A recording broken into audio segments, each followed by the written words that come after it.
my beat, from Times Square to Columbus Circle, the gaudiest, the most violent, the lonesomest mile in the world.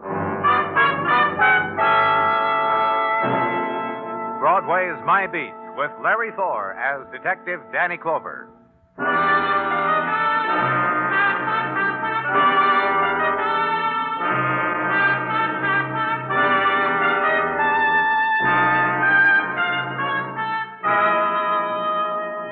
When Broadway leaps into the nighttime, the sound is a thing compounded of trumpet and machine and hiss and a gaudy laugh.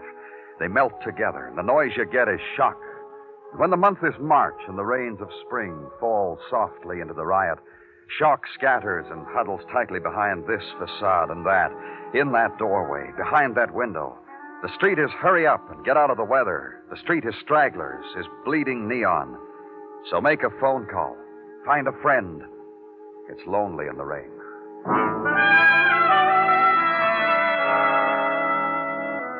There were ceiling-to-floor windows where I was to enjoy the view, high above the city and look out over it, blurred now by the spinning raindrops, the penthouse apartment, and violent death on the 40th floor with its own private entrance, and Detective Muggavan kneeling over it.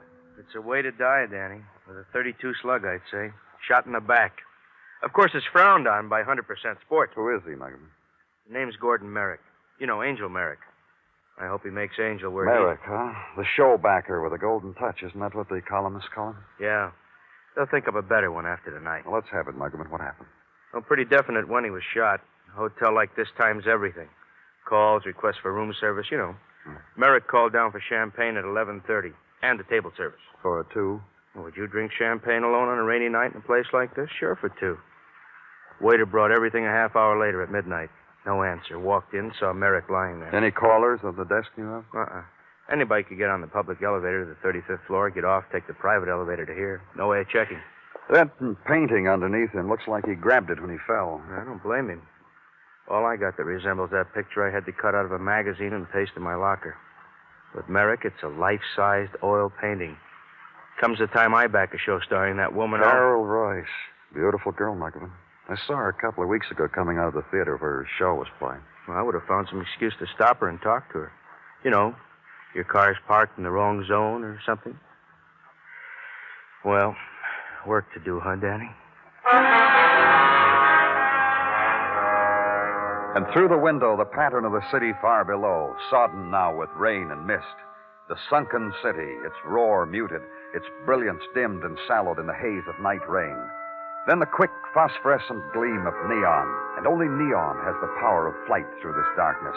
All other lights are slowed, their shimmer flows on the currents of wind, and here and there are trapped, gathered into a blob, shapeless, blurred, and a man on the pavements below pauses an instant, touches a flame to his cigarette, hurries away, because this death in this place has somehow whispered into the fall of rain. And at headquarters, the opening of a file on the death of Gordon Merrick. The image of the woman's portrait to whom he spoke is dying gives you the first entry. A name, Carroll Royce. An address, Sutton Place on the East River. Go there. The woman who finally opens her door to you is wrapped in night lace and goes well with March Torrent. I was trying to sleep. It's quite late, you know. For me, it's late. I'm from the police, Miss Royce. May I come in? It's late, I told you. I'm trying to sleep. I have a matinee tomorrow. It's about Gordon Merrick. What have I to do with... What about Gordon? He's dead. He was murdered. Please come in. I asked you something. Yes? What have I to do with Gordon Merrick? Alive or dead? We found him holding a portrait of you. When he was shot in the back, he must have reached out and... In the back? Poor boy. In the back. It must have hurt. You think so? Think what? Think that it hurts. Tell me. I want to know. I'll send you the autopsy report. Do that. Please do that. That's all it means to you, his dying like that? Well, Gordon called me at the theater tonight, asked me to a champagne supper for two, a cold bird and candlelight, to talk about things. I was bored talking to him about things, so I didn't go. I came home, tried to sleep. Oh, my portrait in his arms. Poor boy. Talk to him about what things, Miss Rice? Vic Kane. Him over there in the silver picture frame. I met him when I toured the USO. Last war. The man stood out from that olive drab crowd on the hill. I went after him tooth and claw. I got him. And Merrick wanted you back, wanted you away from this Vic Kane. He never made it. But he died trying. That you can say for Gordon Merrick. He never stopped trying. Vic Kane, did he know about you and Merrick? Jealous. Jealous is my Vic. So bitterly. So without reason. I adore the man you hear. A night filled with rain. And no Vic. You hear? Where does he live? A rooming house on 3rd. 756 3rd Avenue. But he won't be there when you go to him. I've been calling him ever since I got home. Hello? Oh, yes. Yes. Is it? Yes. Vic Kane? No. Our eager boy stage manager calling a rehearsal for tomorrow's matinee. You, Vic, between the two of you, you've murdered sleep. Anything else you want, Bed? And leave there, and the drive now downtown through the streets of wavering shapes and rain that slants towards you with the sound of the windshield wiper that somehow becomes intimate and lolling. The spotlight on the car searches out a house number, finds it. Be told Vic Kane is not at home. But why don't you wait, sir? That chair over there in the hall, sir, is for waiters. So wait. The hall is a place of built-in draft and a picture of a tiger at bay and a rug becoming one with the wooden floor. Wait. And in an hour...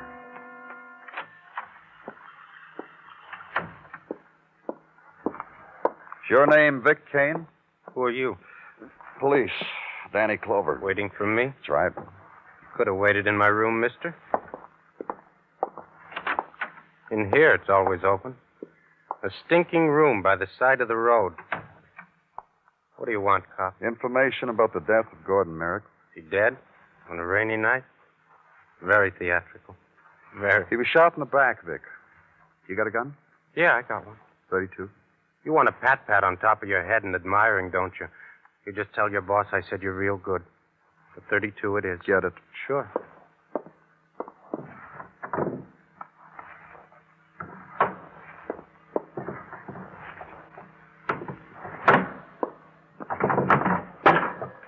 Hey, what is this? Can't find it, Vic? What do you think I'm doing, cop? Going through a ritual before I reach under the mattress and say, well, here it was all the time?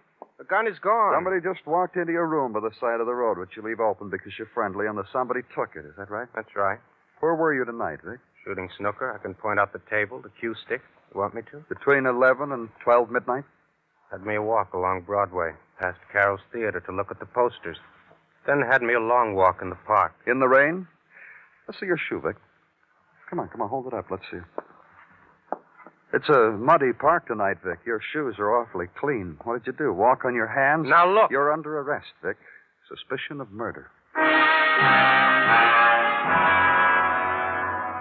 And deliver him to homicide, to the death handlers, for further questioning, further probing. The coffee scalded too many times, the pack of cigarettes tossed in a gleaming arc from one shadow to another. The quiet night talk. And Kane stays with his story. Is booked, locked up on suspicion of the murder of Gordon Merrick. And in a room reserved for it, gather up the shreds and rags of sleep. Try to arrange them on the steel cot. Not quite make it, because too quick there's a gentle clutching at your shoulder. Danny, sorry I have to bother you, but there's a man waiting for you in your office. A couple hours now. I tried to let you sleep as long Walk away from sleep to where the man waits. A bulk of a man, his hand like a clump of cold iron in yours, and his voice soft, surprisingly soft. I wish I didn't need to disturb you, Mr. Clover. You boys work hard. Need all the dreams you can steal. I know. Anything I can do for you? If you care to, you can. It's a matter that rests entirely with you, my position being rather ambiguous in this thing. Which makes me a pleader, Mr. Clover. A special pleader. For what? I'm a private investigator, Jackie Scarr. I've been retained this morning by a Miss Carroll Royce to investigate the murder of Gordon Merrick, which you were handling, I understand. You see now what an ambiguous position she's placed. You could have told her you didn't want it. You could have told her the police were handling it. You've seen her, Mr. Clover. You talked with her at the moment when she expected another caller. You'll understand my receptiveness. That's in the large fee. She's paying you to find Vic Kane innocent of Merrick's murder? An observation not too astute, considering how deeply she loves this Kane man. No offense, Mr. Clover. Honestly, no offense. If you took the job, you must believe that you can do that. Prove Kane's innocence. Otherwise, you'd be... Taking all that she offers under false pretenses? Not true, Mr. Clover. I shall work very hard and with integrity. If I prove nothing, I get nothing. Only expenses. It's a thing we've grown to admire here, Mr. Scarn, integrity. Then you'll admire me. And since I must begin the process somewhere, your permission to speak with the Kane man in his cell? That is, if it's... Danny Clover here. Buggerman, Danny, get down to the morgue. Got a thing for you. Real interesting thing. Right away. You want to talk to Kane. That's your special plea, Mr. Scarn? Exactly. So I, too, can earn my keep. Tell him at the desk I said you could have an hour. Go ahead. Prove his innocence, Scarn. I'll admire you when it happens.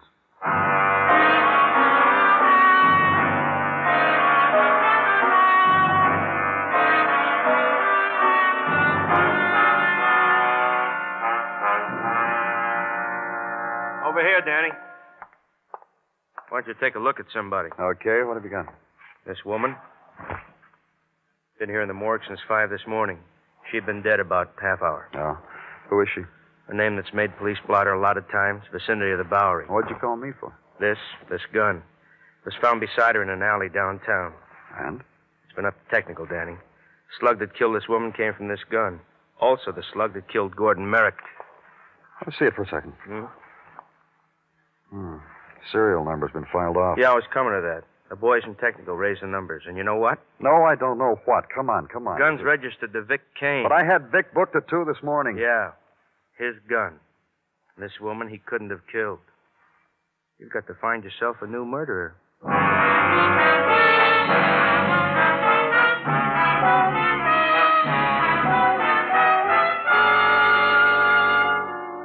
You are listening to Broadway's My Beat, written by Morton Fine and David Friedkin, and starring Larry Thor as Detective Danny Clover. Now here's a word from Burt Lancaster, star of the motion picture The Crimson Pirate. This is Burt Lancaster. I've been doing quite a bit of traveling around the world lately, either on location or making personal appearances. But I always keep in touch with Hollywood by listening to the Lux Radio Theater every Monday night over the CBS Radio Network. To radio actors, the Lux Radio Theater is Hollywood, because you can always be sure of hearing the latest and best motion pictures with the original stars. Why don't you tune in with me to the CBS Radio Network next Monday night and hear some fine entertainment on the Lux Radio Theater? This Monday night, it's Barry Fitzgerald, Ann Blythe, and Dennis Day in Top of the Morning on most of these same CBS radio stations.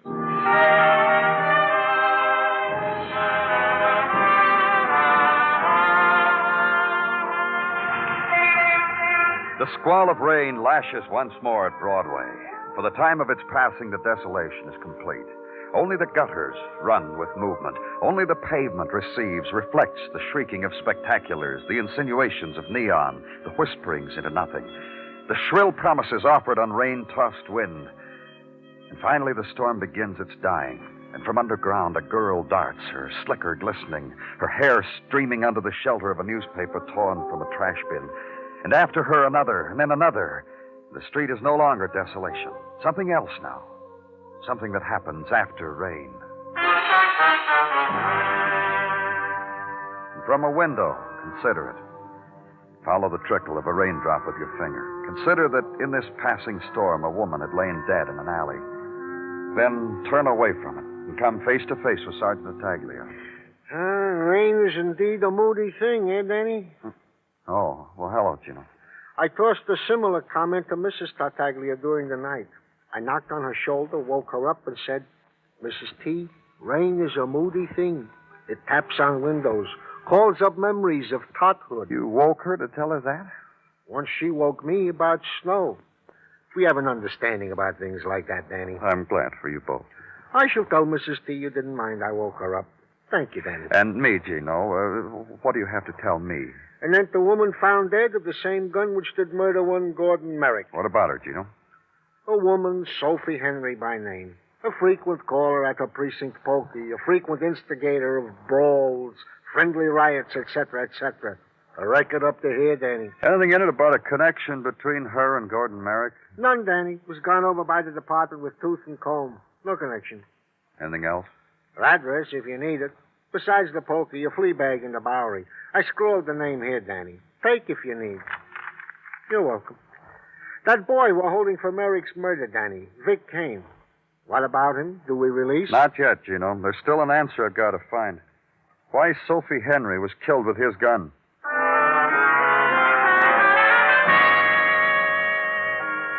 So because the new murder is closer to you in time than the old one, pursue the reasons for violence done upon a woman named Sophie Henry, late of the Bowery, late of police blotters, late of the living.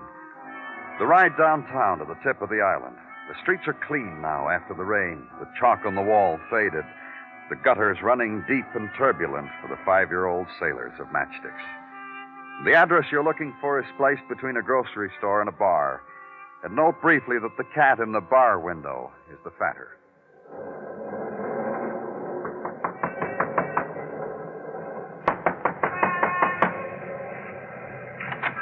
Yepo. Good morning. I'm from the police. Name's Danny. You come right in here, boy. This way, right in, sonny boy. Oh, my, what a day, what a day, what a day. Meet your brother. Hello, Mr. Scarn. Good morning to you, Mr. Clover. Your brother? He's a cop, too. Ain't had 2 cops in here at the same time since the time Miss Flybusher threw a fit. I hope I'm not intruding into your jurisdiction, Mr. Clover. You got your job to do. And nobody's threw a fit today. Well, what do you sonnies want? I'm sure we're both looking for the same thing, Mrs. Polk. Oh. Please, watch the elbow, Mrs. Polk. This sonny just told me about Sophie. She's dead, he tells me. So what do you want with me? I want you to help the police find out Who killed my Soph, sonny? Who did that to her, huh? Who beat and threw her in an alley to die like that? Who would do that to my little Sophie, huh? She was doing that when you knocked on the door, Mr. Clover. Now you're all caught out. You found out anything, all this, that we ought to know? Believe me, I'd be the first one to let you know. How come you're here? Well, you must know. For an identical reason that you are. The papers had it. My client's gun killed this woman, Sophie Henry. Hey. Yes, Mrs. Polk? How about me? What about you? Ain't you got questions to ask me? Well, promise you won't go hysterical again when I mention Miss Henry's name. Scout's honor. Just answer this question. When was the last time you saw Miss Henry? Well, when the hall phone woke me up last night, and the gentleman said, get Sophie to the telephone. And so I did. What gentleman asked you that? Did he give his name? No, didn't give his name. I called Soph to the phone. What time was this, Mrs. Polk? What time? About midnight last night. After the call, she got dressed like always, and she went out, so I closed my door and went back to sleep. Poor Soph. You know, she was like a little girl. Nothing you couldn't ask her to do, and she would do it right away. She was Let's always... get out of here, Scarn. Just one thing, Mr. Clover. Looks good for my client, doesn't it? How can you possibly figure Vic Kane's the killer?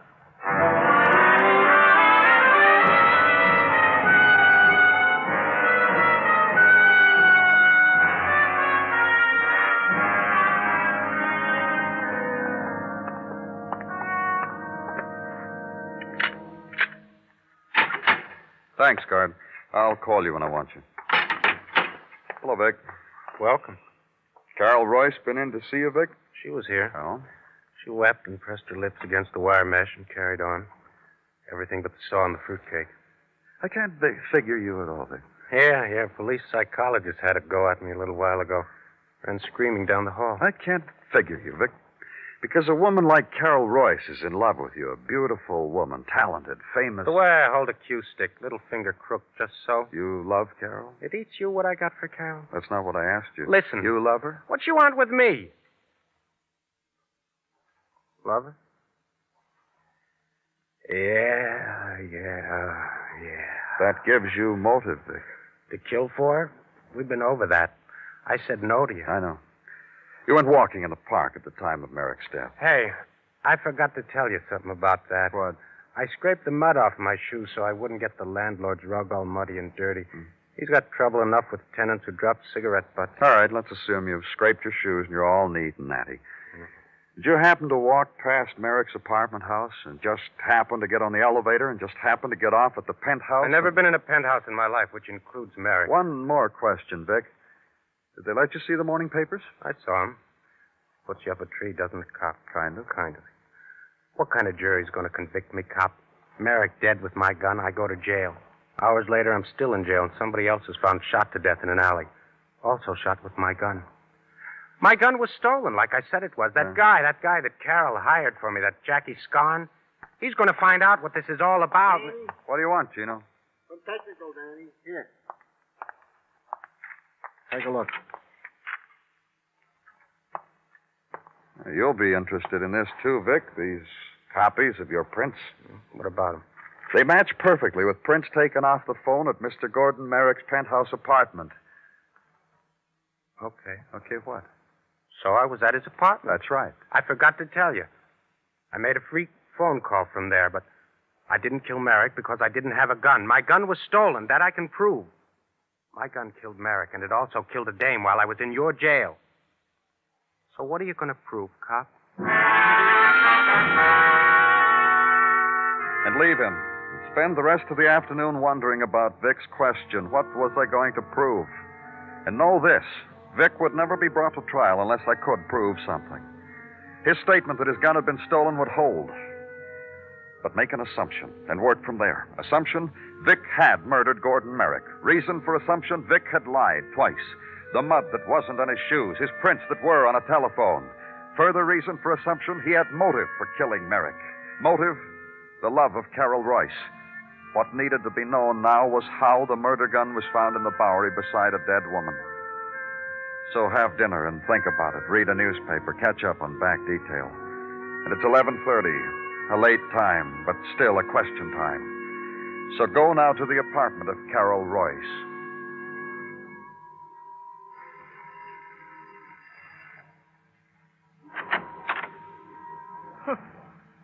It's getting habitual. I open the door and it's you. Mind if I come in? A well-turned question. Yes, I mind. Mind if I ask why? Because I'm dressed like this.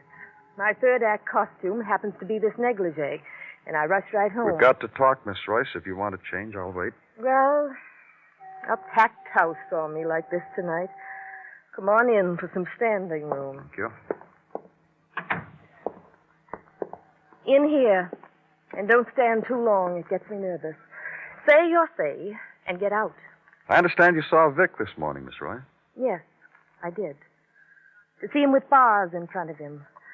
I wanted to measure my self-control. You think he'll be getting out? I don't know much about the law, but I doubt whether they'll even arraign him. It's what my friends tell me. It's what I read in the papers. Vic's coming home to me. We'll have a party.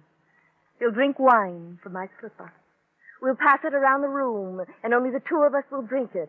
It'll be a happy...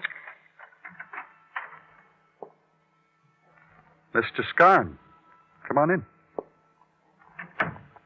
Miss Royce has been waiting for you. Of course. I guess I was wrong all the time. Don't let it distress you, Mr. Clover. People are wrong about things, right about things all the time. It happens. But this time I was too wrong. I thought Vic and Miss Royce... Now it turns out you have the key to Miss Royce's apartment. Hired help. I'm a courteous employer, and I expect loyalty from my domestics. Domestic? I suppose you could say so. Well, I'm sure your visit's about over, Mr. Clover. That's about right. Miss Royce? Man talk now, Mr. Clover. The three of us. You really love Vic, don't you? I told you how it's going to be when he gets home. When's he going to come home, Scarn? That's up to Mr. Clover, my dear. But it shouldn't be too long. He'll be held where he is for trial, and the trial is going to be for murder. Scarn. Does he know what he's talking about? No. When's Vic coming back to me? Soon. You can believe that if you want, Miss Royce, but that's not the way it is. Vic Kane killed Merrick out of jealousy over you. Scarn. Gently, my dear. I told Did you tell her Vic's prints were found in Merrick's apartment? Oh? Gently. Nice paid you. You said it would be all right. The situation doesn't warrant so much drama, my dear.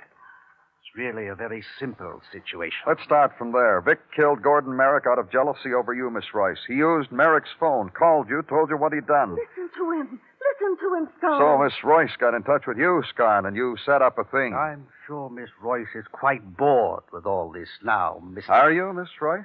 You set up a thing, Scarn. Picked up Vic's gun where he left it in his room, then killed... Shut up! Gently, my dear. That's right, then killed. Scarn got hold of a woman named Sophie Henry, murdered her with Vic's gun. You did! Look, Clover. That way, Vic would never be brought to trial. Lack of sufficient evidence. His story about his stolen gun couldn't be disproved. Look, Clover, all I get out of this is expenses, like I told you. I don't help in any way. I get practically nothing. But you helped. You did a lot. You got a reward coming if you want. Let's go, Scarn. That's Carroll Royce, Clover. No? Then we'll have to do it another way. Old way. The way you want.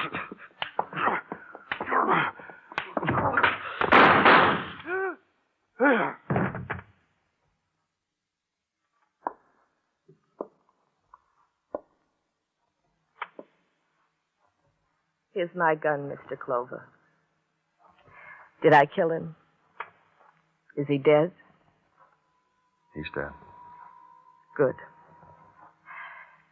Take me away. I feel clean again.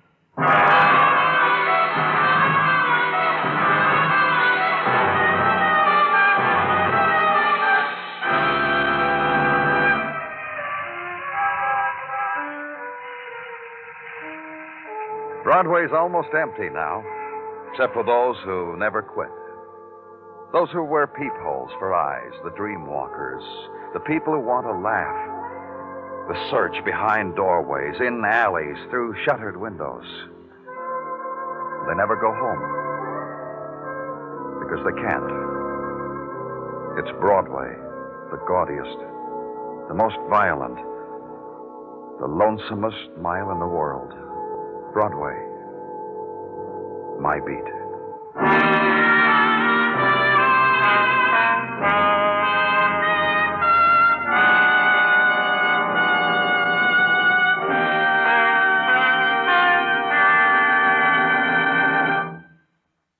Broadway's My Beat stars Larry Thor as Detective Danny Clover, with Charles Calvert as Tartaglia and Jack Crucian as Muggavan.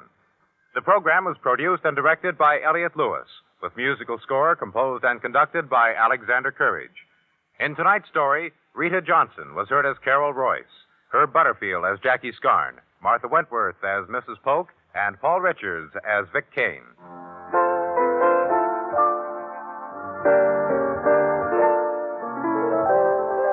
Tomorrow night, Joseph Cotton stars in Playhouse on Broadway. The play is titled In a Lonely Place. Don't forget, it's a thriller for Playhouse on Broadway tomorrow night on most of these same CBS radio stations. And remember, Robert Q's Waxworks bring you the top records and recording artists on the CBS Radio Network.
Listen while the makers of Rexall drug products and 10,000 independent Rexall family druggists bring you Dick Powell as Richard Diamond, private detective.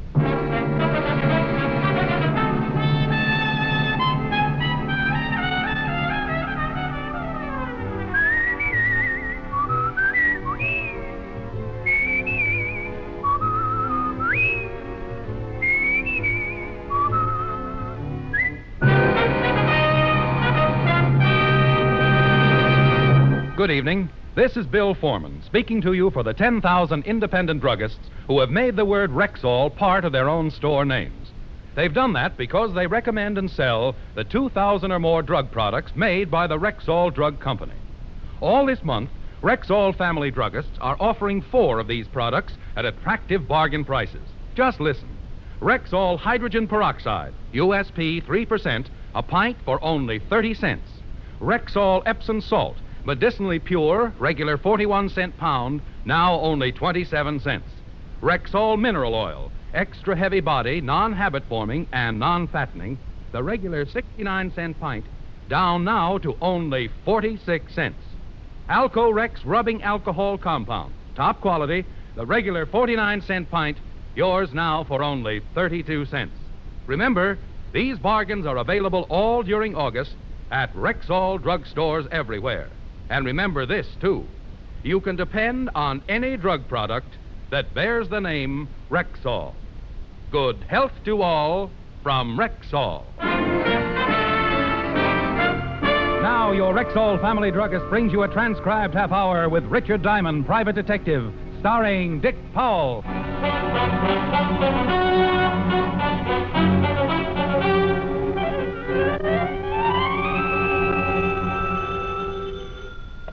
Diamond Detective Agency. We can solve any crime but television. Diamond, stop clowning and get right down here. Well, Sergeant Loveloon. What's the matter, Otis? Didn't the zoo pick up your option? Oh, now quit that. You gotta get right down here. Something terrible's happened. They haven't made you commissioner. Worse than that. Lieutenant Levinson's been kidnapped.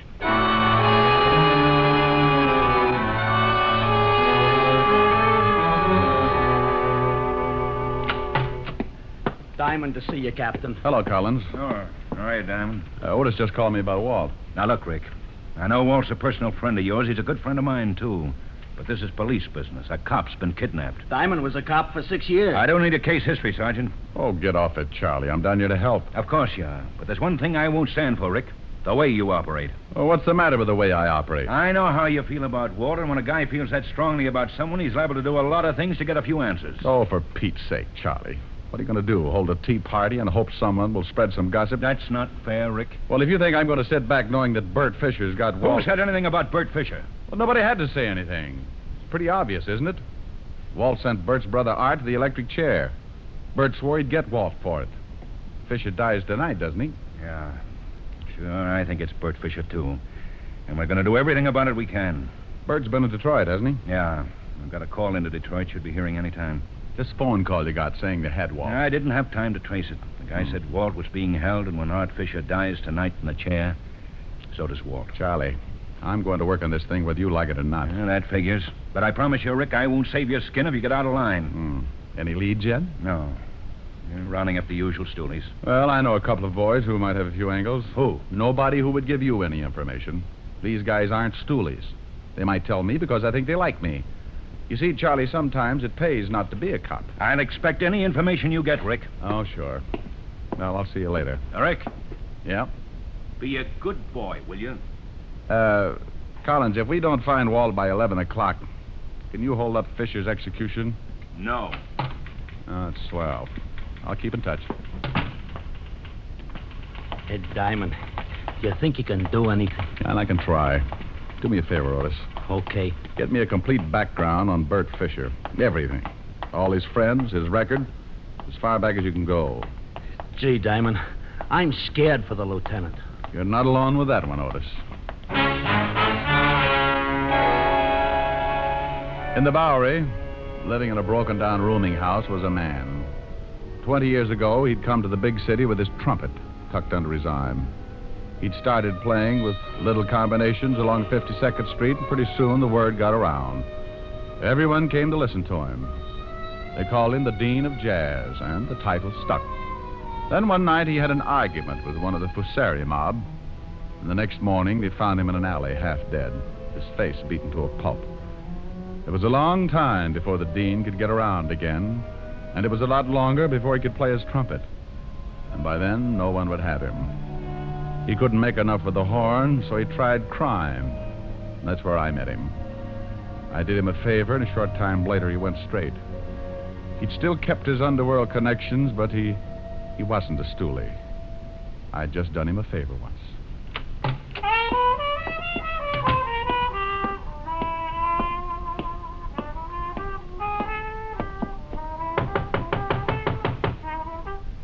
Yeah, who is it? Richard Diamond. Oh. Hello, Diamond. How you, Dean? Like to see you. Yeah. Yeah, I kind of figured you would. Dean, you ever run into a guy named Fisher? Bert Fisher? How about a drink? No, thanks. Skull. Oh, man, it's going to be hot today. This, Bert Fisher grabbed Lieutenant Levinson. Says he's going to kill him. I can't help you. Oh, Dean, I just need one little lead to get started. Yeah, sure. I wish I had a fan in here. How's business? It isn't. I make enough to pay the rent. How about a few bucks to keep you going? Well, I ain't proud, but it won't buy you anything. The lieutenant's a good friend. Yeah. Word got around this morning. Yeah. Here's 10. Buy yourself some groceries. Oh, thanks. You did me a favor once. Forget it. Bert Fisher's got a lot of rough hoods working for him. They're most all from Detroit, but they kill the same as anyone from here. Mm-hmm. Dean, do you know anything at all? I might. Who wants to die?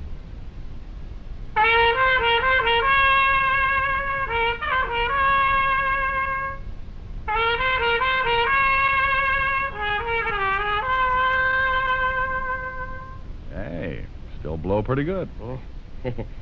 Sure, me and Bix. Well, I'll see you around. Yeah, thanks for the 10.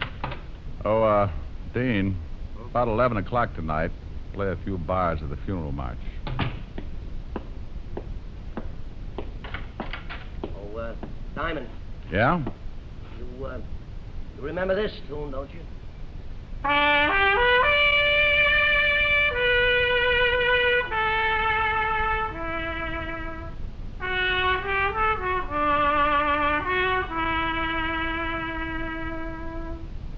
For it was Mary, Mary, plain as any name can be. You got it, pal. See you around.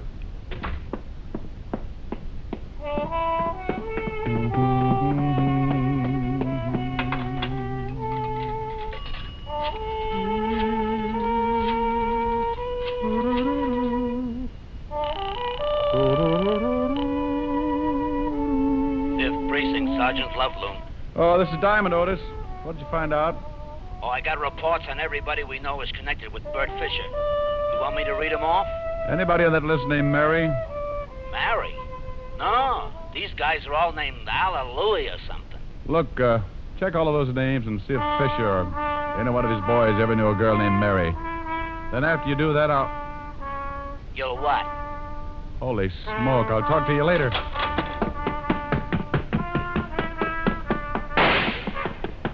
Dean! Dean!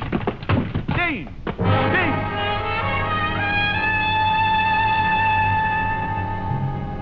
The Dean had blown his last note. He was sprawled face down on the dirty carpet, clutching the shiny trumpet. A thin line of red was spreading out from a bullet hole in his chest, and the open window sent me across the room in a hurry. I looked out on the fire escape to see a man drop to the alley below. We both fired a split second apart. He staggered as my slug knocked him against the building, and then before I could try again, he disappeared around the corner. I turned, looked down at the Dean, and wondered if Gabriel was getting a lesson in jazz.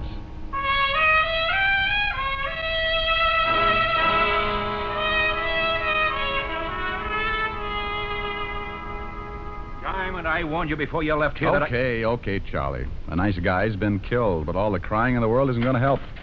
Hey, I got something, Diamond. Let's see. Good grief. He's got the whole department working for him. Come on, Otis. What have you got? Is it all right, Captain? Yeah. Go ahead. I should be in the second-hand business. Report on one of Fisher's old mob, Lou Baxter. Only one of the whole bunch who had a girl named Mary. Mary? Who's Mary? Charlie, look at this picture. Lou Baxter. I've been looking at it all morning. Well, take another look. This is the guy I shot climbing down off the fire escape after he killed the dean. What? Holy smoke. You know where you can pick him up? Oh, he's a local boy, all right. Didn't go back to Detroit with Fisher. I've had a call on him since 10:20 this morning. Hey, what about that girl, Otis? Name's Mary Sinclair. Used to go with Lou Baxter, Captain. No address on her. Mary Sinclair and Lou Baxter, huh? Well, it's the first lead we've had. I'll get the boys on it. Charlie had his methods and I had mine. Otis got in touch with the musicians local, and in half an hour I had a list of all the places the dean had worked since the union had a record on him. I started checking dives, restaurants, jam joints, questioning owners, bartenders, waiters. No one knew a girl named Mary Sinclair. Around 3 o'clock, I wandered into a place on 52nd Street known as the Red Parrot. Hi. I'm looking for information. You a cop? Private cop. Uh-huh. You remember a guy who played here last year? Trumpet man, the dean? Sure. Everybody knows the dean. Something wrong? The dean got himself killed. Oh, no. Gee, that's too bad. Real nice guy. You ever know a girl named Sinclair? Mary Sinclair? No. No, I don't think so. Oh, okay.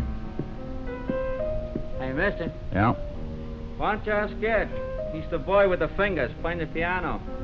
He knew the dean pretty well. Thanks.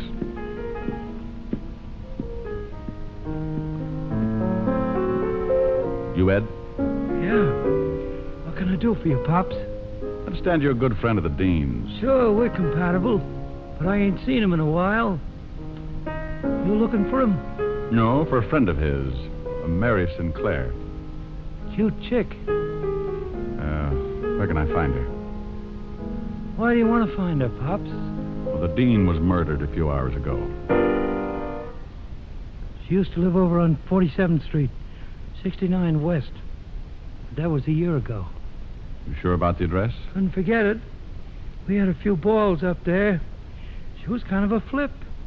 We had a little combo in here, pretty crazy, too. She used to come in and listen. Real hep on jazz.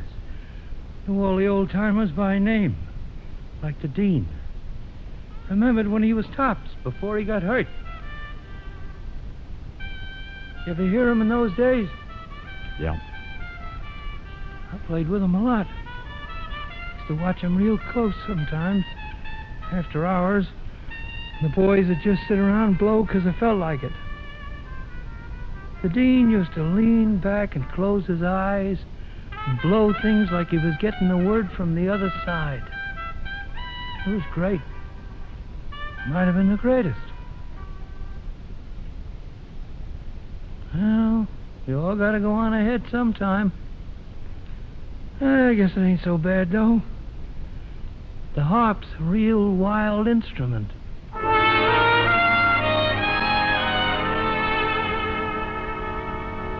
I left the piano player and headed for the address he'd given me. There was a good chance Mary Sinclair wasn't living there anymore, but it was the closest I'd come to any kind of a lead. When I got there, I held my breath and looked at the mailbox.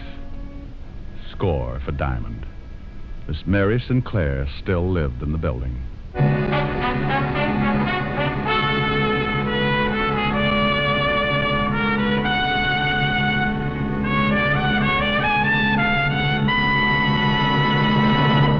Ladies, famous beauty expert Ann Delafield says that women don't really need most of the cosmetics they own.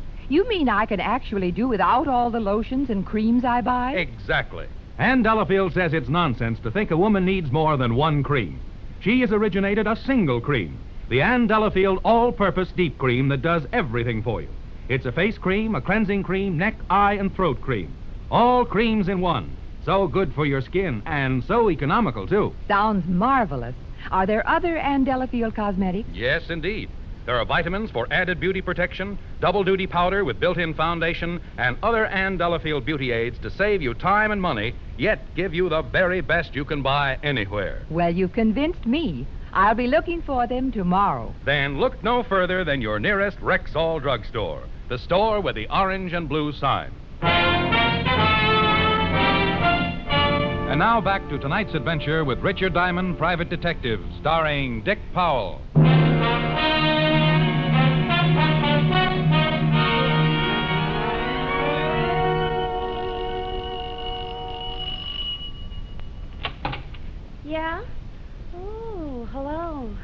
Mary Sinclair? Yeah.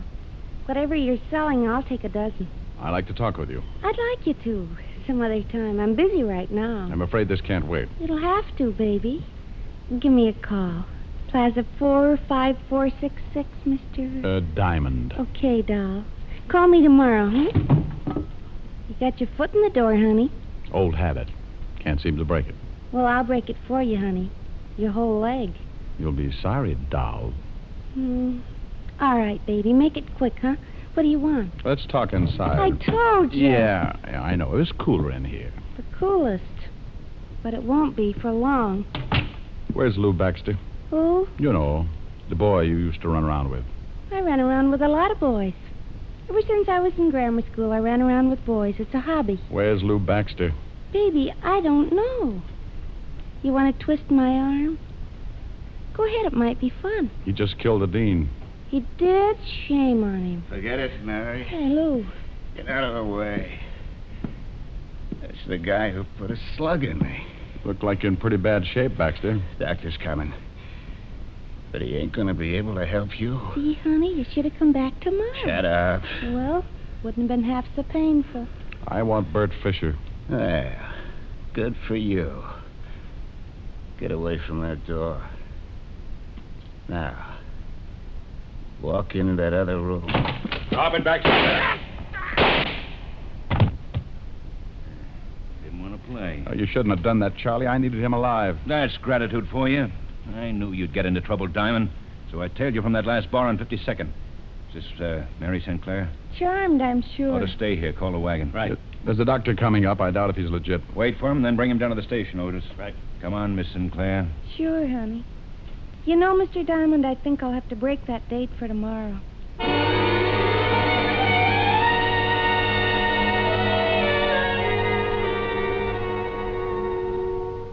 Here are Baxter's things, Captain. Watch, wallet, nothing much. Yeah, let's check the wallet.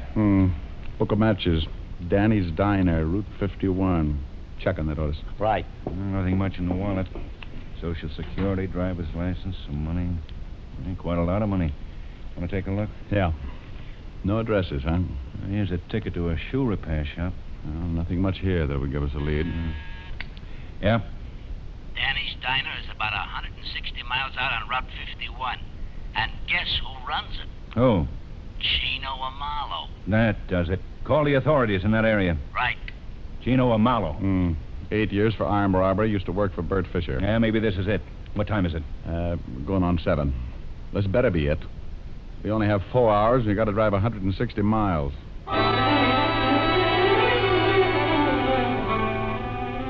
Captain Collins talked at the sheriff's office and set up a rendezvous with him near Danny's Diner. Then we piled into a squad car and roared across the 59th Street Bridge for Route 51. Step on it, Otis. We're doing 80 now. 10 to 90. It's getting late. Now, Rick, you think we should bust right in the diner and take Amalo? No. Amalo doesn't know me. Never seen me. You stake out your men around the place and I'll go in. Give me a couple of minutes, then you come in, work on Amalo a little, and then leave. If he knows where Fisher is, he'll try to get in touch and I'll tag him.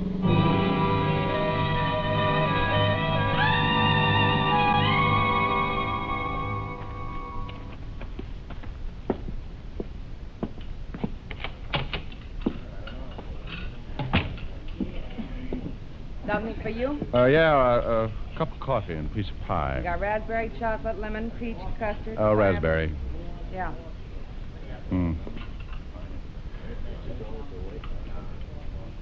Here you are. Where's the closest gas station? About a mile down the road, but I think it's closed. It's after 10. Closes at 10. Oh, thanks. Miss? Oh, miss. Yeah. Where's Chino Amalo? He's in the back. You want him? Call him. Sure. Hey, Mr. Amalo, someone wants to see you. Okay, be right there. Yeah, something I can do. Oh, what are you doing way out here, Captain? This your book of matches? Yeah, that's the name of my place. These matches on Lou Baxter. Baxter's dead. Oh, that's too bad. You're not going to tie Baxter up with me, are you? Lots of people come in here and take my matches. If Baxter came in here, you saw him. You're an old friend. Well, sure, I know Lou, but I ain't seen him in years. We got word your old boss is in town, Bert Fisher. Oh, is that right? Know where we might find him? No, I haven't seen Bert in years either. Look, Captain, I've been going straight. Sure. You're a little out of your territory, ain't you? This is unofficial. If you were in my jurisdiction, I'd haul you in. Look, I tell you, I'm going straight. I don't know nothing about Lou Baxter or Burt Fisher. Okay, Amaro. You may hear from me again. Well, nice seeing you again, Captain. No, miss. More coffee? Yeah. Where's the phone? Right over there on the wall. Is there another one? In the kitchen, but you can't use that.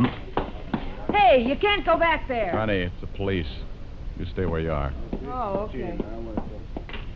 Yeah. This is Tina. Let me talk to Fisher.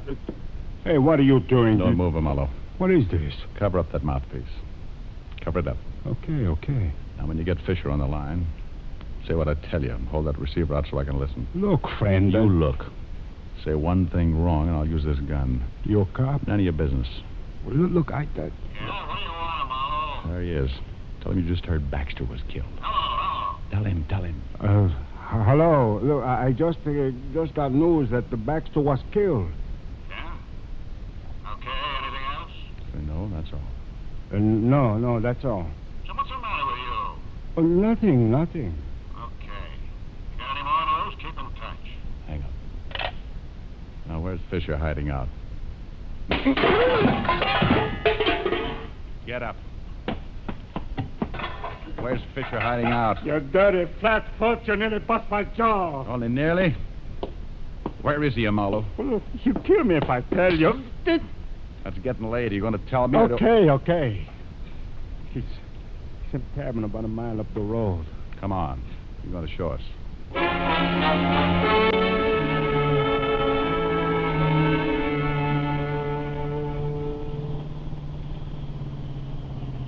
It's just around that bend. We better get out here and walk. How many men has he got in there with him, Chino? 2. Now, whose cabin is it? Mine. Otis, get out and tell the rest of the men to douse the lights and come over here. Right, Captain. Here's a piece of paper. Draw us the floor plan of that cabin. Here, I'll give you some light. Okay, go ahead, Amalo. How many rooms? 3. Okay, we're all set, Captain. Okay. One big room with a door here, a kitchen here, and a bedroom here. Well, where's Lieutenant Levinson? I only been up there once since they got in. He was in the bedroom. Now, how about closets, back door? One closet in the main room here, one in the bedroom here. Let's see, a broom closet in the kitchen and the back door here. Has it got an attic? No. Where's Fisher's car? Parked around the back in the shed. Okay, I'll have the men stake out the place. You're going to take me up there, Amalo. Me? He's going to take us up there. You're a civilian, Rick. If there's any shooting to be done... If there's going to be any shooting, I'm going to be in on it. Wait a minute. Who said I was going to take you guys up there anyway? I did. I told you everything I know. I ain't going to get my head shot off. You're going to walk us up there, Marlowe, and you're going to knock on that door. No. And you're going to get them to open up. Look, they're loaded with artillery, shotguns. When the door opens, you duck. Okay, suicide. You heard what the captain said, Marlowe. I'm a civilian. Without a badge, I'm allowed to get pretty nasty with you. Look, you can't make me do something I don't want. I know my rights, Captain. You know something, Rick? I think I'm catching a cold. I can't hear a thing. Hey, now, wait a minute. I'll go check the men. I trust you'll not take advantage of the prisoner, Rick. I couldn't hear if he yelled or something. Wait. Okay. Fine cop. All right, let's go. All right, men. Yes, sir. Listen now. I'm going up with Diamond. 3 of you take that side of the house. 3 take the other. You and you go around in the back to the shed where the car is. Yeah. Otis? Yeah? You and this man cover the front, but stay out of sight. If it comes, it'll come in a hurry, so close in fast. And look, boys, the lieutenant's in the back room, so try and be as careful as you can. All set? Yep. Let's go, Amalo.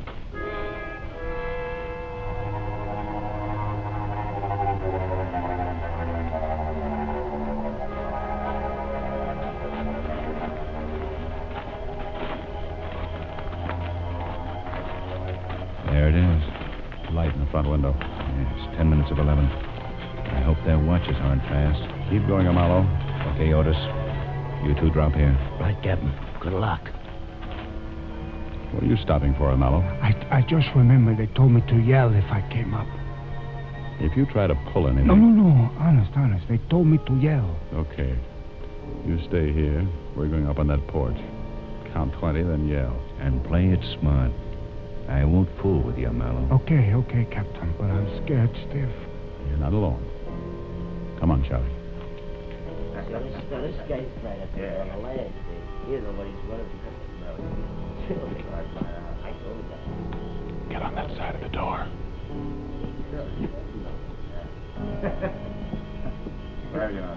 Hey, Bert! Bert, it's me, Chino. Hey, Bert, I gotta see you. You alone? Yeah. Can I come up? It's all right on him, Ed. Okay, come on up. Get him right. What are you doing? Stop! One going in the room. Dig out! Okay. Don't shoot anymore. I'm hurt. See you, Walt. Okay. Walt? Well, it's about time. Get these ropes off me. You okay, Walt? Yeah. Thanks, Charlie. What time is it? 11 o'clock. Happy birthday.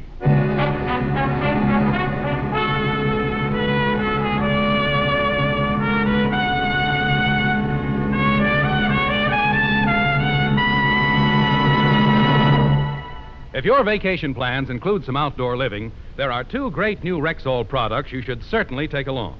One is Rexall Sunburn Cream, a wonderful new soothing lotion that actually forms a protective film over the skin, spreads more evenly and stays on better than ordinary sunburn remedies. The other is Aerosol Fungi Rex, a new spray-on relief from athlete's foot that's easy, quick, and clean. You simply push a button, and a greaseless, stainless spray goes direct to the infected area, eliminating messy applications and quickly relieving all the burning misery of athlete's foot. Yes, this year your vacation can be rid of those two summer plagues, sunburn and athlete's foot. Just ask for the new Rexall Sunburn Cream and Aerosol Fungi Rex at Rexall drugstores everywhere. Good health to all from Rexall.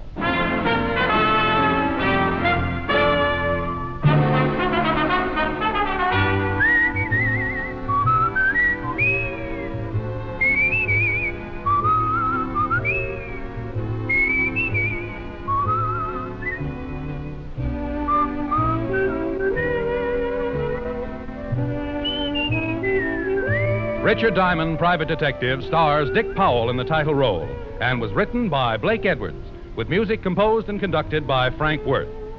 Dick Powell directed the RKO production Split Second, which is now in release, and his latest film appearance was in the Metro-Goldwyn-Mayer award-winning The Bad and the Beautiful.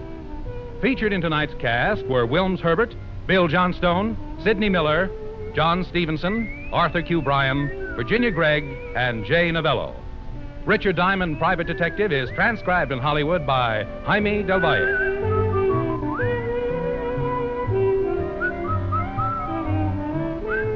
This is Bill Foreman inviting you to be with us next Sunday at this time when Rexall Drug Products again bring you Dick Powell as Richard Diamond, Private Detective.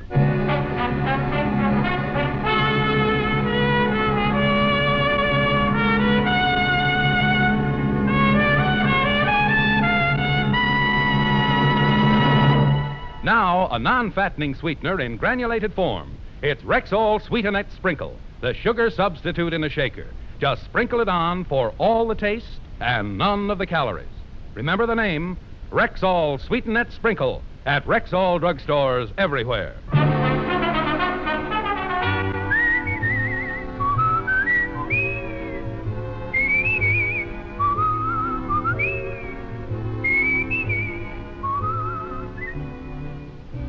This is the CBS Radio Network.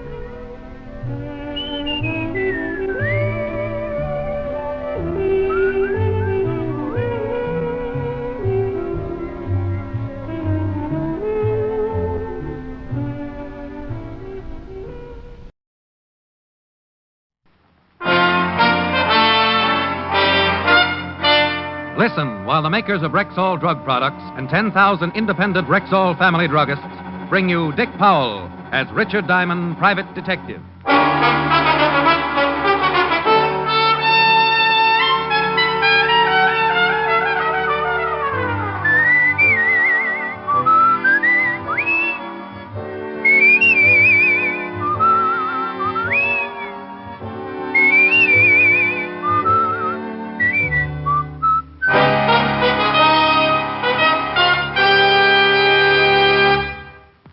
evening. This is your Rexall family druggist, welcoming you for the 10,000 independent druggists who have made the word Rexall part of our own store names. We've done that because we believe in the 2,000 or more drug products made by the Rexall Drug Company and confidently recommend them to our customers. A good example is Plenamins, Rexall's famous multivitamin capsules. Handy, economical Plenamins give you more than your daily minimum requirement of every vitamin for which such requirements have been established, plus valuable liver concentrate and iron. Ask for Plenamins at Rexall drugstores everywhere. And remember, you can depend on any drug product that bears the name Rexall. Good health to all from Rexall. Now, your Rexall family druggist brings you a half hour with Richard Diamond, Private Detective, starring Dick Powell.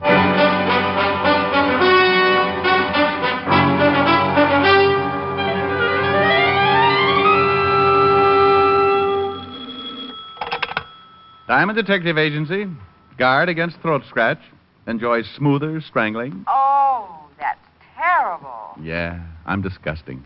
No, only when you're too busy to stop by and see me. Well, I was just going to call you, Helen, baby. Oh, I'll bet. Cross my heart. Hope to lose my skate key. You mean New York's gift to the detective world was really thinking about rural me? Rural you is a mighty interesting subject for rural me to think about. Well, why don't you stop being so spiritual and give your thoughts the benefit of some action? And just what exactly do you suggest? Spend the bottle? Post office? A romantic ride through Central Park in a hansom? Yes. How'd you like to go to the theater tomorrow night? Inside, or are we going to stand out in front and get a between-acts descriptions from the usher? I only made you do that once, and from all reports, it was a pretty bad play. What's the one we're seeing? Very bad, but I was given 2 tickets. I refuse to sit in the back of the balcony again. I keep getting the bends. Oh, 4th row center. Must be a bad choice. I got a couple of friends working at it. Going to close in 2 days. Mr. Diamond? Hold it, Helen. People are running in. My name is Diana Campbell. Client? Well, Rick? It was hard to say. That's a wonderful thought. I'll see you tonight. I'll bet it's an attractive girl. You win, hands down. Bye. Now, Miss Campbell, what can I do for you? Mr. Diamond, you've got to help me. Something terrible has happened. I don't know if I'm doing the right thing by coming here, but I had to do something. I'm sorry, Miss Campbell. Now, if you'll put the symptoms in alphabetical order. You must promise not to go to the police after I've told you. Oh, one of those. It's for her sake, not mine. Whose sake? Promise me first. I promise to say goodbye if I'm not interested. Mr. Diamond, my aunt is Mrs. Martha Campbell. You've probably heard of her. Martha Campbell? Oh, isn't she the old gal who sells all that silver to Fort Knox? Yes, that's right. Martha Campbell is my aunt. Well, goody for you. She's been kidnapped. Why didn't you go to the police? Oh, no, we can't do that. They threatened to kill her. I received the ransom note early this morning. They want $50,000 left at a location in Central Park tonight. Why'd you come see me? My fiancée, Ira Stewart, has offered to deliver the ransom. Oh, I see. You're afraid that Ira might try to get his name in the papers and wind up under obituaries. Is that it? Yes, I'm afraid. He has a gun permit, and, well, I've never seen a man get as furious as Ira did when this happened. I want you to go with him and see that he comes back safely. Yeah. But tell me, why is this Ira so concerned over Aunt Martha's welfare? Well, you don't understand. Ira loves Aunt Martha as much as I do. And now that he's practically part of the family, will you go with Ira and see that he does nothing foolish? No, the truth is, the whole thing is a little foolish. Miss Campbell, if you told all this to the police, they'd reserve a few cells in Sing Sing, and the rest would be routine. I'm not interested in the money or catching the kidnappers, Mr. Diamond. Can't you understand? I just want Ira and my aunt safe and alive. I'm sort of shy around people who aren't interested in money. In fact, when she dropped 5 new $100 bills on my desk, I positively blushed. She briefed me. I was to be at her aunt's home by midnight, ready to squire Ira Stewart around Central Park. Then she explained exactly where the payoff was to be made. Of course, I had to promise all over again not to tell the police. I promised.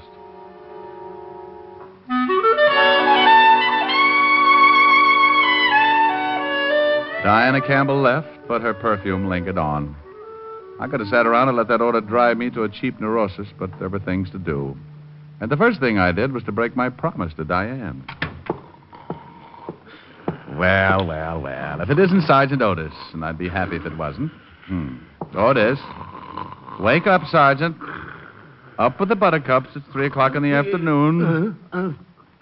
Oh, hello, Shamus. Otis, you'd make a hibernating bear look like an insomnia victim. Well, I'm tired. I've been working hard. I guess you got a right to be tired. If I had to drag those 2 feet of yours around all day, I'd have a nervous breakdown. No. Hiya, fatty. Who's dead?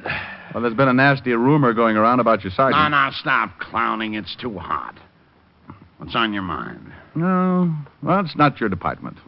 I need somebody I can trust. Kidnapping. Martha Campbell. The Martha Campbell? Yep, she's been snatched, and the retail price is $50,000. The old dame's niece hired me to take care of her boyfriend when he makes the payoff tonight. Where? Central Park, 2 a.m. Come as you are. Otis. Yeah, Lieutenant. Bring me a map of Central Park. Get Lieutenant Davis. Tell him I want every detective available tonight. Prepare a special message to all units of... Hey, wait a minute. Prepare a special message to all units of... Hey, wait a minute. What should I do first? Resign, Melonhead. Get that map. Walt and I went to work on the map. We circled the payoff area and set up watch points for an army of plainclothesmen. Nobody going into the area before 2 a.m. would be stopped. But anybody coming out after that time is going to need a good story. It looked great on paper, but Walt was sadder than a Scotchman being held up. If anything went wrong and the news broke, the kidnapping of a woman with Mrs. Campbell's prestige would really upset the commissioner. I left Walt, taxied over to Park Avenue in time to have half of Helen's dinner, spent the rest of the time before midnight with her, and then left to keep my date at a gray stone mansion on the west side. Oh, Mr. Diamond, I'm glad you're here. Come right in. My fiancé's in the study. What did he say about my coming over here? Well, I haven't told him yet. I thought it might be better if... Oh, don't you ever do anything the easy way? Ira, I'd like to have you meet Mr. Diamond. What? Oh. Diane, tonight of all nights to have a guest over.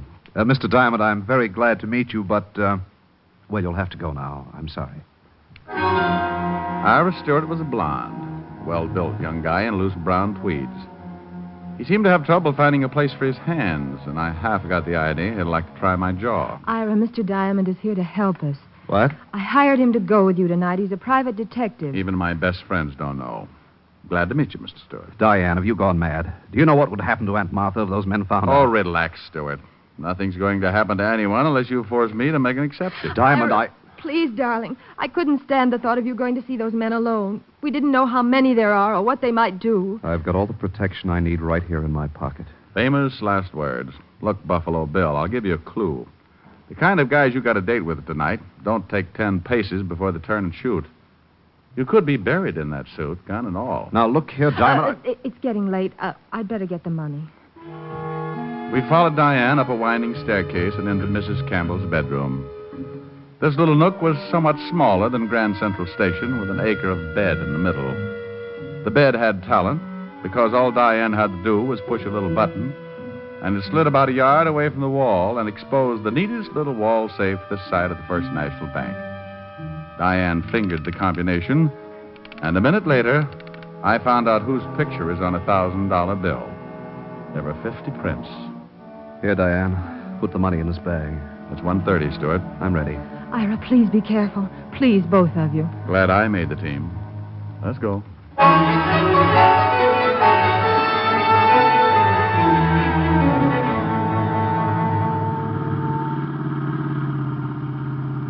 Central Park by moonlight. Bad night to be stag. Well, we're almost there. I'll have to park here. Must be among that clump of trees up ahead. Now, keep close, Stewart. And don't get any ideas about shooting anybody. It might turn out to be me, and I'd squeal on you. We both went into a crouch and edged forward. There was a small clearing between the trees, which the moon had turned into a silver pancake. I might have enjoyed it, except that Stewart was as nervous as an old maid looking at a calendar. Did you hear anything? Oh, sounds like a revolution in the insect world. You stay here. I'll go through this hedge and have a look. Maybe I'd better come with you. No. You stay here. Diamond! Ooh!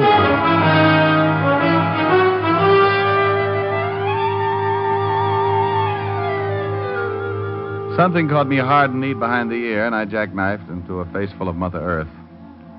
Don't let anyone tell you it's nice to get away from things for a while.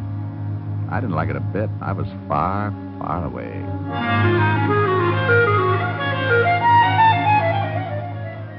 I don't know how long my beauty nap lasted, but the first thing I felt was an elevator starting around my heels and roaring up. When it burst through the top of my head, I awoke. For the next few minutes, I felt like my head was a ball and the rest of me was a drunken seal trying to keep it balanced. Then I saw Stewart, stretched out the way I had been. The copycat. He was bleeding from what was going to be a nasty scar on his forehead. A hunk of pipe was lying nearby. I went to work on him. All right, Stewart. Rise and shine. Rise and shine. Oh, come on. You're just not used to it. I make it a point to have my head cracked at least once a week. What happened? Last one out talks first, and that's you. Yeah. Now I remember. There were two of them. One started for you, and I yelled. Check. Then I heard one of them say, "Get him, Bob." And then you were shaking me. Diamond. The bag. The money's gone. So it was. It was time to give Walt part of my headache. Stewart and I stumbled back to the car. There was someone in the front seat. I pulled the door open and found myself face to face with the kidnapped Mrs. Martha Campbell. She was dead.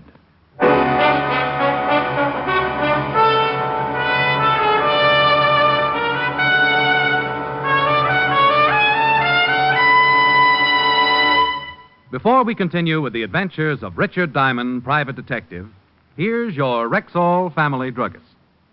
There are two important facts I'd like you listeners to remember about Rexall aspirin. First, each Rexall aspirin tablet contains 5 full grains of pure aspirin. And second, there's no faster-acting aspirin made. But what exactly do you mean by fast-acting? Well, ma'am, aspirin itself is too fine to hold together in tablet form. So it has to be bound with an ingredient that will quickly disintegrate. That is, break up the tablet. So the aspirin itself will immediately be free to do its job. You mean the aspirin doesn't do any good until it's free from the tablet? Right. And that's why Rexall scientists developed a binder so low in moisture content, it begins to break up the very second it touches water. Now, that means that when swallowed with water, the aspirin in a Rexall tablet is free to go to work for you, even before it reaches your stomach. Well, that's fast enough for me. And it's fast enough for 10,000 family druggists. Quality like that is what we're talking about when we tell you you can depend on any drug product that bears the name Rexall. And now back to tonight's adventure with Richard Diamond, private detective, starring Dick Powell. Finding Mrs. Campbell dead in the front seat was the ugly end of another beautiful day. I hadn't known the little gray-haired woman personally, but from her reputation, I had the hunch that some of this town's best charity groups would be in mourning come tomorrow. And just in case I wasn't feeling bad enough, Stewart was right in there to help me. I never should have let you come. It's your fault she's dead. You did it. You did it. Thank you, Sherlock Holmes. Now shut up. You were going to protect me. You were going to... I slapped 5 fingers of artificial sunburn into his face and shut him up. Then I checked Mrs. Campbell's corpse. She'd been murdered at least 24 hours before. I lifted her featherweight body and stretched her out in the back seat. Ira was still rubbing his cheek when I pushed him into the car.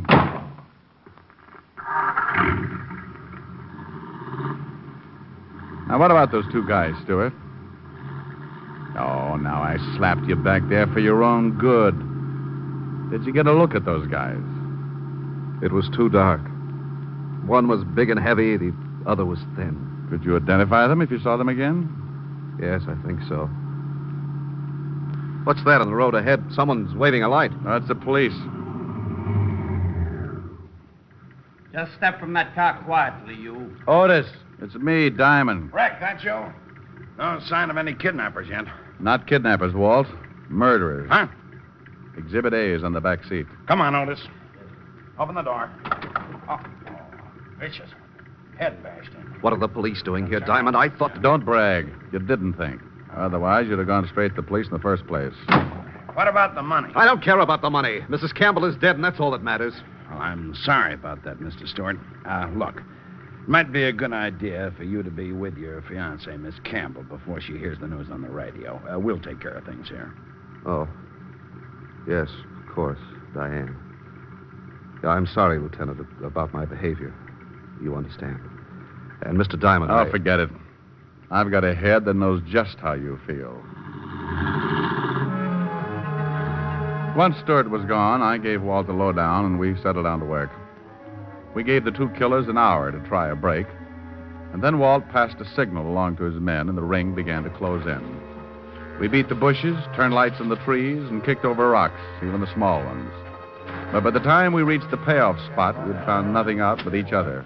Now, that's impossible. Are you men sure you didn't miss anything? Double-checked all down the line, Lieutenant. They couldn't have gotten through. Take it easy, Walt.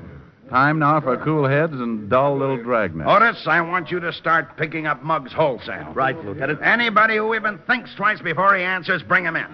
I want this town covered from the Harlem River to the Battery. Now do it. Otis waddled away, and I drove back to police headquarters with Walt. Soon, Manhattan Island was tucked under a blanket of blue as the biggest police force in the world went to work. The next day, I took a stroll through Central Park for another look at the spot where Stewart and I had been slugged. I found one possible witness, but he wouldn't talk. Probably because he didn't know how. He happened to be an English sparrow. Late in the afternoon, I dropped back to see Walt. He was in his shirt sleeves, hunched over a desk piled high with notes, reports, and cigarette butts. Neither of us had gotten any sleep the night before, but he was advertising it. Oh, Rick, I could kick myself. I ought to turn in my badge. We should have had those guys. Nothing in the lineup? No, I've been looking at drunks, ex-cons, and two-bit hoodlums all day, and they're all clean. If someone tried to sell me an invisible man routine, I'd be willing to listen. Walt, if you keep banging your head against a stone wall, your eyes are going to register tilt. You need a breather on this case. Look, I got 2 tickets for play tonight. What about it? Are you kidding? I've got work to do. Oh, but Walt, the play is a musical murder mystery. The cop on stage is bound to have more troubles than you. Yeah, I bet. Well, maybe you're right. Sure, I'll go. Thanks, Rick. I'm glad Walt didn't ask any more questions because my supply of answers was down to one sorry shrug. However, this last maneuver didn't go over too well on Park Avenue when I dropped in to tell Helen she was being stood up. Rick Diamond, this time you've gone too far. Now, would it help any if I said it was business? No. Well, I suppose there's nothing I can do. I spent all day buying a new dress and getting my hair done, and then you walk in at the last minute and tell me you... Helen, baby. Now, you stay away from me, Rick. Rick, let go of me. No, in a minute. Rick. You dog.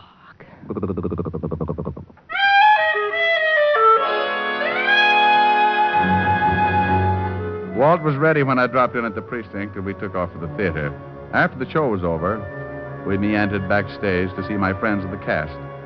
Turned out to be an interesting evening. The next morning, I called up Ira Stewart from Levinson's office.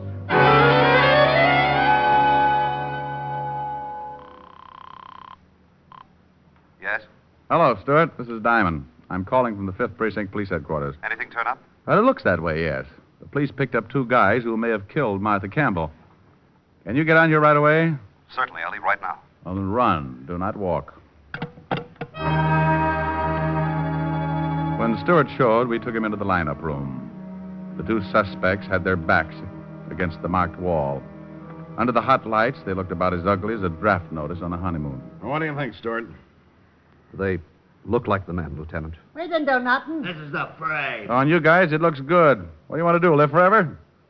Now, Stewart, these guys are Willie the Knife Foster and Bloody Bob Ferguson.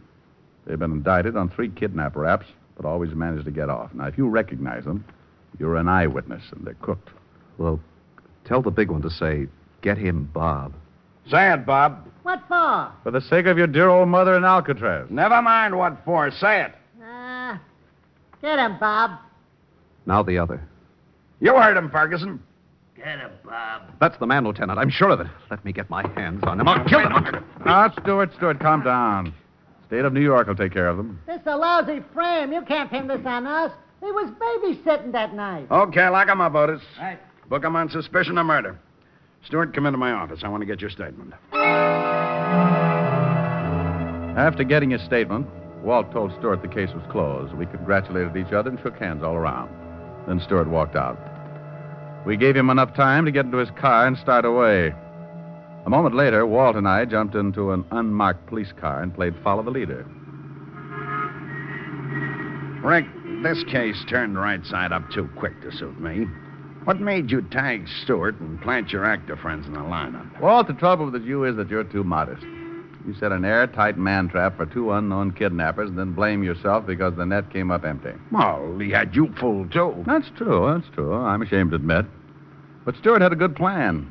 He kidnaps the lady himself, sends Diane a phony ransom note. Then, with a reputable private detective present, that's me, he gets the $50,000 and even bops himself on the head to make it look kosher. You'd have made a perfect alibi for him, Rick. But where did the old lady's body come from? He probably had it in the car trunk when we drove into the park the night of the supposed payoff. Hey, he's turning at the park. Mm-hmm. Soon comes the part we don't know yet. We should have nabbed him back at the station. I'd like to sweat him for a few hours. On what? The identification? So he claims it was a mistake. Could happen. The jury would think so. No, Walt. He's put on too big an act to fold under questioning. He's been acting ever since he made Diane believe he loved her, just to gain Martha Campbell's confidence. He's parking up ahead. Yeah. Now let him answer the $50,000 question. And where did he hide it?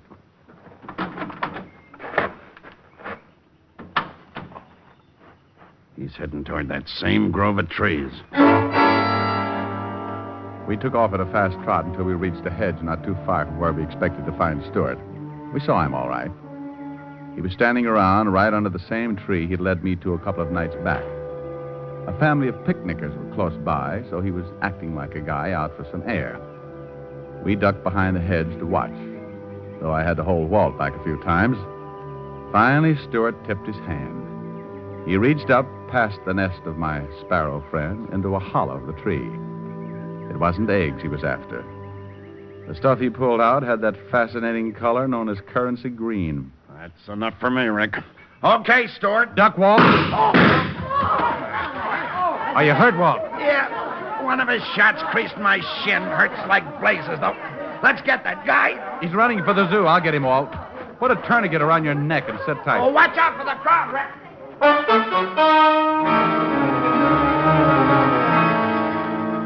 What the shooting did to that crowd, a skunk couldn't do in a bargain basement. They suddenly decided there was no place like home. Stewart was dodging between the animal cages now and still using his gun to discourage me. I sprinted after him, but he disappeared. That bullet went right through my only hat, but I saw him now. He was climbing along the rock barrier that backed up the bear pits. He made a lousy target because those jagged rocks and overhanging ledges gave him plenty of cover. He was trying to reach the road on the other side, and if I didn't do something about it, exit Mr. Stewart. I took aim. My shot clipped a hunk of rock just as he was reaching for it. Stewart pulled back too quickly and tried to step on some air, which never does work too well. He went over and down. He never hit the ground because down in that pit, waiting for him with open arms, was a giant polar bear that had never forgiven the man who brought him from Alaska to New York. Rick,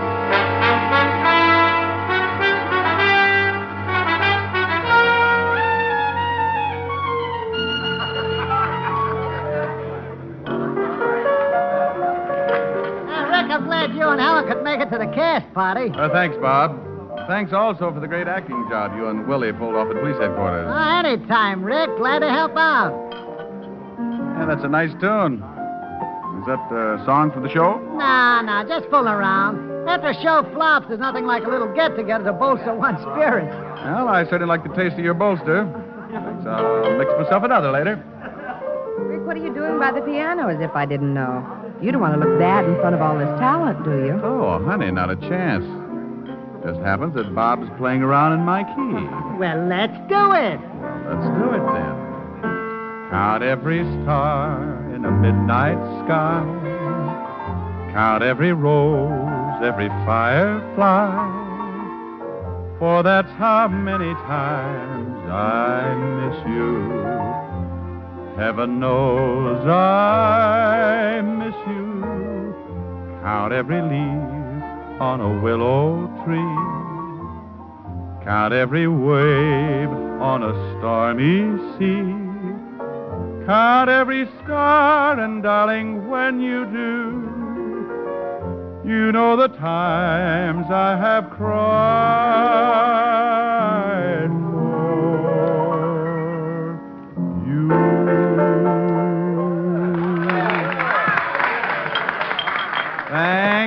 Thank you. I'm sorry, but due to previous commitments, I'm only available for stage, screen, radio, television, and parade.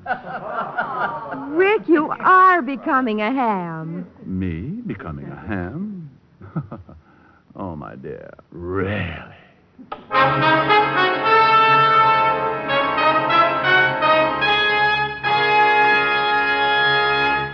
Again, here's your Rexall family druggist. If you suffer from acid indigestion, remember that Bismarex often neutralizes excess acidity in less than 1 minute. But more than that, Bismarex gives relief that's continuous and prolonged. Its scientifically balanced ingredients work in sequence, easing gastric distress and leaving a soothing, protective covering on irritated stomach membranes. Ask your Rexall druggist for Bismarex. He'll tell you can depend on any drug product that bears the name Rexall. Good health to all from Rexall.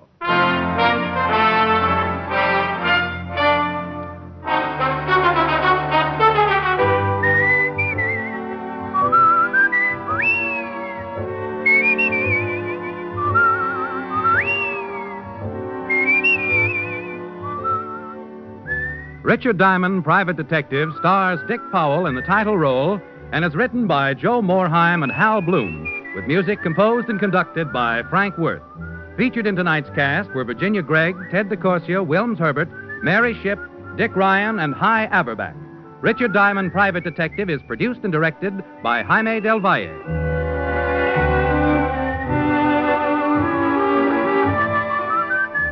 This is Bill Foreman inviting you to be with us next Wednesday at this time when we will again bring you Dick Powell as Richard Diamond, Private Detective.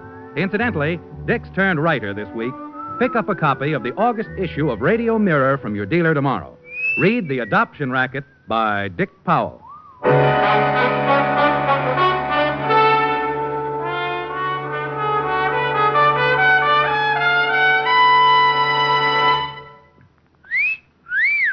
Hiya, beautiful. Get lost, Bristlepuss. You need a shave. But I have shaved. What else do you want me to do? Silly boy, she wants you to go Stag. Go Stag? But why? Because Stag is Rexall's exclusive line of men's good grooming aids, like Stag Brushless Shave Cream. No fuss, no massage, just smooth it on, and presto, you get a clean, close shave.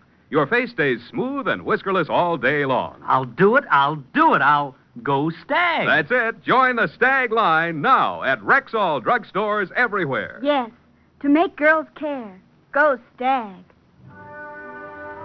Sarah Berner will delight you with Sarah's Private Caper tomorrow on NBC.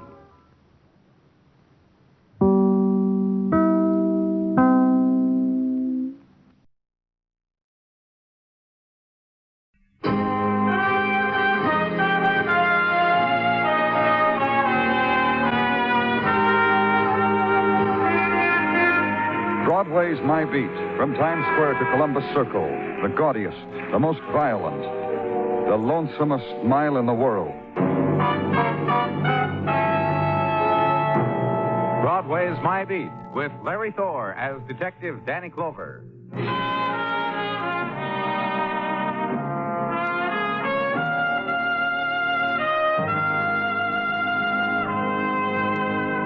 When Broadway turns into October, the happy trumpet gleams gold and makes its autumn music. And the sound of it spreads across the beginning shadows, mixes with specks of 1,000 colors, gives evening a hurry-up song. And October's man is there again, the old grad whose day is Saturday, the chap in the double-breasted gray Oxford who wears the winning colors, who holds high the pennant, who buys the drinks, slaps the backs, and makes the girl he met on the 50-yard line wear his beanie. Magic time on Broadway. Indian summertime. But suddenly it's night, and it's dark.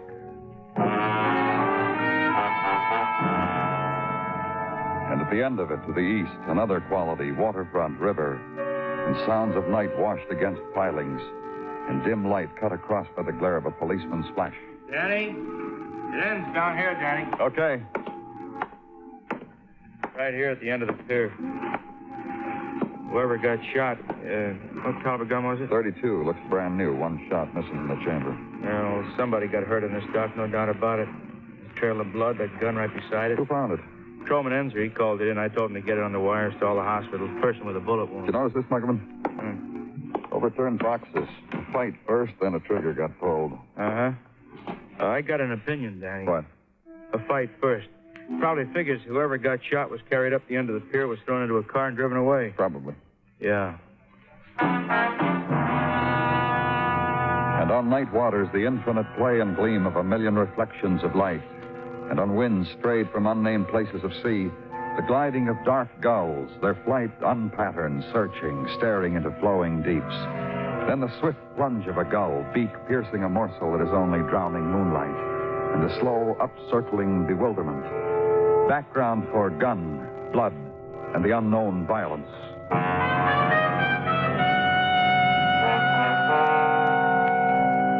And with Detective Muggerman, check it in at headquarters, make out the report, say the good nights, then walk home, hit the room where there's sleep and the old dreamings.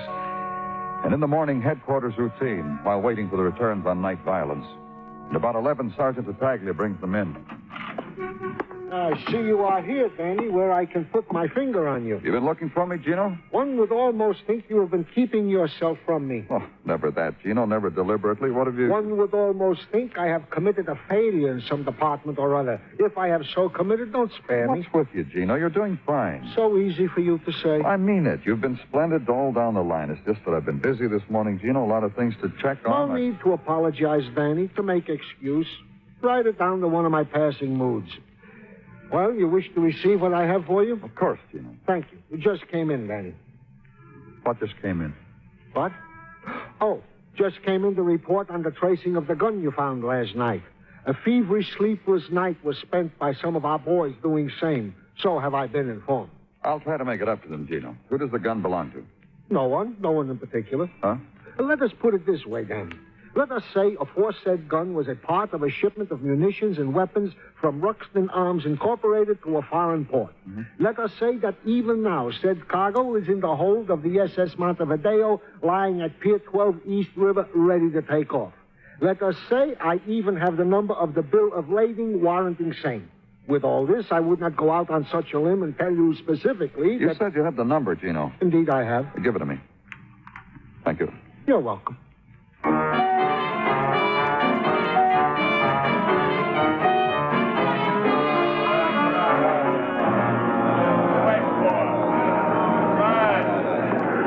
Telling you, I called it in. There'll be somebody down here in a minute. Just take it easy, will you? That ain't my job. You guys will work. That ship's got to move, don't it? Trouble? Yeah, who are you? Danny Clover, police. Oh, not that much trouble. It'll be over in a minute. Hiring boss didn't show for the shape-up. Shape-up? You're not a port cop? Uh-uh. Well, what do you need? Well, what's a shape-up? Well, these guys, stevedores, waiting for the hiring boss in the afternoon shape. The hiring boss just choosing who he wants to work, is that it? That's right. What happens to the rest of the men? You mean the ones the boss don't point a finger at? They don't get to work. Who are you? It's Tommy London, checker for cargo. You're the man I want to see. Because my name's Tommy London or because I'm a checker? I'll get the number of a bill of lading drawn on the SS Montevideo. I want to get some information about it. Yeah, like what kind? Well, here's the number. Shipper is the Ruxton Arms Incorporated. Let's go look it up, shall we? There's a desk over there. How come the hiring boss didn't show up today? It's unusual, isn't it? There'll be another one. I called the office. Well, I didn't ask you that. I asked it's kind of unusual, yeah. Why didn't he show? I don't know why he didn't show. We're not that buddy. Here's the blue copies of the bills of lading. Oh, while you're at it, I'll want the hiring boss's name and address. Do you have it? Yeah, name's Marty Connell. I'll dig out his address for you. What about these bills of lading? I want the location of the shipment. On the boat, you mean, huh? That's right. Yeah, it is right here. I'll copy it down for you. Well, Marty Connell's address, too. Be a busy day, huh? Sure, whatever you want, mister. Then into the hold of the freighter SS Montevideo. And clinging still to the bulkheads, the moisture, the vapor, the scent of dream-heavy ports of call, and the sway of vessel, the sleep-rocking and swelling tide on wake of passing ship, and the walls of cargo, and down a narrow passageway to crates of munitions stacked neat, pressed deep into curve of hull. And with a couple of the crew begin the searching and checking of the crates. The hour that drifts is sweat and cigarette smoke and languid, half-whispered salty tales laugh too saltily. And keep looking. Over here, mister. Hey, this the one you're looking for, huh? Yeah, it could be. It's the one you're looking for, mister. 32 caliber revolvers. The only crate that's been broken into, you see? Here. The kiss of the crowbar, huh? Somebody sure went to a lot of labor to get himself a gun. The almost certain proof of the gun that had left a tracery of blood. The after image of violence on a harbor dock had been stolen from here. So leave then, to an address the checker had given, a block from waterfront and 4 flights up and back.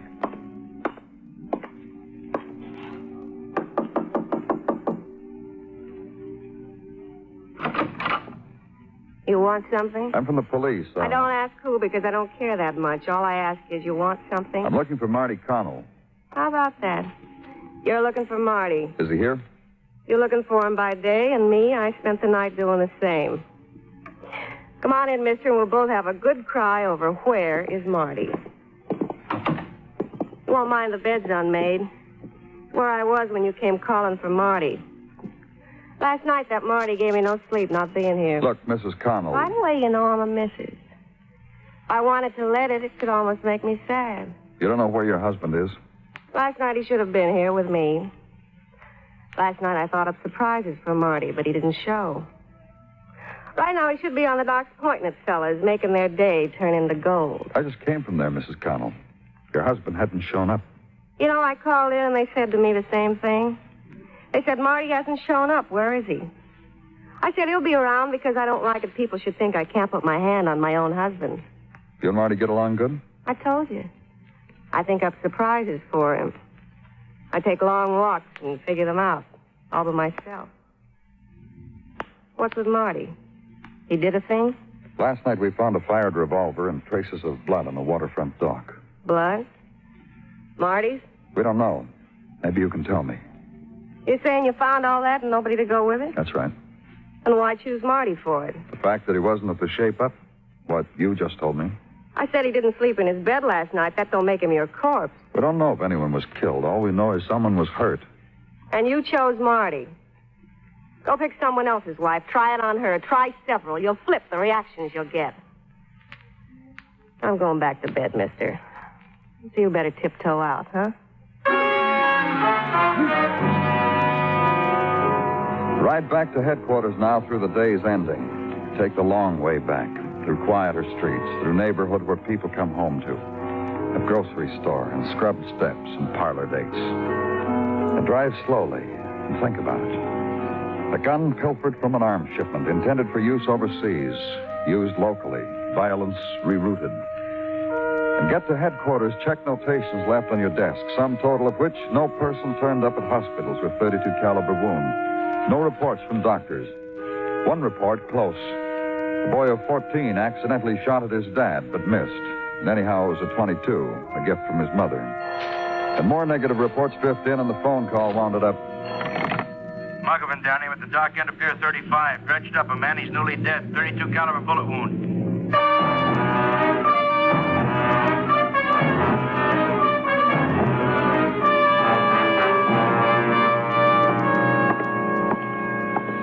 Down here, Daddy. There he is. Identification? No wallet. Belt initials MC. And look here in his arm. Tattoo. Heart and arrow. Marty and Joan. Marty Connell. Yeah, I'd say so. Dredge found him, huh? Yeah, doing routine channel work. Uh-huh. So, first time I've seen anything like this in years. Legs planted in concrete. Play rough on the docks, don't they?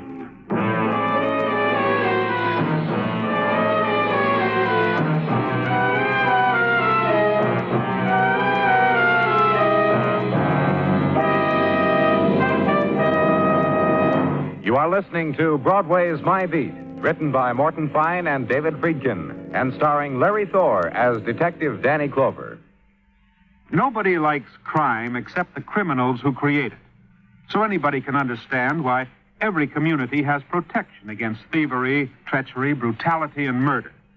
CETO, the Southeast Asia Treaty Organization, was set up by a community of nations to protect themselves against aggressive international criminal acts committed against them by other countries. CETO safeguards the life, liberty, and pursuit of happiness of the people of its member nations. CETO protects your life, liberty, and pursuit of happiness. Help CETO help you.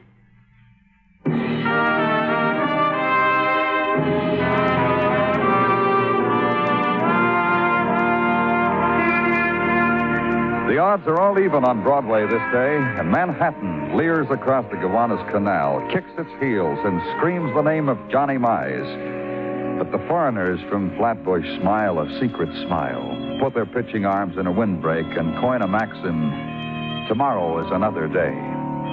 So walk the magic street, dream the dream, how you would be out there, series all even, the bat moist in your hand, and right field fence a mere 296 feet away.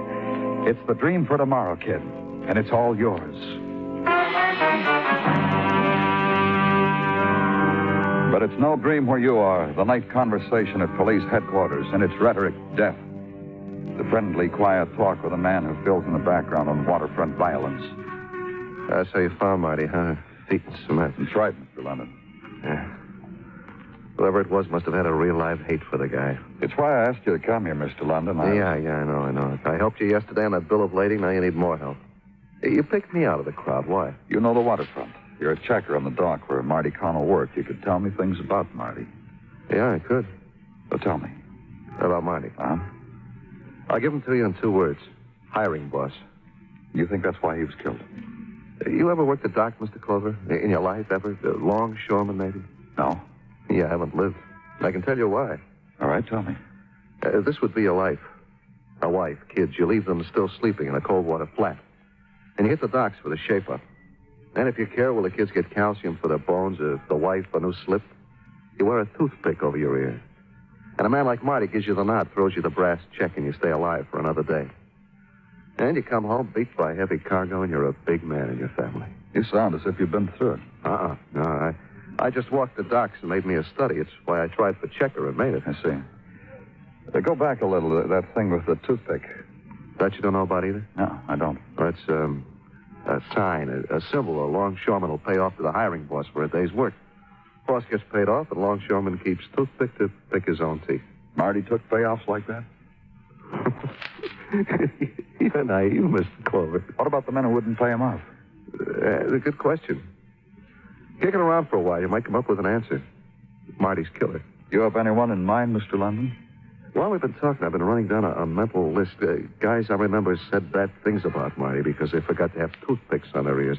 Guys Mr. London. Yeah, like this one guy who was almost a dock hero once. He laid for Marty in an alley one night, broken bottle in hand. Lucky Marty, he picked another alley to walk home that night. Who was the man? The boys carried him on their shoulders for a while, sang songs. Georgie Harper. Got a room on, let's see, house at 1324 Front Street. I got a photographic memory for those things. Thank you, Mr. London, that's all. I've been some help? Yeah, you have. I'm glad. Anytime, Mr. Clover. Good night, Mr. Clover.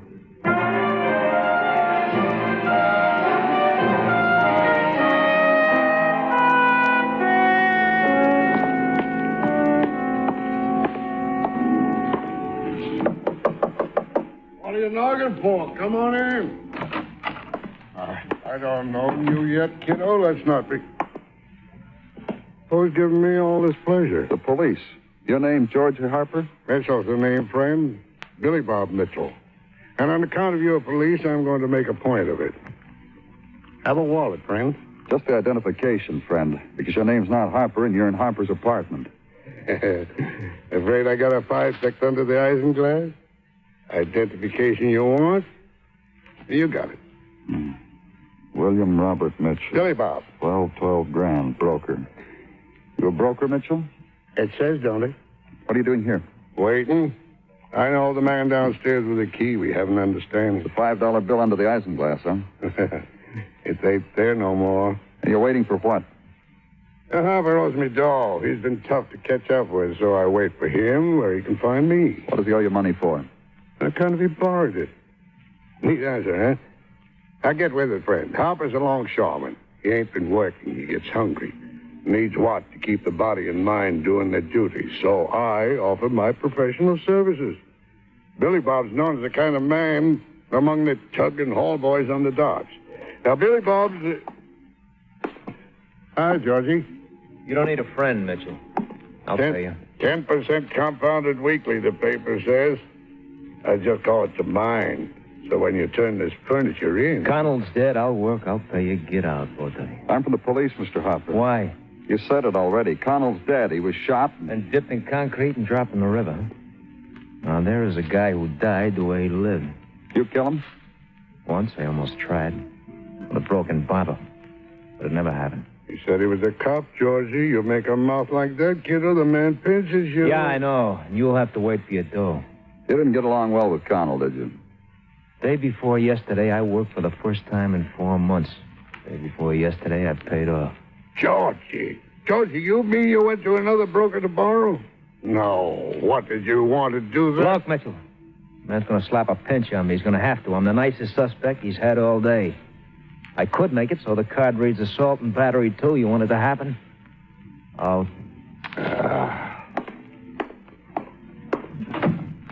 Let's talk about that payoff you mentioned. You want a job, you slip a man a bill. You don't pay off, you don't work. What happened to me? Also, Connell spread the word around the other docks about me. It goes on. And day before yesterday, you paid off. And yesterday, Connell gets dead. Am I going with you? That's right. Let's go. The ride uptown on fringe of October night with a man of many griefs, but none for Marty Connell's dying. At headquarters, book him on suspicion of murder. Then the squad room and a quick sleep. Quick because morning came quickly. And after that, dock, where Marty Connell had been hiring boss. And dock is a jut into gray waters and the horse-chilled laughter of men waiting for a day's work, waiting for shape-up. And against harbor wind, the clots of talk, of tea formations, of $2 bets, of half-remembered women that never happened, and of other autumns, other docks. And at 5 minutes to 8, skirling the length of waterfront, the shrill sound. The waiting men form a circle around the new hiring boss. And toothpick on the ear is the currency of the morning. And watch the glint and play of the brass checks in the hands of the man who has the kiss of a job in his power. Watch. Finally, he tosses one. And another. And another. Till his hands are empty. And the unhired move away from each other.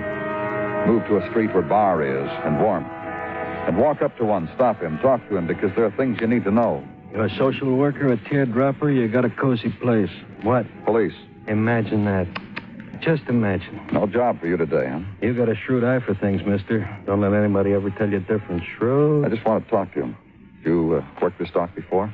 If I tell you yes, what happens? Guns go off, firecrackers pop, what? Then you knew Marty Connell. It was a load I carried through life. No more, though, huh? Now he's a statue in cement, I heard. That Marty. You ever worked for him? I want to tell you something, mister. If Marty was alive, I'd go out of my way just to find toothpicks in color so I could impress Marty. Work this dock.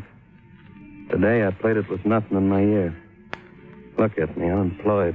You laughed about Marty's dying. Mm-hmm, like this. Huh?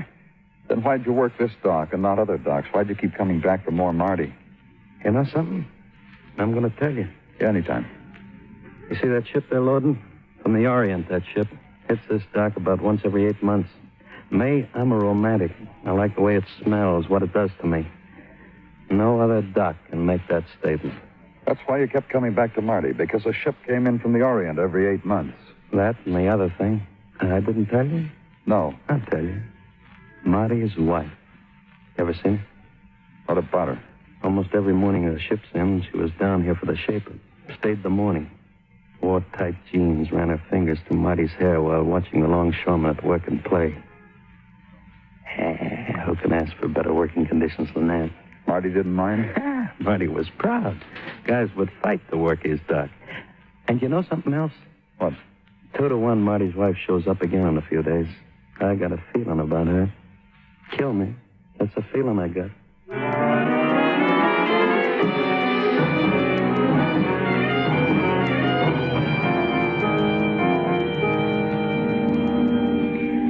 The way you fellas just pop in here. Well, look, I'm right in the middle of... You oughtn't to be here. Just a few questions, Mrs. Connell. Widows don't mean anything to you fellas, do they? I'm a day-old widow. Not going to take long. About what? Your husband. A lot of guys hated him. One of them flipped. One of them... What are you making me say it for? You used to come down to the docks, didn't you? What? Yeah, I used to come down to the dock. To visit your husband. I married him. I had privileges. I like to watch my husband in action where he worked. The way he'd move his head this much. 20 guys jumped. How about the stevedores? The guys? You kidding? Once one of them offered me a peanut butter sandwich. My husband Marty threw him in the river. And once... Where you going? I didn't see this before. Real pretty, huh? Genuine, too. What are you going to do with it? What do? Eat off a bare table? A plate like this. Some people hang stuff like this on the wall. I'm going to eat off it. Turning point in my life. A new plate. New perfume. Oh, let me see. Take a look at this stuff. That's French on that perfume bottle. It means made in Saigon. That's in Indochina where it came from. Brand new. Where this plate comes from, too? Sure. Right off the boat. Living, huh? Real turning point. All right, Miss Connell. Thank you.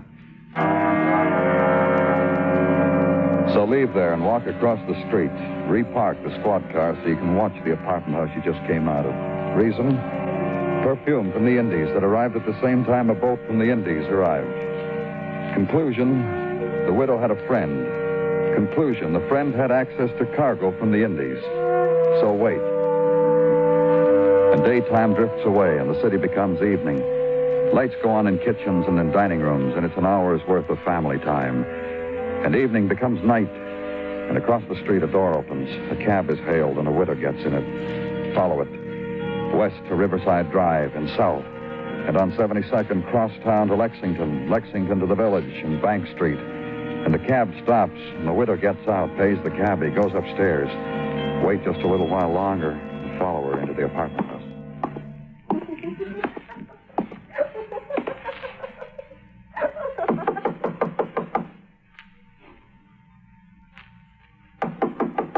No word.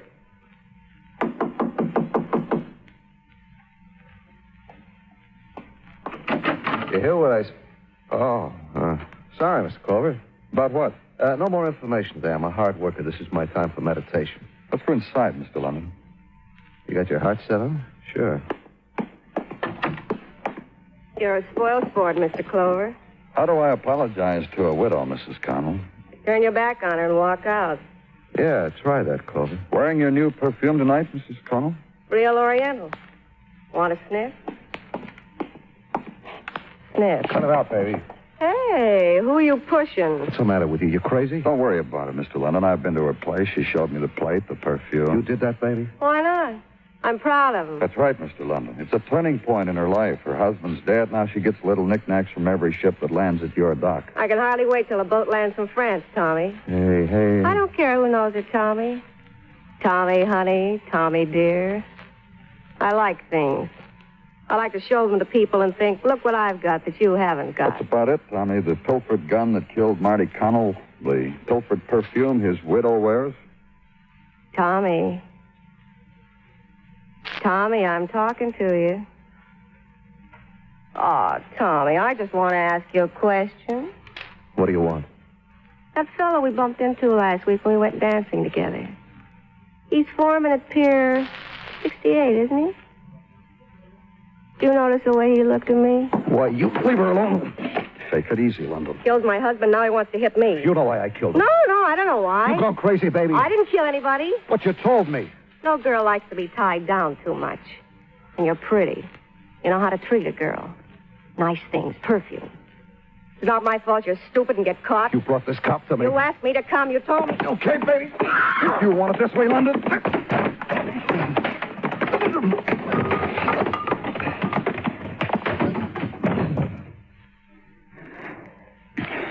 I once saw my husband do that to a man, Mr. Clover.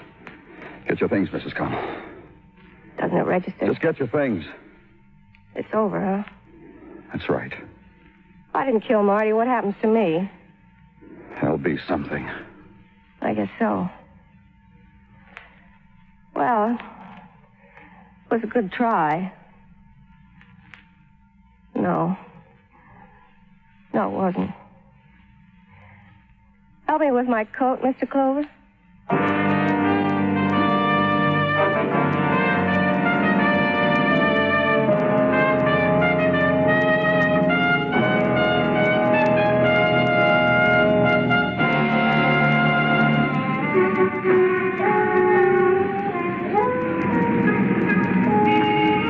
In the minutes before dawn, Broadway lies huddled in a dreamless sleep. It's the time of the long black night, and no stars, and the muted wind. And on the wind, the sly whispers.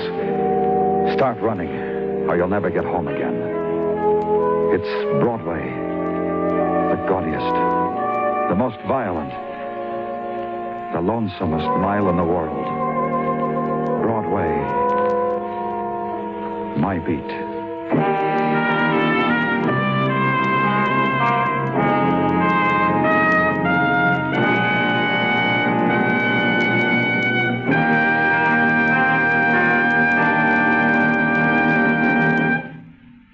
Broadway's My Beat stars Larry Thor as Detective Danny Clover, with Charles Calvert as Tartaglia and Jack Crucian as Muggavan. The program is produced and directed by Elliott Lewis, with musical score composed and conducted by Alexander Courage. In tonight's story, Charlotte Lawrence was heard as Joan and Hy Everback as Tommy. Featured in the cast were Anthony Barrett, Lou Merrill, and Joe Granby. Bill Anders speaking.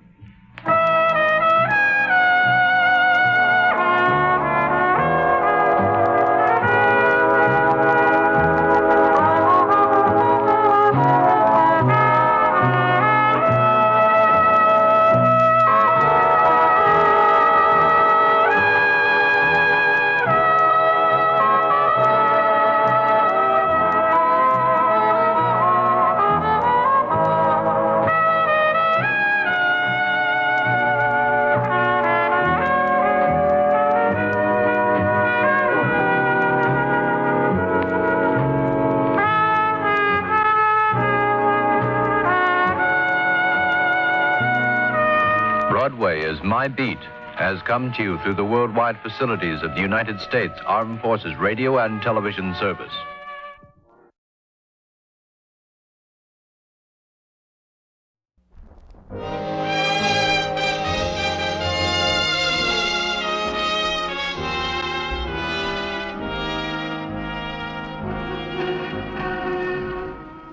Broadway's My Beat, from Times Square to Columbus Circle, the gaudiest, the most violent, the lonesomest mile in the world.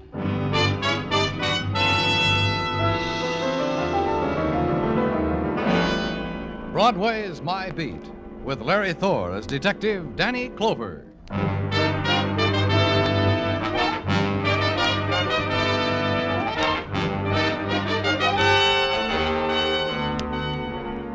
Broadway, it's the neon avenue of beggars, the gleaming alley where you dart and search and revel in the blaze of fury. You sidestep the gutters of night, try to close your heart against the carnival scream that rises high above Broadway, shatters, then prowls through the city. But it's no good. It holds you close.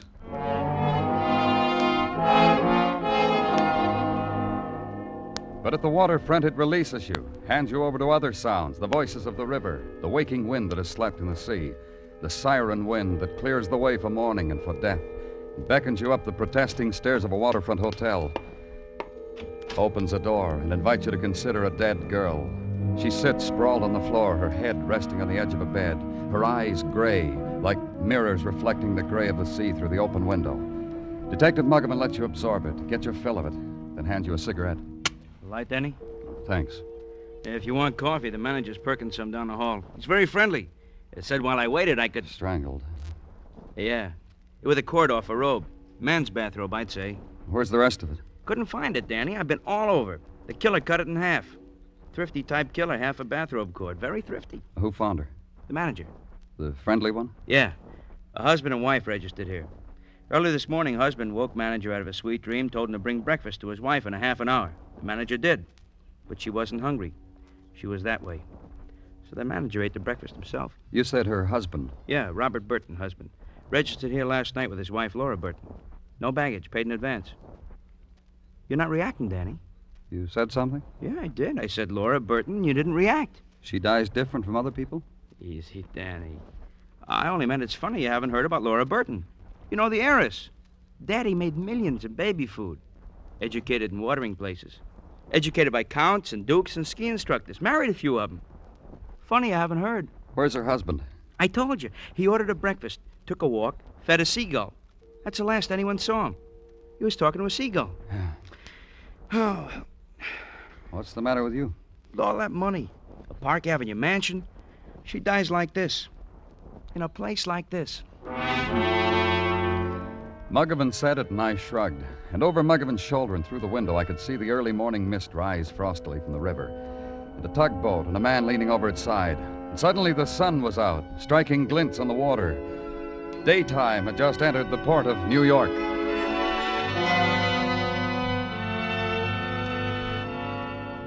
Laura Burton, heiress. Laura Burton, strangled in a $1-a-night hotel. Find out why. Go to the Park Avenue address of Laura Burton. Be suitably impressed by the paneled oak doors, the musical chimes. The butler who took my badge and placed it on a silver tray disappeared, then returned and gave it back to me between his thumb and forefinger and told me to sit. Then 15 minutes of considering the 17th century tapestries and wondering how George killed such a big dragon with such a small sword. Then just as I was about to figure it, someone tapped me on the shoulder, and I had to leave George to his own devices. You like tapestries? Not especially. I was just... Oh, because if you did, I've got some in the study that would make your back teeth rattle. Oh, some other time, maybe. Right now... You're a policeman, aren't you? What policeman? Clover. Danny Clover, homicide. I'm Muriel Carlson. What can I do for you? I asked to see Robert Burton, Laura Burton's husband. And you're from homicide? That's right. Wonderful. Who did Robert murder? We just want to talk to him. We're not sure he committed murder, Miss Carlson. But it's possible that he did. Did he kill Laura? Laura is dead. Shot? Strangled? Beaten? Poisoned? Strangled. Well, I only ask because, well, I'm Laura's sister, and if any of my friends ask me how Laura died, I can tell them. That's all your sister's dying does to you, huh? Oh, it's much more than that, Mr. Clover. It's a release. For years, I've been wondering how Laura would die. It's been bothering me. Now I can think of something else. Where'd she die? In a waterfront hotel. Then Robert killed her, of course. I say of course because there's no doubt about it. Laura was always running off to places like waterfront hotels with him so she could get to know him better. Or maybe her own canopied furniture bored her. You know, I thought Laura's second husband would kill her. Now it turns out her fourth husband. Well, what do you know? Where will I find him? Robert? Robert, the man with the muscles, the man with the flat stomach and the fat mouth. Robert, fourth husband, Robert the stevedore. Where will I find him? I wouldn't know. But Robert could never get waterfront out of his hair. Literally. You could smell it. Am I being helpful, Mr. Clover? Then the glee at what I'd brought her couldn't be held back. It bubbled up, spilled out of her mouth, shaped itself into a girlish giggle. She tried to smooth it off her lips with the back of her hand. Couldn't. Instead, stroked her throat, arranged her back hair, watched herself, admired her image in an antique mirror. With her eyes, invited me to the same. And I got out.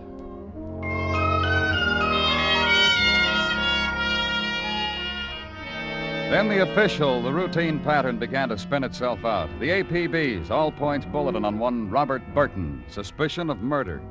The inquiries at the waterfront places. Robert, if you find him, mister, send him back to me. I miss dear old Robert. My Prince Charming, I called him. Find him for me. The waterfront buddies.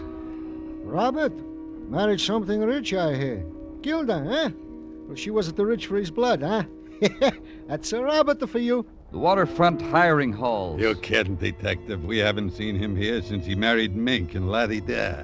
Robert's dreamboat come in, huh, Detective? Dead wife, live money, huh? And finally, a man on the docks. A man loading cargo. A man who knew Robert like he was his brother. Like my brother. We loaded junk together.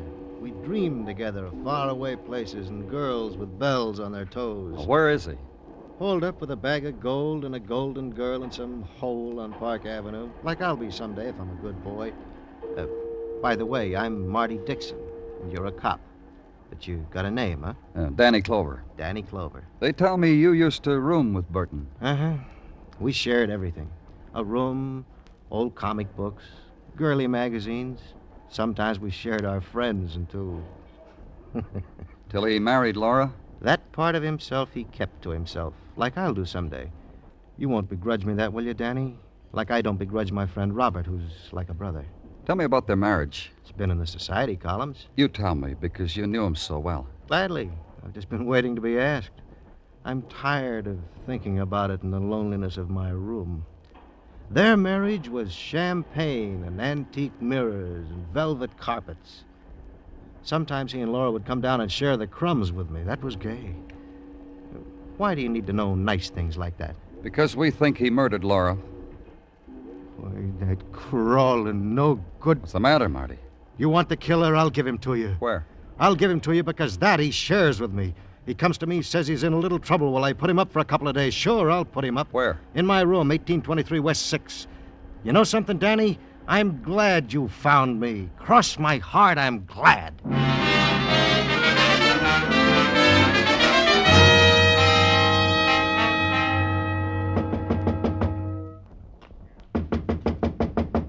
Come on, open up, Burton. Open. Who is it? Police. You got the wrong room. Open the door. No? Okay, Burton.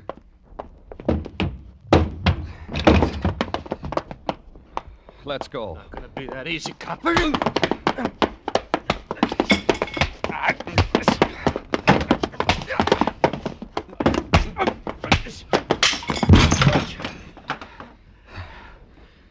Like I said, Burton.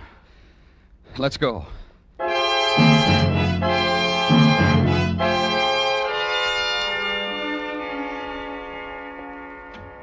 In here, Burton. Hi, Danny. Brought Burton along because he wants to talk to us. Good. Sit down, Burton. Over there. Thanks. Lawyer said I should tell all. You got a smart lawyer. And he can afford it. How many millions does your wife leave, Burton? 7 or 10? I never can remember. I get all flustered when I mention that much money. Why'd you strangle your wife, Burton? Oh, such a leading question, fellas. Next thing you'll want to know, did I enjoy it? Did you enjoy it, Burton? Thinking about it, I enjoy it because now there's all that money. That's the part that's enjoyable. But I didn't kill her. Is that what your lawyer told you to say? Say it, he said. If you didn't do it, my boy, he said, say it. How about that bathrobe cord? Whose bathrobe? Mine, fellas. Who registered at the hotel with your wife? I did, fellas. I've been telling the police that for 6 hours. You got a pretty nice place on Park Avenue, Burton. Why pick a flea bag? Salt air, fellas. The commonplace things. Laura and I enjoyed it. I'm a different man near the waterfront. Laura enjoyed it. Okay, Burton, what happened? Woke up this morning, felt like a walk, stopped at the manager's room, told him to send breakfast up to Laura. What about the manager, Muggavan? He's an old man. Dr. Sinsky said he wouldn't have the strength to strangle. So you killed your wife and went for a walk. Is that what happened, Burton? My lawyer said you might say that.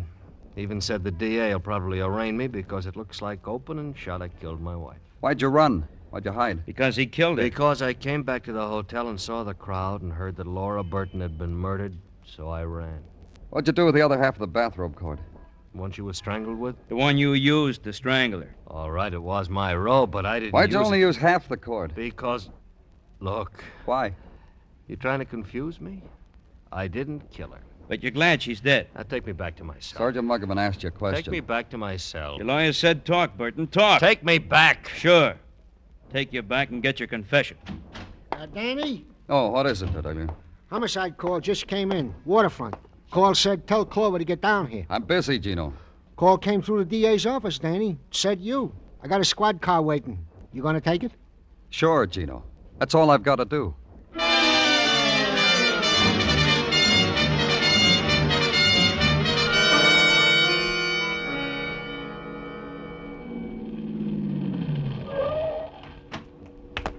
I've been waiting for you, Lieutenant. It's right down the alley. Thanks, officer.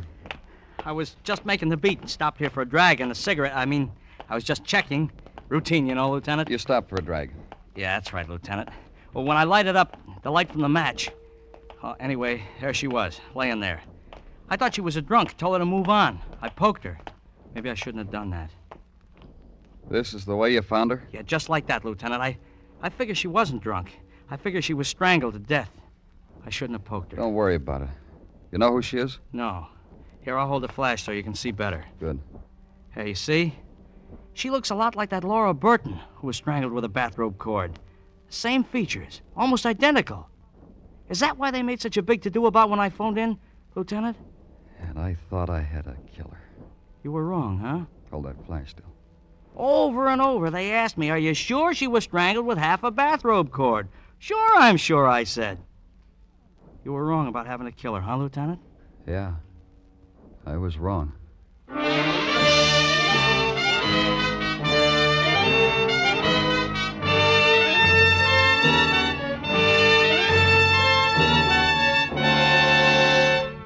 You were listening to Broadway's My Beat, written by Morton Fine and David Friedkin, and starring Larry Thor as Detective Danny Clover. The election news. You'll hear it best on CBS next Tuesday, November 7, with its world-famous reporter Edward R. Murrow heading up the staff. CBS News will bring you the latest up-to-the-minute returns in state and important local contests. Be sure you get the election news fastest and the most accurately next Tuesday night. You'll hear it best on CBS.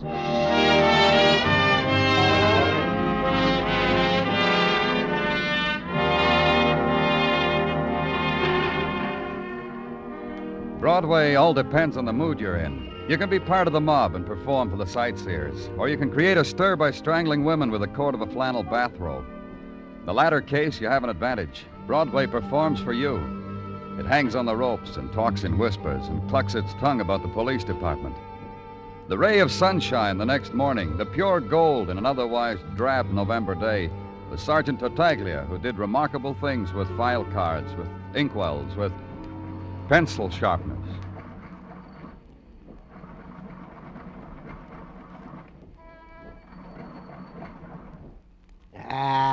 What's the matter, Gino? This pencil sharpener, Danny. A veritable ogre of pencils. Chews them up and gives no points in return. I've been waiting for you to come in, and I've been sharpening your pencils. I'm here now, Gino. Huh? Well, you said you were waiting for me. You got something to tell me? Roger. Then tell me. Wilco. Of the matter of the girl who was strangled in an alley. Her name was Annalise Sisler, a name known most especially to Precinct 45 for various and sundry misdemeanors. Go on. Technical asks that it be pointed out to you that Miss Sisler had physical attributes which were also observed on Laura Burton, also deceased. Uh-huh. Such as, to wit, maybe the killer strangled the wrong woman the first time because both were blonde, both had blue eyes, both approximately the same age, same height, same weight, both strangled, and both by opposite ends of the identical bathrobe cord. You know, Danny, this brings to mind a famous case which involved Mike Schreck, the bald-headed... Tartaglia. Well, it was almost the miracle detective from Philadelphia's undoing, Danny. If he hadn't disguised himself in the nick of time as a midget... Get on with it, Gino. To wit, the DA has released Robert Burton as a murder suspect since he was in the pokey at the time of the murder of Miss Sisler. And since the murder weapon which killed Miss Sisler also killed Laura Burton. Okay, what else? What else is that Miss Sisler's last known address, according to the records of the 45th Precinct, is the Kenneth McManus Masseur Parlors on East 34th Street. How'd I do, Danny? Great, Gino. I'll get you a new pencil sharpener.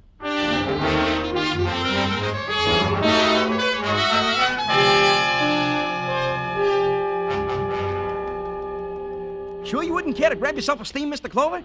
Then a nice salt rub from the salty hands of one of my experts? All in the house, of course. All I and want you can is... get your suit clean and pressed while being catered to. We think of everything in this calling. Look... And we got a ladies, too, in case you got a wife or a girlfriend or something else on the pump side. But for them, we got home permanents while being cooked and mulled and freshened up. That's all of it? You're through? Yeah. Yeah. Can't tell you, huh? All you want is what do I know about Annalise Sisler? That's all.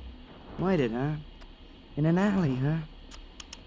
Well, such a good worker. One of my best. Little Annalie in such demand. By whom? Ladies. Fat ladies, skinny ladies, happy ladies, sad ladies. Little Annalie had a way with a steam cabinet. They always asked for her. She finished her work last night, punched her time card, waved goodbye to you from the door. That's right. She did all that, just like you said. Oh, but you got one detail wrong, Mr. Clover. She didn't wave goodbye. Wrong again. She waved, but not last night. 5 months ago. She heard a call from somewhere deep inside her. She left my employee to answer it. You'll explain to me about the call. Happens to girls like little Annalie. She heard a call to be a photographer's model. Nice, clean work. You wouldn't know where. Wrong again. with Leroy the photographer on West 10th. Can't inveigle you into a steam, huh, Mr. Clover?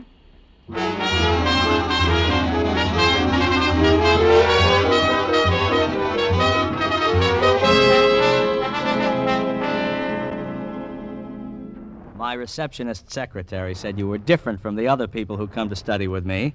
How much are you different? This much, Leroy. I've photographed those, too. Police badges, yes, in my formative stage, when I was desperate, naive about subject matter. But now you're doing better, huh, Leroy? Oh, much, much. As witness this mass class. 3 models, assembly line methods, pardon me. Try one from the floor, Mr. Holmes. And this time we'll shoot it with film, shall we, Mr. Holmes? That's right. Yes, it's better with film. Now, Mr. Clover, where were we? You had a model. Oh, that's why you're here. You want stuff about Anna Lee. Now you know. Wonderful girl. Ordinary, but wonderful in such a wonderful way. The textures, the highlights, the shadows. Yes, we miss Anna Lee, don't we, Mr. Holmes? Of course we do. Ever done art studies in a prison cell, Leroy? The texture, the highlights, a man like you could do wonders. You mean because I don't nudge up to your questions, you'd do that to me? You'd, Uh-huh. Hold my camera, Mr. Holmes. Thank you. Now look here, Mr. Clover. I don't believe it. Oh, I'm not going to hit you. Don't fear. I'm just going to tell you off. Anna Lee Sizzler was our favorite model. We've lost her.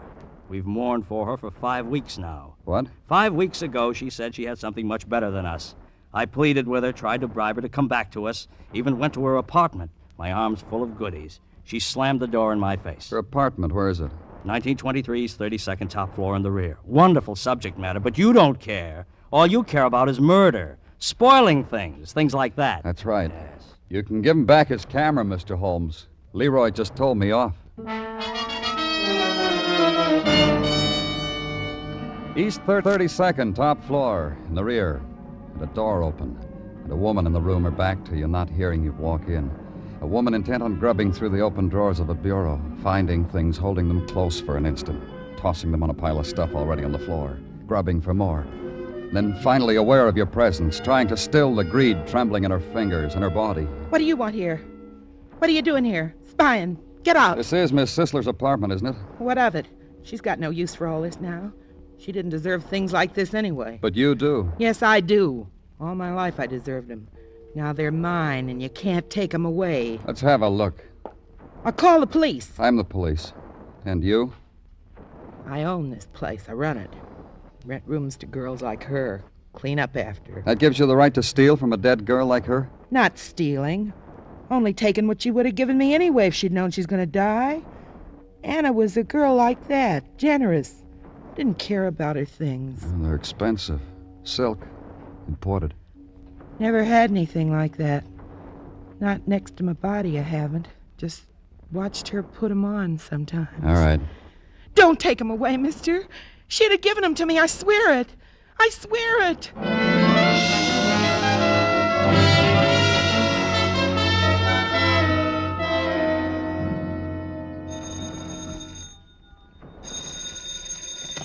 Danny Clover speaking.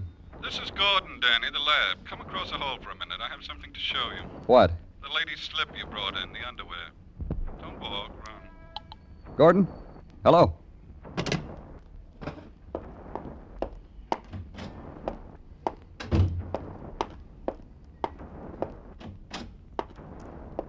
Did you walk or run, Danny?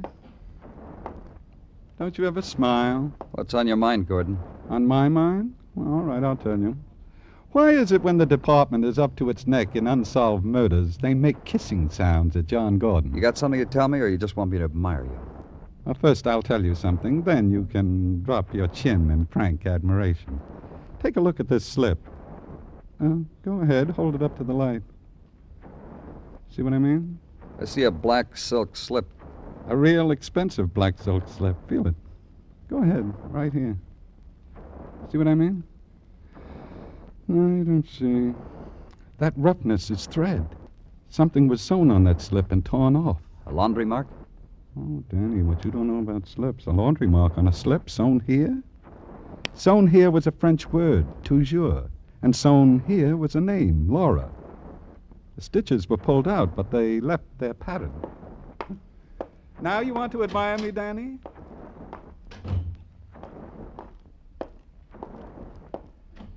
Tartaglia. Hey, Gino, where are you? What do you want, Danny? Call the Seaboard Shipping Line, Gino. Get the dock foreman and ask for Marty Dixon. Well, suppose they won't call Marty to the phone, Danny. Dixon's just a stevedore. That's what I'm counting on. Leave word. Tell him it's urgent. Say Robert Burton wants to see Dixon as soon as Dixon gets off from work. Roger, Danny. And also Wilco.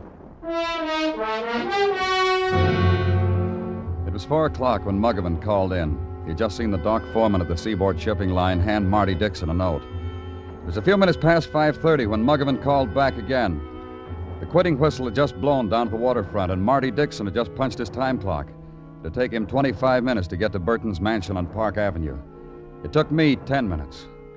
Robert Burton said he was glad to see me. We could talk in privacy. Laura's sister was judging a dog show on Long Island, and he'd given the servants the day off to grieve his wife's death. So we can talk in privacy, Danny, but you know what? What?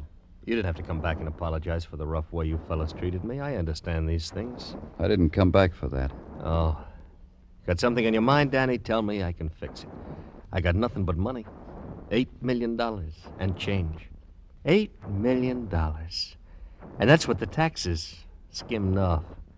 Tell me, Danny. I know who murdered your wife. And you want a reward. How much you want, Danny? That's besides the gold watch I already got in mind. How do you want it engraved, Danny? And a matching gold cigarette case, too, anything. Because I'm indebted to you, fella. Don't you want to know who murdered your wife? I figure you'll tell me when the time is ripe, fella. Tell me and let's forget all about it, huh? I'll tell you, fella. You did. You murdered your wife.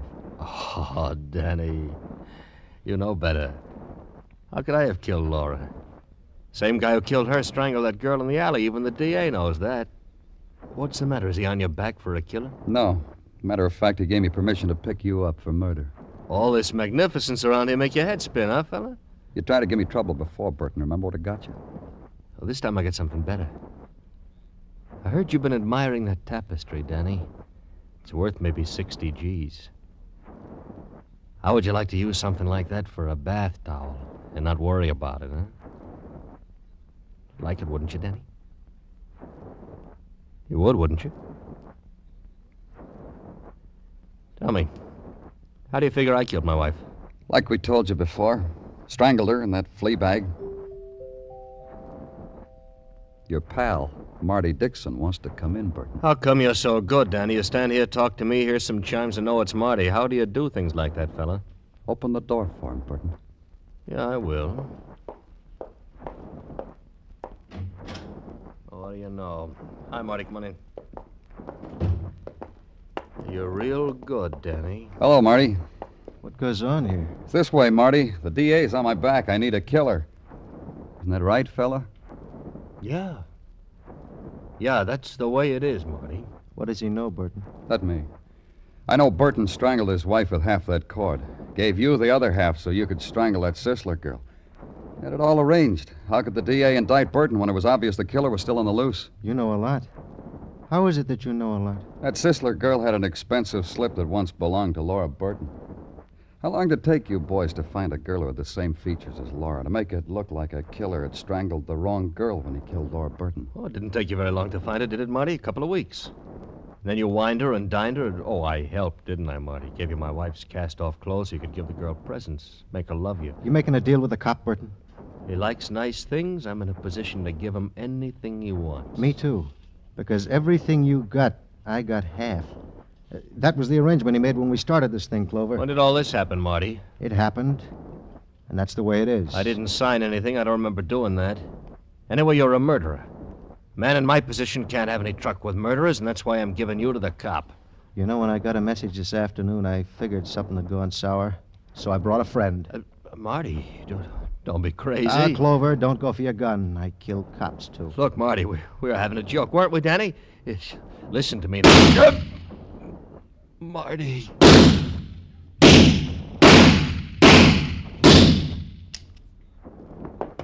You don't have to rough me, Clover. The gun's empty. Let's go, Marty. Sure. You want to know something? What? I feel real good. I'm going to the electric chair, and I feel real good. How many men get the opportunity to die for half of $8 million?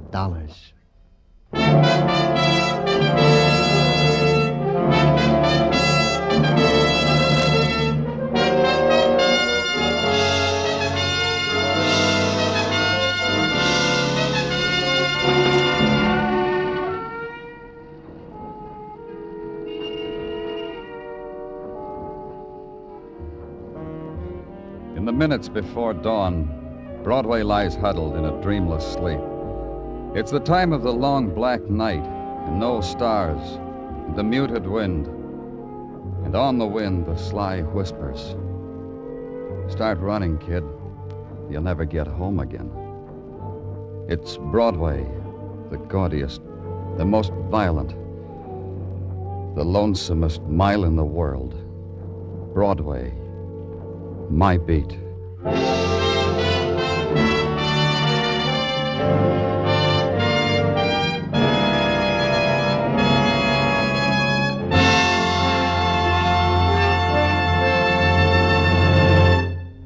Broadway's My Beat stars Larry Thor as Detective Danny Clover with Charles Calvert as Tartaglia.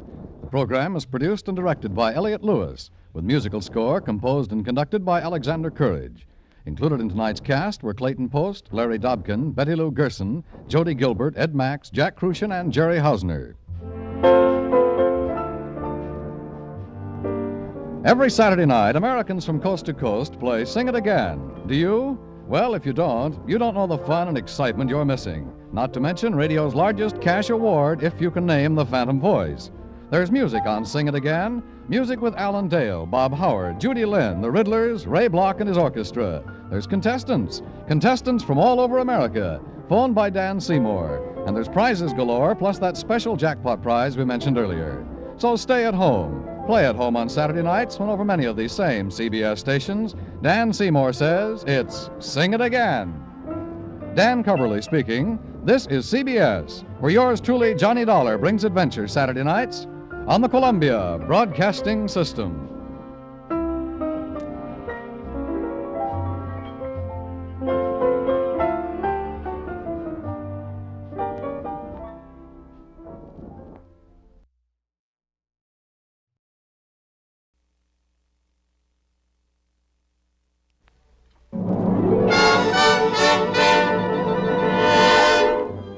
Broadway's My Beat, with Anthony Ross as Detective Danny Clover.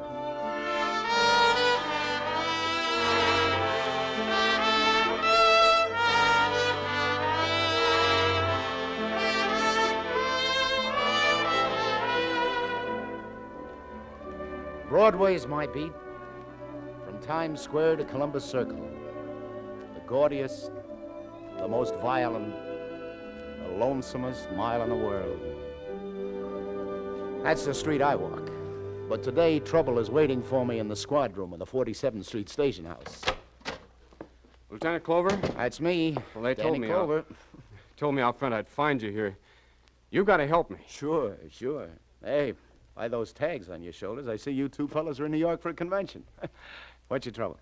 Well, you see, I've never been in the big city before, and, well, I've heard about things like this happening, but I never thought it would happen to me. A girl is trying to blackmail me. Blackmail? That's right.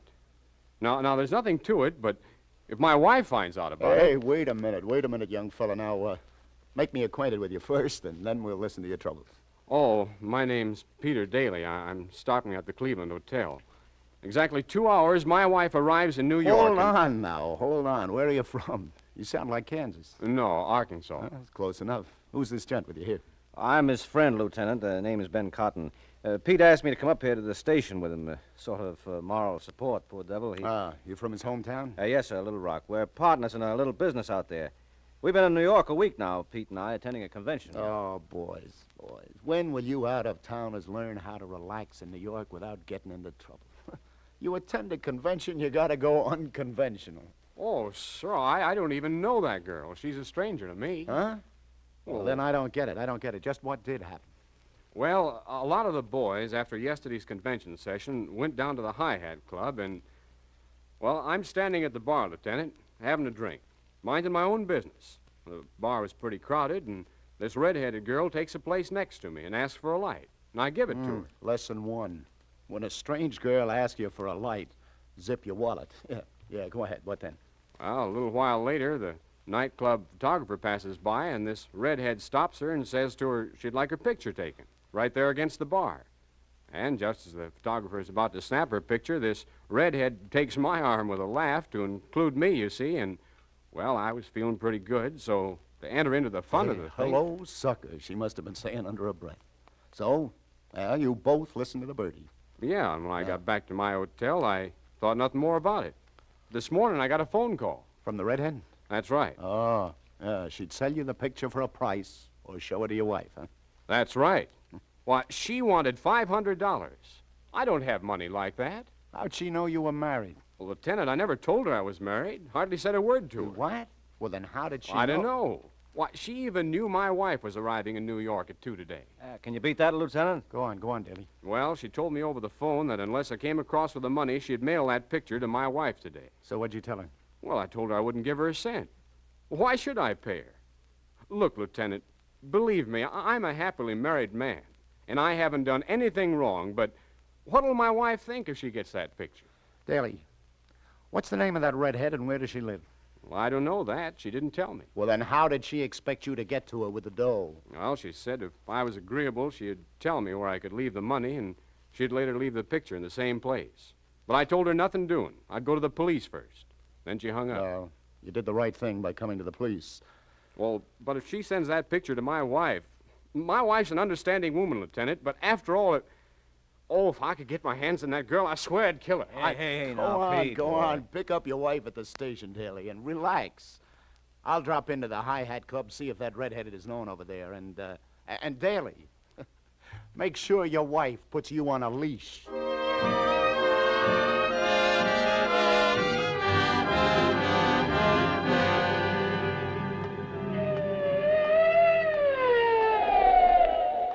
Lieutenant Clover. Yeah, Sergeant, what's up? Looking all over for you, Lieutenant. Broadway Towers. Detective Tom Donnelly's already up there, apartment 5E. Some dame there, found dead, Lieutenant. Looks like murder. How do you like that? Just when I was staring up at the skyscrapers wishing I was a pigeon. All right, let's go, Sergeant. Broadway Towers.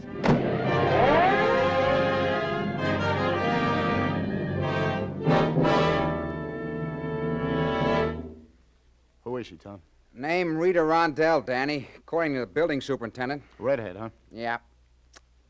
Fractured skull. Body was discovered by the super, hmm? Yeah. No witnesses. No one seen entering or leaving. Hey, look over that back room, Sarge. Right, Lieutenant. Say you found the phone off the hook, Tom? Yeah. Yeah. Well, it looks like the whole scuffle was over that phone. Yeah. Hey, what's this written on the calendar here, Danny? Bobo, 1 p.m. Yeah, let me see. Bobo. Could be some guy. Ask around the stem, Tom. Any characters named Bobo. Okay. You say Doc places a death about 1:10. Huh? Right. Well, whoever a visitor was, boy, they had quite a tussle. Say, Danny, look here. I found some photographs hidden in the bottom of this drawer. Take a look. Well, what do you know? What's the matter, Danny? Hey, you remember that nice guy, Daly, from Little Rock, came in the station house this noon about a blackmailing redhead? Yeah? Yeah, this is him. With Rita Rondell. Taken against the bar at the Hi-Hat Club. Look. Yeah, how about that, huh? This must have been the dame who was trying to shake him down. And this is the frame-up picture she meant to sock him with. Yeah, so this is the redhead. And me, I'm looking all over for her. Open and shut. Remember, he said he'd like to kill her? Never can tell. He didn't look that mad. Ah, well. Like I always say, cherchez le motive and you got your man. Shall I bring him in? Hey, hold your horses, Tom. There's no evidence he had anything to do with this, but I better drop in on him and have a little chat. Question him, huh? Yeah. Anything else turns up, let me know. And check Bobo. Right. I'll keep in touch. Poor Daly, I feel sorry for him. And with a wife just arrived in town. Tom, this is going to be a heartbreaker. Especially if the little lady from Arkansas answers the door.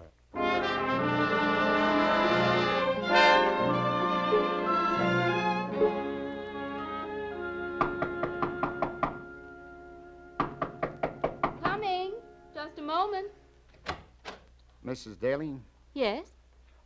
is your husband in? Why, yes. He's just lying down for a bit. Who shall I say is... Mrs. Daly, I'm Lieutenant... Well, isn't old Artie? We forgot our appointment, fella. Huh? Oh, darling, I want you to meet Art Smith. He was my lieutenant, 3rd Airborne.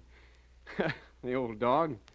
Imagine meeting him at the convention after all these years. Yeah. Mr. Smith, just imagine. You two must be thrilled. I guess New York's a place one meets all Be the... right with you, Art. I just put on my jacket. Yeah. Okay, I'll wait. How do you like the little missus, Art? Oh, just fine. Pleased to meet you, ma'am. Step on it, Pete, huh? Won't take a minute, Art. Why? Where are you boys off to? Oh, Cookie, I forgot to tell you. I promised Art I'd have a cup of coffee with him. You know, catch up on the old gang. He leaves for Cincinnati in a little while. Mrs. Daly, does your husband often go to conventions alone? Oh, heavens, no. This is the first time we've ever been separated in the 3 years we've been married. I see. Ben Cotton, his partner, was going too, so there was nothing to worry about. Besides, I know that Peter wouldn't even look at anyone else. Oh, let's go, Art. All right, Peter. Let's go down to that coffee shop and have that little chat.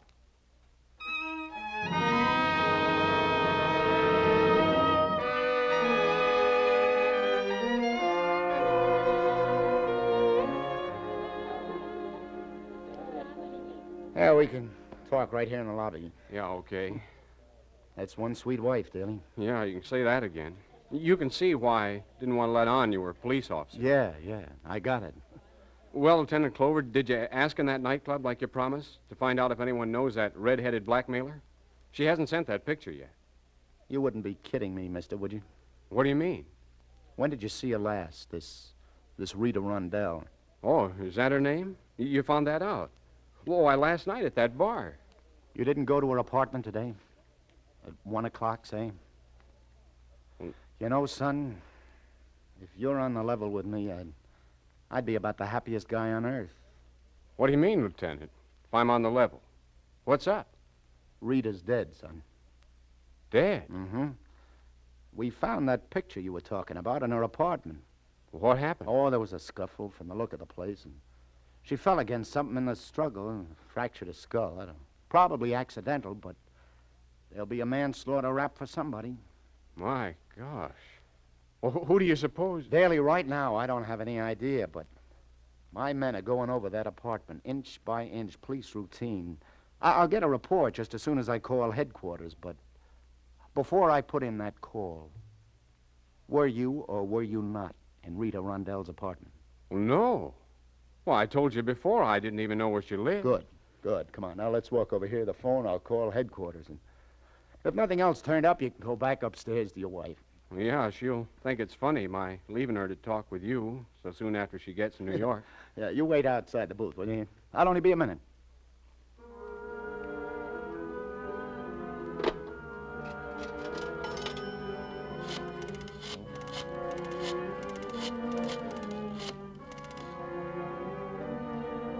Clover. Sergeant, anything turn up on the Rondell dame's place? Uh-huh.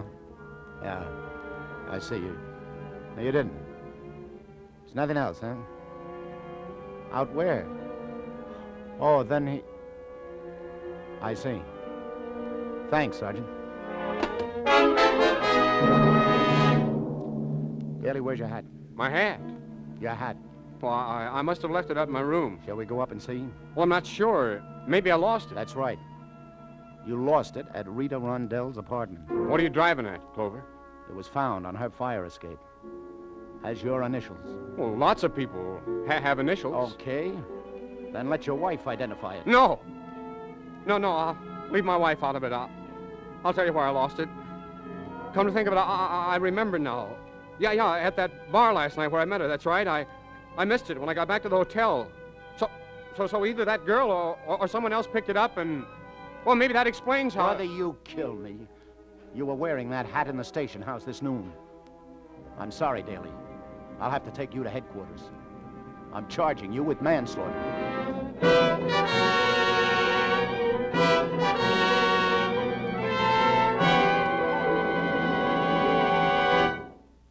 You're listening to Broadway's My Beat. We'll continue in just a minute, but first, Sunday nights on CBS are famous for their top comedy with Jack Benny, Amos and Andy, and the other great comedians, for the splendid drama that Helen Hayes brings each week, and for the appearance of one of the greatest detectives in modern times, Sam Spade, created by Dashiell Hammett. Sam Spade's approach to crime detection has now become the pattern for many another sleuth. But none so well combines the hard-boiled view toward a fast dollar, the down-to-earth appreciation of a well-formed ankle, and the readiness with a wisecrack. A bestseller in the fiction field, Sam Spade's Adventures on the Air are now among the top-rating mystery shows. You will find here tonight and every Sunday night on most of these same stations, Sam Spade, ready for rough-and-tumble action and a battle of wits in the best Dashiell Hammett tradition.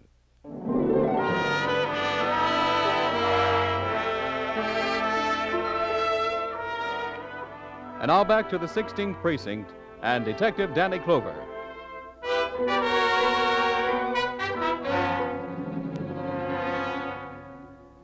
Why, this is awful. Look, Lieutenant, I'm from Daly's hometown, and I've known him for years. Why, he couldn't have had anything to do with this. Mr. Cotton, I know you're Daly's friend, and I know how you feel. I simply phoned you, seeing as you're a friend of the family, to notify Mrs. Daly of her husband's arrest. Yes, of course. Well, she wasn't in her room when I stepped by, so I rushed down here as fast as I could. Those two are so much in love, Lieutenant, I just don't have the heart to tell her. Any luck this time, Tom? Nah. Try to persuade Daly again, but no soap, Danny. See, Mr. Cotton, we offered to allow your friend a few minutes to call his wife. Tell her himself about his arrest, but he says he can't do it. Yeah, that's right, Mr. Cotton. Says it'd kill him to tell her. Why don't you tell her? Oh, she's such a sweet kid. She's going to take this awful hard. You see, in a way, I feel kind of responsible for this, being here with Ben. I just don't believe I could face her. Tom? Unless it's an order, Lieutenant. I'd rather be included out. Okay. I guess a policeman's job can include almost anything. I'll get over there right now. Oh, Tom, come here a minute. Yes, Lieutenant? Yeah, Danny? You didn't find any guy anywhere named Bobo. No Bobo. No Bobo. All right, then, that's that. Okay, fellas, I'm on my way. Oh, believe me, this is going to be tough. Breaking the bad news to the little lady from Arkansas.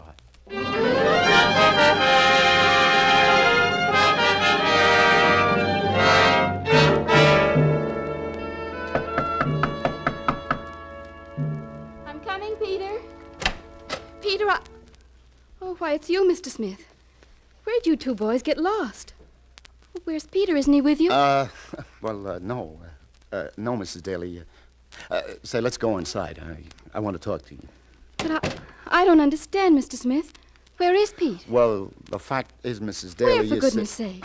Well, I mean, the fact is, Mrs. Daly, I'm not... I looked downstairs for you two and couldn't find you anywhere. And now you come back alone and... Do tell me, you frightened me. Has something happened to him?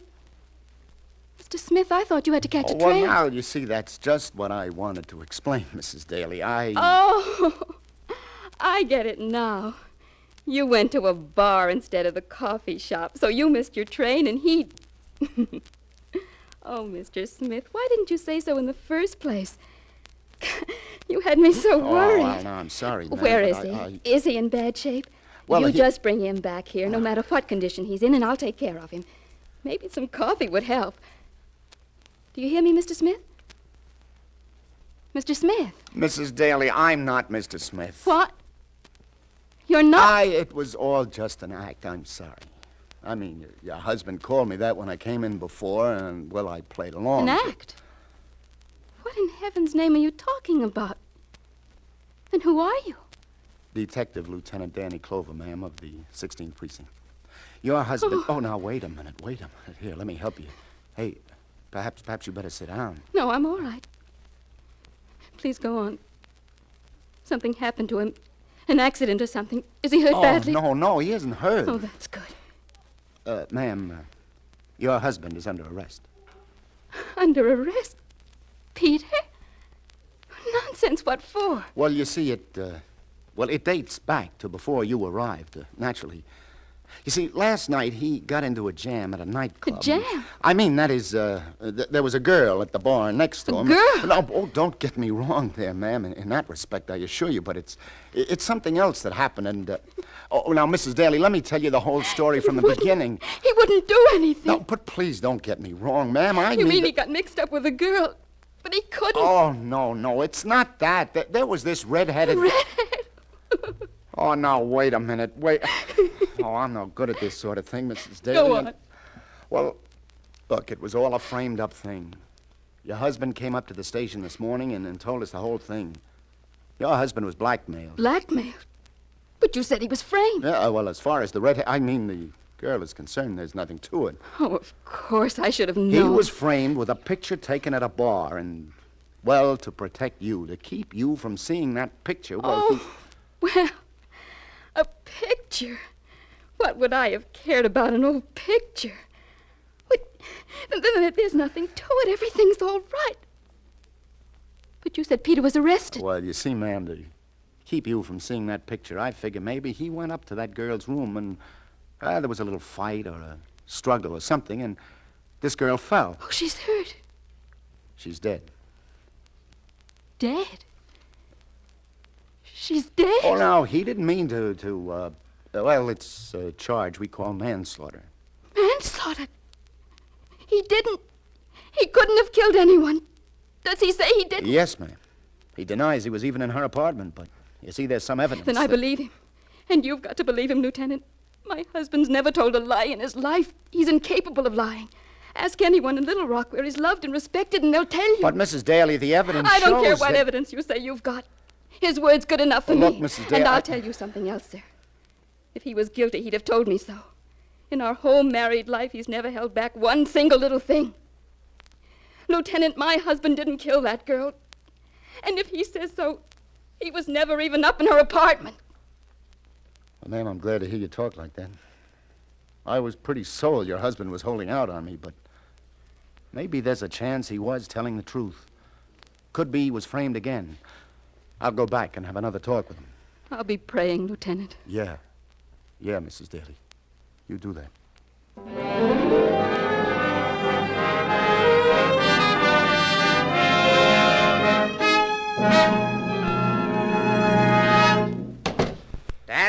Danny, Peter Daly's confessed. Confess? Oh, no. I just visited him again in his cell with his friend, Mr. Cotton here. Darned if Daly didn't say... Wait a minute, Detective Donnelly. Peter did not confess. At least not to killing that girl. He just admitted that he went up to her apartment and he saw her lying with her head in the kitchenette against a milk bottle. She was already dead. That's an old one, Danny, you know. She was already dead. Lieutenant, you've got to believe him. I tell you what. I think I'll have a talk with him myself.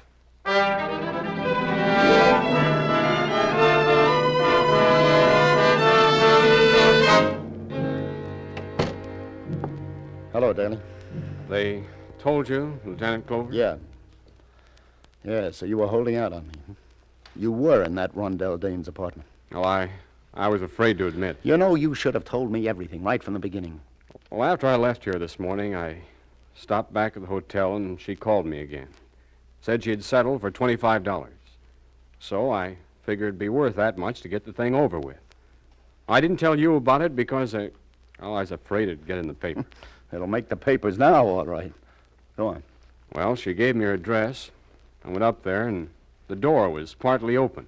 I didn't go in, but I could see through the open door, and she was lying on the floor. When you were talking to Donnelly and your friend just now, you told them she was lying with her head in the kitchenette. Oh, no, I couldn't see her head. Oh, I see. Then what'd you do? Well, then I heard someone coming. I got scared, so I ran down the fire escape. Oh, please believe me, Lieutenant. Poor Joan, she comes to New York for once in her life, and this has to happen. Daly, how long have you known this pal of yours? What's his name? Cotton? Yeah. Oh, way back from school days. How does he get along with your wife? Oh, fine. Oh, you see, Lieutenant, he and Joan were sort of engaged at one time. Before I met her, that is. Naturally, when Joan and I fell in love... So that's the way it goes, huh? Did he marry someone else? No. Ben's still a bachelor. Still a bachelor, huh? What's so strange about that? Well, what do you know?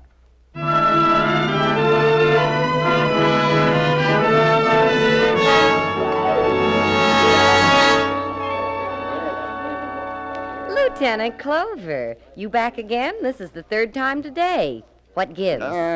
Like this, like that. Hey, a couple of perfectos, lover. Did you come in here to see me, or did I see you keeping an open eye on that gentleman from 305 that just got on the elevator? Hey, you know him? Shouldn't I? He smokes cigars. His name's Ben Cotton from Little Rock. I think I'll go up and have a word. Mm-hmm. Give Bobo my best. You know, for an out-of-towner, the tips he hands out, oh... Bobo, did you say? Yeah, Bobo. You know how it is at these conventions, the nicknames you pick up? I've heard some good ones, but Bobo, that kills me. Everyone around here calls him that. Oh, thanks, Sally. Thanks a lot. Thanks for what? Oh, nothing, lover. I'll be seeing you.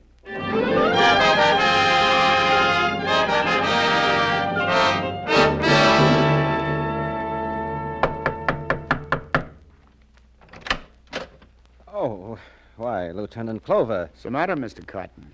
You going somewhere? Why? What do you... I see your suitcase is all packed there on the bed. Oh, yes, Lieutenant. Yeah, I'm going back home. Bobo. A note on Rita Rondell's calendar. Probably expecting some guy named Bobo at 1 o'clock. You know any Bobo? Why, well, that happens to be sort of a nickname of mine. I picked it up here at the convention. Why? Well, you said you didn't even know the girl. You know the inside of Rita's apartment better than Peter did, Bobo.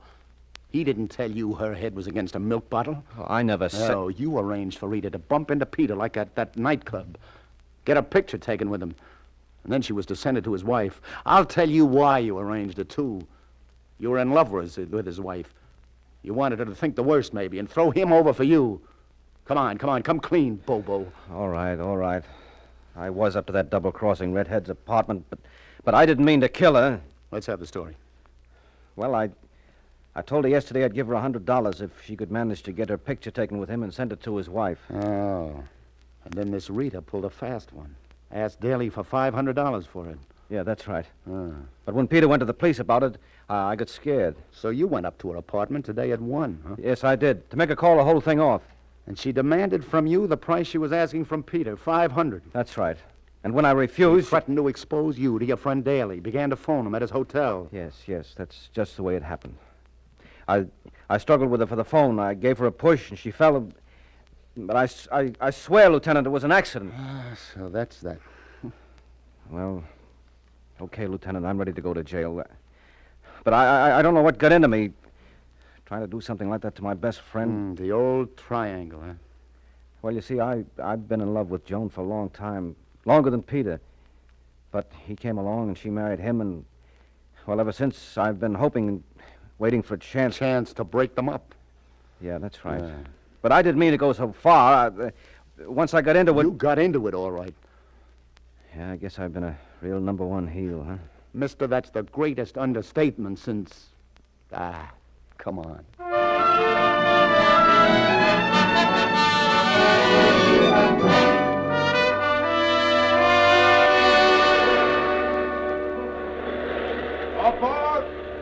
That's us, Joan.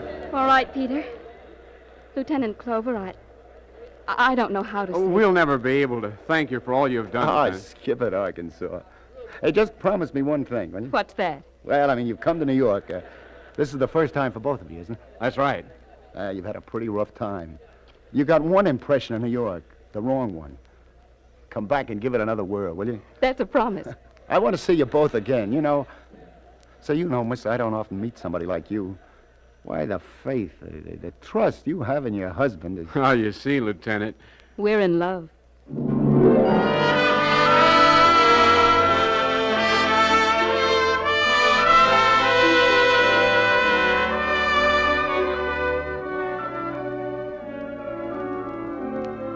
It's getting late now. 1 million lights have gone out. But I'm thinking about people. On Broadway, in Arkansas, good, bad. They get into trouble here like everywhere else. Only maybe here it's just a little bit easier. On the Gordius, the most violent, the lonesomest mile in the world.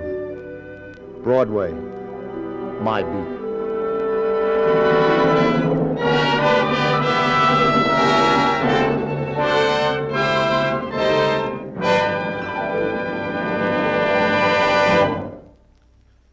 Columbia has just brought you Broadway's My Beat, with Anthony Ross as Detective Danny Clover.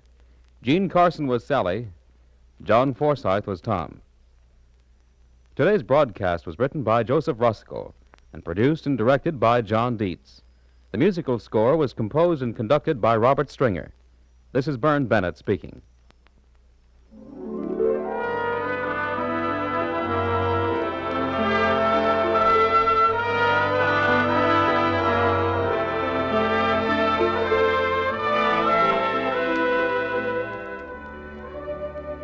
In just a moment, CBS begins the presentation of its 10 great Sunday evening entertainments. In order, tonight, you'll hear Barbara Stanwyck starring on the Prudential Hour, followed by the unsurpassed comedy of Ozzie and Harriet, Jack Benny, and Amos and Andy in succession. Sam Spade takes over next, and then on to Lum and Abner's delightful Jot 'em Down store in Pine Ridge, Arkansas. Then from Pine Ridge to England, as the First Lady of Broadway, Helen Hayes, brings you Noel Coward's famous motion picture, Brief Encounter. A solid hour and a half of laughs follow with Eve Arden as the ardent schoolmistress, our Miss Brooks, with J. Carroll Nash as Luigi, and the little Italian immigrant, with the geniuses on It Pays to Be Ignorant. They'll all be heard on most of these same CBS stations, with Jack Benny, of course, coming to you on all of them. So start your stay-tuned Sunday evening with CBS now, as Barbara Stanwyck stars on the Prudential Hour. This is CBS, the Columbia Broadcasting System.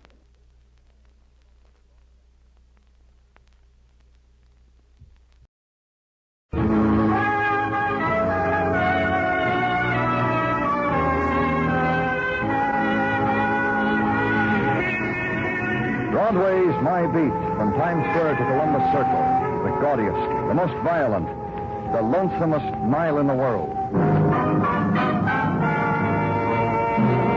Broadway's My Beat, with Larry Thor as Detective Danny Clover.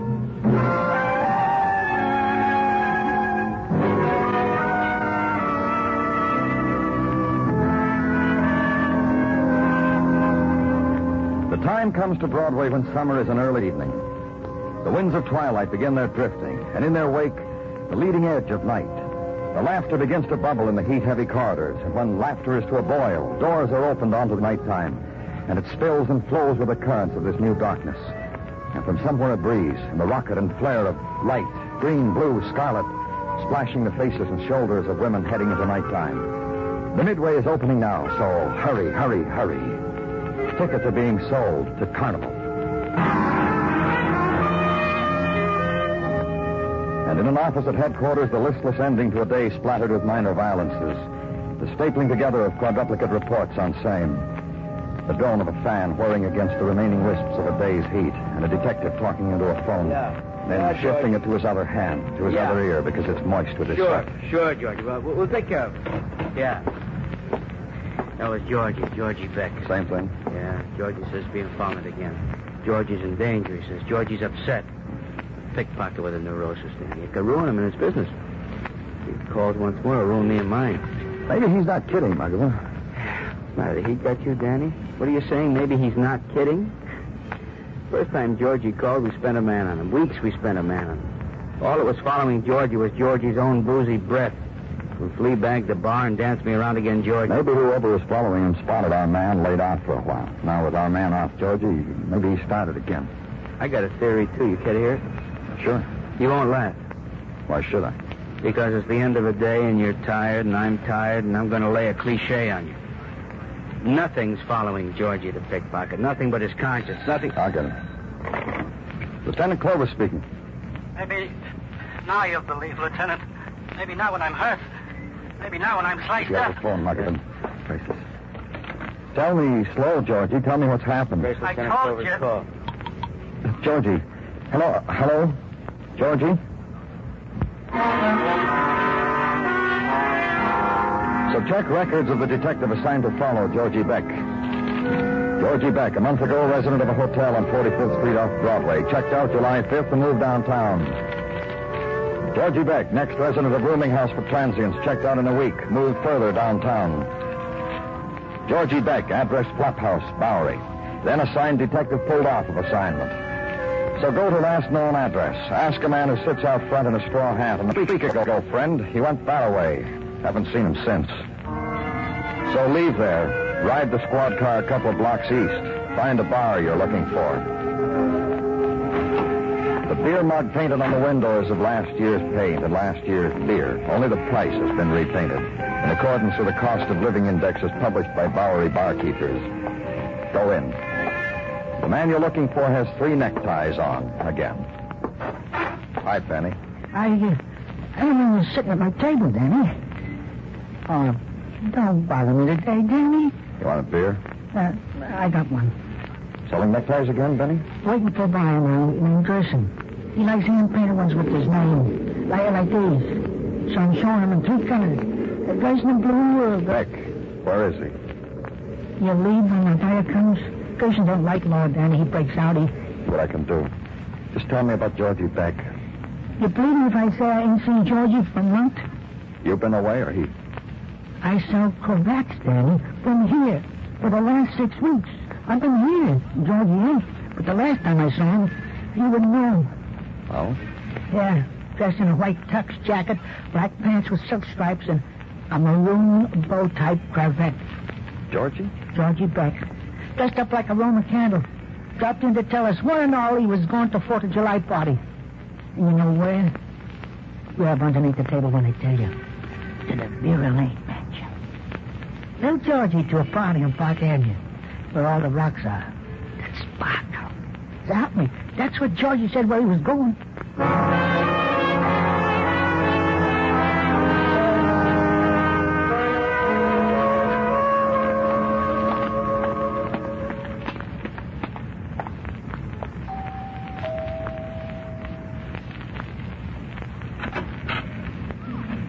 Look what you got for a butler, mister.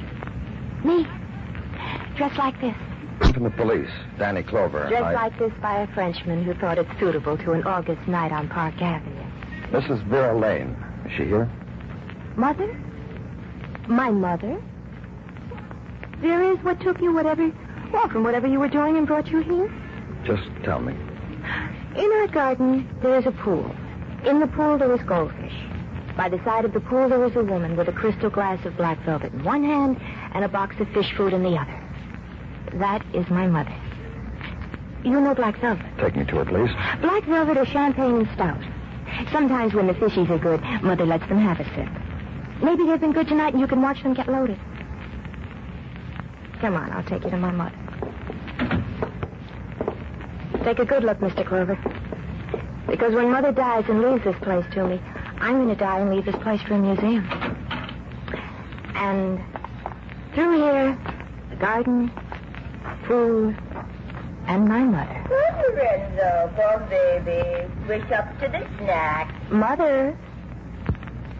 Vera. Lorenzo's being naughty, Bobby. He won't eat. It's the way with goldfish turned drunkards. Vera, pay attention. There's a policeman at my side. He wants you. If you've come, young man, about the prowler, never mind. We haven't seen him for over a month. I came about a man named Georgie Beck. I reported the affair. I even went down to your jail to try to identify the prowler. Were you one of the officers who was so kind to me then? No. No. I can see you weren't. Not one of the kind ones. But then what can you possibly want of me now? You gave a party about a month ago, the 4th of July. A man named Georgie Beck was there. Was he, Bobby? Was there a man named Georgie Beck? I wouldn't know, Mother. It was your party. All I did was see the day. No. No, there was no Georgie Beck. I know no one by that name. Whom I don't know, I don't entertain. I was told he was here. He told his friends about how he was coming here. But who in the world is Georgie Beck?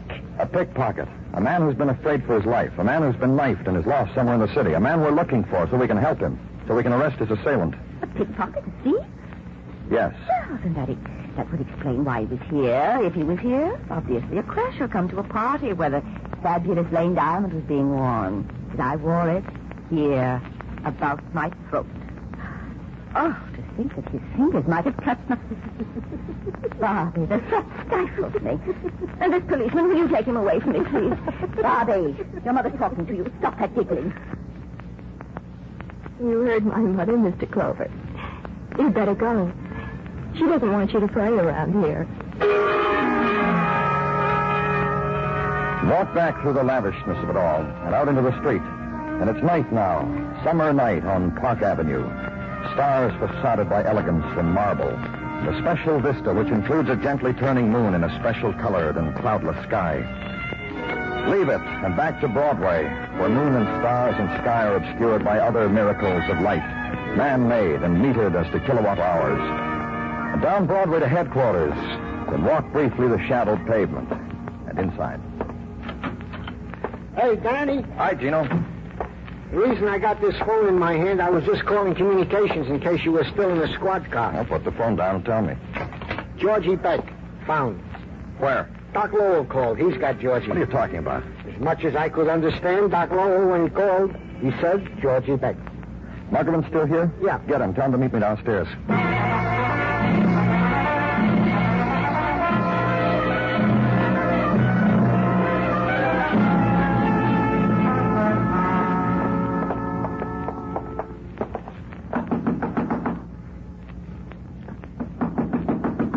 Lights on. Somebody's in there. Try it again. Let's go in, Muggerman. Yeah. There they are. Yeah, both of them flat on their face. Take the dark, Muggerman. Right. Come on, Doc. Get up. Rise and shine, Doc. Come on, come on. Lowell's drunk again, or still, or yet, or whatever you want to call him. Yeah. Is it Georgie? Oh, dead, huh? Dead.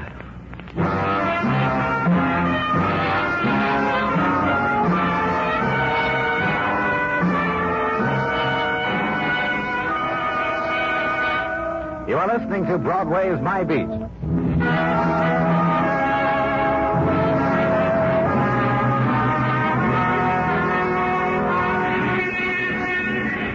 days are slow on Broadway now. It's summer, and the time clock people go home in sunshine.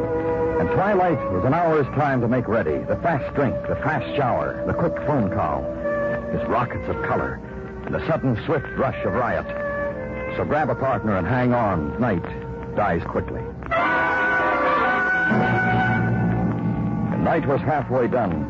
Where I was, in the room downtown, in the quiet room at the end of a tenement corridor, death was. Come on, wake up. That's the boy. Okay, now on your feet. Up, come on. How are you this evening, Detective Muggerman? And Lieutenant Clover.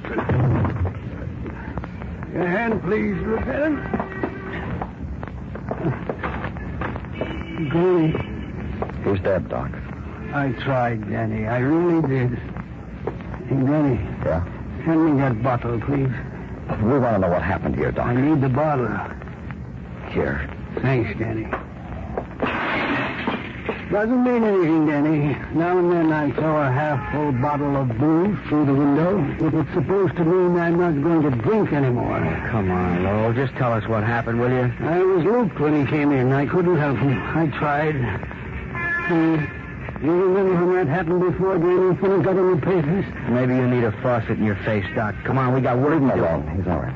Georgie Beck knocked on my door. He was bleeding. He said he walked 2 blocks like that. I don't see how he did it. I tried to help him. I guess once I was taught what to do, but I saw the blood and I just ran around the room trying to think what to do. I gotta lie down, Danny. Sure, go ahead. Muggerman. Yeah? We'll get into the wagon and technical comes. First thing in the morning, I want you to do something. What? It worries me why Georgie Beck was at that party. The Vera Lane job? Yeah. What makes us so sure he was there? Mother and daughter don't remember. Georgie had a formal outfit on the 4th of July. Get a guest list and check it down. Find out if and why Georgie was there. Okay. You going home? I've got a call to make first.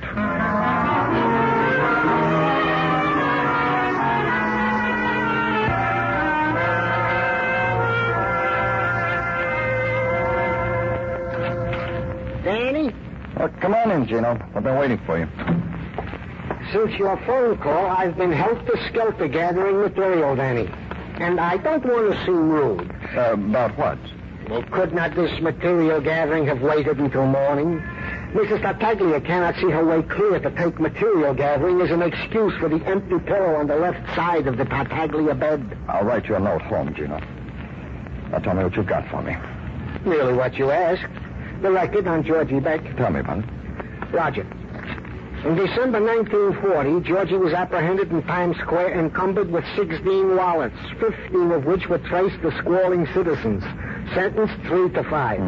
In April 1946, Georgie was apprehended with 6 wallets. Only 6, Danny, since it was just 12 o'clock noon. No, just tell me about this year, Gino. Roger. This year, no arrest. He was a frequent passer through with our show-ups, his last appearance being at the early show-up on 23 June. And what else? The last entry into this file I was just in the process of typing up, Danny. After being a good boy for over a month, Georgie Beck was stabbed to death by assailant or assailants unknown. But go home, Gino. It'll wait till tomorrow. Home? You're a strange one. Huh? Yes, you are. Good night, Danny.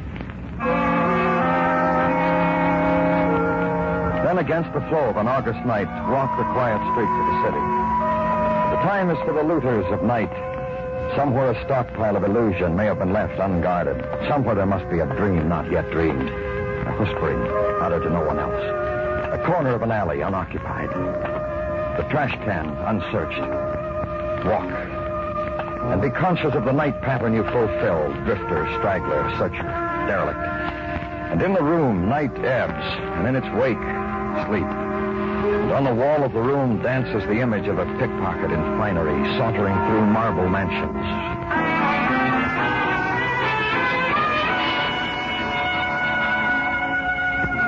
The new day is headquarters and routine. A hypothesis on the death of Georgie Beck considered, discarded.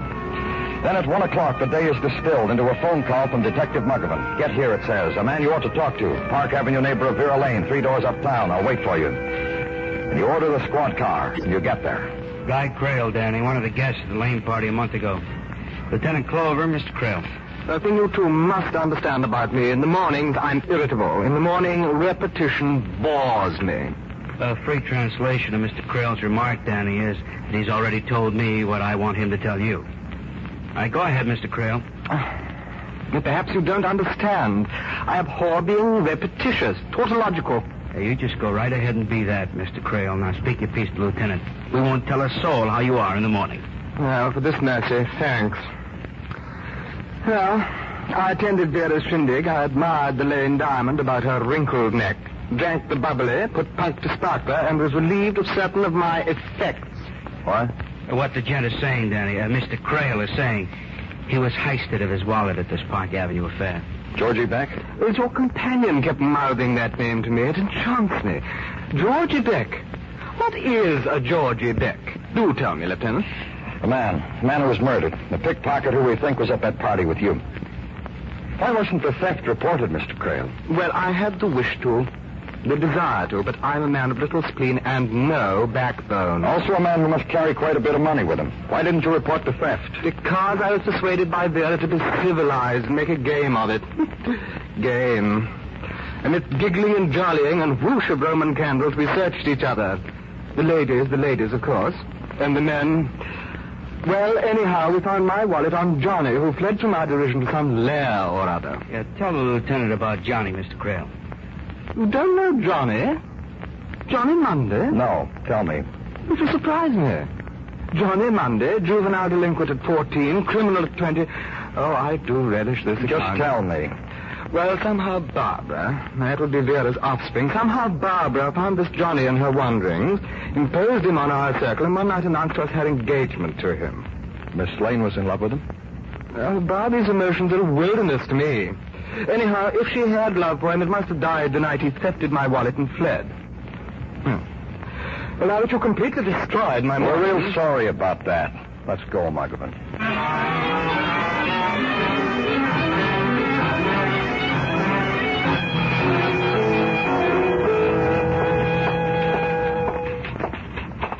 Officer Webb?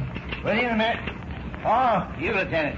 What can we do for you? Records on the early show-up run for June 23rd. You get them for me, please? Right away.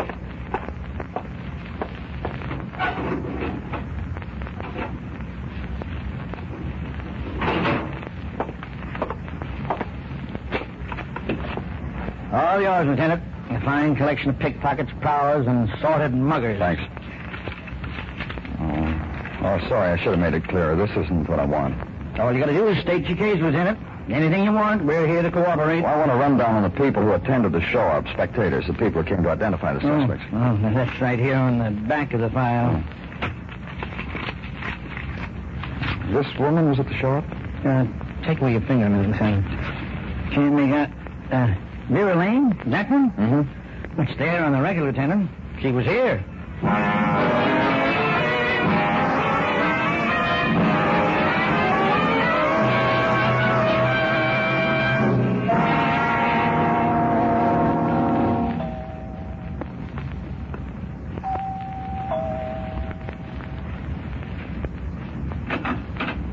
Yes?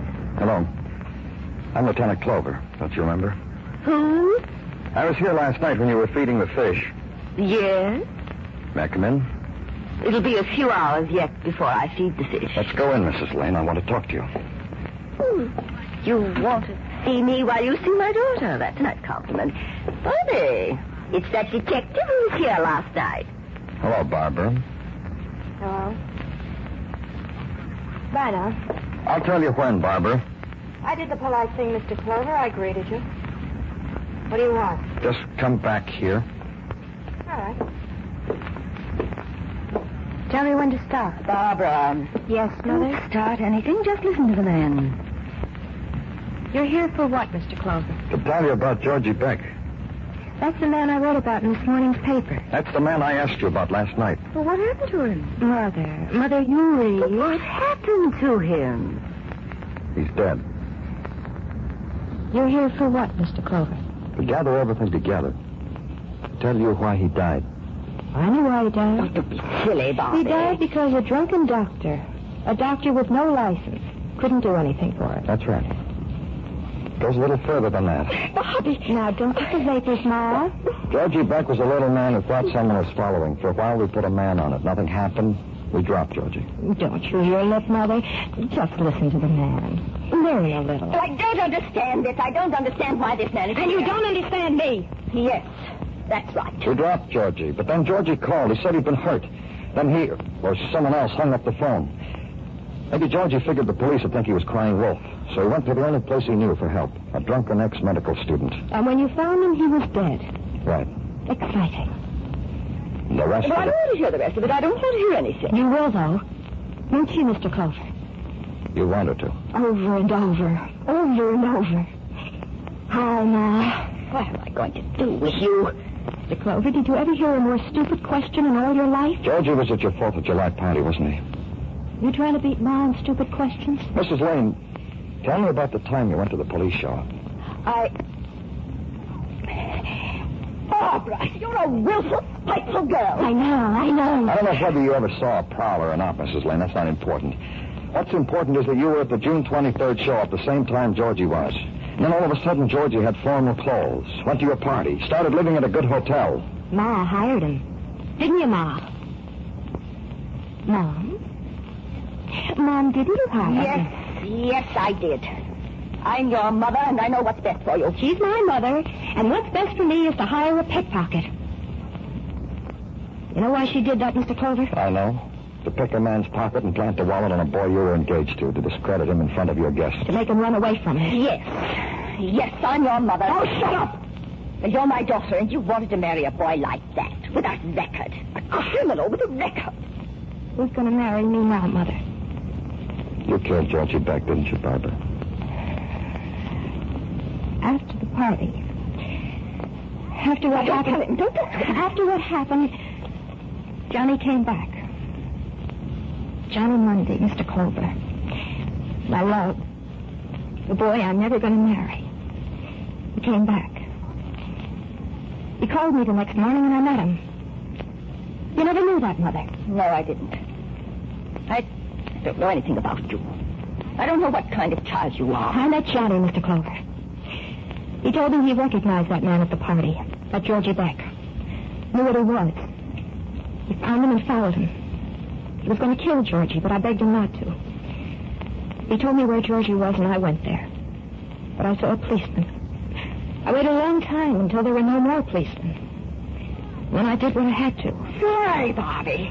To get back at me? When I was leaving Georgie's room, Mr. Clover, he crawled over to the phone. He called someone, you, I guess. I watched him for a while, and I took the phone out of his hand and hung up. What happened to your fiancé? Where's Johnny now? I don't know. I gave him money and he went away. Of course he did. Why isn't he here now to help you? Like I am. I'll help you, Bobby. I know what to do. I'm your mother, and I know what's best for you. You'll be a great help. You wouldn't let me marry the boy I love. Well, lose a son ain't a murderess.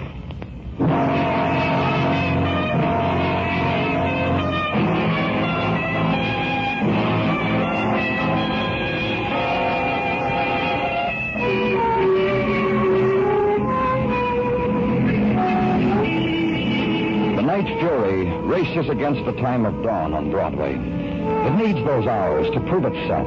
Mob and grinning faces, hawkers, and the high heels clack, and the voice that whispers. But hurry. Time is a race, and night lasts only so long.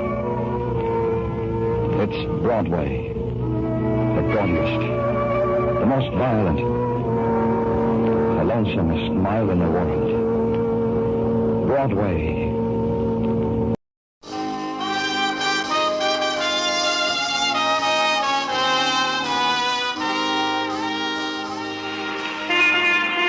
Broadway's My Beat, from Times Square to Columbus Circle, the gaudiest, the most violent, the lonesomest mile in the world.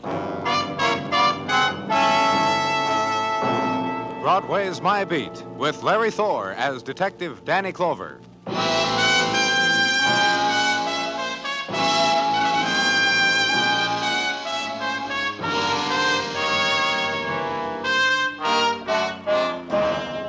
Into February on Broadway now, near the tail end of the winter wind, the frantic wind that drifts, that whips around corners, that gathers itself into squalls out of the secret hiding places it knows, then rushes down alleys searching for what the world has left behind. And things happen. Earmuffs bloom under turned-down hats.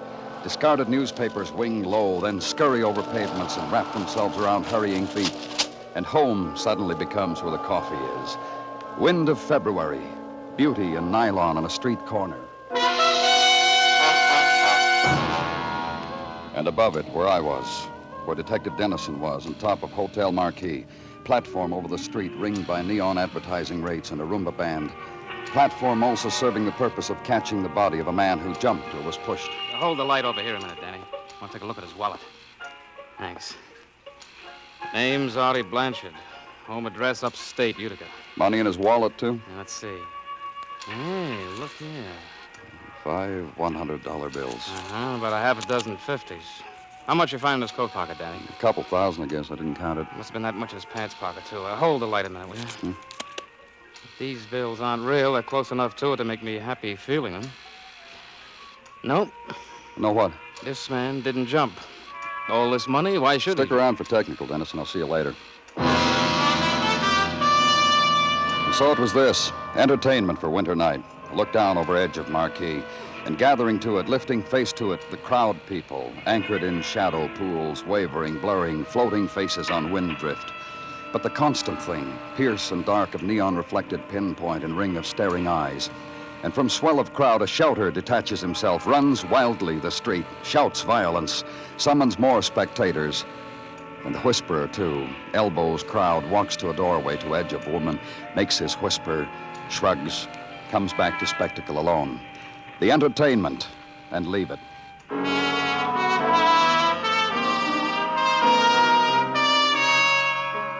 Back into hotel now, and to hotel manager who offers his services freely.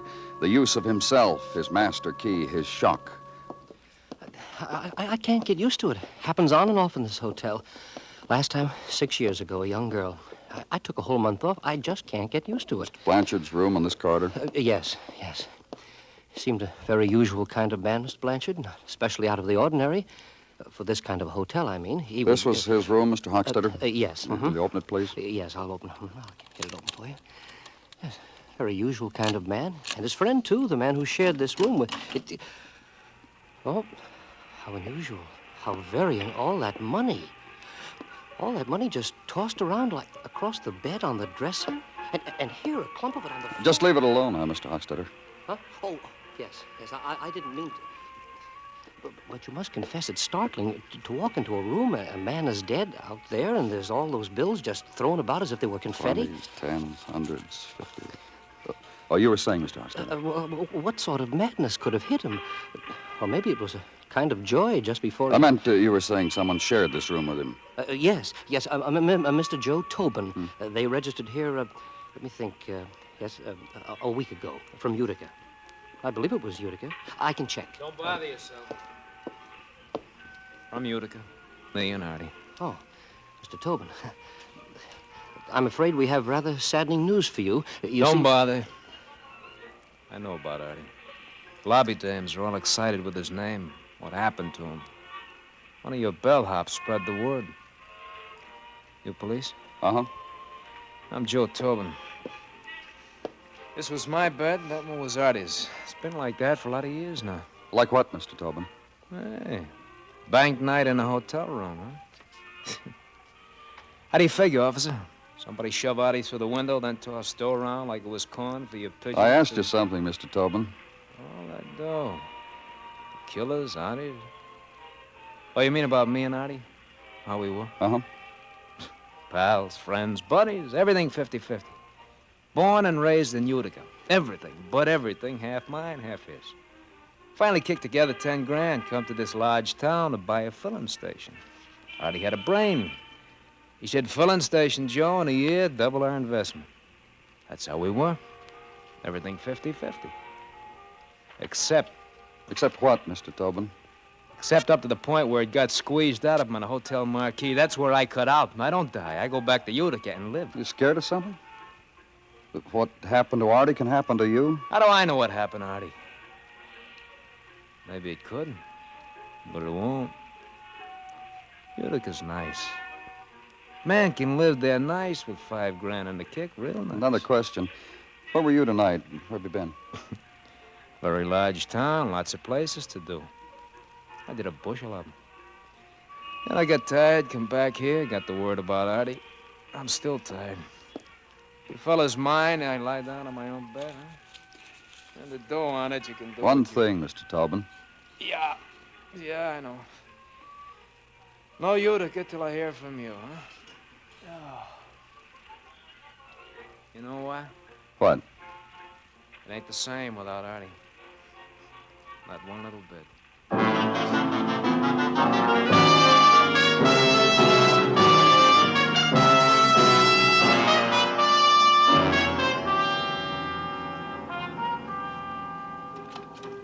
Danny? Good morning, Gino.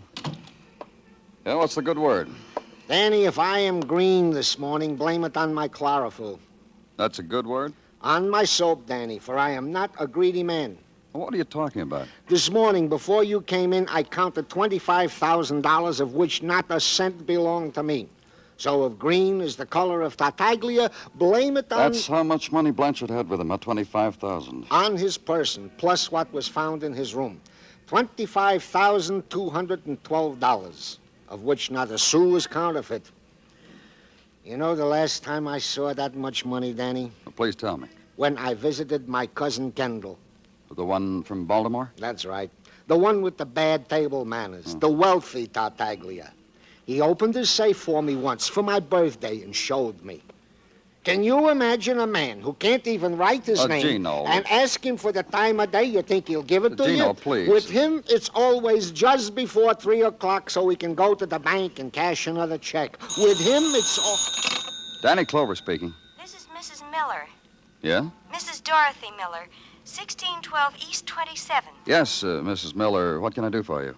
I read this morning that Mr. Blanchard is dead, that you found him on his hotel marquee. Well, that's right. What about it? I was with him last night. My address is 16... I have it. I'll be right there. Of course you will. Bye.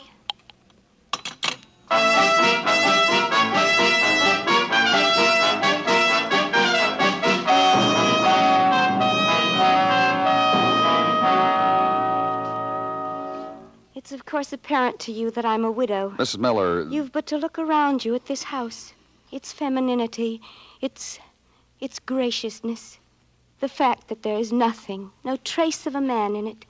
You notice? Not for many months now. On the phone, you said you were with Mr. Blanchard last night. I'm coming to that. Do you mind? All right, go on. My husband, Les his name was, Les Miller, he died a year ago. And he left me this place and a filling station, and his dying words were, "Marry again, Dorothy. You must not remember things. Marry again." The filling station, Mrs. Miller, the one you were going to sell to Artie Blanchard? How could you have possibly known? Well, just tell me about Mr. Blanchard, and about last night. But I'm coming to that. Let's make it now, huh, Mrs. Miller? If you insist. I've tried to get rid of that thing for months now. Not that it didn't bring in a nice income and all for a while. Make it possible for me to do things, gay things I hadn't done when Les was around. Things Les would have died before his time if he'd known. But it became a yoke around my neck, and it began to lose money. After all, a woman is hardly cut out to compete on this level in a man's world. And you know... You offered it for sale, and Blanchard came to you to buy, and you went out with him last night. Of course. We set our deal, made arrangements to sign the papers today. He said something of a partner, and then he suggested we celebrate the occasion. Just Artie and I. He was... Oh, what's the use of thinking about it? He's dead now. He was what, Mrs. Miller? You know, gay and flippant, little jokes, on team, sort of, and whispered into the ear. And I was having a very lovely time until... Until what? Until we went to a place I know on Broadway. A dance place with a jukebox and drinks in shadowy curtained little booths and Chinese food. And Tommy came up to us. Tommy? Tommy Jordan. Sweet. He's the boy I met when I was doing Broadway one night. And Tommy remembered me. Tell me about Tommy. Sweet. And I remembered him, too. You know where he lives? On the second floor on West 43rd, corner of 9th Avenue. He once invited me to a party there, but of course I didn't go. And Tommy came up to you and Mr. Blanchard last night. And I introduced him to Artie, and Artie invited him to a drink. He was nice. And then something about a crap game passed between them. And suddenly I was alone, all over again. Oh, dear, that Artie. Yes, Mrs. Miller? Oh, but what's the use of thinking about it now? He's dead now. That's all, Mr. Clover. That's all I had to tell you people. But if you see Tommy, please be gentle with him.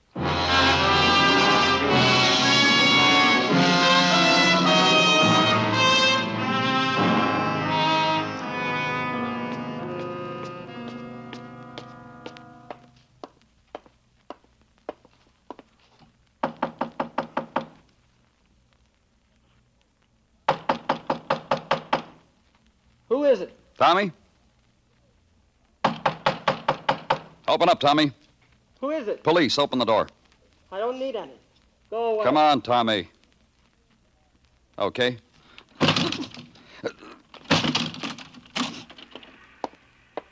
So you're a strong man. So what did it get you? Get down from that window, son. One more step closer and I'm going to jump. Why? Get out of here, that's all. You jump, you'll wind up with a pair of broken legs, that's all. One story up, not so high. You want me to meet you down in the alley or what? Which is it gonna be?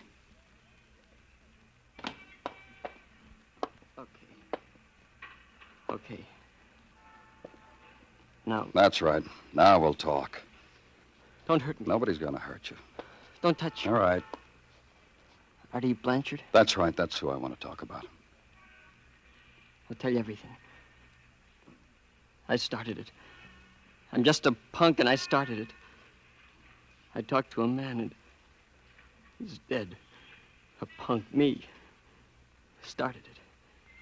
Just a punk. And he's dead.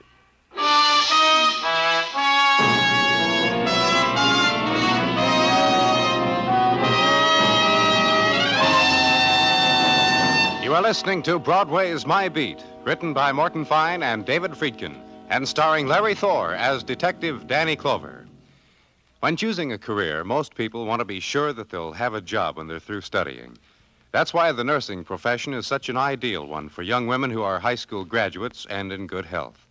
After only 3 years of study, graduate nurses can find plenty of job opportunities in many interesting fields. For information on your chances in the nursing profession, inquire at your nearest hospital or nursing school.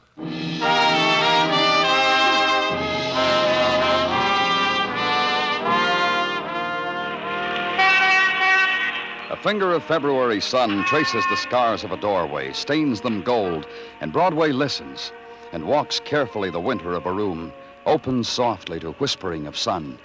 This could be what was waited for, longed for, held in wind-driven solitude.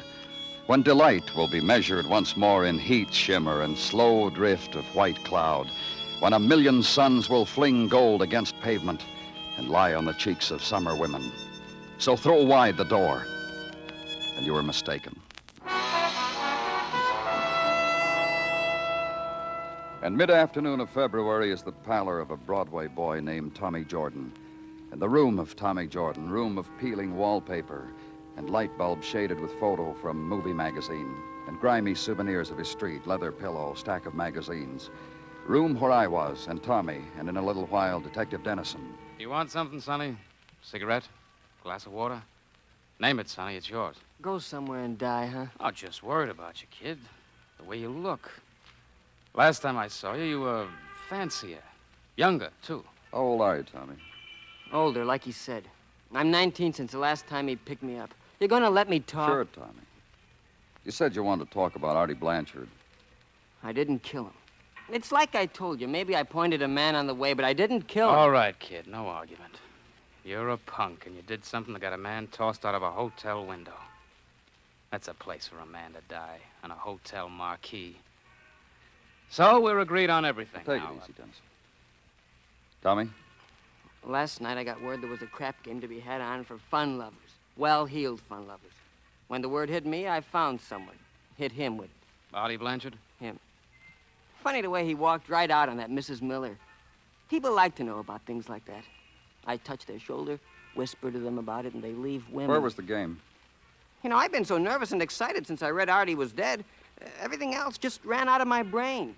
I clean forgot where the game was last night. Maybe this you'll remember. Who else was in the game?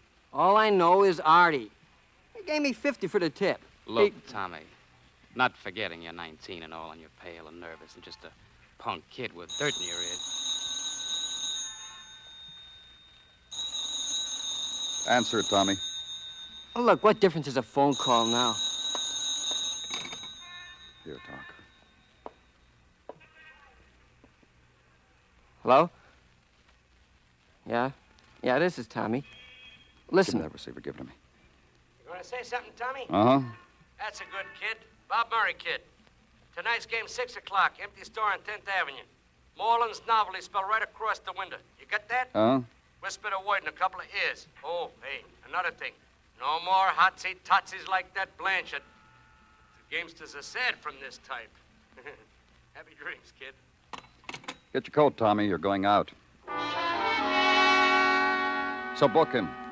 Tommy Jordan, boy from Broadway, purveyor of odds and ends, tout to those with frayed imaginations. Conductor of tours round the clock with refreshments on the hour. Tommy Jordan, middleman for the moody. Book him and leave him. Back to the office, desk, pencil work. Work, segment of life devoted to the principle of the carbon paper and the triplicate, and to the coffee and cardboard container, and the ham on rye, sips and bites between erasures, which also consumes time, which erases the day, which causes the night. Other chores, squad car with 5 policemen, ride through City Street, downtown to 10th Avenue, to empty store, once where novelties were sold. Park, place the men, 2 in front, 2 in back. Walk over to the front entrance with Detective Dennison. Yeah? Bob Murray? Yeah. Tommy said there was a game. Tommy Jordan. Hurry up in.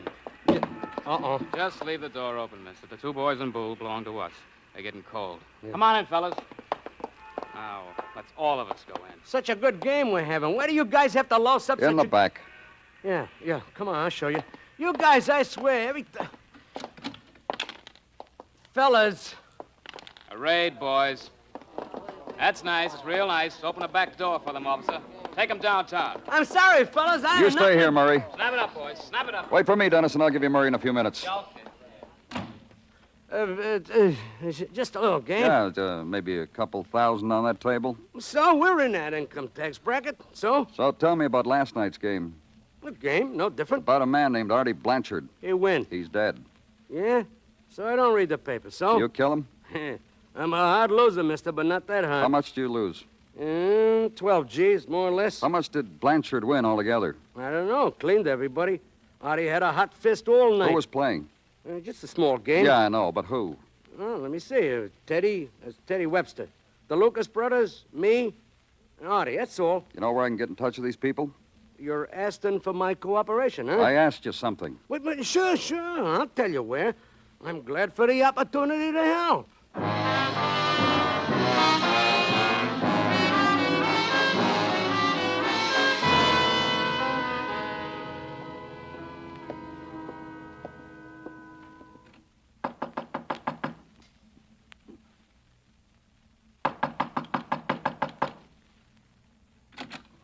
Hello. Police. I'm looking for Teddy Webster.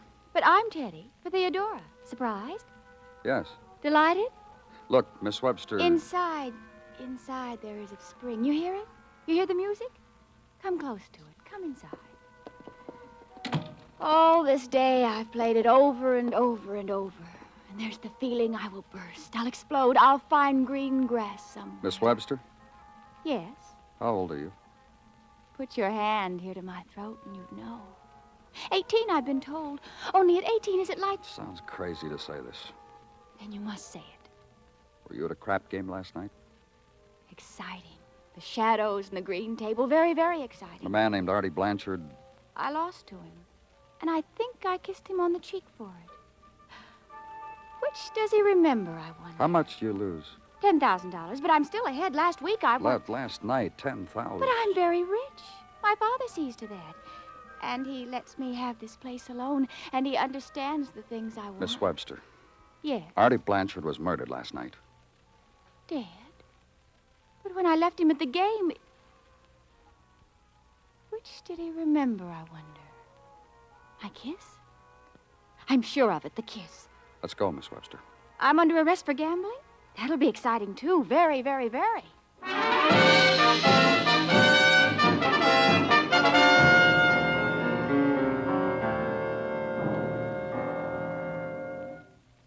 All I'm asking you to do is be quiet, that's all. Okay, let's try it softly, Mr. Lucas. How much did you lose at the dice game last night? How much But please, you want to wake my brother? In about 2 minutes, yeah. Give him the 2 minutes, huh? He's tired. He was figuring a system for Vegas. It tired him out. Very fine mathematical brain, but it tires him. How about last night? Did he get real tired? Not very, no. He hardly got to hold the dice. That Blanchard was, very hot. My brother Ray must have dropped maybe 14 G's. He stood there trying to figure out by mathematics how to stop this guy Blanchard. How much did you lose, Mr. Lucas?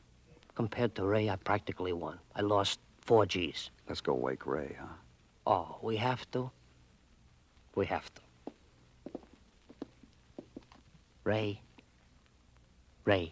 wake up. That's the boy. We're arrested, Ray.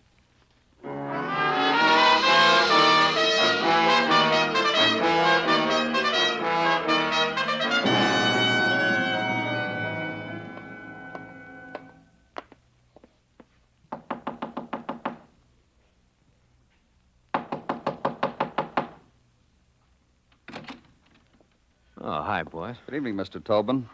This is Detective Dennison. Hi, how are you? Well, come in out of the draft.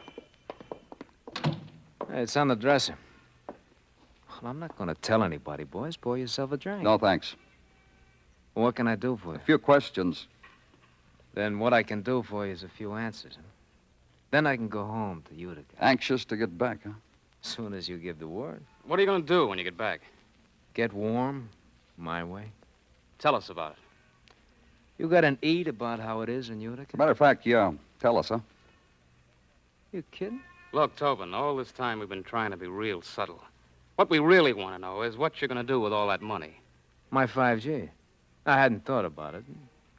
Might be a business. But you'll miss Artie, huh? Oh, sure will. Lots and lots. Nobody to go 50-50 with anymore. No. What are you going to do with the other 20,000? Get him. You got me with a question. What are you going to do with the other 20,000? Hey, Clover. Uh-huh. Are you sure you brought the right detective? This is going to sound real dull, too, Tobin. You want to listen? Well, we Utica fellas are polite. We got a ditty goes with that. You want to hear? I'll save it. You can write it on the wall at the pokey.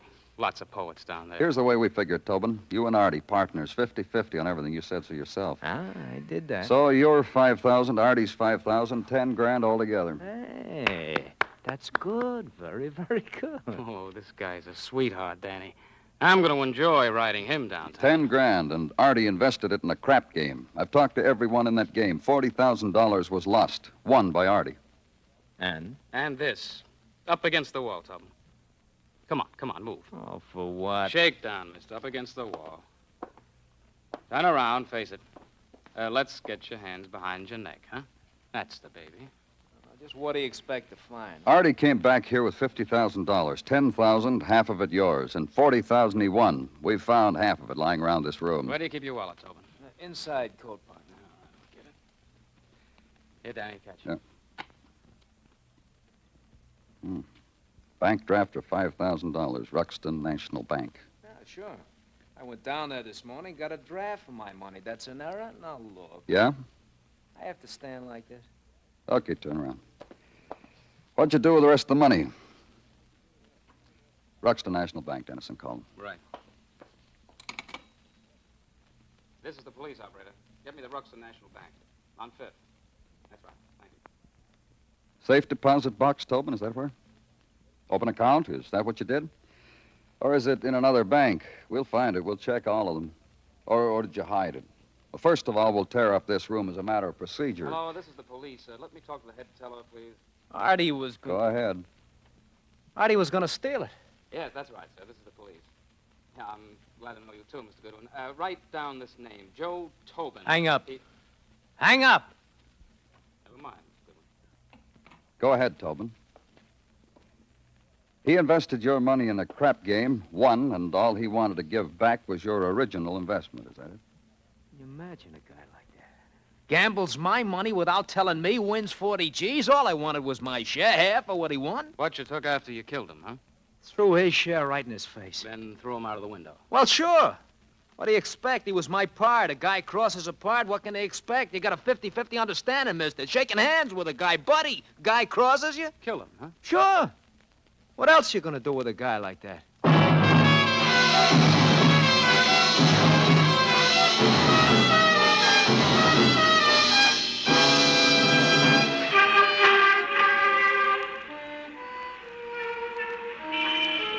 Broadway's given up now. The night is dying, and it's becoming another day. And for an hour, the Fury lies sleeping. Then an engine will start, and a horn will blow, and people will run out from under the earth and beckon over their shoulders and start the Fury all over again.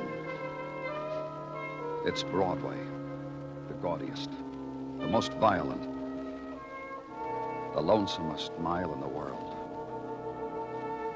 Broadway, my beat.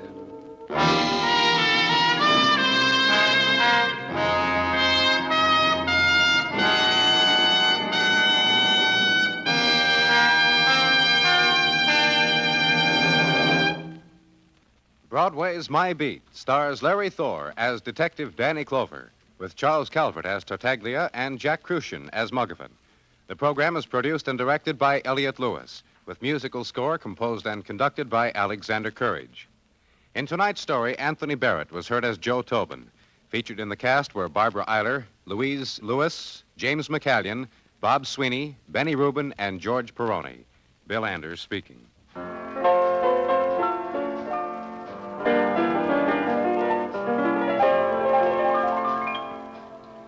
Every Monday at the Star's address, CBS Radio presents the Dean of the Drama programs, Lux Radio Theater, over most of these same stations. This Monday night is no exception. For Screenland personalities and another full adaptation of an outstanding motion picture, be sure to be listening. Monday nights, it's Lux Radio Theater on CBS Radio. Stay tuned now for the Vaughn Monroe Show, which follows immediately over most of these same stations.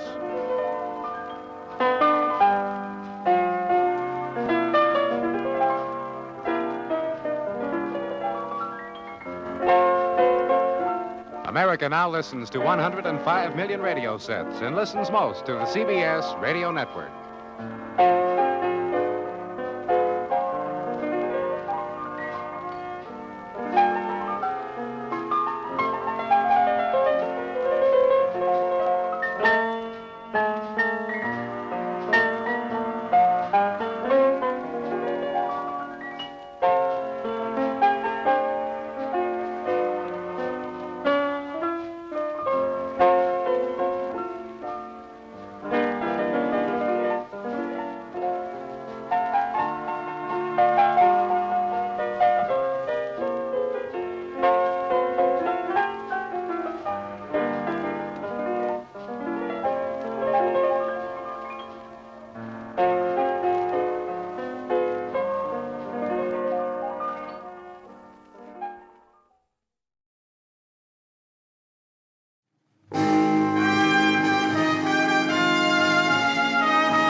Broadway's My Beat, from Times Square to Columbus Circle, the gaudiest, the most violent, the lonesomest mile in the world. Broadway's My Beat, with Larry Thor as Detective Danny Clover.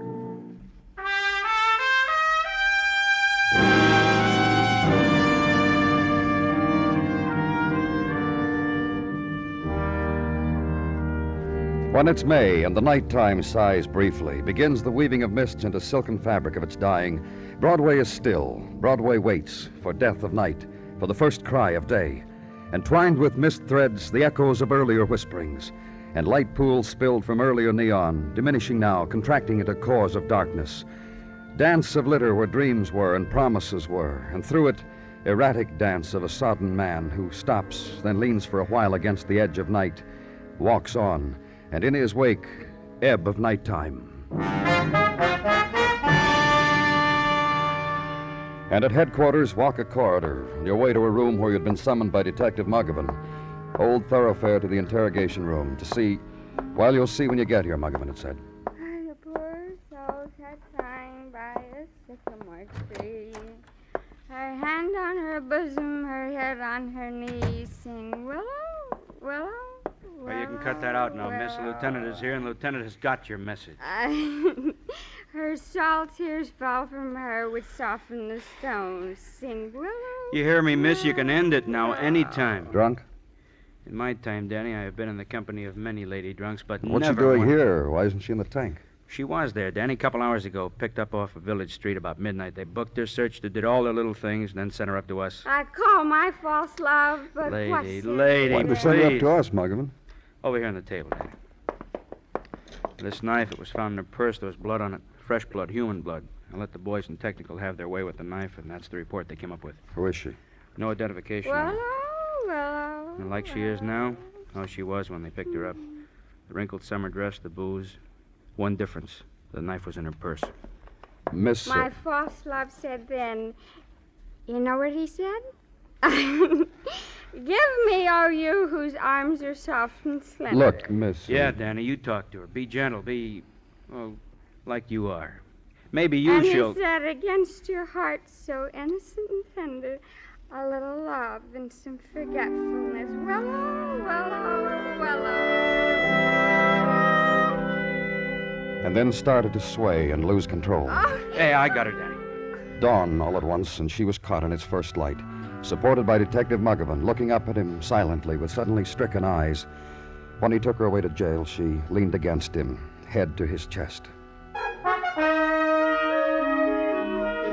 At 9 o'clock in the morning, after the small sleep, the day began again, with the juice of the orange and the coffee bean, proven best to enable you to face life, and when fortified with a glazed donut, enables you to face life bravely. Thus equipped, stride down headquarters corridor to your assigned cubicle. The man who's waiting for you offers you his hand, shakes yours once, gives it back to you with a slight underhand flip. I'm Harold Tracy, Mr. Clover. How do you do? I was told to see you because my wife is missing, and I was told you had a woman booked last night for some reason or another, and her description checks with that of my wife. What does your wife look like? Again? Again. About this tall, coloring fair, hair light brown. Joan has a very small beauty mark right here at the corner of her lips. She... Yeah, Danny. Sergeant, the woman that was booked this morning about 4, the one without identity? Who had the knife? That's right. Get her up here in my office right away. Only be a second, Danny. She was brought upstairs here for breakfast. Mr. Tracy... No, wait a minute. What's that mean, who had the knife? Is your wife a drunk, Mr. Tracy? No. Now tell me Sure. what that... Here, take a look. What's this got to do with Joan? Your wife was incoherent from booze early this morning, Mr. Tracy. If she's your wife, we've got upstairs. How come you're so concerned about her this morning? Why weren't you concerned enough about her last night to keep her out of trouble? I don't have to listen to that kind of talk. You do if you don't know how to take care of your wife. You ever see this knife before? Let me see it. No. Drunk? Joan? No, it couldn't be. Look, you sure she's my wife? No, but the description you gave me... Wearing a black dress cut, That's another thing I can't understand about Joan. Right in here, miss. Well, gentlemen, here she is. What got into you, Joan? I'm very sorry. I promise you I won't do it again. That's the very least I'd expect you to say. I'm ashamed of myself. I should hope so. I'll never embarrass you again, Hal. I've been bad. I can't understand you. I've been bad and... Danny. Hal, I hate you so much. Danny, she's got the knife. Mrs. Tracy. Don't worry, Mr. Clover. I do. Joan. I hate you with all my heart and soul. And I'm going to kill you. Put down that knife, Joan. Kill you, Hal. Because all the years... Give me that knife, Mrs. Tracy. What's happened to her? Let Dr. Sinsky, you know. Joan, what's happened to you? You better go home now, Mr. Tracy. All right.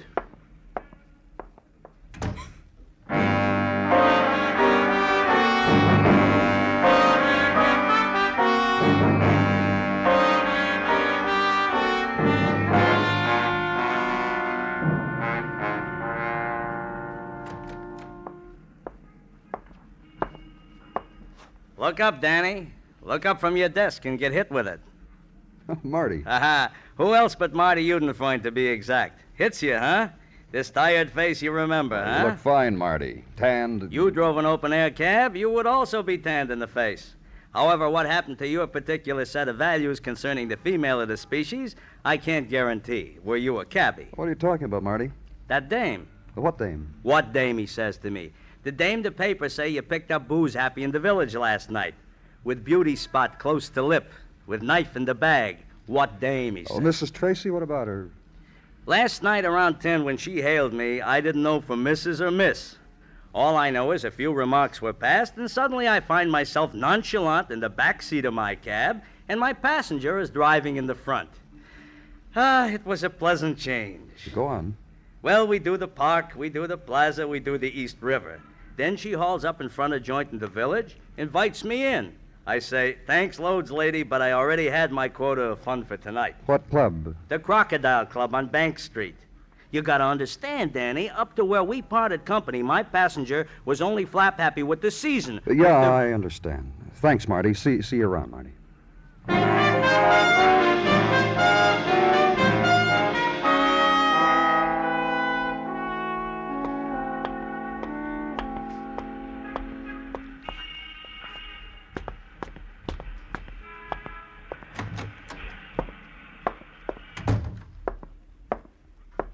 Good afternoon. I'm looking for the manager of this club. Truly? Police. Just one couple here, mister. A boy, a girl. A boy and a girl in a corner table. And see how they hold hands? Ah, isn't You the that... manager? I'm Leslie Cobb, and I manage. And just what is it that you need in the afternoon, you being a police officer and all? Well, some information. You? About a woman named Joan Tracy. She was here last night. Say that name again? Joan Tracy. About 5'4", about a 26-inch waist. And the little thing right here, the beauty mark. And suddenly emancipated. Call me Joan Tracy the Liberated. That one? The lady on a toot? What about her? I only had one drunk in here last night, and she swore to everybody her name was Joan, and she was free, free, free. Come what may, she said, which was a lie. Oh? She found a fellow. She found a fellow with a book of verses, and she had a jug of booze. Whether there was bread or not, I wouldn't know. What are you talking about? She went off with a boy in jeans and plaid shirt who calls himself Robin Forrest this week. Has a room down the corner, that way, an attic. And there to laugh and sorrow and taste... Yeah. Thanks a lot.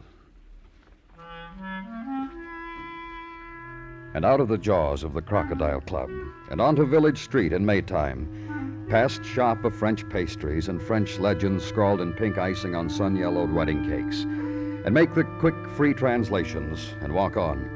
And leaning against doorway, the sandaled girl in batik sari, head posed against the hand-painted sign that reads, Jewels, Custom Made, Second Landing, and walk on to corner rooming house, where a boy who this week calls himself Robin Forrest is to be captured in his attic lair, where he usually is if he's not on the wing somewhere else. Attic is the room boasting the skylight. And ascend old stairs, banister carved with old memories, and onto landing, down hallway.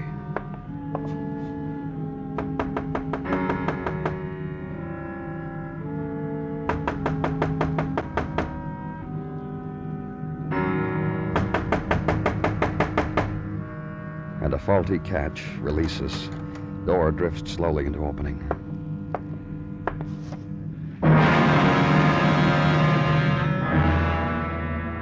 Latticed rays of sun from fulcrum of skylight. To hold in dust dance, boy sprawled on floor. Boy in plaid shirt and jeans. Young man with knife wound. Young man dead. Young man murdered.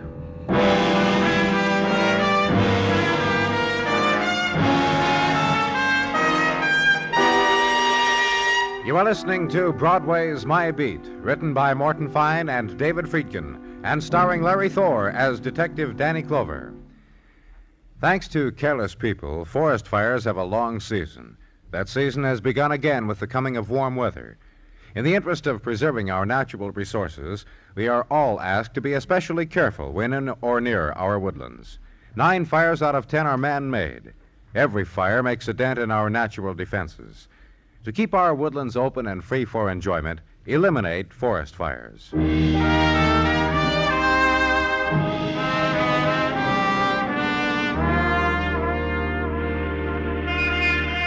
The season of promise is dying, and on Broadway its swift, silent passing goes unnoticed. Spring into summer means only the shifting of mannequins in a store window, and draping them in less clothes, preserving only the precise curve of wrist. And still the serpents of light uncoil in identical pattern and leap skyward. And still the street is filled with sounds that were there yesterday, and the people, and the riot. But spring is dying, and summer's a-coming in. Hurry, only so many tomorrows for the dream to come true. And where I was, office at police headquarters late afternoon time, the hour of the police sergeant from Never Never Land who had somehow gotten a job in New York.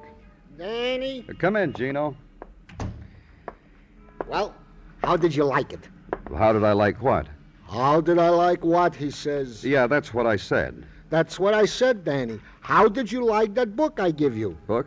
I, the Corpse. You know, the first adventure of the Twanger. That two-fisted guitar strumming... Oh, well, I haven't read it yet. You see... Well, Danny, here's the sequel, so you can read both in one sitting. Thanks, Gino. Kiss me, Irving? What an adventure. In this one, the Twanger cleans up Anne Arundel County in Maryland. Thanks a lot, Gino. Your jaw will drop. Gino. Mind it. Gino, you have anything for me? Report from Detective Dennison if your mood is such. It is, believe me, it is.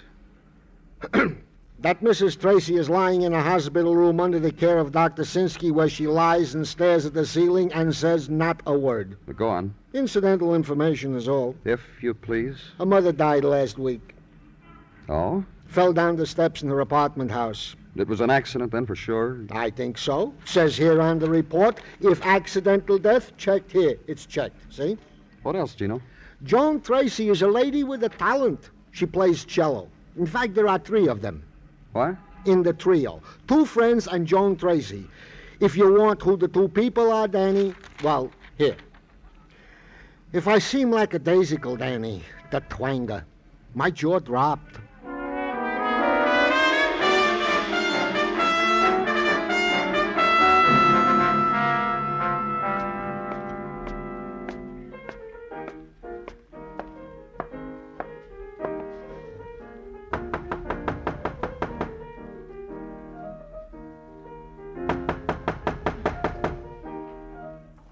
Please, go away. Mr. Kodalier?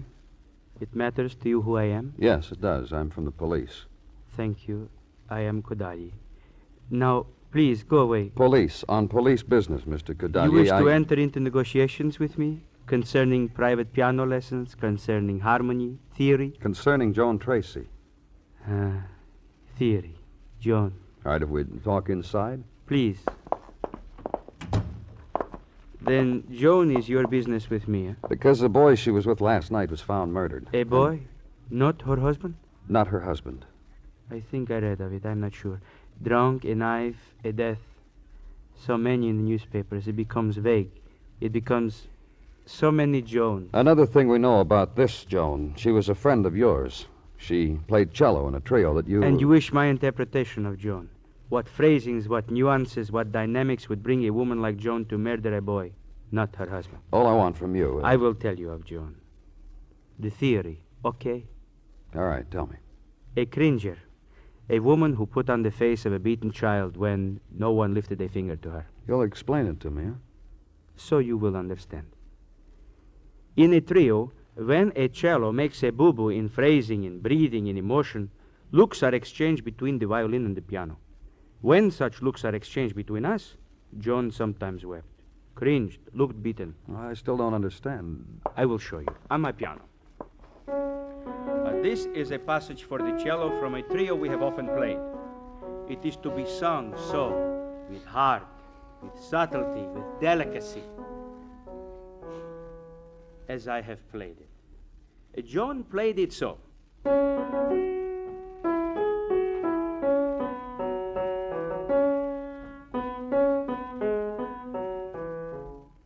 Understand? I think so. Good. Now that is Joan. Strict tempo, strict pitch, and strictly without heart. That is Joan. What I said before to you. Please do it. Please go away.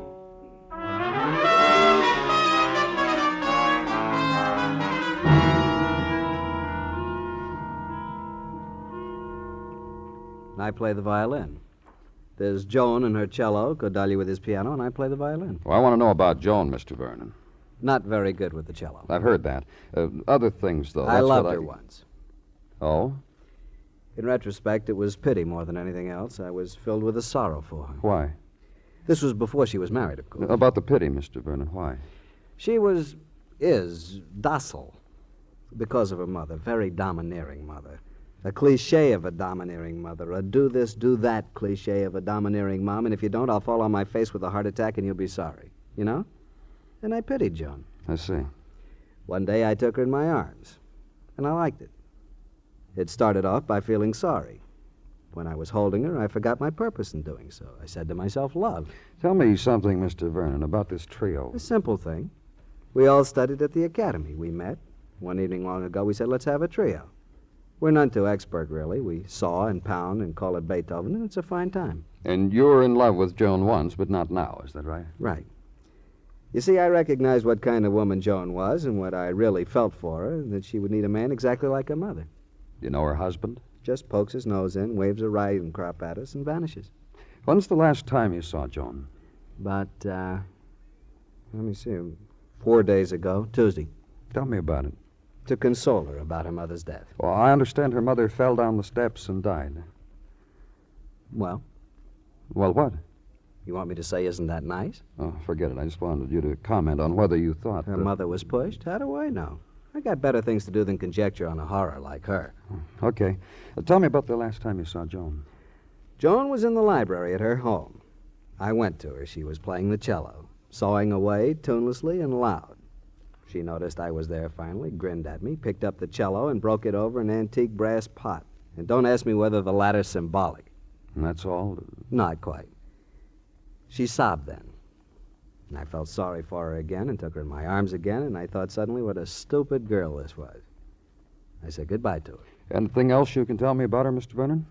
Not a thing. She really isn't stupid, you know. My first impression was correct. To be pitied, that's more nearly correct.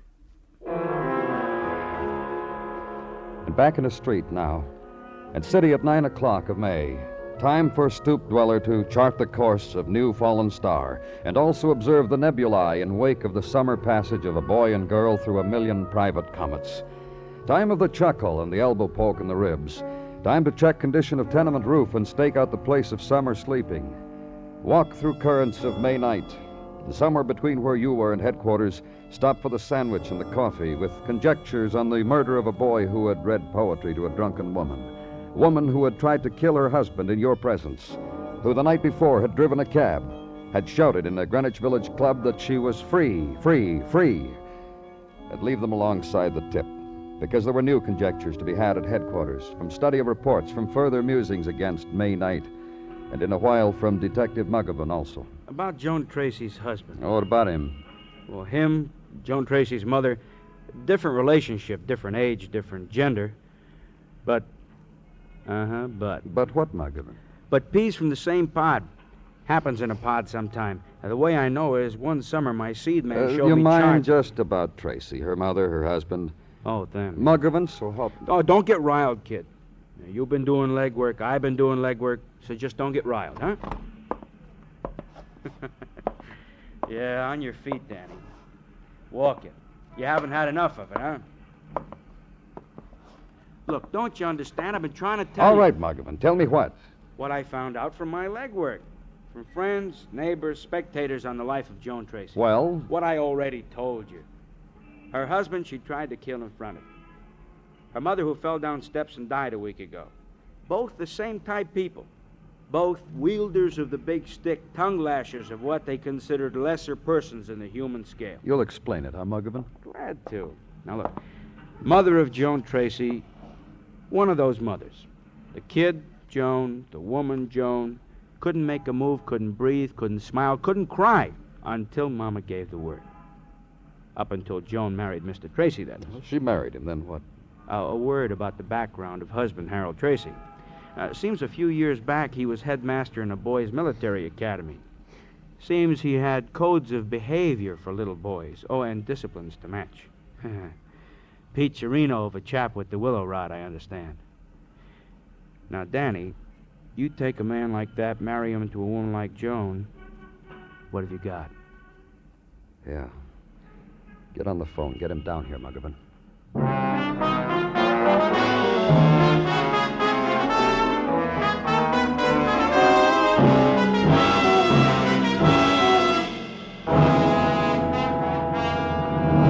Just have a seat, Mr. Tracy. How's my wife? I understand you've been calling every hour. They said she wouldn't talk, that she was just staring. Once... What? Once when I was a headmaster, there was a boy who did that. I took him for a walk. I talked with him. I cured him. He didn't do it anymore. You ordered him to behave, is that right? I illuminated for him the difference between proper and improper conduct. Joan already knows that. Then all you think your wife needs is talking to by you. Exactly. Why did she want to kill you, Mr. Tracy? You mean this morning with a knife? Of course, that's what I mean. Were there other times? Certainly not this morning. Joan was drunk. No, I don't think so. I know my wife. Do you know whether she ever tried to kill her mother? Oh, are you serious? Then she didn't push her mother down the steps, did she? Joan was with me in Atlantic City when her mother fell. Well, that's what I wanted to know. You see... In here, Mrs. Tracy. Hello, Joan. Hello, Hal. You see, Clover? You ready to go home, Joan? Whenever you say so. You see, Clover. Please sit down, Mrs. Tracy. Go ahead, Joan. In a little while, dear, I'm going to take you home and we'll have a little talk. Hal. What, dear? If you ever get close to me, I'll try to kill you. She don't like you at all, Mr. Tracy. She's not drunk either. What have you people done to her? Nothing. They haven't done a thing. They gave me time to just lie there in bed and scheme. They didn't bother me. I've got a lot of schemes. And if we go home together, one of them I like very much. Joan. Joan. Don't! Joan! Get away from her. She's my wife. You heard what he said. Get away from her. That's better. Mrs. Tracy. Yes. What? You want to tell us about last night? Joan, you don't have to. I want to. Go on. I got very drunk. I met a boy who recited poetry. We got very drunk together. I passed out. I woke up. I think he was dead. I didn't know. I drank some more from the bottle, and I walked out into the street. Then it was this morning, and I was here. You didn't have to say that. Why not? Why not? What's happened to you, Joan? I'm free. What? You know. I don't understand what she's talking about. She's a very sick woman. My wife is sick. She'll get better. That about does it, huh, Mr. Tracy? What are you talking about? Your wife's mother died last week, and... I can tell it. I've been thinking about it. I know the words. When she died, I heard about it, and I sat down to cry. I couldn't cry. I felt relieved. You said free. Free. The kind of life you had with your mother. Afraid, docile. Hal. What? That's why I was such a good wife to you. Why the transition was so easy, from daughter to bride. It was the same thing. You're the same kind of person. You could have explained it to me. No, not to you. You'd hit the air with your riding crop and demand obedience. Joan, listen to me. Joan, listen to me. Joan, listen to me. When your mother died, it happened. You were free of both of them. That's what I meant. What about it, Mr. Tracy? Well? Well, what? I had to show her, that's all. I caught up with her at that place, at that club in the village, as she was going out with that boy. I followed them. They were both in a stupor, a drunken stupor, when I walked in on them. So you stabbed the boy and planted the knife on your wife? It was sordid what you did, Joan. Ugly. Unbecoming. It needed to be stopped. I stopped it. You killed a boy, Hal. You didn't stop anything. I may go now. May I not? Goodbye, Hal. One thing you can be sure of, you'll never be embarrassed by me again, wherever you are.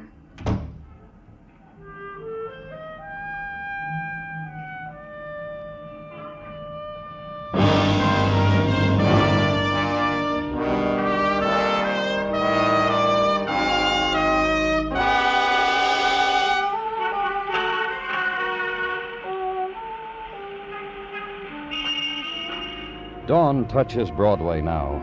The last shadows leave and take away the night. And over the river a cloud drifts, and a bird dips and touches it with a wing. The people wake. The fury gathers and funnels out into the streets. Walk easy. Another day has come. The shock has come. It's Broadway, the gaudiest, the most violent, the lonesomest mile in the world. Broadway, my beat.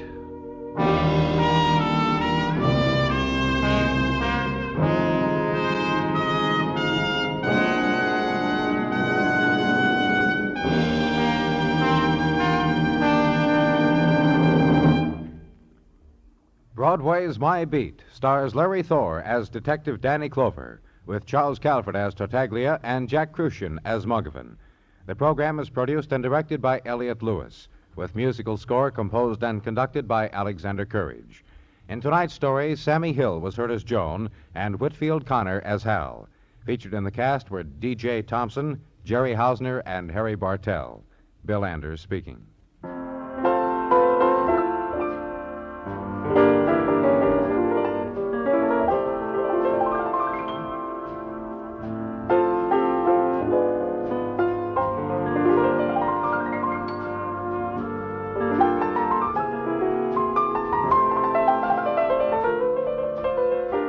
This Monday night on CBS Radio Suspense, Dick Haymes stars in Pigeon in the Cage.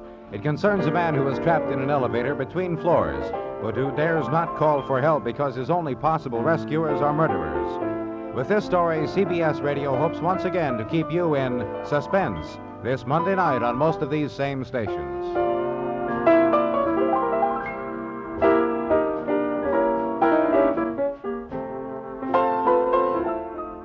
And remember, the top dramatic show of all, the Lux Radio Theater, is heard Monday nights on the CBS Radio Network.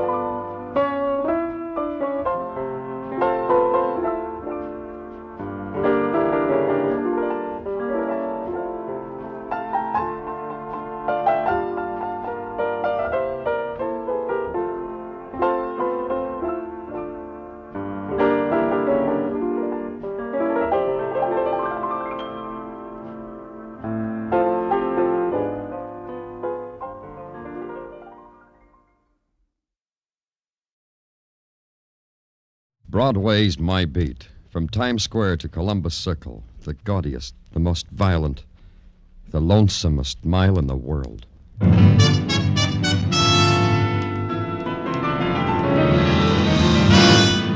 Broadway's My Beat, with Larry Thor as Detective Danny Clover.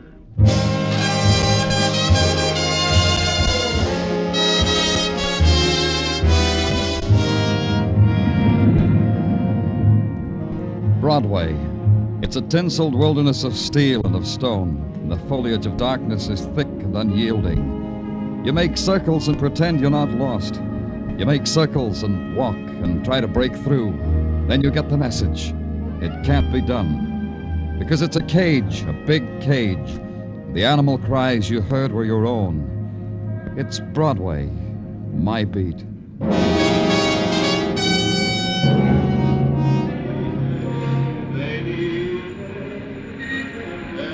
At 10 o'clock of a bright December morning, Broadway's music shops open their loudspeakers. And Broadway wears a scrubbed face, a new haircut, and a flashy smile arranged to look appealing and innocent. Because Broadway is on its way to con Santa Claus. Then you get a look at yourself in a mirror decked with holly, and you know you're doing the same thing. So you drop a coin in the pot. Thank you, Danny. It feels good inside. And then at 46th Street, you see Patrolman Meshikoff ad-libbing his way through a crowd, but he's got a tight hand on a little guy with gentle and tired blue eyes. All right, townspeople, all right, the party's over. So make way for me and Santa Claus, huh, townspeople? Me too, Patrolman Meshikoff. Oh, Danny, I didn't notice you in the round of my appointed duties. And your duties? This little guy here, you see him? I see him. Hello. Hello. This little guy, he's crazy, Danny. Lost his marbles, like Meshuggah. You know what I mean? I'm not crazy.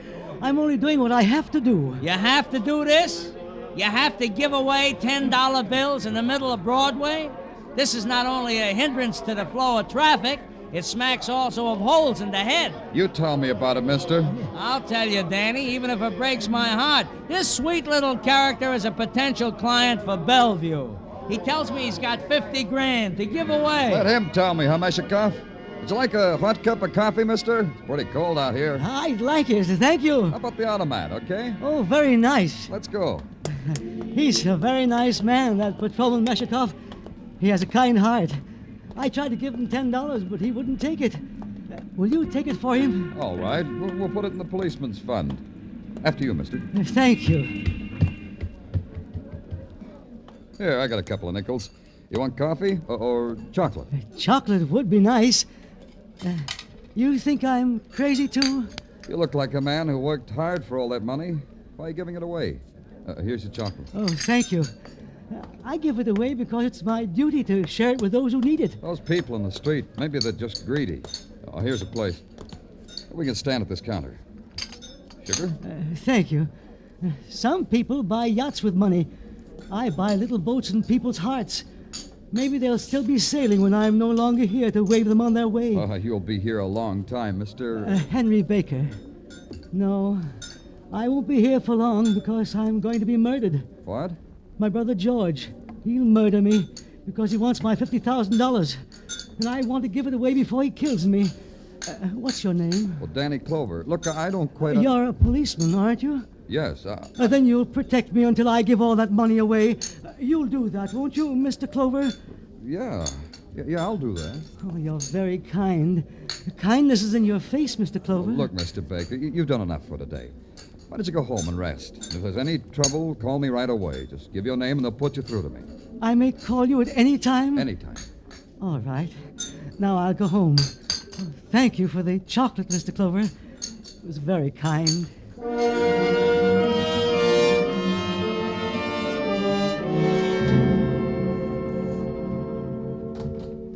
Danny, there's Mr. George Baker wants to see you. Oh, well, show him in. Okay, Danny. Right in here, Mr. Baker. Thank you.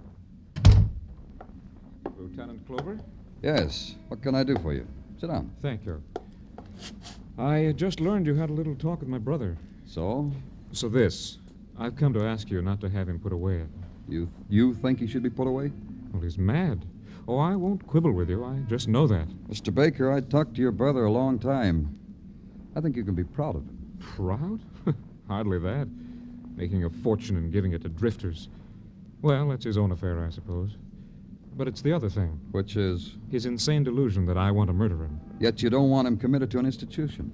Why? Well, I'm sorry for him. He means no harm. I try to help him.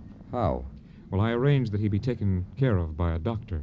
Oh, I'm glad you did. What doctor? An expensive one, Dr. Michael Sinclair. Dr. Michael Sinclair. I see. Oh, pardon me a minute. Yeah, surely.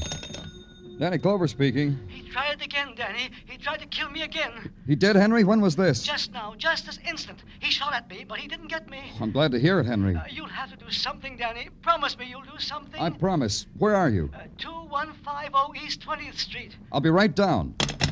Your brother, Mr. Baker. What did he want? You'll have to excuse me. I got to get down there. He says there's been another attempt on his life.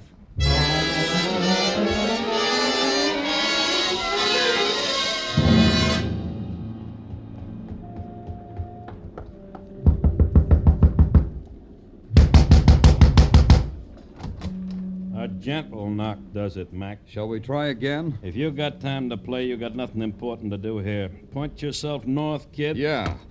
Now we stop rubbing noses, huh? Now we discuss our problem. You think so? I say we play some more. Copper. Huh? Blush to my shoes when I say it. I'm from the police. Oh, so I can't bang on you, huh? I gotta throw my hands back against the wall and drop my jaw and say, golly. I gotta do that because you're from the police. Do it. It'll make me feel important. Where are you from? From here.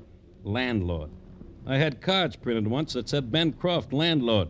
They got sticky on a hot day and melted, but I ain't changed. You want a crummy room? I want to see Henry Baker. Huh? I got a theory. You want to hear? I'll tell you. A cop puts in 8 hours a day with the city ordinances and a gun and phony muscle. That gives him 16 hours left to be a grabber. That's why you want to see Baker. Grabber. You an off-duty cop. Look, I'm working. I'm between card-punching time. So when I say a question, you say an answer. What's your interest in Henry Baker? I like him. Answer.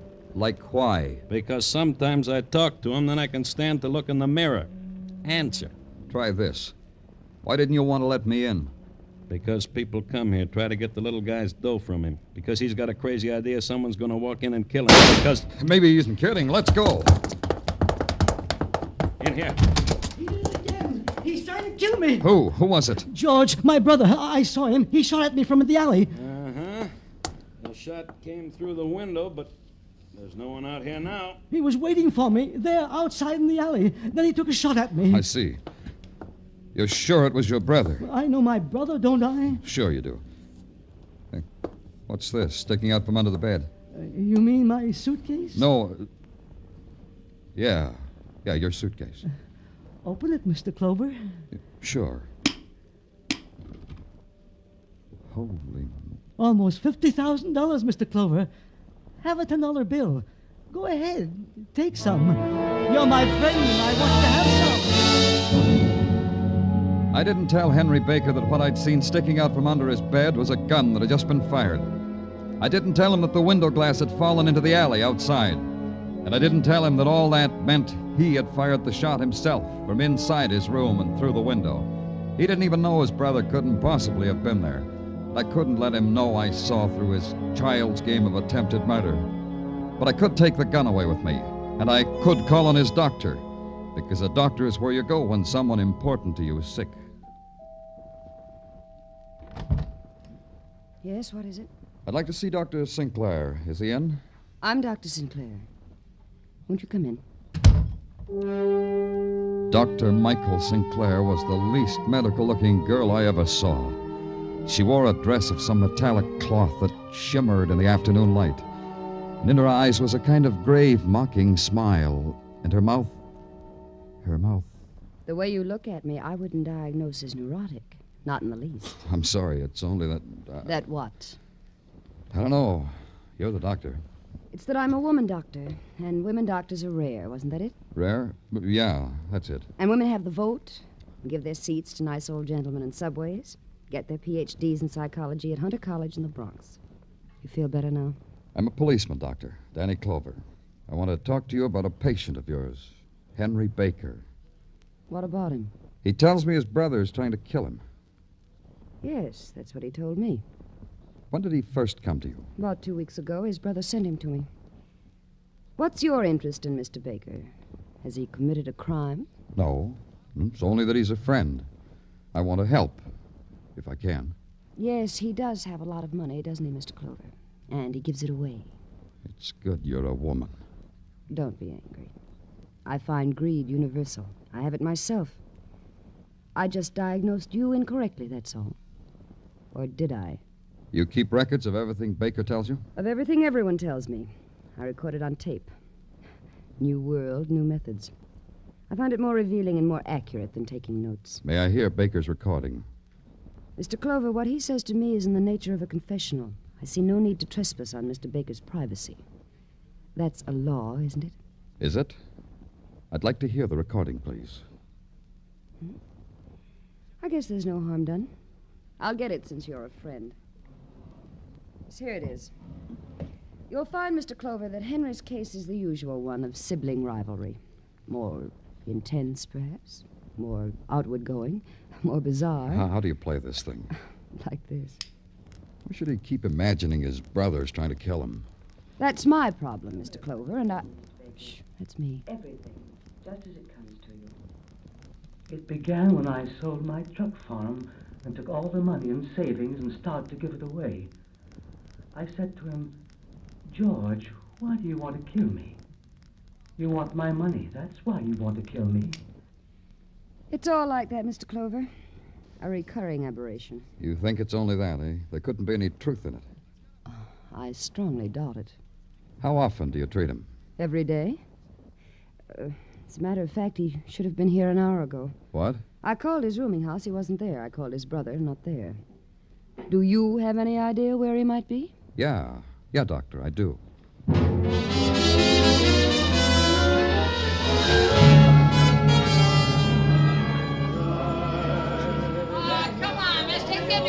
You go away. I gave you $10 this morning. I remember your face. Here you are, sir.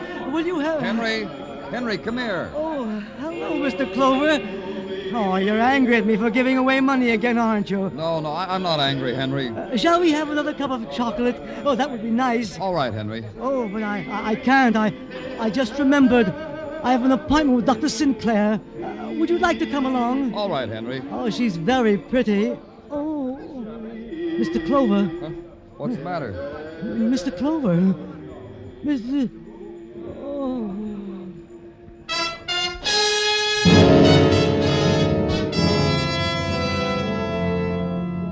His body slumped to the pavement and his face stared up at me.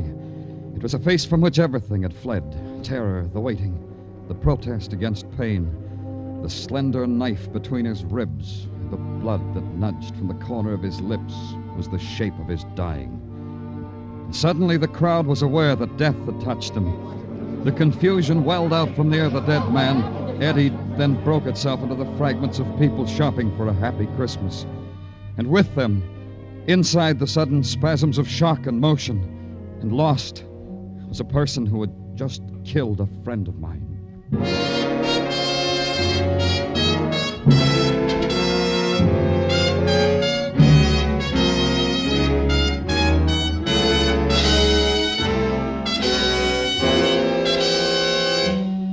You are listening to Broadway's My Beat, starring Larry Thor as Detective Danny Clover. Did you know it was Buster Keaton playing Sing It Again's Phantom voice these last few weeks? Well, now there's a new Phantom riding the airwaves on Sing It Again. For identifying him tonight, some CBS listener can win $50,000 in cash prizes, radio's largest jackpot. Phone calls go out from coast to coast. Be ready when Sing It Again comes your way over most of these same CBS stations later tonight.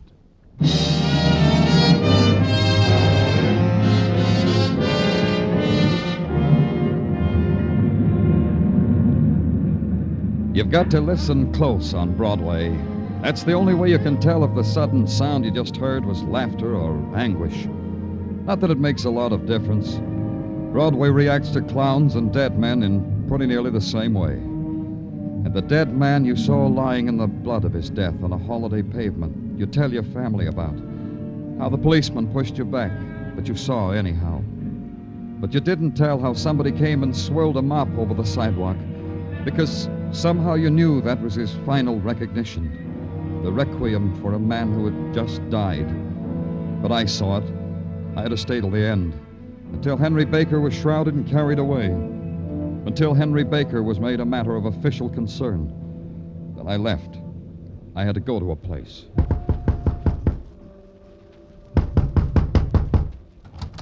Yeah? Oh, it's you, the police fella. Yeah, Croft, me. Then come on in out of the snow and cold and the dismal elements. See, I'm doing the right thing by you. Stick around. I got a bowing and scraping act that'll tug your heartstring to pieces. Henry Baker is dead. Did you hear what I said, Croft? I heard only say it once more. Baker, dead. See, it don't pay. It don't pay at all.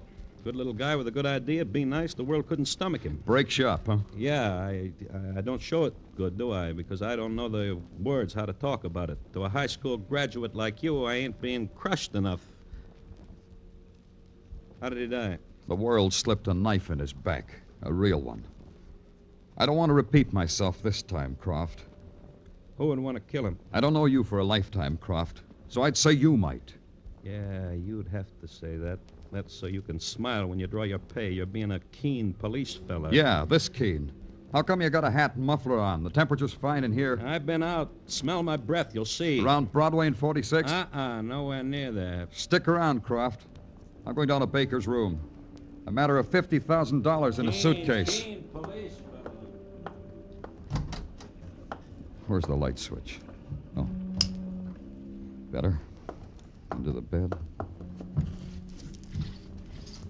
No suitcase. Maybe he found another hiding place.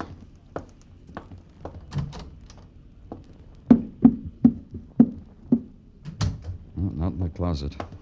Maybe in the bureau.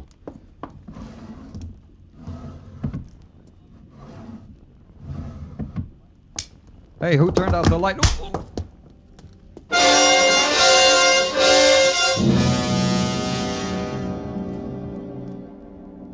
Somewhere I heard it, caught hold of it, and wouldn't let it go. Christmas bells banging an offbeat rhythm to a dream I never had before. I was in the middle of a room which was in the middle of a room which was in the middle of a room, and far away, far, far away was a little man with a blood-red $10 bill tucked in his coat lapel. Then he did a clever thing. He did a backflip. When he stood up, it wasn't him at all. Her name was... It didn't make any difference. She was dressed in metallic cloth, and her mouth said I'd better get up. So I did. I looked for Ben Croft, and he wasn't there. So the thing for me to do was to get back to the office. So I did.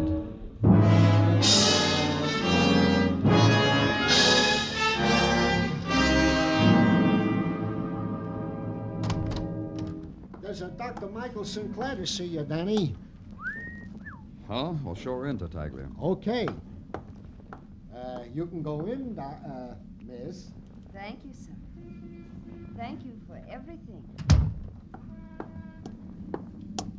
Surprised to see me, Mr. Clover? Should I be? Yes. I'm a very busy doctor, and I know you're a busy, busy man, so I'll come right to the point. I want Henry Baker's money, all that was left of it. Oh? You're his widow? Henry never told me. Neither did you. Nothing quite so cheap as that, Mr. Clover. Henry promised me his money. Every visit to my office he promised me. He said that when he died, he wanted me to have whatever money was left because I was good and kind and helped sick people. Henry said all that? On a tape recording? No. No, that was our own secret.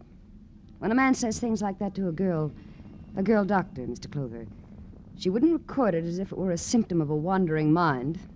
Now, would she? I wouldn't know. And I wouldn't want to keep you from your appointed rounds, Doctor. So many people must be crying out for you. You're saying I don't get the money? I'm saying we haven't got it.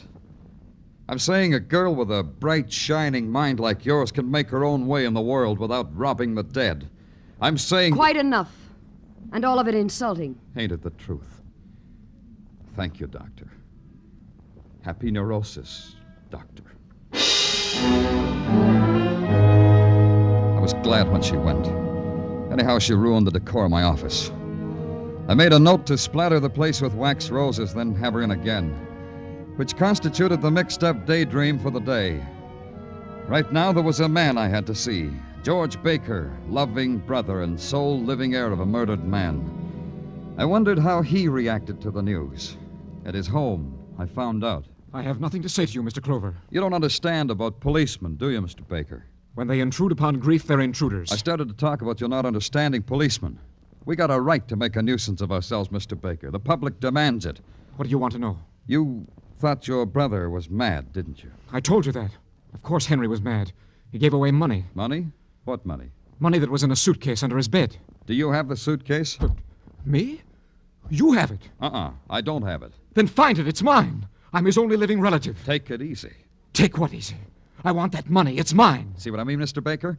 What? See what I mean? You want that money so badly, maybe you'd kill for it. Get out of here! You can't say that to the law without nudging me with your elbow and smiling. You know that, Mr. Baker. I'll post a suitable reward. Does that interest you, Mr. Clover? A reward? Wait a minute. I know men like you, Mr. Clover. You're greedy. You're holding out for a price. So I'll give it to you. I'll give you 20%. Baker? 25%. So help me, Baker. No, don't hit me. No, I wouldn't do that. I'll just throw you away. Ah! Dog! Pig! Filth! Scum!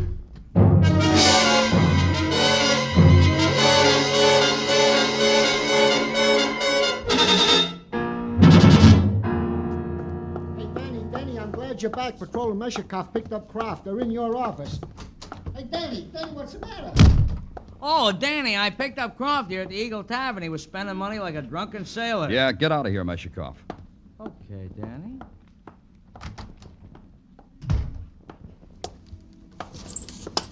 You ran away, Croft. Tell me, bitter men like you always run away? Sometimes. Things leave a bad taste in your mouth sometimes, like you. You do that to me. Now you know. You slugged me, beat me up. That makes you feel good, huh? It would have, but I didn't have the pleasure. Maybe I can arrange it sometime. Just you and me. A pleasure. First, tell me about the dough. The dough that flowed like wine. It was give to me by a little guy who had a healthier brain than all of us. That includes you and me. Baker gave you the money? How much? $100. 10 crispy sawbucks. That makes $100. That made you a big man on 2nd Avenue. Now, you haven't got it right, Mr. Clover. Baker gave me the dough. He made me promise to toast his way to heaven when he died. This I was doing when your bull walked in and stunk it up. You could have followed Baker up to Broadway. You could have stood in the crowd and slipped a knife into him. Then you could have taken his dough and hidden it.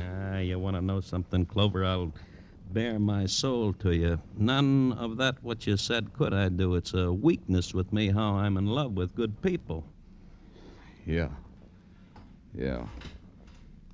Baker sometime had callers in his room. Yeah? The callers. Who were they? You? Me. His brother? His brother. His doctor?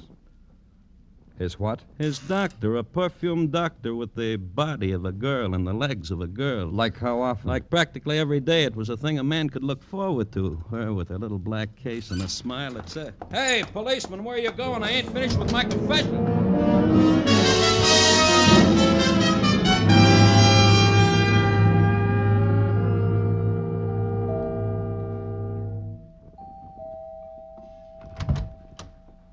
Oh, Mr. Clover. What an exciting surprise. For both of us, Doctor. Professional visit or social? Perhaps we could combine them, you and I. But not out here. Inside, Doctor. You won't mind if the place is a mess. Not at all. You know, Doctor, I've a problem. I miss my old friend. That's my laboratory. I allow no one in here. But, Doctor, how can I get well if you keep secrets from me? Yeah, what are all these little cardboard boxes? The recordings of my patients. Here's Henry Baker's. Mind if I listen to it on the recorder here? Maybe Henry said something on this tape I didn't hear before. You heard all that was important. Not everything, Doctor. Like how it was you who visited him and not vice versa like you told me. Practicing psychologists do that now? They visit the patient? I lied, didn't I? Uh-huh. Oh, closet full of test tubes and bottles. Very medical for an unmedical doctor. Are you always nosy like this? Call it an occupational disease. What do you think happened to Henry's money? As a psychologist, your guess might be better than a cop's. Don't go in there. Pretty bedroom. Planning a trip, Doctor? No. That's good, because this suitcase, it's kind of shabby for a career girl like you. Leave it alone, Mr. Clover. And the initials, HB. What do they stand for, Doctor? Michael Sinclair in code? I have bad habits, Doctor. I open other people's mail and suitcases marked with the initials of Henry Baker. All these $10 bills. They could have made Henry so many friends. He gave it to me. He gave it to me because I cured his fixation. They cure it with murder now? Let's go, Doctor. Grab a hat or something and let's go. That must be a patient, Mr. Clover. May I answer it? Yeah. I'll wait in your laboratory. Tell your patient you're busy. And, Doctor, Yes? remember, nothing fancy. Just tell him to go away. I'm sorry, but Don't be sorry about anything. Just You give me- can't come in here. Can't I? Can't I now? See? I'm in all right. Now give me my brother's money. I don't have it. Give it to me. Give it to me or I'll beat you up just as I did that policeman. He wanted that money for himself like you do. Give it to me. It's in there. In that room, my laboratory. Good, very good. I sold my truck farm and took all the money and savings What's that? and started to give it away. I said to him, George, why do you want to kill me? It's Henry. You want He's my alive. money. But I That's killed why him. you I want to killed kill him. I'll kill him again. Ever I'll since kill him you over and over again. I'll kill him. Baker! I'll My kill you, money. Henry. I I'll worked kill you, hard Henry. for it. Makes me feel good to give it away to people. I'll kill you, That's the way you Baker. make friends. I'll kill you. You need friends. That way, when you leave this world, you'll be remembered. What more could be a man ask?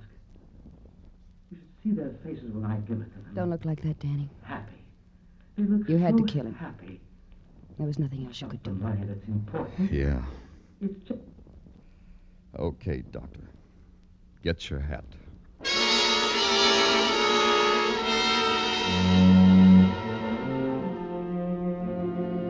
And so it was over. Done. A little man had given away pieces of his heart in kindness until it was shattered finally by violence. And his murderer, his brother. 2 bullets had fixed the mask of greed on his face. Michael Sinclair? She had the money all the time. She cried when we took it away from her, but it didn't do her any good. Not a bit of good.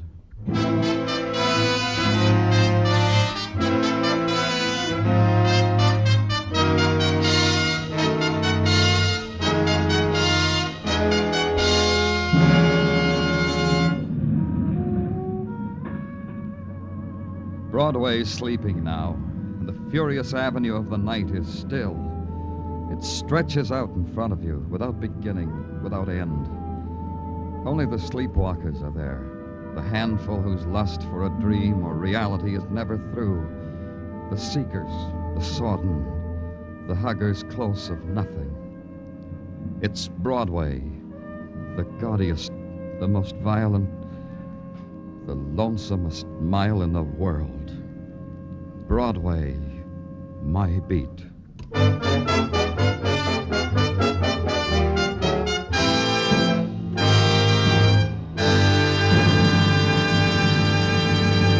Broadway's My Beat stars Larry Thor as Detective Danny Clover and is written by Morton Fine and David Friedkin. The musical score was composed by Alexander Courage and conducted by Wilbur Hatch, and the program is produced and directed by Elliott Lewis. The cast tonight included Charles Calvert, Jerry Hausner, Rolf Sedan, Byron Kane, Lou Merrill, and Joan Banks.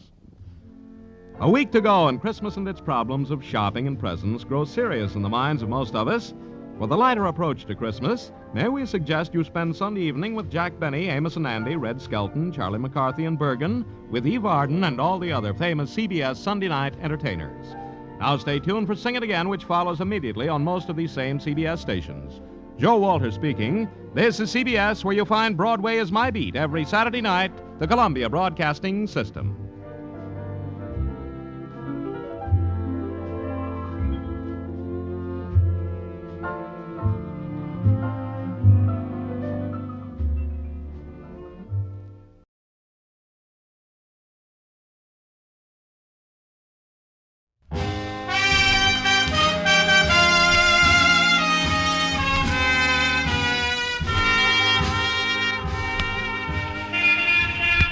Broadway's My Beat, from Times Square to Columbus Circle, the gaudiest, the most violent, the lonesomest mile in the world.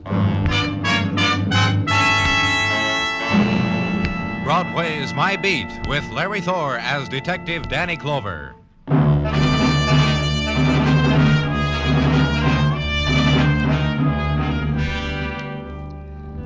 When October dies and the river wind takes over, Broadway is arranged in clots of crowd and coldness. There's a new quality on Broadway, shrill, having to do with top coats and early darkness and frosty sounds. And twilight is brief, a darting ebb of light in the sudden autumn chill, and hurry, hurry, hurry to this place or that, home, or to a hot dog stand, or to the neon that winks a promise. Hurry, kid, make a phone call, find somebody. It's night already.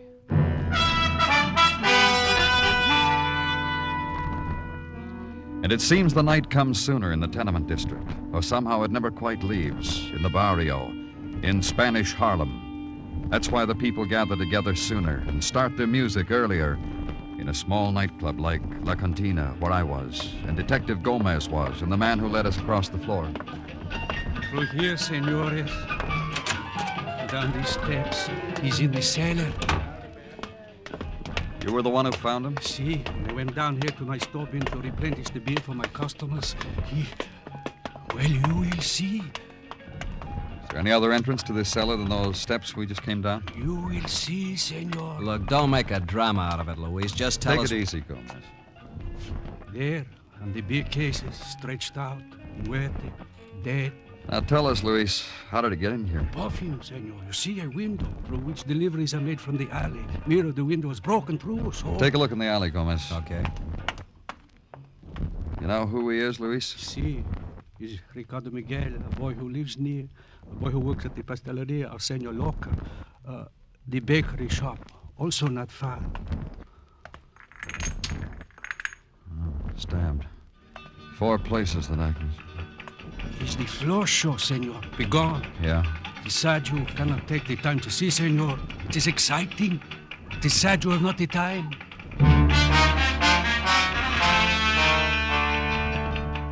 And beating against the cellar tomb containing a boy's death, the rhythmed clack of a woman's high heels, dancing in measured frenzy, to a nimble passion plucked from a guitar, to the percussion of men's applause, to the olays, hoarsely whispered deep in the throat. The light bulb sways to it, the shadows dance, and the huddled boy shrieks his stillness.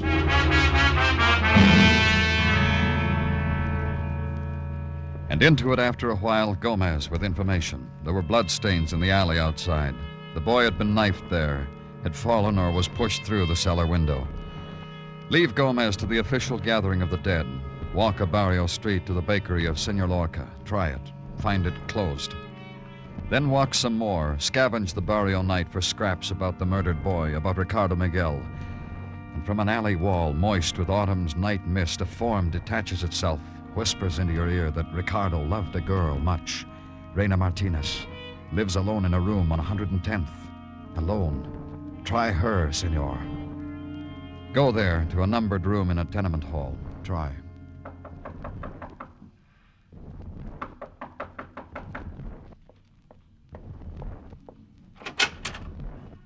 Good to me. The night is good to me. I'm from the police. You bring yourself to the wrong door, Senor Police. Go skin your knuckles in another place. You're Reina Martinez? The barrio woman spit my name at you because her man looked at me? Boy was stabbed, Ricardo Miguel, murdered.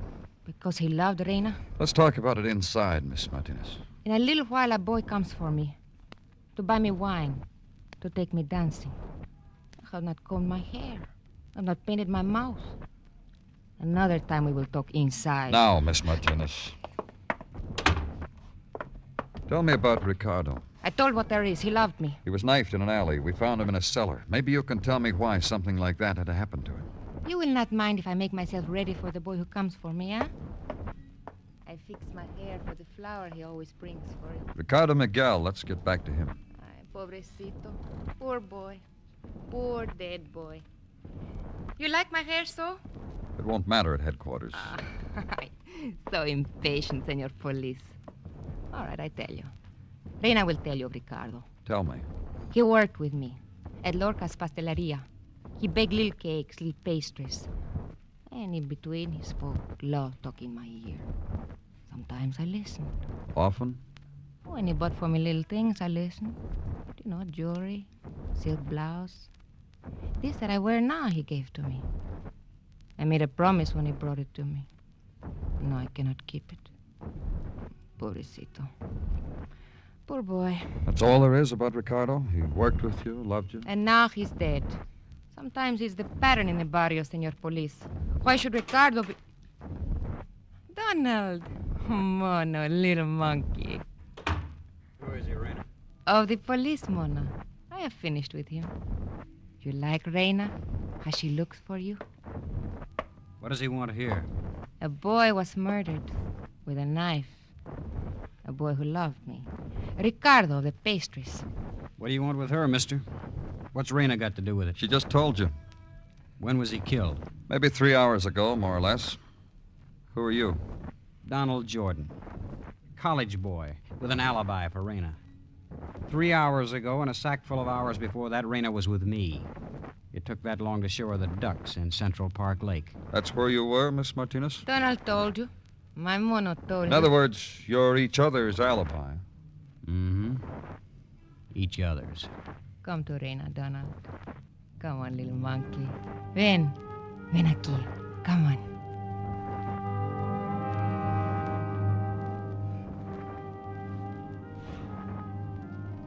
Then watch him move toward her, stop. And the girl considering him, and the gesture, her hand sleeking her black hair before she went into his arms. And see a thing, her eyes open, looking over his shoulder and out into the night. Reina. And turning to the boy, smiling to him, kissing him, her hand smoothing her hair again, and her eyes watching me as I left.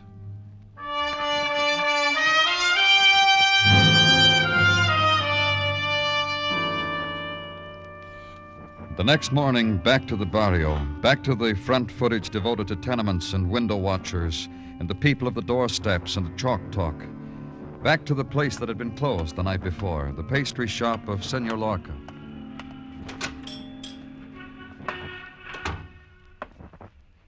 Buenos dias, senor. Good morning.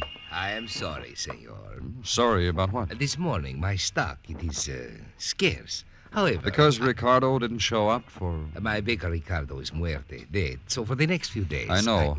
I'm from the police. See? You know that Ricardo was murdered, don't you? Seguramente. Of course. Of his dying, I know all about. Oh? See? It has been told all around the barrio. I see. I need some information. I want you to help me. Seguramente. Why not? I want you to tell me all you can about Ricardo and about Reina. Of Ricardo. A boy who bakes pasteles, who lived alone and baked between the hours of 9 and 5. Excellently. Who I will miss. How come Reina isn't here this morning? I will ask her the identical question when she will come in. Was she here yesterday? For a time. Then a young man took her to look at ducks. Such a girl as she to look at ducks. Loco. If you would see her, you would... I've seen her. But then you understand. Is there another such one as she, senor? I ask you this because in your profession you must go about the city and see women sometimes of exquisiteness. Yet I do not believe you have seen such a one as Reina. The face of her, the form... You married, Lorca? In truth, senor, and because you are of the police who enjoy to listen to truth, I wait for Reina to grow up to enjoy me. Then I will be married. Quite a few men seem to be in love with her, Lorca. Ricardo, for instance. Si, for instance, Ricardo. Why should anyone want to kill him, Lorca? Quien sabe? I shrug. Shrug to denote I do not know. I do not know. Why, indeed? Another question, senor police? No, that's all for now. Gracias, senor. Gracias. Adios, mi amigo.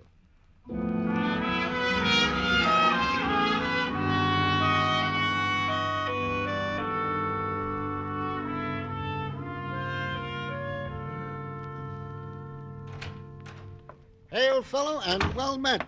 Top of the morning, Danny. We said good morning to each other a couple of hours ago, Gino. Off the dime. What have you got? What I've got is what you're going to get. To wit, a report on the college youth, Donald Jordan, even as you requested. Okay. Detective Gomez told me that this Jordan youth is a student at McKay College, that the dean of men whom he questioned told the good detective that this Jordan youth is indeed bright, a gold star student, and found out that this Jordan youth was indeed free to watch ducks yesterday afternoon because he had only morning classes. I see. What have you got on Reina Martinez? Raina Martinez, to wit. According to our files, it seems this Raina Martinez has been a caller at our pokey on various occasions. Once on the occasion of clawing the eyes of a fellow female. Once for waving a knife under the nose of a brush salesman. And another time for carving her initials with a like knife into the epidermis of a friendly barfly. Knife, huh? Yeah, from what you told me of her, Danny, from this Raina Martinez, nobody would mind. What's a knife prick from a girl like You that? gave me a thought, Tino. I'll go ask her.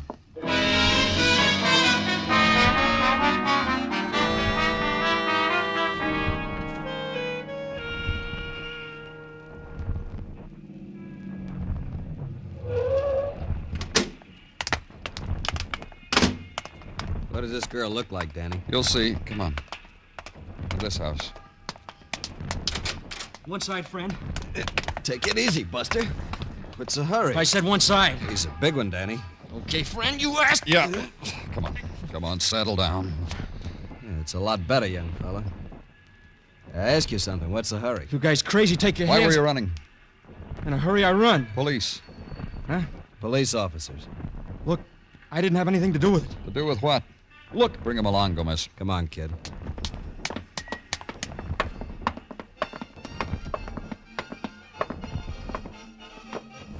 Did you come out of this room? All right, we'll see. Inside. You heard him in.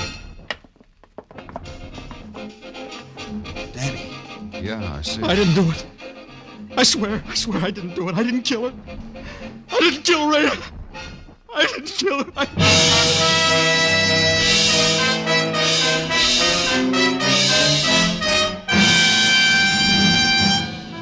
You were listening to Broadway's My Beat, written by Morton Fine and David Friedkin, and starring Larry Thor as Detective Danny Clover.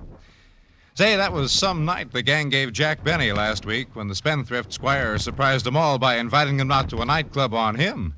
And the surprise finish, the gang will be waiting for Jack for sure tomorrow night. Yes, Jack Benny, Mary Livingston, Dennis, Phil, Rochester, Don, and tomorrow night, Mr. and Mrs. Ronald Coleman. Listen for them all on CBS Radio. There's fun every minute.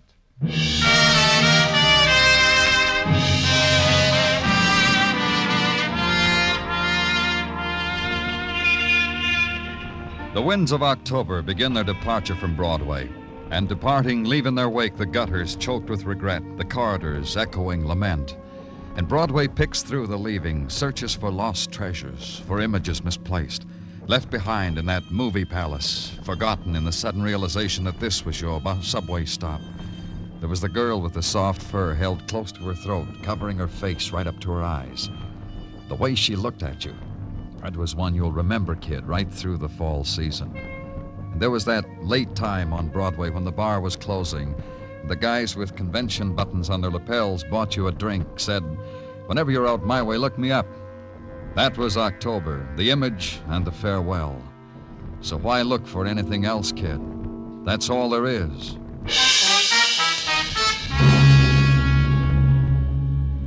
Except a girl dead in a room you've been in before. Except a sobbing protest. I didn't kill Raina. Except the scream of a radio. Shut that thing off, Gomez. Yeah. Nothing I can do about that, Danny. It's down the street somewhere. Look, I told you I had nothing to do with it. Yeah, you told us. What's your name, kid? Garfield. Bobby Garfield. Raina and me, we were just... What do you do, Bobby? I play football. Let me tell you, huh? Raina and me were just... You're a football player, huh, Bobby? I like football. I play for McKay College. I'm a sophomore. They brought me McKay here. College, huh? You know a boy named Donald Jordan, Bobby? Yeah, I know him. Same fraternity. Look, what is it with you guys? You gonna let me tell you how it was? Sure, Bobby. Go ahead. Tell us how it was. Raina and me, just kind of good friends, you know what I mean? Tell us. You guys twisting it into me for. I didn't kill her. You act like... What'd you do with a gun, Bobby? Throw it away? Let me tell you, huh? Raina and me. I met her right after I came to New York to play football. She saw me play once. Came up to me after the game. Said I played so good, why not celebrate? You're telling us how you didn't kill her. That's why you tried to run away, huh? Because you didn't... We were dancing, see? Kind of dancing to that music you turned off. You can still hear it. We were dancing to that. All of a sudden, there was a shot. I guess from where that window's open to the alley. All of a sudden, Raina just dropped out of my arms, and there was blood on my shirt from where she... See it? Look, I gotta call somebody. I gotta call somebody on the telephone. Sure you do. We got a phone at headquarters. You can make your call from there. Put the cuffs away, Gomez. We won't need them.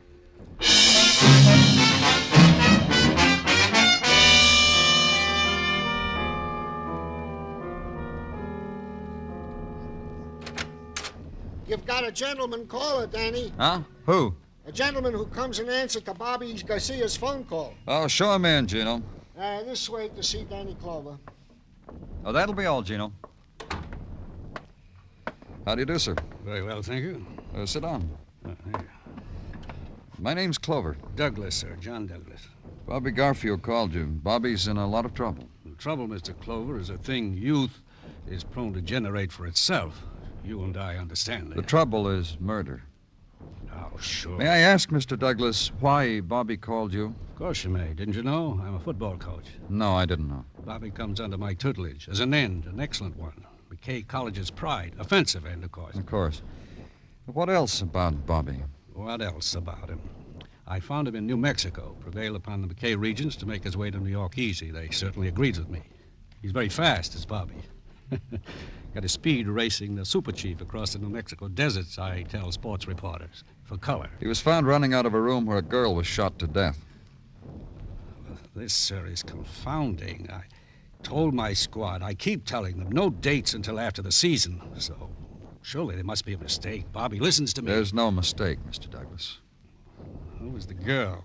One of those flirts from Greenberry School across the river, I'll wager. Reina Martinez, a barrio girl.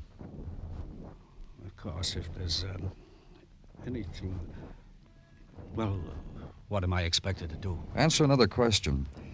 Do you know a McKay student named Donald Jordan? No, he's not football. I wouldn't know him. I still don't know what I'm expected to do about this altercation that Bobby has gotten himself into. Just talk to him, Mr. Douglas. He's under suspicion of murder. He asked for you. Of course. You'll pardon me, sir. Thank you.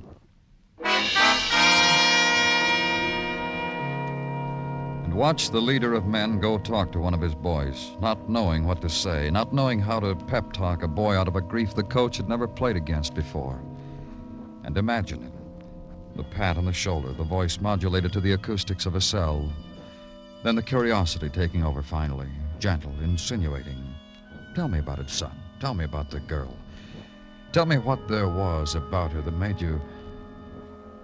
Then wipe the smirk off your mouth because you've asked these questions too. We'll go on asking them. And because you're a policeman, ask them with the official stamp of approval. Of anyone, of an employer of the girl now dead, of Senor Lorca, for instance. I told you, senor. I told you of the exquisiteness of Reina. That she is dead does not change my philosophy about her. Where there is such as Reina, there is such as death. You kill her, Lorca? Listen to me, senor. Listen very closely. How could I lift my hand to Reina except to... How? This way, with a gun in it. Then shoot her through a window while she was dancing with Bobby Garfield. That's how. Explain me something. Why should I do this when I don't even know this Garfield? Bobby Garfield. He knew Reina loved her like Ricardo Miguel did. Someone found an alley where Ricardo was, stabbed him to death. Then saw Reina in the arms of Bobby Garfield. Shot Reina, killed her. Watched Garfield being taken to prison. It all worked out real good for a man like you, a man who says he loved Reina, a man who Reina didn't love. I tell you something, senor.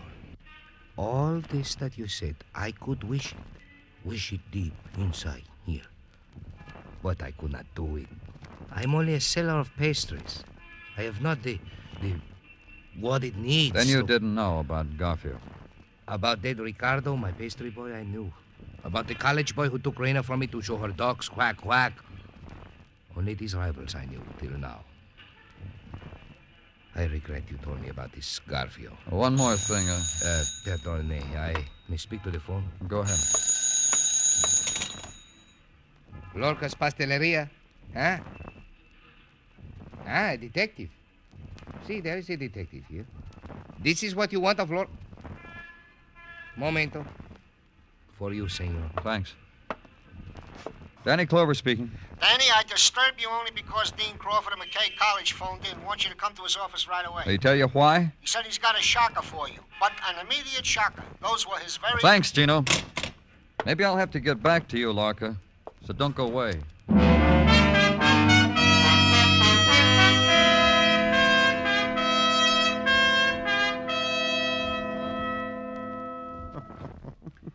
Did I say something funny, Dean Crawford?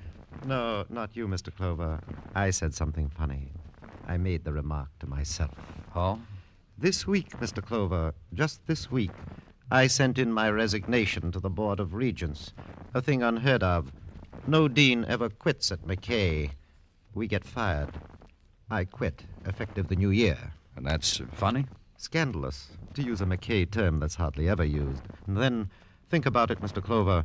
One of the students is involved in a murder, all in the same week. This is a black week for McKay. I wonder about something. About what? Statistics. How many McKay boys have gone out into the world and committed murder? As still Dean of McKay, I'll match my boys against anybody. Look, Dean Crawford, you called me, said it was urgent. Suppose you tell me something urgent. I got a letter a while ago from a daddy who is sending his son through McKay. He's a worried man. What are you talking about? The daddy of Donald Jordan. Worried about the bills his son has run up. No wonder. Lingerie, jewelry, baubles.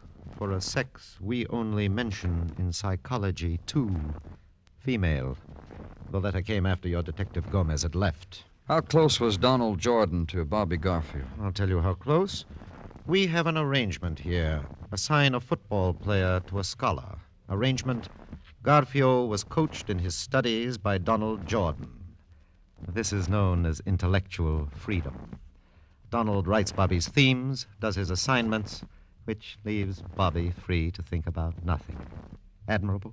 What else can you tell me about them? Which one of those rascals do you think killed that girl? I asked you a question. I've told you everything I can, Mr. Clover. Well, McKay semper fidelio, as we always say. Don't you always say? No? I don't blame you. Bye, Mr. Clover.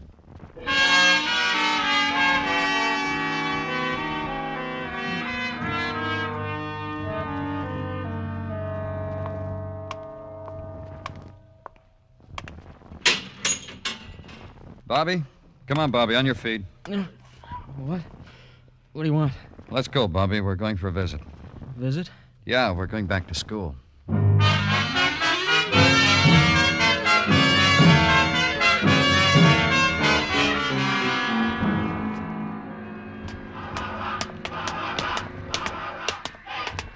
There's rooms on this floor, Mr. Clover, right across the hall from mine. He never goes to the bonfire rallies. He's probably in. This one. The most studious room in the fraternity house. Who is it? You, Bobby. It's me, Bobby Garfield. Bobby, I thought... Oh. Let's go inside, Donald. Sure. Gee, I'm glad to see you're out, Bobby. Yeah, I knew you would be. That's why I came right to you, so you could be glad. That's right, Donald. Bobby told me a lot about you on the way over here. I don't understand what you're doing here. We'll get around to it. I got bad news for you, kid. Bad news? Yeah. You remember something? The day we were inducted into this fraternity? What are you talking about? The day we put 4 fingers up in the air and gave the secret hand clasp and said the words. The second finger meant loyalty. You haven't been true blue. What did they do to you in jail, Bobby? You talk crazy. Yeah. Crazy. Frat boy! Crazy! Cut it out. Yeah. I'll cut it out. Pardon, I didn't have a paddle, fraternity brother. Is this how you police act? Bring a crazy man into my room and have him beat me up? I'm sorry, Donald. I told him a few things on our way here. I didn't know it would upset him this way. Look, I don't know what this is all about. Why don't we all go down to the bonfire? Sure, let's do that. It'll make a big impression, Bobby. You being out of jail, gonna play tomorrow. Come on, guys. We're going, all right, but not to a football rally. You're under arrest, Donald. What? 2 crazy men. The policeman and me. What do you mean I'm under arrest? For what? Well, what reason? Murder. Ricardo Miguel, Reina Martinez. You're kidding. Especially Reina Martinez. Now, there was a dame. Take my word for it, fraternity brother, there really was a dame. You talked about me, didn't you? You and Raina. Oh, we had a few chuckles. Whenever your name came up. You ready to go, Donald? What did you say about me? You know what we said. What you say to yourself. Leave him alone, Bobby. I didn't kill anybody, Mr. Clover. You killed one of Raina's boyfriends, Ricardo Miguel, to prove something to her. That she couldn't have anyone but you. That you wouldn't let her have anyone but you. You don't know what you're talking about. Believe me, he knows. 4 fingers in the air. Ricardo Miguel was killed. You had an alibi for that. You were with Raina. That's right. She told you I was with her. She lied for you. She alibied for you. Because for an instant, she admired you. She did. She did it. What are you laughing at? Nothing. Nothing at all. What are you laughing at? I laugh because I remember something. A couple of Saturdays ago, right after a football game. When Raina waited until I came out of the stadium. Came up and told me who she was. We celebrated the occasion. You took her to that game, didn't you, Donald? I'm only sorry I didn't kill you, too. You almost did at that. Who were you aiming at, Donald? Raina or me? While you were peeking at us from the alley. While you were... Who were you aiming at? Raina. I wanted to kill her, and I did. What she did to me. The things she made me do for her. The things I got for her. And she laughed.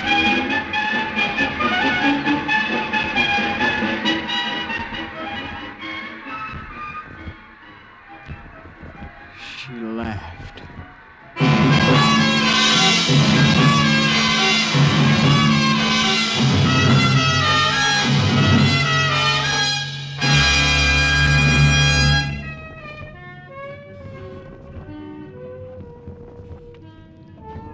The neon spins and Broadway blares out an 8-beat rhythm, the tempo of hunger in dance time. Grab yourself a dream and get with it. Close your eyes and pretend you're holding something special. Keep them closed. Dreams last longer that way. It's Broadway, the gaudiest, the most violent, the lonesomest mile in the world. Broadway, my beat.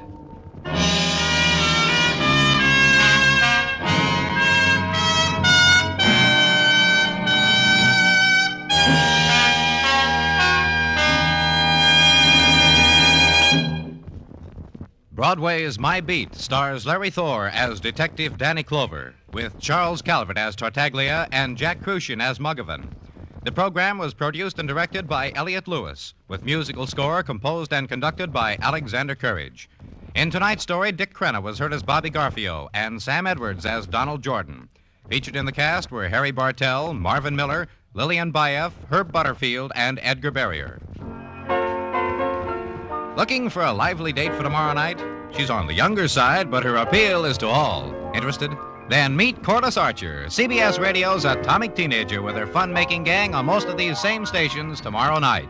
Bill Anders speaking, and remember, the Frankie Lane Show is your date with slick syncopation every Sunday afternoon on the CBS Radio Network.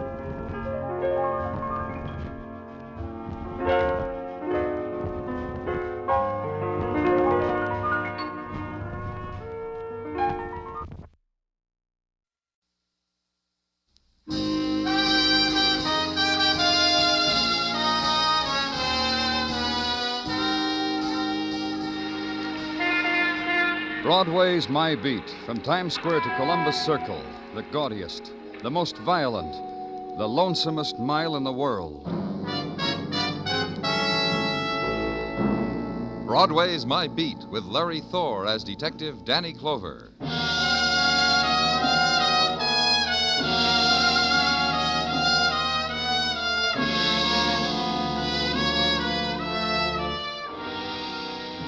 In the midday of summer, the sun plumps down and kisses Broadway's cheek, and Broadway loves it. The minutes are warm at the lunch counter, and the salami and cream soda never tasted so good. And walking by, the day's entertainment, the red smiles and the summer dresses and the sandaled girls with the legs of tan. And winking at you, the man with a potato peeler, which also cuts glass. Also, if held just so, will scale a fish. Free to whoever buys a pack of marked cards to play tricks on your friends. Slice of Broadway at high noon. Good time.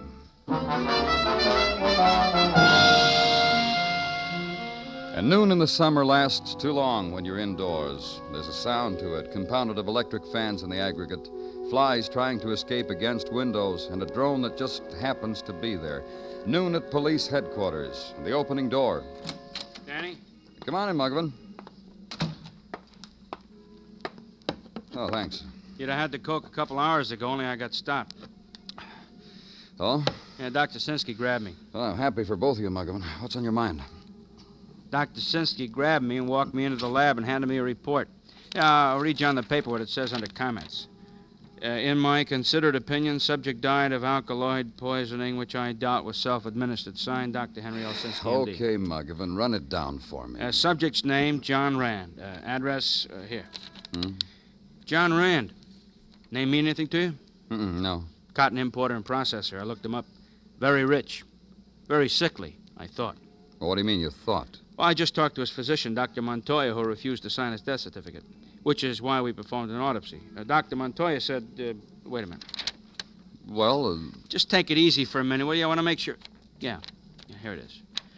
Deceased John Rand, his doctor reports, was a bedridden invalid, but a hypochondriac. Not organically sick at all. I see. So that when Rand died... Yesterday. Thanks. So that when Rand died, the doctor wouldn't sign a certificate of death due to natural causes. Right. So the autopsy. So the finding of poison. So homicide. So the squad car's waiting for you downstairs. Hey, you know what? What? Department ought to have convertibles for squad cars in the summer. No? Well, forgive me. See you later, Danny. Ride Broadway now. Play the game with the jaywalker and match him jutted jaw for jutted jaw. And into Central Park, where sit the nursemaid and the powdered child, where stroll the couples, and further on where they get tired and the grass is very green. And right turn into Avenue again, where wealth is, Quiet Street, where siestas have been heard about and are being taken. Downstairs from which diamond bracelets still sparkle as brightly in small shop windows. And the single mannequins in Parisian style curve a wrist at each other from across the street. And the address you're looking for.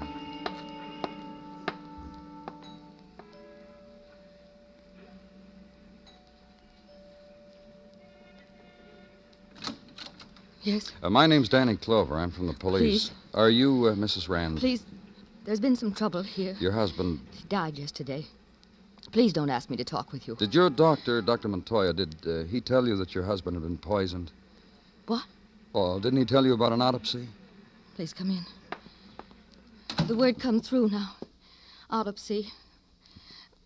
Yesterday, shock, and, you know, Dr. Montoya said autopsy, and I nodded, I suppose. Poison.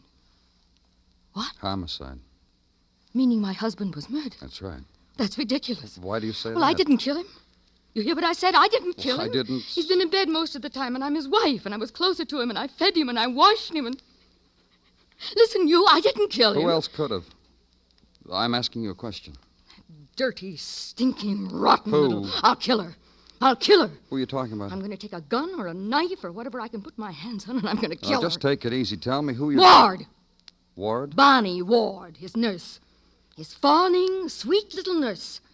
Last month he changed his will to leave her a few $1,000. I'll kill her. Where do I find Bonnie Ward? She lives here. Did, until yesterday. This was her home, you mean? Practically. She had a day off. Yes, there was a place. Apartments, something. Once or twice I picked her up there to bring her back after her day off. I'll want the address. Anything. Just so you let me get my hands on her. Anything you want.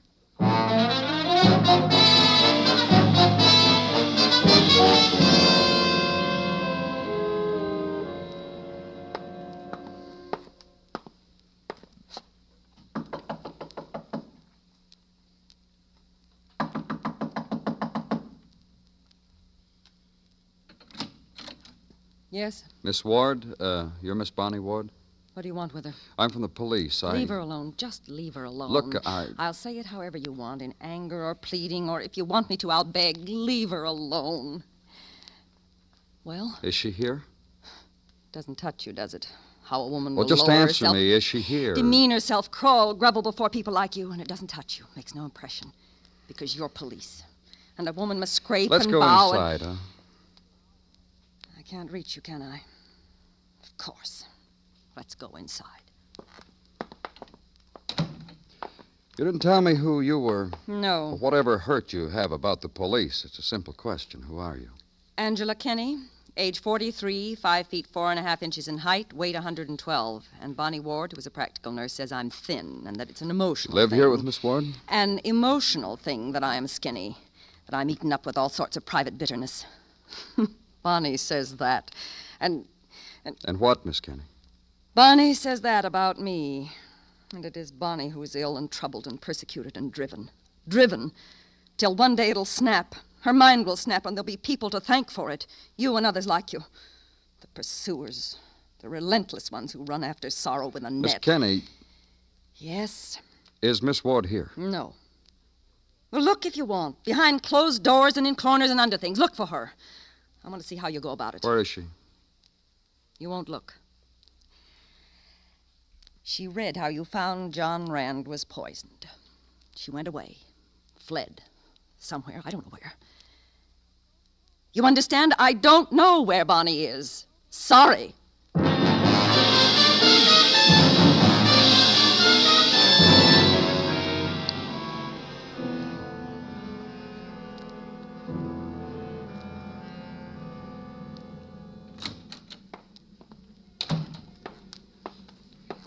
Danny? Yes, Gino? Hello, Danny. Gino? You are looking well? Thank you, Gino. And you, Yes, Danny. You're looking well, too. You mean it? You're not making it up? I mean it, Gino. I mean it. No sense getting in an uproar about it. No. You have something, Gino? One chap to tell another chap that the other chap is looking fit. This is common courtesy. As we had not passed our accustomed greetings to each other earlier today, you and I thought only... Well, why make a federal case out of it, Danny? I'm sorry, Gino. Now, may I... Of me to ask, may I? Danny. Concerning the All Points Bulletin on one Bonnie Ward, this is what you wished with your may I? Yes, Gino. I saw it coming. Concerning the All Points Bulletin on Bonnie Ward, she is still at large. A female answering her description was brought into the 12th precinct. However, said female averred not to be a practical... Don't bother with an excuse me, Detective Muggavan. Thanks, I won't. Danny, I just came in over radio. What did, Muggavan? There's a woman on a ledge, 12th floor of a building on West 23rd Square. She'll jump, drawing a crowd. Don't they always look, Muggavan? Why don't you Just listen, huh? This woman, she's screaming her name. Bonnie Ward, she screams. Watch Bonnie Ward die. We haven't much time. No, we haven't. Come on.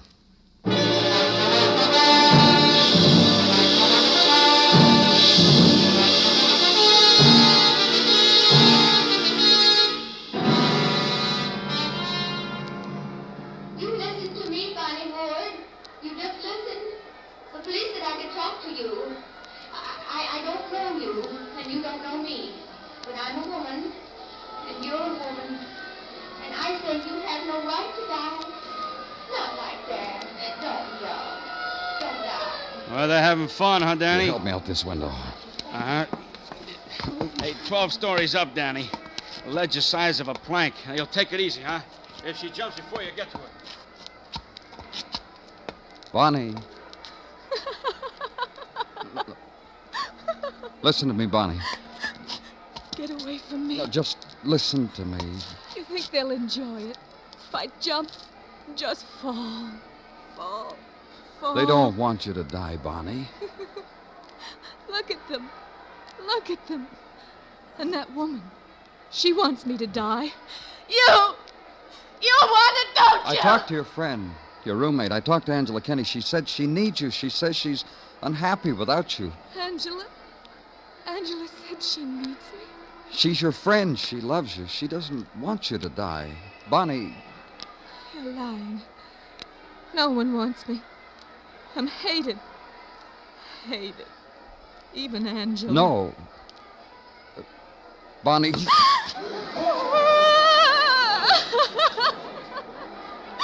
I want a job, and I can't. I can't. Come on, Bonnie.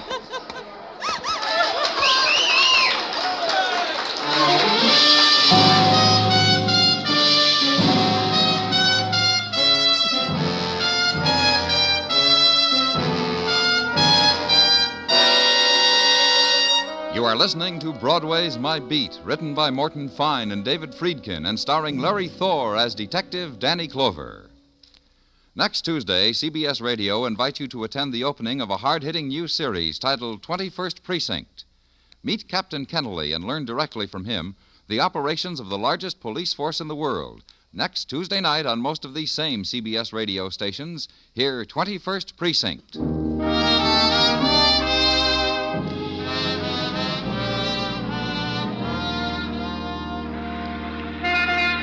The July winds, heavy with heat, begin their unraveling, and Broadway lolls against a doorway, submits to the drifting warmth of their touch, lifts a throat to them, bares a shoulder, cocks an ear to summer whisperings, and the word eases down the street. This summer, no regret. This summer, rockets that hang in night sky and burst and never fall. This summer, the saxophone song, and never ending. This summer, punk to sparkler and cascade of a million stars. Not like the last time. So dig deep for the currency that buys an ending to last year's dream. Walk with it to some upstairs place and make your bid. This could be it.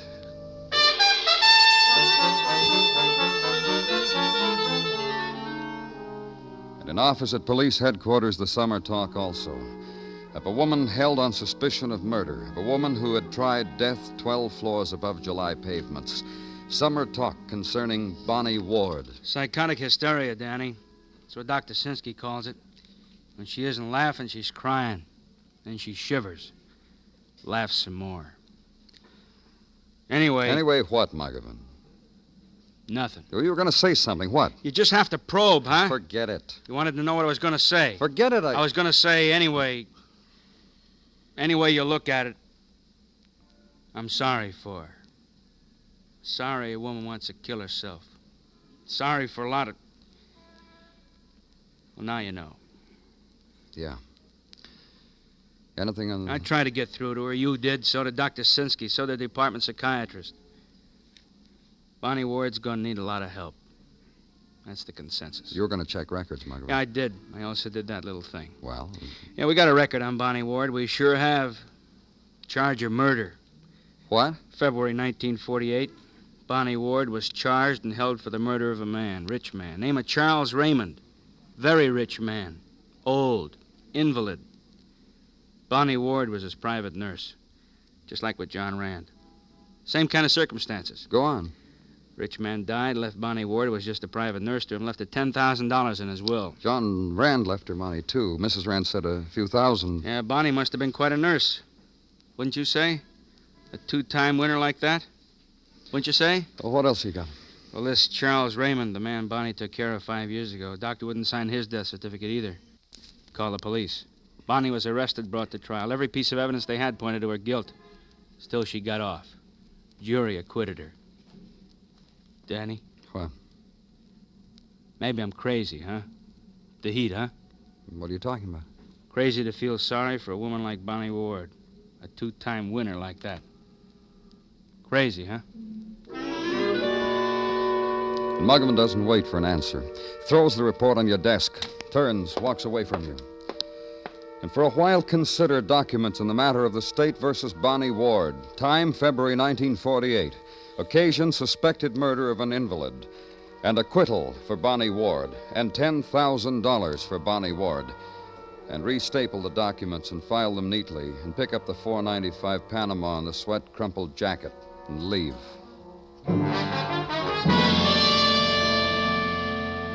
And the room where Bonnie Ward spent her time off with John Rand, murdered man. Room where she spent her time off with Angela Kenny is sodden with July heat. Here by the window, Mr. Clover. It's cooler.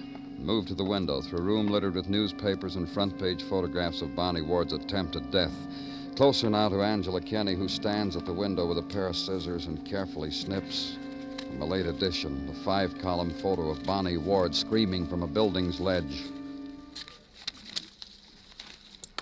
There. It's the best of the lot, don't you think, Mr. Clover? I chose it because it was the best. Why? I don't understand. Well, I asked you why you're cutting out a news photograph of Bonnie Ward doing... I told you it was the best of the lot. Gonna enjoy it? Pin it to the wall where you can look at it any time that To remind me. To make me remember to what depths you've degraded a human being, all of you. Bonnie is a very human being, you know. And this picture will forever prove it to me.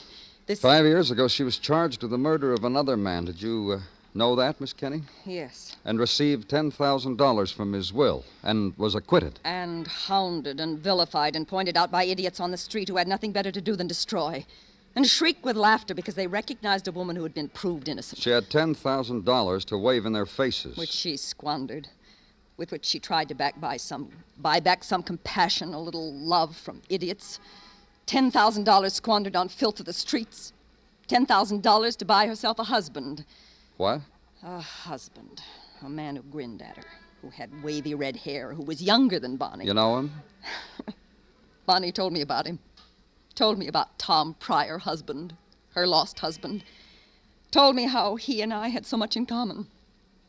No use for the police, for instance, and the kind way we reacted when Bonnie felt very low. And surely you don't wish to prolong this, Mr. Clover? Then why don't you just go? Name, Tom Pryor.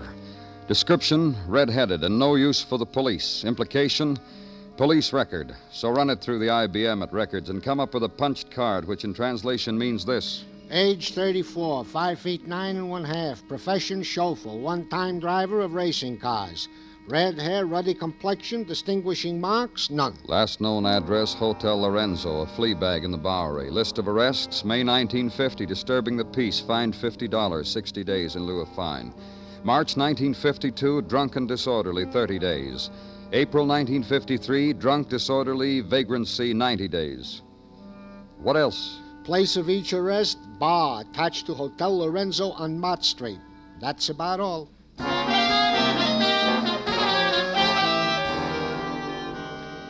Downtown now and through crowd to Bowery. And those who stand upon the corners in January have not altered their stance in July. Neither the standers, nor the sparlers on the pavement, nor the one who didn't quite make it out of the doorway onto the street. Only his legs did, and somehow his bottle. Lorenzo Hotel, a sign that said so, and that it was a family-style hotel. And to the left of the entrance, a bar. Go in. And pose a name and a badge to the man behind the bar, who exchanged his glasses for another pair, then points a finger to the back of the room and wipes the bar in front of you when you walk away.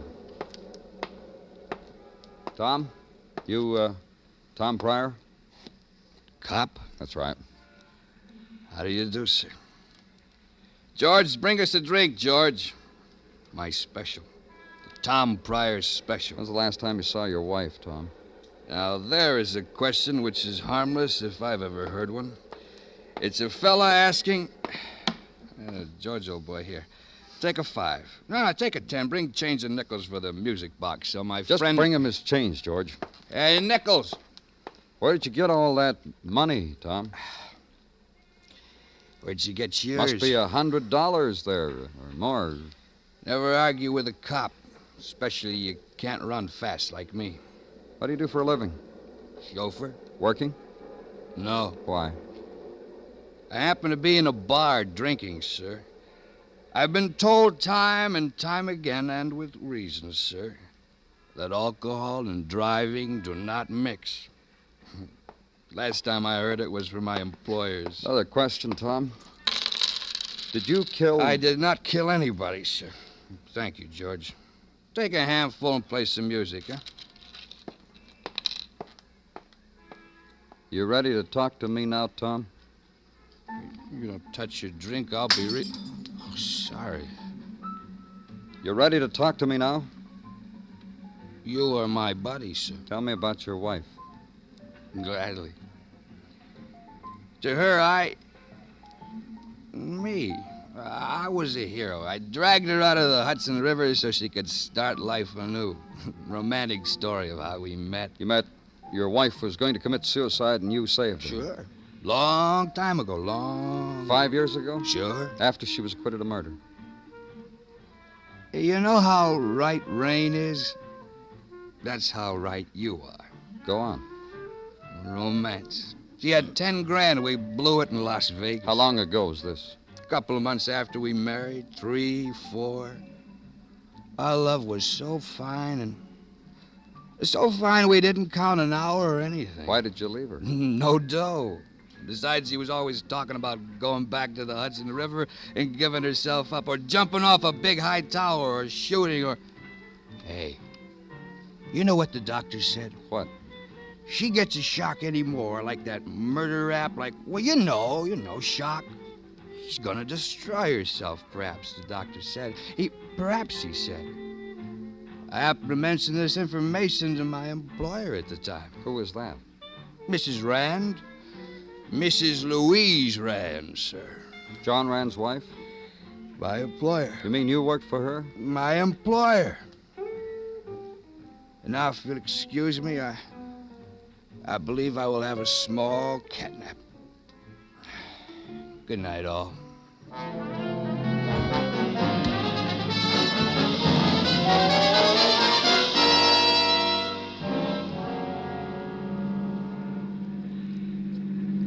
How do you feel, Tom? Better? Ask you something? What? Did you get any answers out of me when I was woozy? What kind of answers? You're not stupid. What are you trying to tell me, Tom? You're not stupid, that's all. And you're gonna turn right now, aren't you? Uh-huh. Figure. And stop right here. You don't have to hold on to me.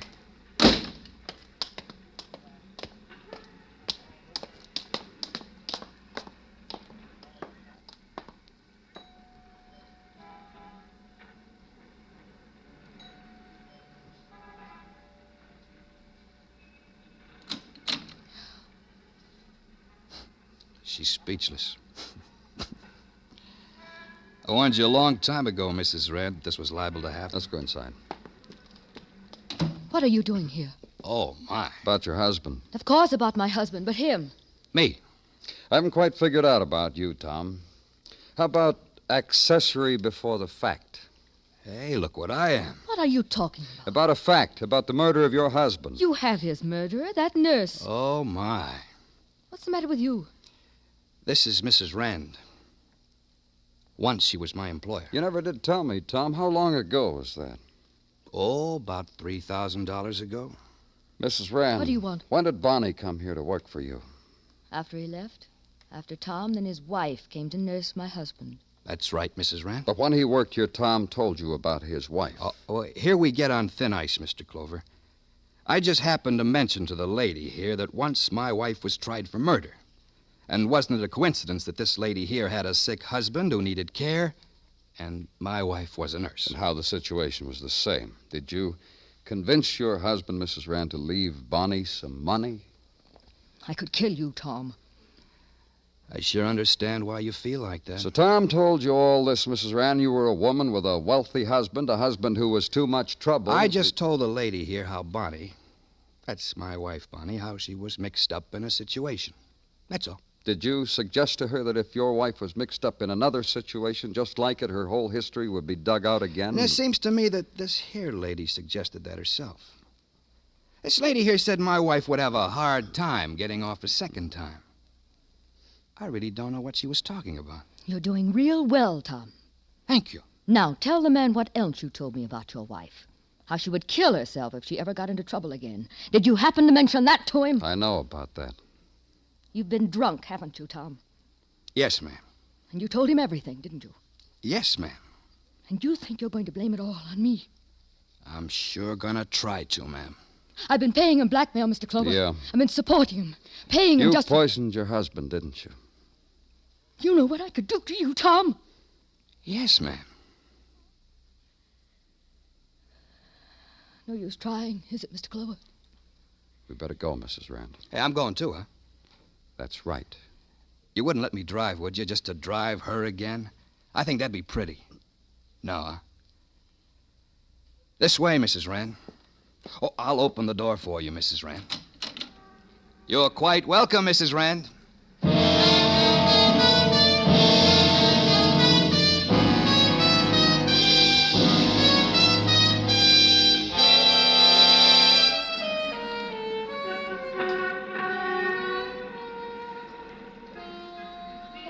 In the minutes before dawn, Broadway lies huddled in a dreamless sleep.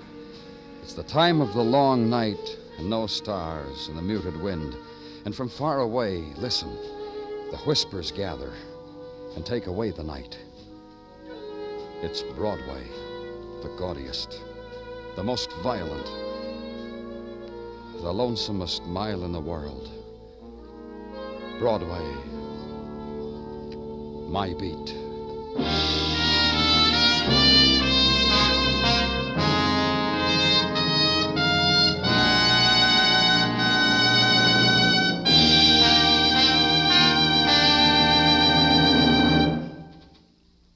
Broadway's My Beat stars Larry Thor as Detective Danny Clover, with Charles Calvert as Tartaglia and Jack Crucian as Muggavan. The program is produced and directed by Elliott Lewis, with musical score composed and conducted by Alexander Courage. In tonight's story, Lorene Tuttle was heard as Louise Rand, Herb Ellis as Tom, Irene Tedrow as Angela, and Truda Marson as Bonnie. George Walsh speaking.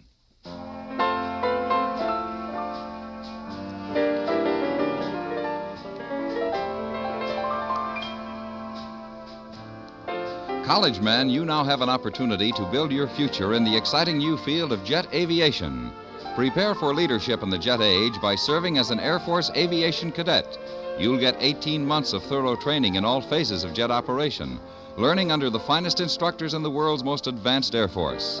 Jets are easy and safe to fly when you learn the aviation cadet way. The training is rugged and intensive, the discipline rigid, but you come out a skilled jet pilot with a lieutenant's commission in the Air Force and earnings of more than $5,000 a year. These are things worth working for. To qualify, you must be between the ages of 19 and 26 and a half, single, and have a college education. Visit your nearest Air Force base or recruiting station for details. Act today. Stay tuned now for the Gene Autry Show, which follows immediately over most of these same stations.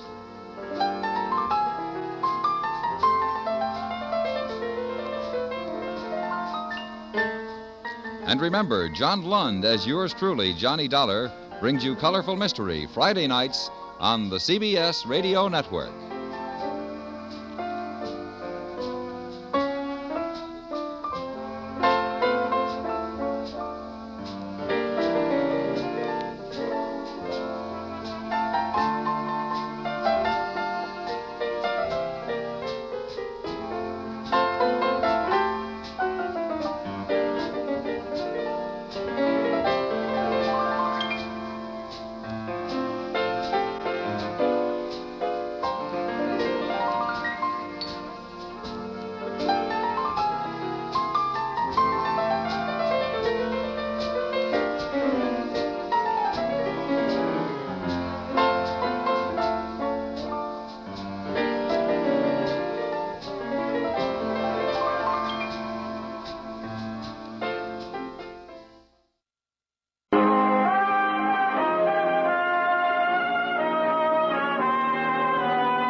Broadway's My Beat, from Times Square to Columbus Circle, the gaudiest, the most violent, the lonesomest mile in the world.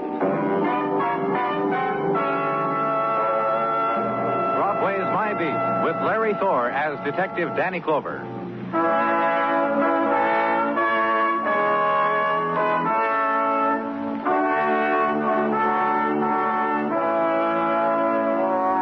The night that begins to curtain Broadway in late November is a thing of gauze, gray stuff that touches autumn to December. And the moon pocks the shadows with a frosty light. The time of the 3-coffee dinner, of the sweater and the vest under the coat. But the plucked birds hang high, and there, stalks of corn and wheat, and in shop windows, tableau of settlers and friendly redskins biting dusty pumpkins. Holiday time. Everywhere, everybody will be eating turkey, it says.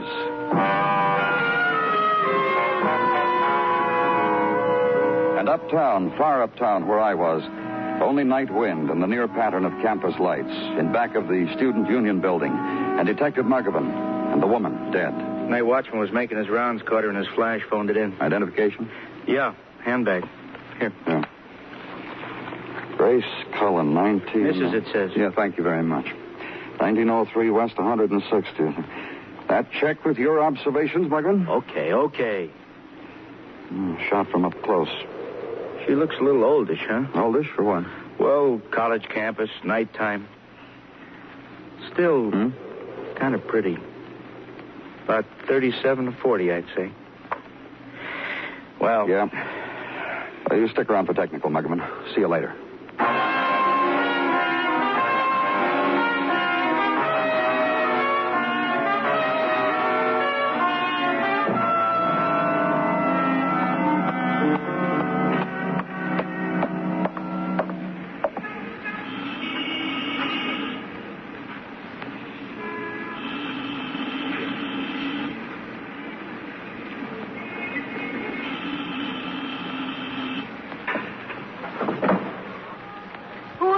What do you want? Police, open up.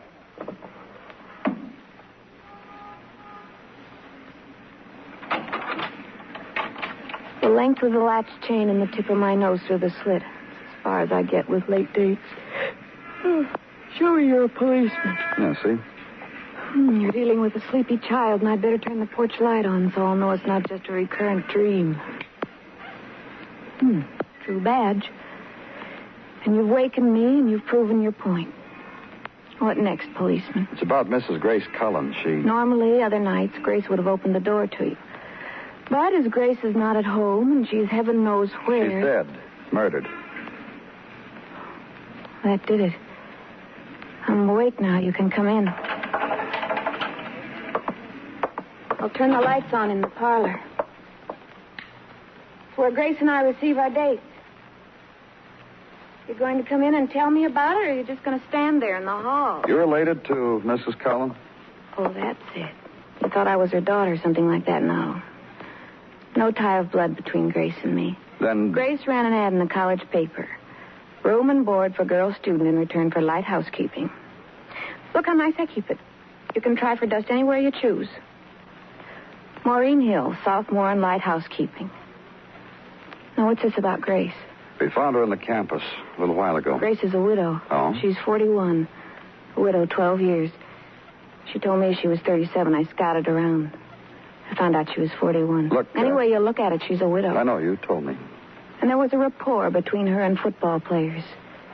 She understood their sorrows and problems. Observe the footballs lining the mantel. She have a date with one of them tonight? A boy was here earlier tonight. Left end type boy. His eyes were glazy and his manner was hazy. Big game today and we lost, and the boy was drunk and came called. Who was the boy? Left end, weight 197, 6'3". Like a swift dreamer on the playing field, and in the headlines his name was Lloyd Keeler. He was here for a while and he went away. And after that? After that, I wouldn't know. I said goodnight to Grace. It curled up in my downy. Reminds me it's where I should be now. Nighty-night, policeman. So leave there. And outside, the streets have given up to midnight. Stone facades against darkness, bolted doors, and only here and there the pencil line of light beneath drawn shades. Section of city asleep, properly, respectably. So home now, not your own. 2-key type. One key for the front door, the other for the rented room and bath and kitchenette. And sleep, the rented sleep.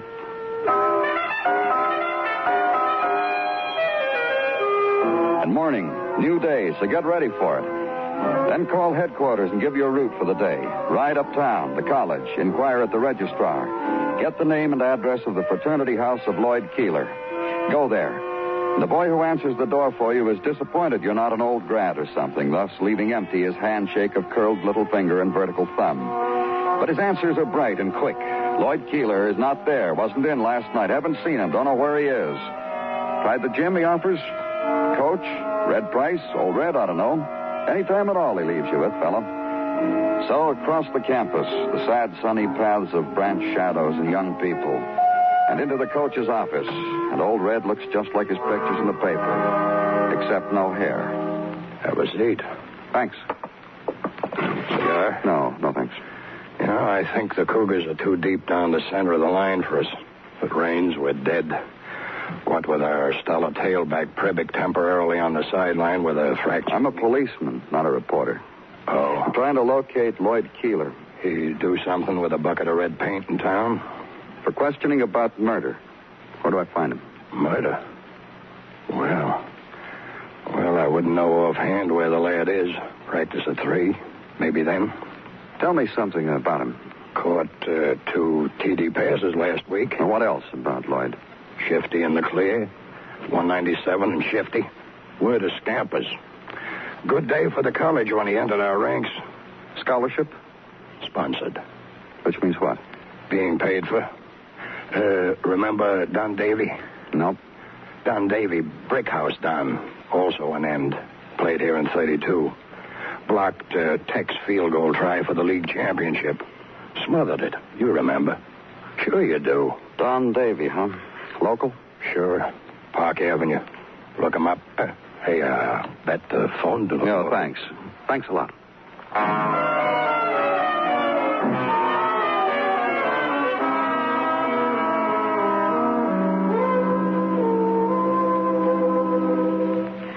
It's a brutish thing.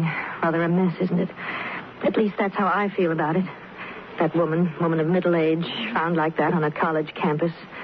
And a boy of 20. Sordid, not pretty.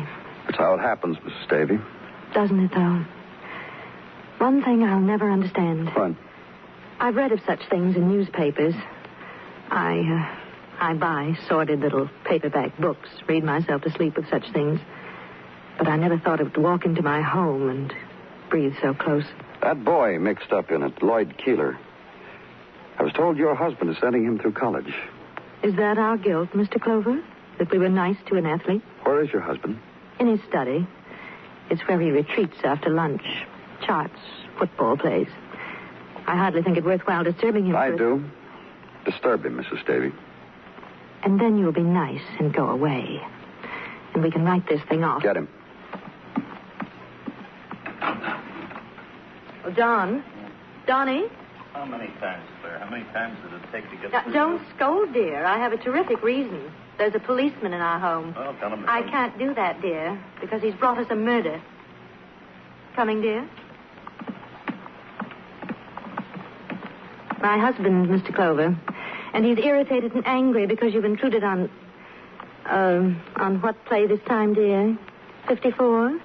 Play 54? Claire said murder.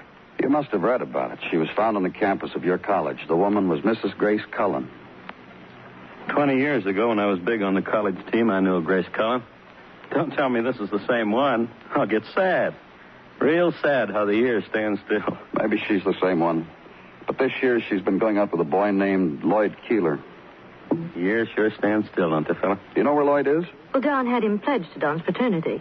Why don't you try there, Mr. Clover? He's not there. Do you have any other ideas? All we do is sponsor him. That doesn't make Claire his mother. Doesn't make me his father. And you don't know, is that it? When I was a lad, I sometimes broke training, and nobody could ever find me either. Sometimes for days. That's the way it was, fella. Sorry. And leave there. And the 4 o'clock lunch. Blue plate special of pre-holiday drumstick and paper cup of coleslaw, smaller one of cranberries, and coffee that looks yellow under the overhead light. Ride through afternoon streets, festooned with plaid mufflers and red mittens.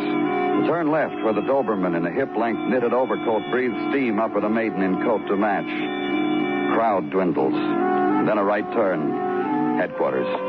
Down the corridor lined with bulletin boards and tips on courtesy. Don't quite make your office. Hey, Danny. I tried to get in touch with you at the Davies. You just left. What's the matter? Where you been? I got hungry, Muggham, and I ate. You mind? Well, just listen, will you? Sure. What's the... That kid, that end on the college football team, Lloyd Keeler. What about him? In the morgue. What? Found him in an alley, shot to death, murdered, Danny. You're lucky you had time to eat. I haven't.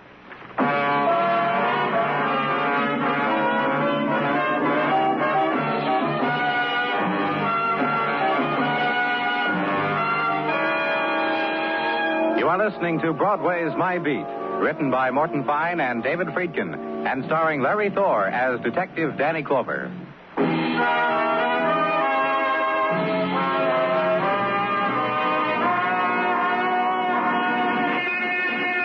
Early afternoon, and late November touches Broadway's cheek softly now, whispers the traceries of winter, when chrome will be veiled with frost, also windows, also the lips of women, and the autumn memories, barren, leafless, stripped. But there are minutes left in the autumn twilight, so breathe them deep, walk them slow. There's still time before neon and the long night. There's sunset, the flame of autumn color on the concrete slabs. There's the twilight passage of the twilight women. And fury is not yet. Only this, the dying of November. And at headquarters, the awe and the wonder of the man, Sergeant Gino Tartaglia. Danny, you haven't been listening. I'm sorry, Gino. I was just... Wool gathering is the phrase that comes willy-nilly to my mind. Yeah, I'm sorry. What were you saying? I was merely relating to you the far-flung exploits of one Mike Schreck, who just happens to be the miracle detective from Pittsburgh, PA, when your attention walked out on me. Pittsburgh? The last time you told me about him, he lived in Philadelphia. Cleaned up, Philly. Now graces the avenues and citadels of Pittsburgh, PA, and a good thing, too. No? It was in the smog there that he fell upon plastic memory. Huh? What was that, Gino? I'll explain to you. The weapon that did in Daphne Fenster backstage at Carnegie Hall, which was found lying beside her, was thought at first to be merely a bloody shoehorn. Gino. After dusting the fingerprints on the murder weapon, Mike, with his customary genius, plunged the shoehorn into a pot of boiling water which never leaves his side. He did what? And in a few minutes, there, clutched in his blistered fist, instead of a shoehorn, a plastic dagger. Plastic memory, Danny. I'll explain to you. It is the custom of plastic to return to its original shape. You through, Gino? Oh, I wished only to clarify for you. Yeah, I'm through, Danny. And that's all you have for me, huh? No, I have other items. You'll tell me, huh? Goes without saying. From the medical examiner, Dr. Sinski, this report which states that Lloyd Keeler, late of college football, was shot and wounded fatally perhaps an hour after the death of Mrs. Grace Cullen. I place it on your desk. That other paper in your hand, Gino. A P.S. to the report from Detective Muggervan stating that the murdered boy was found in the alley back of the home of the college widow, Mrs. Grace Cullen. I place it on your desk. And these elderly college girls, Danny. All right, Gino, you can go now. If such is your pleasure, Lieutenant. You must admit one thing, though, Danny. What? That in the case of Daphne Fenster, Mike Schreck merits an orchid. Good evening, Danny. So consider now the elements. Set them down on paper, neat. Crisscross lines from names to events. Switch the swivel chair, look out the window. Attitude for thinking. But somehow the swift curve of newspaper page, wind-trapped, blowing down the street, intrudes. And the race between pedestrian and taxi, and the winner's gesture, and the first dart of light through beginning evening's dark. Leave it. Turn back to the desk. Items to be thought about. A woman murdered. Woman, friend of the college for 20 years. A football player murdered in the back of her house. Football player, a boy whose talents were subsidized by an old grad. Old grad, erstwhile hero. Old grad, man who should be talked to some more. Squad car again, and ride through evening streets. Park Avenue. Park the car.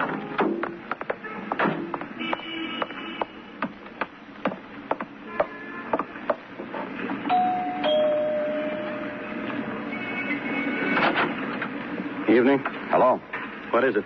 Well, you remember me, don't you, Mr. Davy? I remember you. What is it?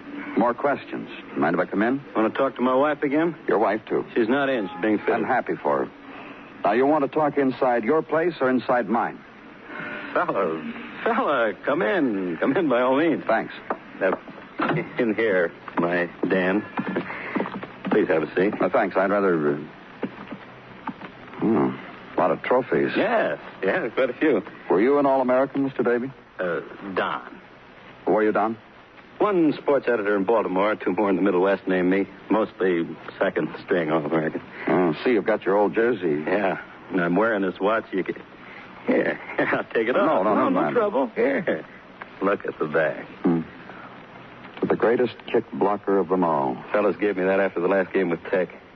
You must have heard at the time Don. I said to myself, it's up to you, Don, boy. We got to win this game. We got to block this kick. And I did. I tore through the secondary. Let's talk about Lloyd Keeler, huh? Glad to, fella. I scouted him myself. He was playing for City High. I called at his house, offered to send him to college. He accepted. Great boy, lots of promise. When he loses that habit of his of rubbing his hands together sometimes before an end around... He's dead. Didn't you know that? Didn't you see the papers? No. No, I didn't. Merrick? Why? Well, that's what I'm trying to... Who murdered? You? Fella. Where were you last night, Don? Boozing? Huh? You got a law that says no, fella, to sit with a friend and remember, to drink to it. What friend? Played with me 3 years first string, just like I was. Right beside me, tackle. You know who that is, don't you? No. Johnny Harris, fella. Who else? Ask him. Old Johnny's got a business now, so it's easy to find. The plant store in Lexington. Ask him, why don't you, fella?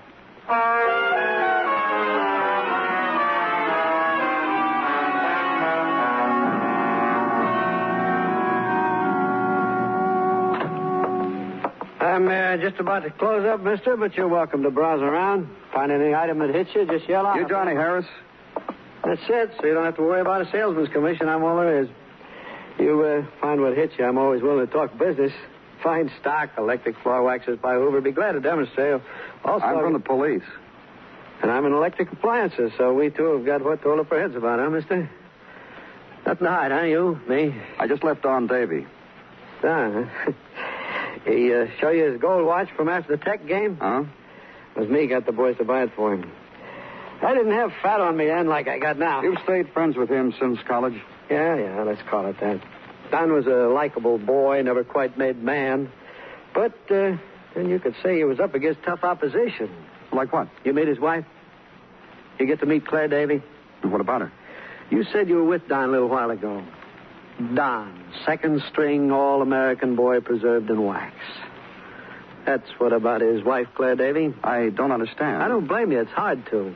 The way I figured, it's like this. Claire's a rich girl. She bought herself a one-play hero, a second stringer who once won a Saturday afternoon. She'll never let him go. That's why she, indulges him? Yeah, he's sponsored. He's got a marriage scholarship. She pays the bills. He works out football plays. Funny thing about him, whenever things get rough, he tucks the pigskin under his arm and runs up and down the football field. Funny, huh? Tell me why I should spill like this to you. 2 killings. Grace Cullen, Lloyd Keeler. Uh-huh. And you came right from Donnie to me. That's right. Read in the paper about him. About Mrs. Cullen, I haven't gathered any feeling yet. About the kid, about Lloyd. What about him? Sorry for him. Sorry for Don. Why for Don? Yeah, I'm not big with words, mister. All I can tell you is lately Don's whole life was wrapped around that football kid. All he ever talks about now. Don't even booze so much anymore. I don't know what it is. The kid meant something real deep to Don. Maybe in the boy he saw himself when he was a kid. Maybe he thought he could make a man out of the kid, the kind of man Don never was. I don't know. I ain't that deep. Like that, huh? I told you I don't know. I ain't that deep. Don said he was with you last night. He did? He said he sat with you and drank and remembered. He said all that, huh? Well, excuse me, mister. Johnny Harris speaking. Oh, yeah, I'll pay attention. No play, kid. Yeah, I remember.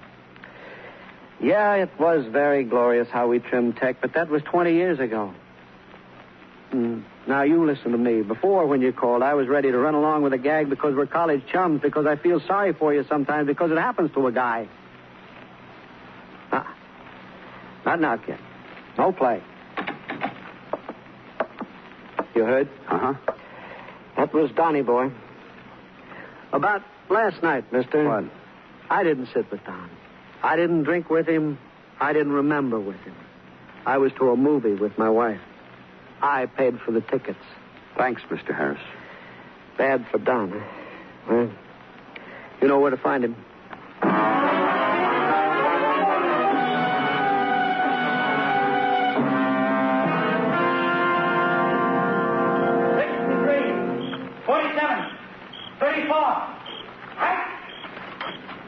Danny? Yeah. Guy's nuts, huh? Must have been kicked in the head with Look there. Muggavan over there. In the stands. Oh, yeah.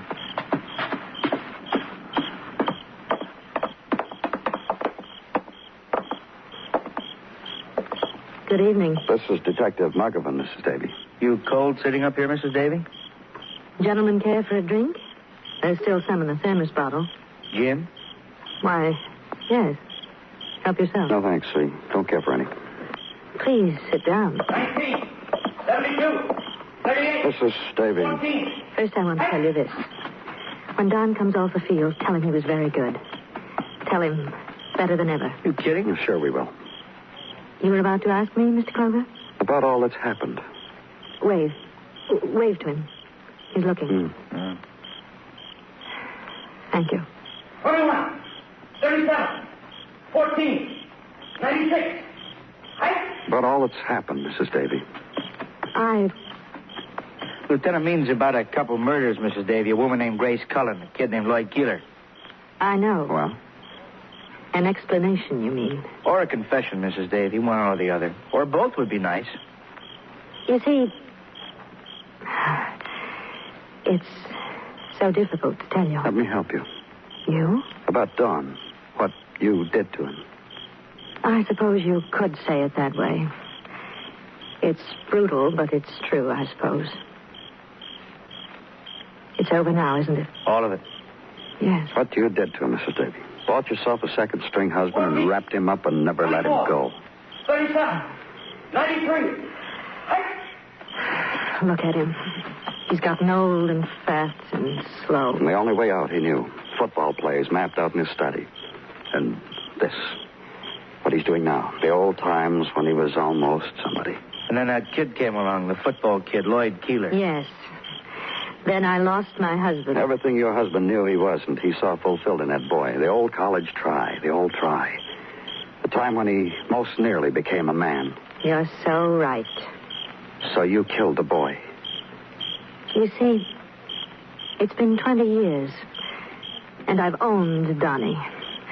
And suddenly I didn't own him. That boy. Yes, I shot him. Grace Cullen, too. No. 86, 92. No. 14, 27. I tell you that because if it's over for me, then it's over for Don. He got away for a little while. Now we'll both suffer for it. And then here's what. You shot Lloyd after he'd seen Grace. Ask him. Leave him alone. I don't think we need to ask him anything, not now. Don came to see Grace, saw Lloyd walk out of there drunk. Don went for a walk with her, and then he killed her. Why? Can you tell me that? Don must have figured Lloyd lost the game on account of Grace. Hi. Oh, Don. Give me a drink, dear. Breaking training? You want a drink, dear? You ready to go with us, Don? I want to tell you something first. What? When I saw you come here, I knew who you were. When you waved, I knew Claire told you to. I was going to run, but I'm old and fat. I stopped being a hero 20 years ago. Claire? Yes? Turned out the way you wanted. What'll happen to me will happen to you. Happy, dear?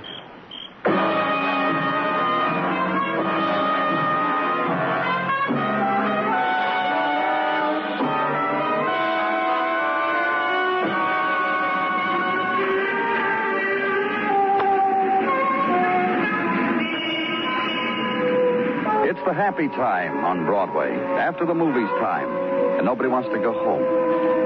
It's a place strung against the night like a phosphorescent alley, and they're heaped there. Golden girl, and bright-eyed kid, the man with the promises, and the guy who believes him. It's Broadway. The gaudiest. The most violent. The lonesomest mile in the world. Broadway. My beat.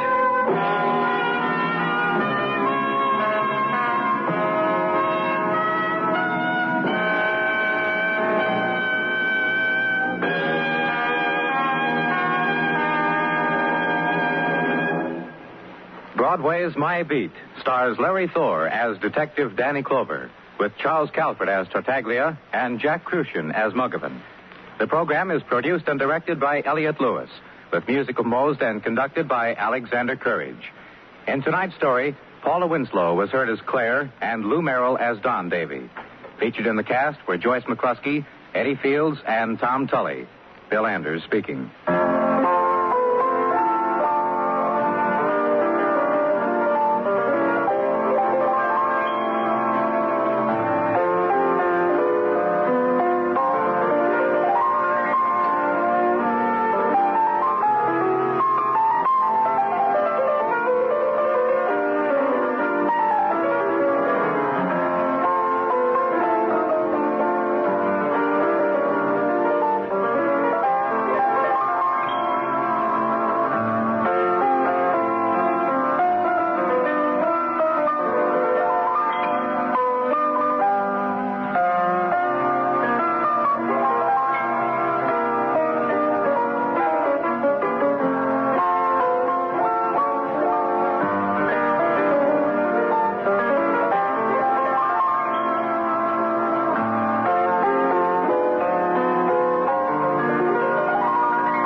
My Beat has come to you through the worldwide facilities of the United States Armed Forces Radio and Television.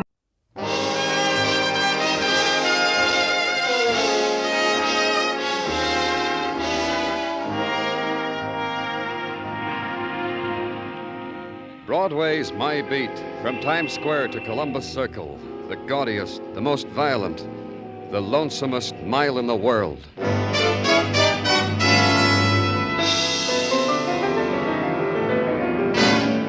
Broadway's My Beat, with Larry Thor as Detective Danny Clover.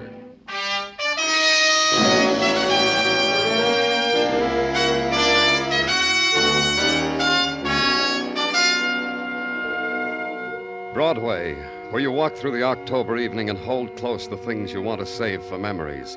Then Broadway's as innocent and nostalgic as music drifting from a carousel. And you move on. You get hit in the face by a guy fishing for nickels under a grating. Whatever you were pursuing is gone now, lost. And Broadway trails off into the side streets. Walk them, like I did. And try to close your eyes against the pattern of scars in the street of the tenements. The kids with the torn deck of cards under the lamppost, the dogs at the trash cans, the wide-eyed girl who lurched against me. Pardon me. That's all right. Pardon me. Pardon me. That's all right. Is something wrong, miss? No, it's all right. I'll find it all right. Find what? May I help you? You've seen it? You know where it is? You're not feeling well, miss. Let me take you home. Home? That's right. Where do you live? I don't know. Then tell me your name. We'll find out. I don't know my name. I don't know who I am. I don't know who... Tell me who I am. Now, just take it easy. That's better. What were you looking for? Pocketbook. I remember I had it. I think I had it when I was rocking right over there. I fell down. Well, let's go see. How long ago did you miss your pocketbook? A little while, I think. I don't know. An hour? No, just a few minutes ago. I can't remember when. Here's where you fell? Yes. I remember because when it happened, I stretched out my arm so I wouldn't hit the trash can. Uh-huh. Is this it, miss? Yes. Yes, that's it. I can remember that. Let's open it. Yes. Here, a wallet. Here's a driver's license made out to Linda Arnold, 1912 West 54th Street. 5'4", blonde hair, green eyes. That fits. And this, in case of accident, notify Helen Carroll. Address the same. Helen Carroll. Aunt Helen. Yes, that's right. My name's Linda Arnold, and Helen Carroll's my aunt. Uh-huh. Something else in this purse, Miss Arnold. Recognize it? Why, that's a letter opener. Aunt Helen's. And there's blood on it. That's right, Miss Arnold. It's sticky with blood.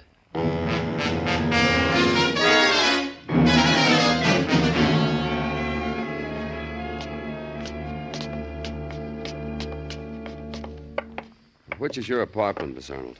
That one. The one at the... Are you all right? Yes. I'm all right.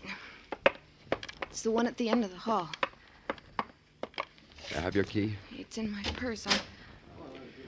Muggavan. Hi, Danny. You got the call, huh? What call? Homicide, Danny. You mean you didn't get it? Then why are you here? Miss Arnold lives here. She's ill. I found her wandering in the streets, so I brought her home. You said someone was dead. Who is it? Who's dead? Who, Muggavan? A woman named Carroll, Mrs. Helen Carroll, in the kitchen. Here, take care of her, Muggavan. Make her lie down someplace. Okay, Danny. The bedroom over there. Here, Miss Arnold. Let me help you. Danny, we've been waiting for you. Hi. You got a cigarette, Danny? Oh, sure, Dr. Sinsky. It's here. How? Stabbed in the chest. Over and over. Pierced the lungs, the heart. The murderer made very sure, Danny. Like it was what he'd lived for all his life. Who called it in, do you know? Yeah, Detective Muggavan said some man from a coin box. Wouldn't give his name. Stabbed. Boys know with what? No weapons and evidence, Danny. They think it was a knife, a small knife like... A letter opener, maybe? The boys mentioned the possibility of a letter opener, yeah. There's a girl in the bedroom, Doctor. She'll need your help. Don't take me to her, Danny. I killed her. I killed her. I hated her. She was mean and rotten. She twisted everything and made it dirty and mean. I killed her. Hold it, Danny. You too, Muggavan. But gently. You'll be all right, miss. It'll be all right. I want Ted. Bring Ted to me. Tell him. Tell Ted. Oh. Tell him I killed her.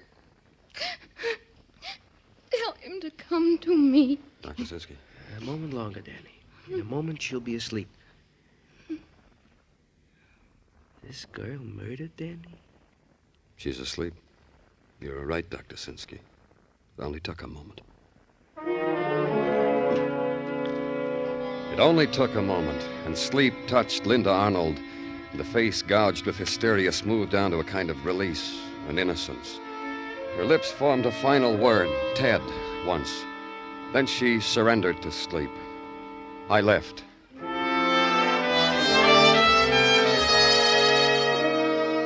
Routine, then. Questions. Questions prefaced with the word Ted. And answers from people who lived in the apartment house. Ted?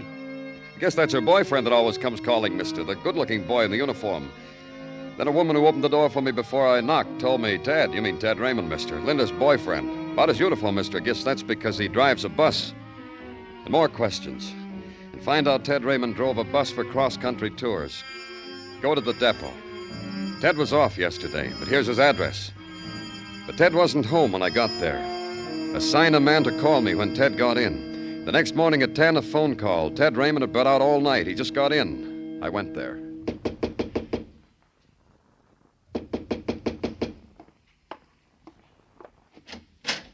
You're the police. That's right. Danny Clover. Come on in. Thanks. How'd you know I was... You were the police? How did I know?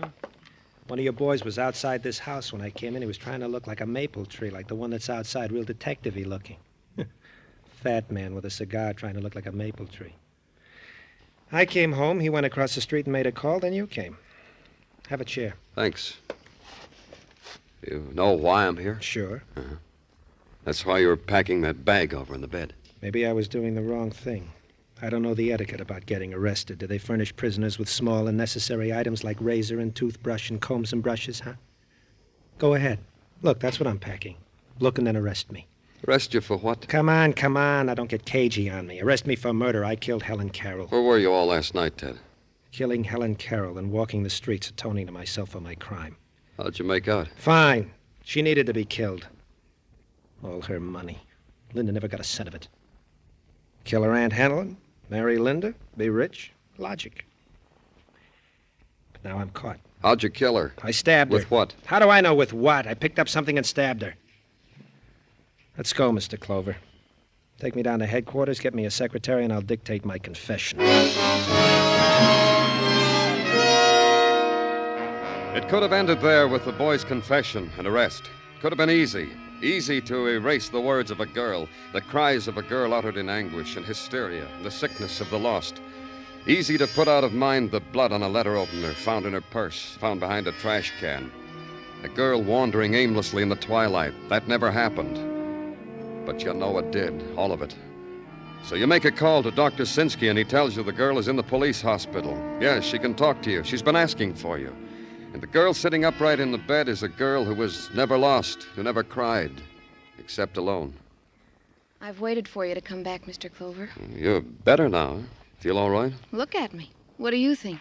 You look fine. I tried. I made them bring me lipstick and powder. And this negligee. It's one I've been saving. You like it? You consider this an occasion, Miss Arnold? Isn't it? Can you remember what you told me when I brought you home the other night, when we found your aunt? I remember it exactly, word for word. I said it killed her because I hated her. My aunt was mean, Mr. Clover, and rotten. That's why I killed her. This makes it an occasion, doesn't it? You lived with your aunt? Ever since I was in pigtails. Ever since I was 12. I think it began the first night I stayed in her house. Yeah. That's right. That's when it began. What began? The hate. The loathing. Why? Because she made me cry. Because she put me in a dark room and let me cry all night. You'd done something wrong? Mm-hmm. I did wrong. My mother and father were dead. That's what I did wrong. There was no one to take me except a school friend of my mother's. I call her Aunt Helen. That's what I did wrong. And after that? Have you ever had to live on the charity of a bitter old woman, Mr. Clover? It could have been so nice. She was that rich, $100,000, Alfred said. $100,000, and we ate out of paper bags we dressed in. Alfred? Who's he? Alfred Carroll, my uncle. My aunt's husband. Poor thing. We didn't even know about him. Where is he? I don't know. But find him, Mr. Clover. He'll be so relieved that I've killed her, so happy. I'd like to see his face. Find him for me, please. We will. We'll put out an all-points bulletin. Thank you. Now you'll put me in a cell, I suppose. I'm well enough for you to do that. Ted Raymond says he killed your aunt. You're not fooled, are you? He said that because he loves me. Turn your back, Mr. Clover. I'll get dressed so you can put me away.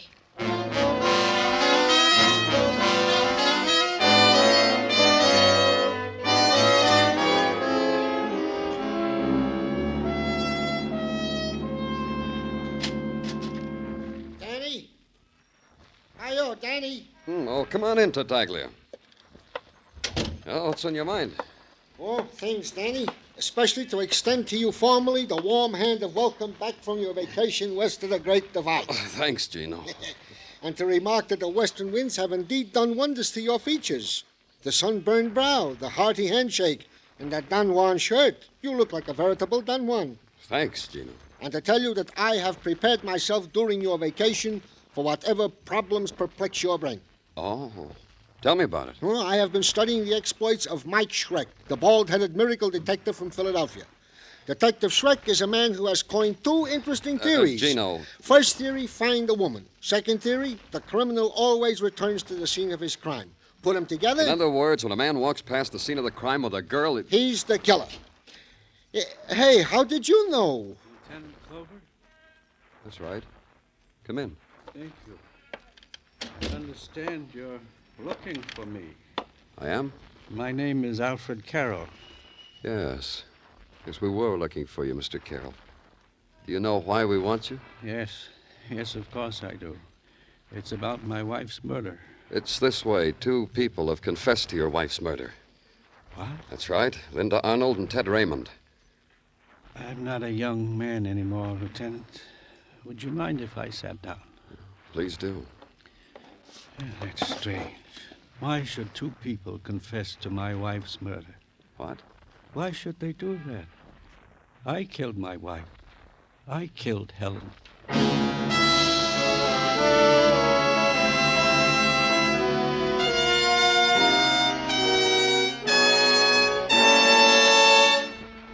You're listening to Broadway's My Beat, written by Morton Fine and David Friedkin, and starring Larry Thor as Detective Danny Clover. Keep your guard up. That's the key slogan of the 1950 National Guard recruiting drive, and it's a slogan as timely as today's headlines. More than ever before, America stands prepared, and the National Guard must recruit approximately 220,000 men as soon as possible. By joining the National Guard, young men will have the advantage of choosing their own unit and preparing themselves for promotion by being in a job for which they are best qualified. Investigate the National Guard now. Help America to keep up its guard.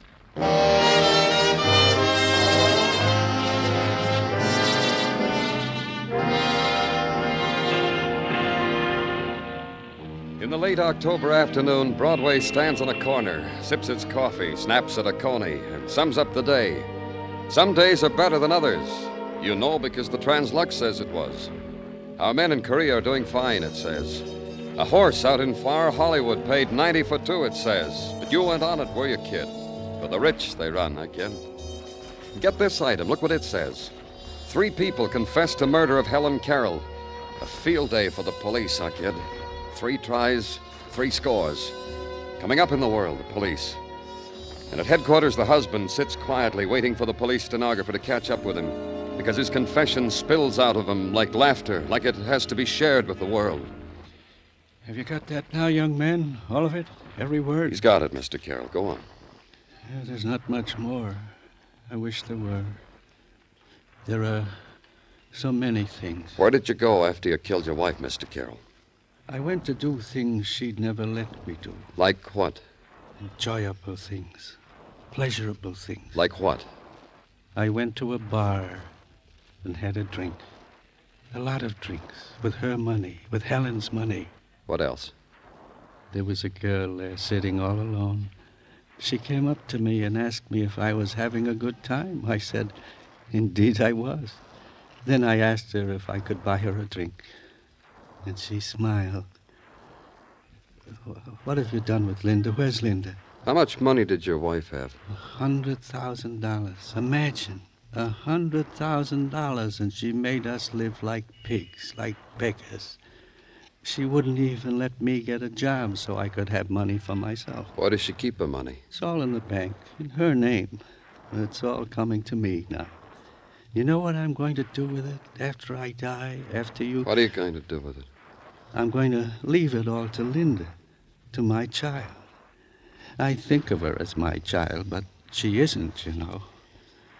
It's like a blessing to have Linda in our house.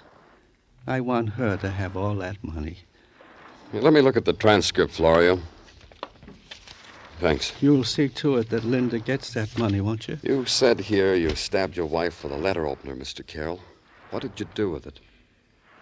Didn't I tell you that? I must have forgotten. The excitement. I walked around, and all of a sudden I was on the dock. A garbage scow floated right past, so I threw the weapon onto the garbage. I thought that was right for Helen. Is this the letter opener? Let me see. Yes, that's it.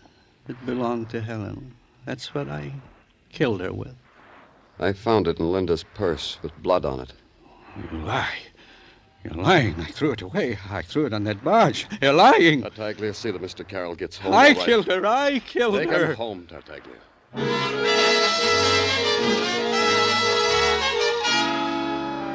And there it was. 3 people confessed to a single murder. An elderly man, Alfred Carroll, said he killed his wife, but the details of the killing were too cloudy. A young woman, Linda Arnold, said she did it, killing done in a mental blackout. A young man, Ted Raymond, swore he was the killer. Take a premise, consider it, Make up your mind that one of the suspects was the murderer. But who? All had motive. As far as I could gather, all had opportunity. That was the Joker. Routine again, and questions again. The knocking on doors and tipping the hat and flashing the badge and intrude into lives of people who thought the word murder was reserved for headlines only.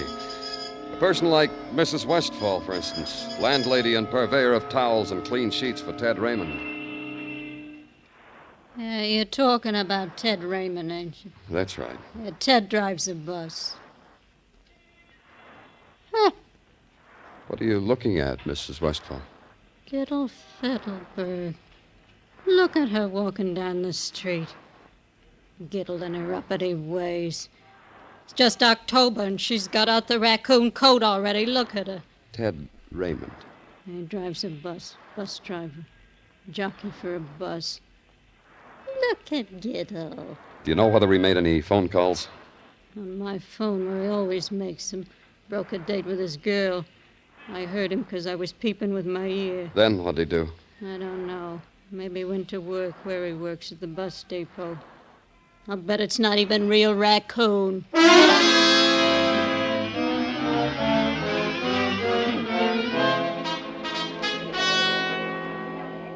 Bus leaving Are you for Trenton, Mr. McLean? Philadelphia, That's right. Baltimore, What can I do for you, sir? Washington.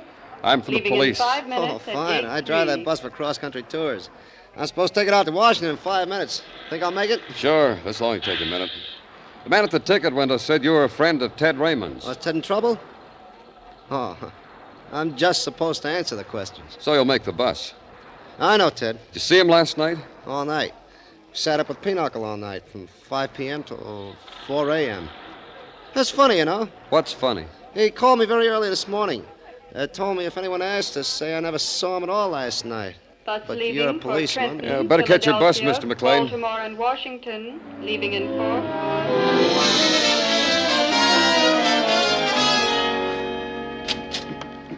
Your name, Clover? That's right. Who are you? My name is Jones, and I've been looking for you. Why have you been doing that? Because I read in the paper you were assigned to the murder of Mrs. Carroll. Therefore, this. Therefore what? Here. $100 bill. Take it.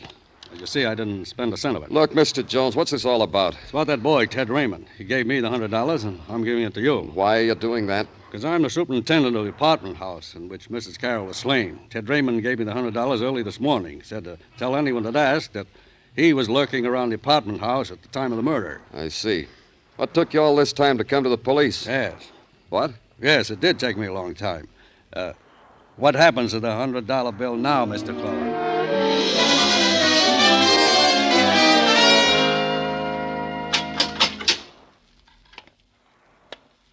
Hello, Ted. Your marbles must have come loose, Mr. Clover. You leave that door open, I make a dash for it, escape, become a fugitive from justice, make a name for myself in the papers. But you won't do that, will you, Ted? A dreamer. You won't do it because you like it here. Yeah, that's right. I like it here. The walls are worn thin where guys have cried on them, where guys have beaten their heads against them. Oh, yeah, I like it here, Mr. Clover. But you'll be careful, huh? Careful I don't hurt you when I try. It's open, Ted. All you have to do is walk out. So what is this? This I never even read about. You told me you killed Helen Carroll. Yeah. Who else should I tell? Bring them to me. I'll whisper it in their ears. She was killed in the evening at 7 o'clock. The medical examiner says so. Bless him. I killed her in the evening at 7 o'clock. You're lying, Ted. We know everything you did from 5 until 4 in the morning. You weren't even near Helen Carroll. How much did you lose at Pinochle, Ted? You're crazy. The man you played cards with, McLean, is he crazy too, Ted? All of us and Jones? The man you paid $100 to establish at the scene of the crime? That the current price for a confession to murder? Answer me, Ted. So I didn't kill anybody, so you don't have to put your hands on me. Who did you do it for? It's this way, Mr. Clover. Somebody gets killed, I feel guilty. So I confess and I don't feel guilty anymore. It was for Linda, wasn't it? I do it for her, too. For Linda, huh, Ted? Leave her out of this. I warn you, leave her out. Look, Mr. Clover, you're wrong. Linda couldn't kill. She's a sick... But she wouldn't kill. Not Linda. She's just sick, that's all. All she needs is... How sick? Ask her doctor, he'll tell you. Dr. Malcolm. Dr. Malcolm? Yes, Dr. Robert Malcolm in the Equitable Building. Go ask him how sick a girl like Linda can be.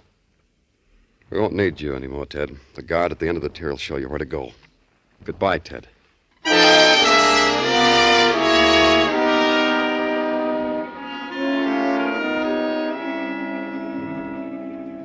the case of Linda Arnold is not a very exciting one, Mr. Clover. I don't want to write a magazine article, Dr. Malcolm. I'm just trying to clear up a murder. Well, I'll wager the material you police come in contact Look, with. Doctor. Of course, Linda Arnold.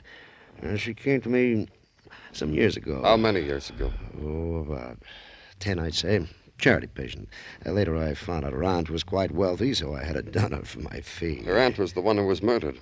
Really? Now, that's interesting. Oh? Why? Well, let me ask you a question, Mr. Clover. Did Linda kill her aunt? We're not sure. Maybe she did. Why do you ask? Well, there might be a pattern for murder there. Linda was an emotional girl, and when an emotional crisis presented itself, she would, black out. In other words, at times, rather than face reality, Linda would... I said it. Black out. Would you say you cured her, Doctor? I can only say she hasn't had need to see me for the last 3 years. Yes, I'd say she was a perfectly healthy, normal girl. Anything else? No? Good day, Mr. Clover. It was 5 p.m. when I walked out of Dr. Malcolm's office. It was 10 minutes after 5 when I called the police headquarters and had them release Linda Arnold. Then back on Broadway for a hot pastrami sandwich. I almost had some cream soda, too, but Morris, the waiter, said, Danny, you look dyspeptic. I prescribed celery tonic. Then the theater crowds began to gather and Broadway became crowded, so I left it. Linda Arnold should be home by now. I went there, to her apartment. But it wasn't Linda Arnold who opened the door for me. Oh, it's you, Mr. Clover. Please come in. Thanks, I will. Where's Linda? She was just admiring the clothes I bought for her. I opened a charge account for her because I'm going to get all that money, and I bought all those beautiful clothes for her. Silks. Linda looks so wonderful in silks. See? These, and these, and these. Where's Linda, Mr. Carroll? And this. You should have seen Linda in this. We played that record you're listening to so Linda could walk around to it. Let's get rid of it, huh? Where's Linda, Mr. Carroll? Oh, she's in her room changing into something else. Call her. Because you want to take her back for murder? It won't work, you know. Linda has no mental responsibility for what she did. And besides that, if she were brought to trial, I'd say I did it. Linda, doesn't she look beautiful, Mr. Clover? How do you feel, Linda? I'm happy. What happened to the music? I turned it off. But I'm happy. I need music to go with it. Look at these things. Look at them. Uncle Alfred bought them for me. Yes, I did. Didn't I, Linda? Ted signed his confession, Linda.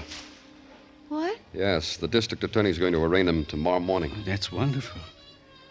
Ted did that? Isn't that wonderful, Linda? I asked you, isn't that wonderful? Ted's in jail? Now we have nothing to worry about, don't you see, Linda? Yes. Yes, Uncle Alfred. Linda, don't call me Uncle. I'm not your uncle, Linda.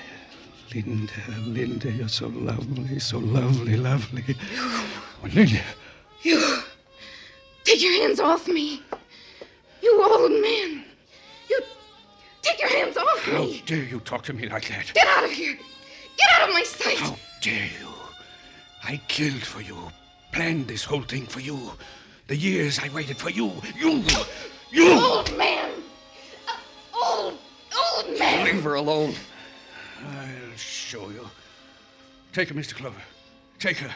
Me too. Alfred, you're crazy. Listen to me, Mr. Clover. I planned it all. It was I who told her to walk around, to be found in a daze with a knife in her purse. No jury would convict her. I killed my wife, and Linda helped me to do it. Linda? All those beautiful things. They'll take them all away. All these things. All these beautiful things.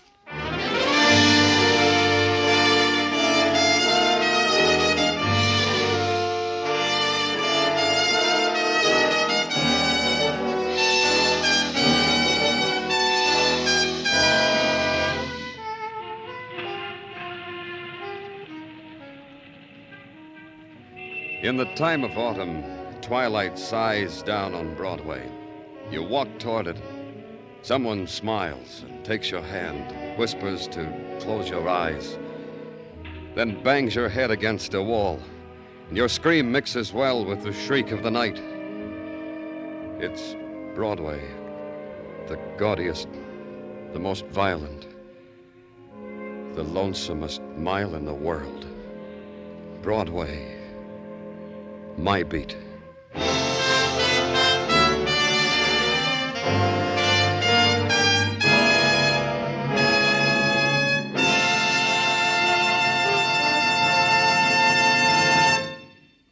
Broadway's My Beat stars Larry Thor as Detective Danny Clover, with Charles Calvert as Tartaglia. The program was produced and directed by Elliott Lewis, with musical score composed and conducted by Alexander Courage. Included in tonight's cast were Joyce McCluskey, Herb Butterfield, Peggy Weber, Lou Krugman, David Ellis, and Jack Crucian. Jack Smith, Dinah Shore, Margaret Whiting, Bob Crosby, the Andrews Sisters, Lowell Thomas, Beulah, Ed Murrow. Anywhere else, they'd make up an all-star list for a week. But at CBS, the Stars address, you can hear them every evening, Monday through Friday. Dan Coverly speaking. This is CBS, where yours truly, Johnny Dollar, brings adventure Saturday nights on the Columbia Broadcasting System.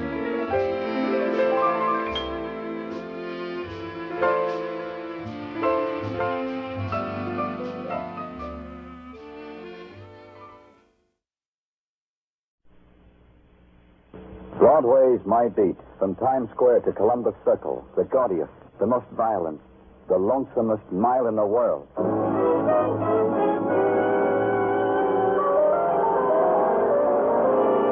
Broadway's My Beat, with Larry Thor as Detective Danny Clover.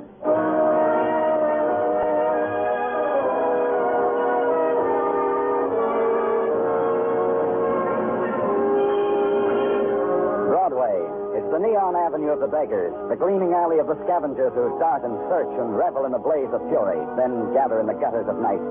There they count and catalog and compare the spoils salvaged from the litter of darkness, the materials of pain, the odds and ends of bitterness, the scraps of illusion. And you watch them and try to move away, but you can't. You're one of them. It's Broadway, My Beat. The room is dismal and cold. The walls are covered with many coats of green paint. You know that because initials have been gouged into them, because there are scars where fingers have clawed at them. It's a room where pain is brought in off the streets and wrapped in sterile gauze and sent on its way. A police emergency ward close to the East River. A girl wrapped in a brown blanket lies on the table in the center of the room. The naked light bulb draws the color out of her, glitters on her dank hair. And finally, the man who has been bent over her sighs, shudders, and finds you in a shadow. I could trouble you for a cigarette, Danny? Sure, here. Thanks. Well, Dr. Sinsky? A moment, Danny. Give me a moment. The girl? I'll never adjust to it. The girl, she'll be all right, Danny. I think she'll be all right. Suicide attempt? This is the question, Danny. That's why I called you. Maybe suicide. Maybe somebody wanted her dead, pushed her into the river because they wanted her dead. Mm-hmm. Crazy, Doc. I've been telling you she wanted to die, so she picked the river. Who are you? I'm her husband. I don't work at it, though, so I still don't understand why I was called. Maybe you can tell me, mister. This is Danny Clover, a good detective, a good man. Show him respect, Mr. Guilford. Yeah, okay. Please, Mr. Clover, will you tell me why I was called down here, please? Maybe they thought you'd shed a tear over your wife. Give me another reason, Mr. Clover. We called him, Danny, to identify the girl. We found one of those 10-cent store identification cards on her. It said she was Janet Guilford. In case of emergency, to notify her husband, Mark Guilford. You see the results. You say your wife wanted to die, Mr. Guilford. You knew about that? Yeah, I knew. She told me often enough. She held it over me like a whip. She beat me with it, how she was going to kill herself. A man like me can only take so much of that, Mr. Clover. Only so much. So you tried to make her wish come true. Try again, Mr. Clover. I haven't been near her in 3 months. Why would I pick Danny? I want it to be quiet. It must be quiet. Mrs. Guilford. Don't be frightened, Mrs. Guilford. You're all right. Who are you? Who are you to tell me I'm all right? Who are you? I'm a doctor, Mrs. Guilford. Are you listening? See the shock? Shock? Mrs. Guilford, please. I hate you. I hate you. I hate all of you good Samaritans. What do you get? A medal for saving a life I don't want? No one wants? Mrs. Guilford, we brought your husband. Come here, Mr. Guilford. Your husband, Mrs. Guilford, he is very concerned over you. Yeah. Yeah, Janet, you should. Take your hands off me. Take them off. Okay, Janet. Okay. Mrs. Guilford, taking your own life is... Against the law? Against whose law? Yours? And yours? And his? My husband's? Mrs. Guilford. You're a policeman, aren't you? Yes. I'll tell you something because you're a policeman. You didn't let me die when I wanted to die. But I'll die even if I have to make you kill me. I'll do something and you'll have to kill me. Then I'll be dead. Dead. Then Dr. Finsky became impersonal about the whole thing. Somehow there was suddenly a cotton dog in one hand, a hypo in the other. In a few moments, Janet Guilford's protest became sobs, and the sobs trailed off into sleep. And each morning after that, reports were put on my desk. Janet Guilford was in shock. Then she was a little better, taking nourishment. On Monday, they sent me some ink blots. Translation, Janet Guilford was a lot better. Tuesday, she was ashamed of what she had done. Thursday, she was released. Then it was Thursday night, and a squad car called into headquarters. Central Park detail calling. The spring night had just been shattered. A woman's been found shot to death a couple of 100 yards in back of the zoo. Get down here. I did. Hi, Danny. Right over here. Okay, Florian. Brief me. What happened? Up on that flat, Danny, and it's off the big rock. Come on. Yeah, right over there. That house. Shot in the back, huh? Mm-hmm. Come up close. I'd say someone had an arm around it with a gun. Find a weapon? No, maybe it's around. We'll have to wait until daylight to make sure. Attractive woman like that. Well, she tried to be. We had a little more time to look, Danny. An awful lot of makeup. Anyhow, too much for this strolling in Central Park. Identification? Yeah, wallet. Social security card, driver's license. Name's Thelma Harper, 1414 Front Street, Bronx. At least so it says in the wallet. Let's see. Yeah, here. A little more flashlight. Oh. She had a lot of friends. Any nice picture? Yeah, she did. I guess one of her friends fooled her. All right. You're getting careless about light fire. Oh, sorry. How about this? Huh? What? I'm not sure. These Cullen Island snapshots. A man and a woman with their heads stuck to cardboard tops to make them look like hula dancers. Not very clear. It's pretty clear, Danny. I'd say the woman was Thelma Harper. Me, too. You know what I'd say about the man? No, I don't. Say it so I'll know, huh? I'd say his name was Mark Guilford. I'd say this is the man whose wife tried to commit suicide a few days ago. At headquarters, they gave me Mark Guilford's address, a rooming house on West 16th Street. It was dawn, but already the watchwomen of the street were leaning out of upstairs windows, their arms folded and resting on pillows to ease the hardships of their occupation. They watched me, classified me, nodded Dawn's greeting to each other, with their eyes pointed me out to each other, and then discarded me in favor of a yelping dog. In a hallway, lighted with a 10-watt bulb, I found the door to Mark's room.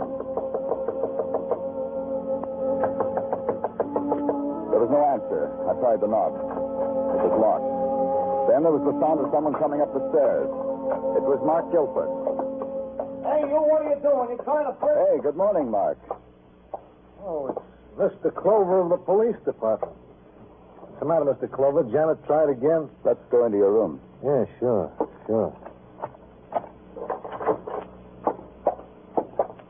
Here, I'll turn on the light.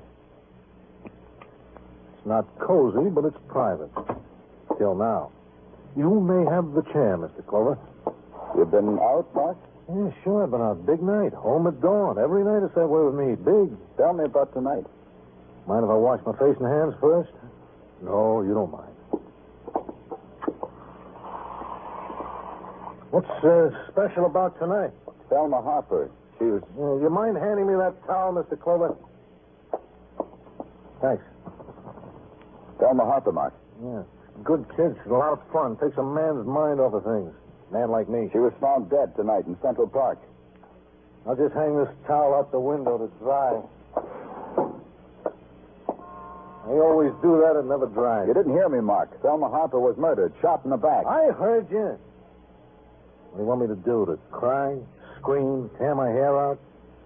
A man like me, I don't do things like that. But a man like you has your picture taken with Thelma at Coney Island. What else does a man like you do, Mark? Like tonight? I work. What? I work. Every night of my life, I work. Except holidays. Where? The city power plant. I nurse the dynamos. Listen to their whining. One stops whining, lights go out in the street and houses. I coax the dynamo, lights go back on. I do this every night. Tonight, too. You can check. We will. Have you asked Janet about Thelma's murder? No. Should I? Yeah, you should. That's what broke Janet and me up, this Thelma kid. Between swearing to kill herself and/or Thelma, Janet had me on a merry-go-round. Would figure, wouldn't it, Mr. Clover? You'll stick around, huh, Mark? In case we need you for anything. Yeah, sure, glad to. But you'll see, Mr. Clover, it's like I told you, that Janet, very confused girl. Very.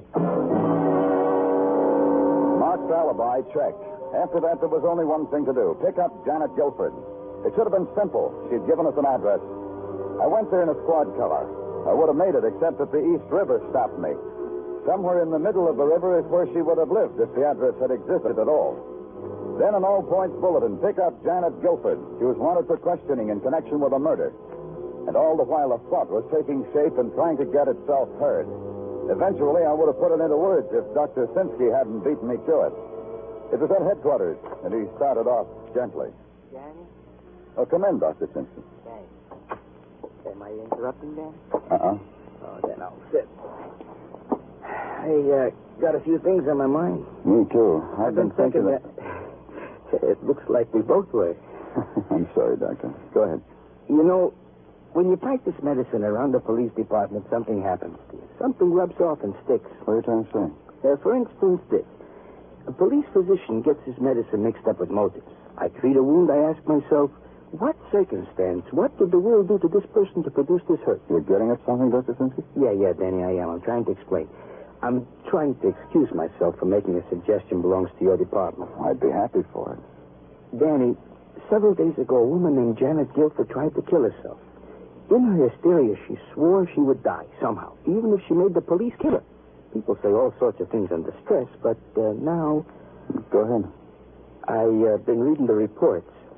They suppose Janet killed Thelma Harper. Janet would be a murderess. A woman can be executed. Janet would get her wish. She'd die. Oh, pardon me, Doctor. Oh, sure. Danny Clover speaking. Muggavan, Danny, we found Janet Guilford. Good. Where is she? In a flea bag on 3rd Avenue, 2220. You better hurry, Danny. She might not be here long.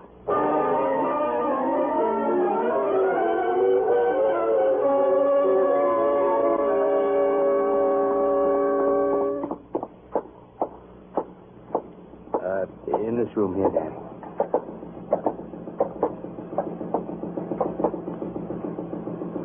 Oh, no. Yeah, suicide.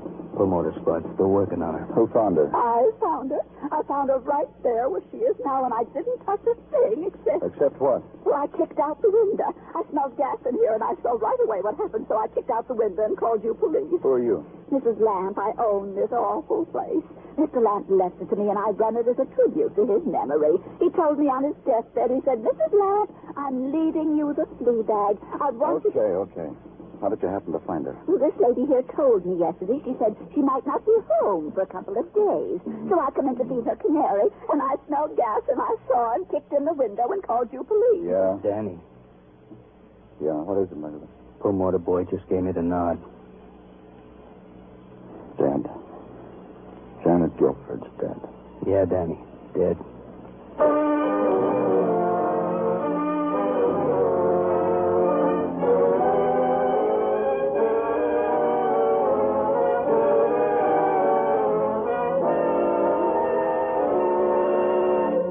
You are listening to Broadway's My Beat, written by Morton Fine and David Friedkin, and starring Larry Thor as Detective Danny Clover.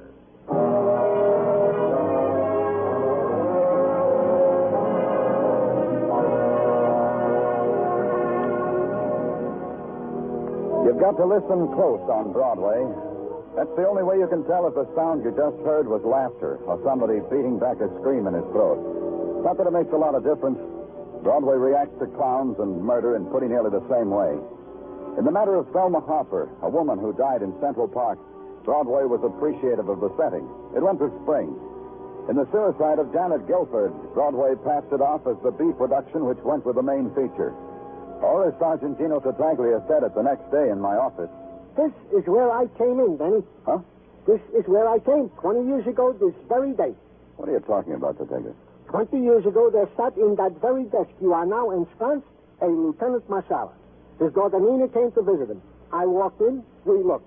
Without a word was hardly spoken, we walked down to the city hall and became Mr. and Mrs. Tartaglia. Oh, it's your anniversary.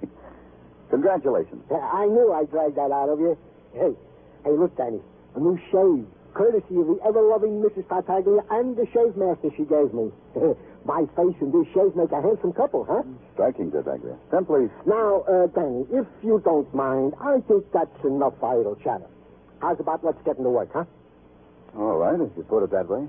Frankly, Danny, work is at a lull. Imagine that. And I thought we had a murder to work out.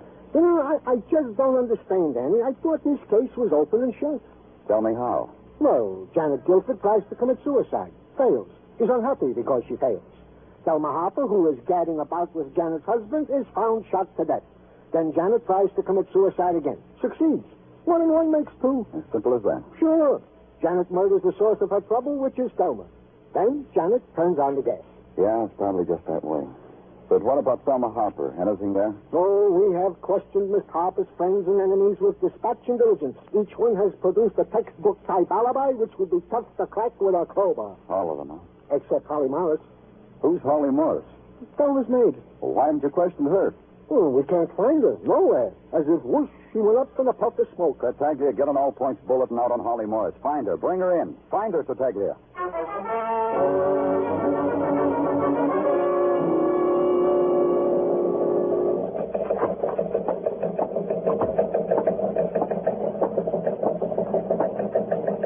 Turn around, pay attention, Danny. It's Muggerman. Oh. Anything? Nothing, Danny. Why don't you tell somebody you're hiding out communications? You found me. What do you want? I tracked down every lead on Holly Morris. Seems everybody knows everything about her except where she's disappeared to. Stay with it. Danny, it's so plain to everybody that Janet Guilford committed the murder. What are you building? You'll stay with it, Muggerman. Okay. If you're interested, there's a guy waiting for you in your office. What? When I was looking for you, I peeked in your office. There's a guy there. Danny, I'll keep checking with you.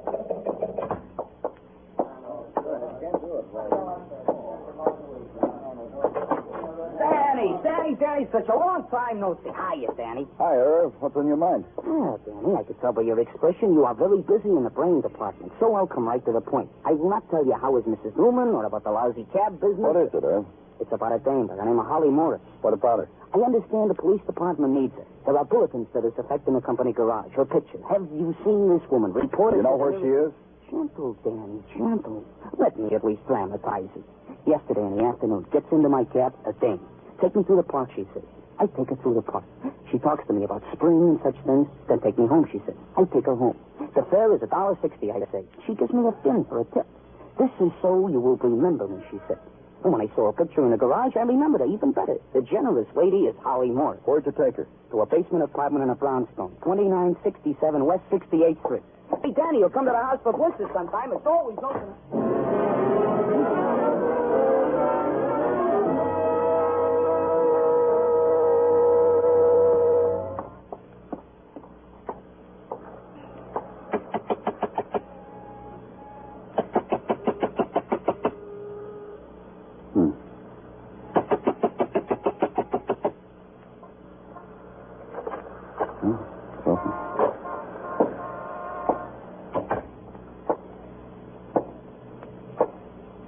Miss Morris? Miss Morris? Anyone home? Miss Morris? Are you asleep? I'm from the police.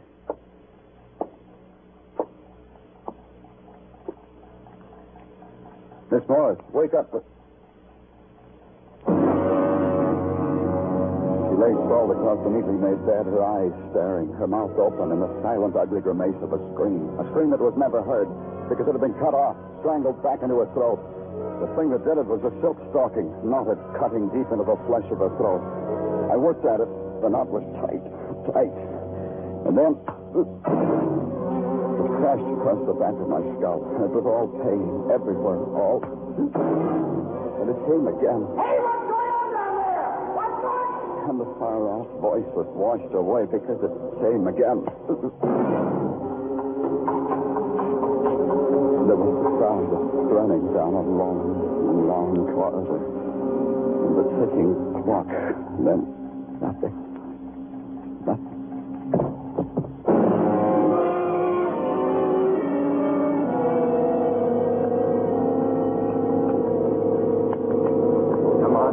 Come on, wake up, you.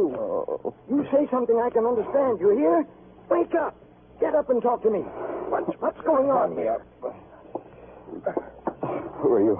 Dewey. I'm Dewey. What are you doing here? What happened? If you Take it don't easy, tell me... friend. I'm a policeman. Now, you tell me what happened. I'm Dewey. I'm the super here. Run things. Keep the water hot. Complaints are problem. What about the girl on the bed, Dewey? Oh, I didn't notice her. I only noticed you. I heard noises. I hurried to the scene. I found your body on the rug. Start all over, huh? What about the girl on the bed? She's a tenant. I like her. She's dead, Dewey. I just don't believe you. You police see everyone as a potential cause. Dead? Strangled. Yeah. A little while ago, I walked in on it. Whoever strangled Holly Morris tried to beat me to death. I guess you disturbed him. Oh, the fellas will never believe it when I tell them. Look, Dewey, you still haven't told me very much about Holly. You want to do that now or down at headquarters? What? Now or at headquarters?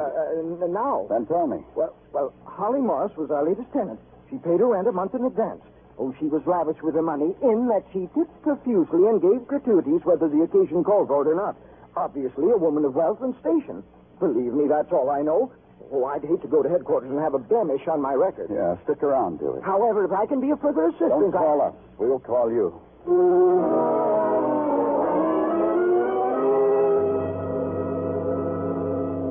The blows a human skull can take, both inside and outside. Take it easy, Dr. Simpson. Hold still, Danny. You had so much already, you can't take a little more. This is a work of art, what they did to your head. You like it, huh? It's like all art, Danny. I don't know much about it, but I know what I like. Yes, do I like this particular masterpiece, Valenci? I don't like it. Thanks, Doc. Hey, watch it. Oh, you're maligning me, Danny. Oh, my non-paying patients say I have such a beautiful bedside manner. There, you're fixed up, Danny. Till the next time. How many next times can there be? No more for Holly Morris. Why? Can you tell me why? This is even a worse headache for you, isn't it, Danny? 3 people dead. A heavy responsibility. For you, for society. The suicide. Janet Guilford's. That's what bothers me. If it weren't suicide... Stay where you are, Danny. I'll answer. First aid room, Dr. Sinsky speaking. But you can't, Lieutenant Clover. I'll take it, Doctor. Lieutenant Clover speaking. Oh, Mr. Clover, I insisted on talking to you. You were so nice and so polite. You remember me, the flea bag lady? Huh? Oh, yes. Yes, what's on your mind, Mr. Lamb? The bird, Mr. Clover. What? The bird. The little canary that belonged to poor Mrs. Guilford. The one in her room, remember? What about it? Well, I was just wondering about the law in these matters. The law about a dead person's property, you know, the heirs and so forth, and their lawful rights. Mrs. Lamb, please get to the point. Well, I was just wondering, if Mrs. Guilford has no heirs, please, may I keep the little bird? I've grown so attached to it. Oh, the melodies it makes up right out of its own little head. It still sings? Oh, yes, like a bird. Keep it. Mrs. Lamb, keep it. There'll be no other heirs. Oh, thank you, thank you. Doctor? What, Danny? The headache. You did good. It doesn't bother me anymore.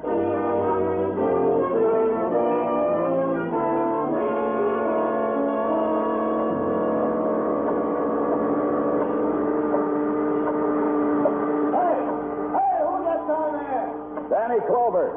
Is that you, Mark? Hey, Danny, come on up to step over there. Okay.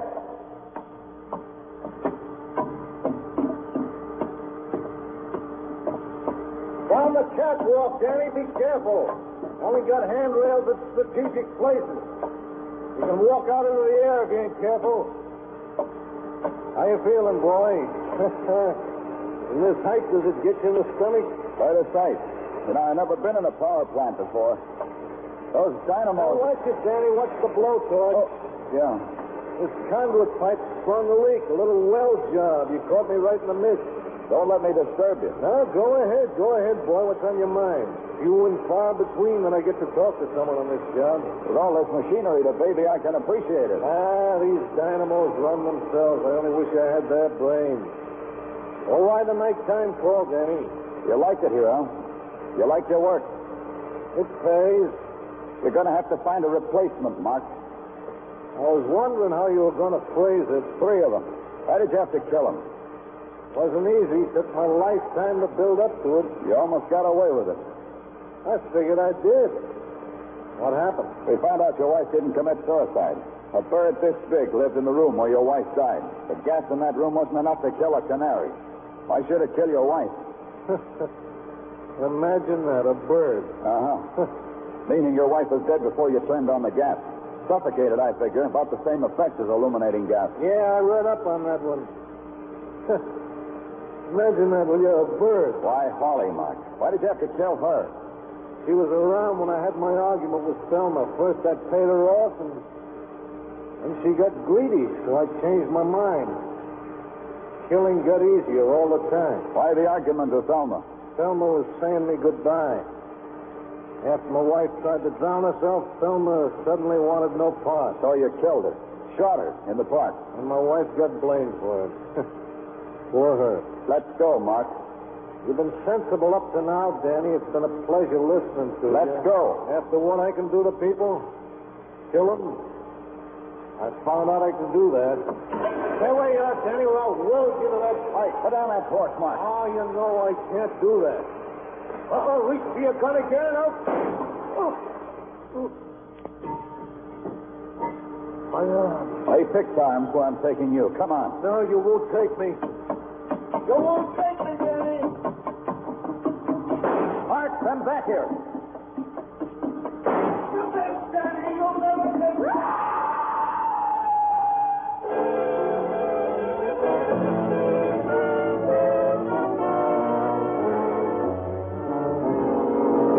Preceded him as he fell from above. Then in that sudden, swift time, the face masked in horror, the eyes pleading into mine as he clawed the air past me. A man's awful recognition that he's dead. Then the instant was over. There was nothing.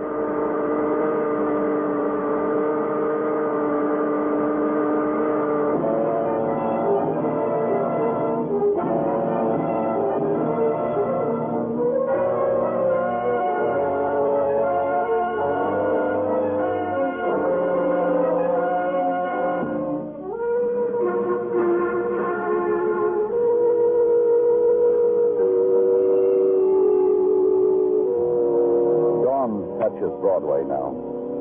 It bleeds the color out of the neon, turns the gold of the spectaculars into dross.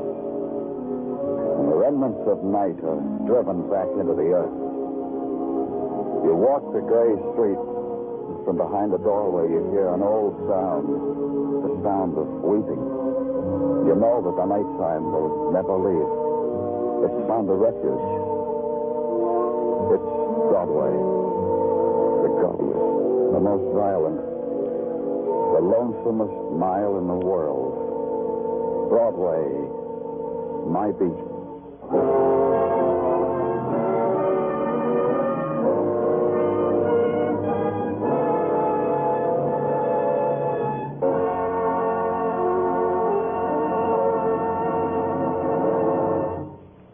Broadway's My Beat stars Larry Thor as Detective Danny Clover with Charles Calvert as Tartaglia.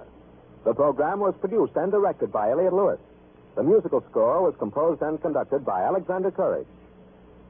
Included in the cast tonight were Jane Webb, Eleanor Audley, Jack Crucian, Sheldon Leonard, Bert Holland, and Stanley Farrar.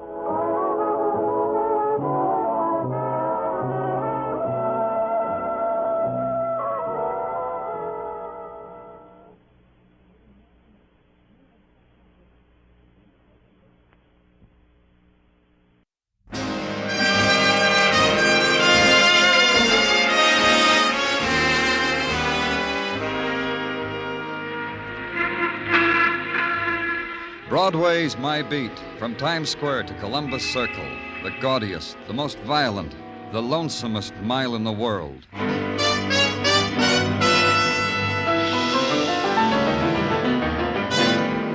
Broadway's My Beat, with Larry Thor as Detective Danny Clover.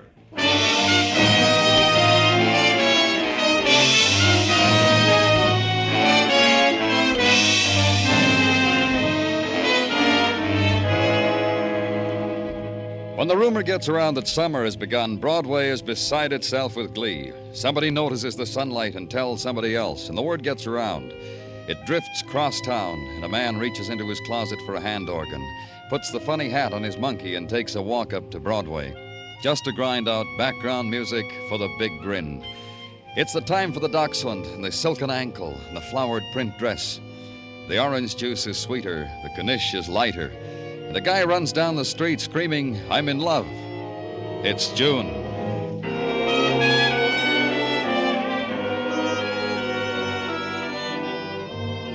And it was June under the Translux, too, a rare day.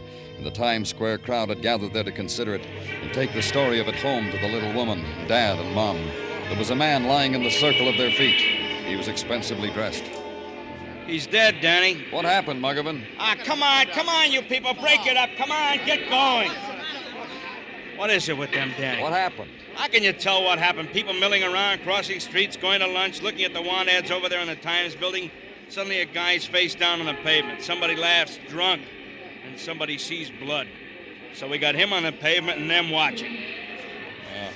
Stabbed. Yeah. Know who he is? Uh-huh. Here, wallet. Loads of identification. Yeah. Earl Lawson, Park Avenue. Earl Lawson. Earl Lawson, stocks and bonds. He's got a name. Wizard or something. Makes money by the buckets. Anybody see it happen? 1 million people in Times Square, high noon, nobody saw anything. Nobody. Now look, you people, why don't you move along? Go home, get out of here. Safest place in the world to kill somebody, Muggavan, in a crowd. Walk up to him, stab him in the back, keep walking. Well, it started off to be a pretty day. Yeah, real sunny. And just across the street, the file of crowd waiting for the movie that was better than life held on close to its place in line. Held on close against the insinuating whisper of the violent dead. It was a trick, kid. A trick to make you lose your place, to cheat you out of a front row seat where love and beauty and other high-class things are handed you on an air-conditioned platter. But a few were sold by the whisper and were drawn by it, and joined the cluster attending the dead man. A woman pushed her way close and turned away. She opened her purse, smeared a lipstick nervously across her lips, studied their reflection in a window, and then carefully retraced them with the perfumed scarlet. And death had raised its banner on Broadway.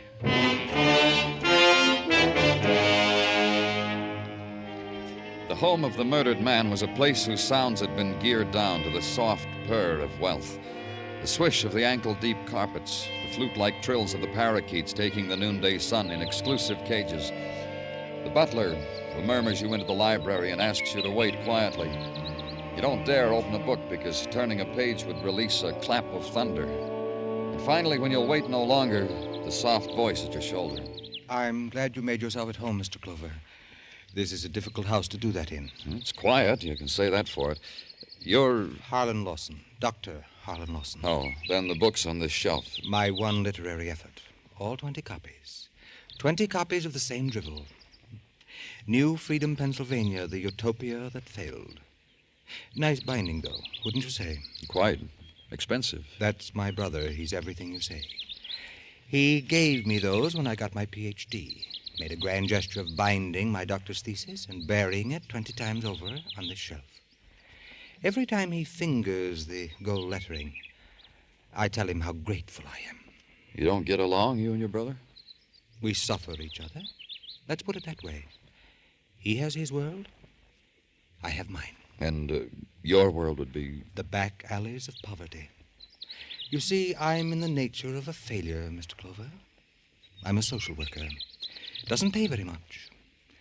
But I take in tears and give in exchange baskets of fruit, my brother's castaway clothing, and the gestures of sympathy they taught me in post-grad humanities. But you keep on living here with your brother, with Earl Lawson. I exist here. Is this why you came, Mr. Clover? To run your hands over my brother's library? To probe into me? Or is it... No. Don't say to me Earl has somehow run afoul of the law. Don't say it, because I wouldn't believe it of Earl. He's dead. He was murdered. Your manner of saying it. You leave me nothing but to believe you. He was stabbed, left lying on the street in Times Square. He must have shuddered that it found him in a place like that. I'd swear he shuddered. Your brother dies, and that's how it hits you? To each his own way, Mr. Clover. You're implying that it was I who killed him? Let's play it that way for a while. I've dreamed the wish sometimes, but I couldn't have killed Earl. I slept the morning through. Earl's butler will testify to that. He was serving me brunch when you came in. Expensive brunch with wine. Who else would want your brother dead? Besides me? That would be your thesis, wouldn't it, Mr. Clover? I suggest the Sculler's approach... Yeah, thanks. I'll try.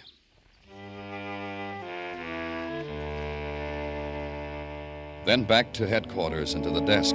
Get on the phone, make inquiries, send out to the newspapers for files, read them, digest them, extract them. Start a file of your own, label it Earl Lawson, homicide. Fill out the form, date of birth, hour of death. Murder by sharp instrument to be filled out in detail by the coroner.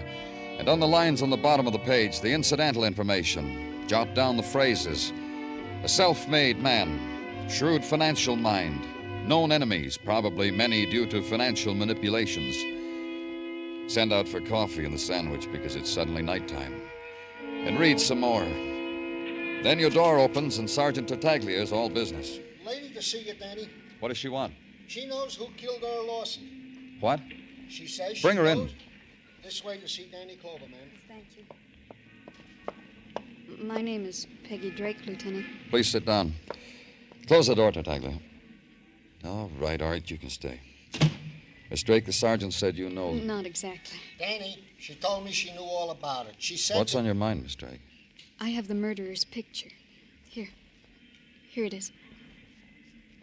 Yeah. How'd you happen to take this picture? Well, I'm here on vacation. This afternoon was a good day to take pictures, and I was at Times Square. I took a lot of pictures, and, well, this is one of them. You can see for yourself. Yeah. I found a store with 6-hour developing service, and I got them developed. I was looking through them, and I saw this one. That's why... Yeah. Come here, Tartaglia. Look at this. Ray Brewer. That's right, Ray Brewer sticking a knife into Earl Lawson on Times Square. Call records, Gino. Get the last known address on Ray Brewer. And anything else they've got interesting. Guess I did help with that. I don't know how much. Records? This man here with a knife. His name is Ray Brewer. A known hoodlum. A record of every misdemeanor on the books. Yeah, I got a pencil. Wait till my society back home hears about this. I belong to the Literary Society. We have open What forums. else? I suppose this will be in the papers, what won't it? else? Front page, probably. What else is what else? Yeah, what's happened to him lately? Uh-huh. Uh-huh. How you making out, Gino? In a minute, Danny. Uh-huh. Yeah, I got all that. We appreciate it, and thank you. Very interesting, if I may comment on the material gathered from records. What's interesting? Up until a week ago, Ray Brewer was confined to the county hospital for incurables. Yeah, I remember he was a pretty sick man. Incurable? His heart. Docs gave him a month to live. But last week, he was discharged from the hospital. How come? To die in the bosom of his family, as the records guy phrased it. Where is this family? 1212 West 16th, the man says. Where you going, Danny? See that Miss Drake gets home, Gino. I'm going to pick up a killer.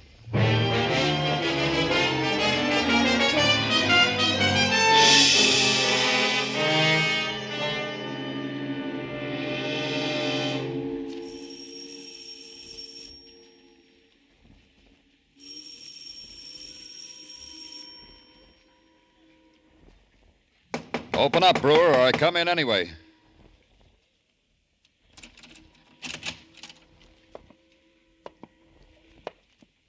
Brewer? Where are you, Brewer? Huh? Out here, Danny. Taking my ease on the fire escape, watching you. Watching you spill out your strength. Throw away the gun, Ray. They tell me you've got a month. If you throw the gun away, maybe you can live a part of it out. All of it. It's arranged. I live all of it.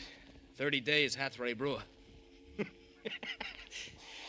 I come out after you, Ray, it'll cut your time down to a half minute. You make me shake with fright. Stay where you are, Danny. I'll bring it to you.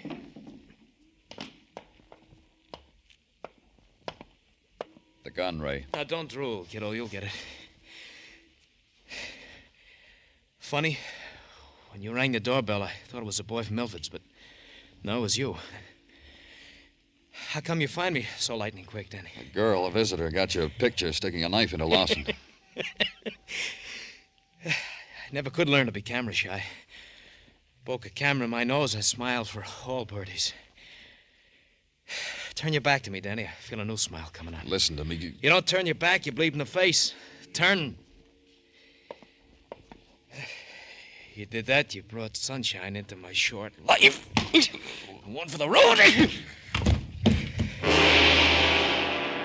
It splintered through me, puncturing, ripping into the dark cells where pain lay waiting for it. Being released, scurried, darted through me, opening endless doors on endless hurt. These new ones took over. Finally, gave up because they'd overdone it. I couldn't feel it anymore.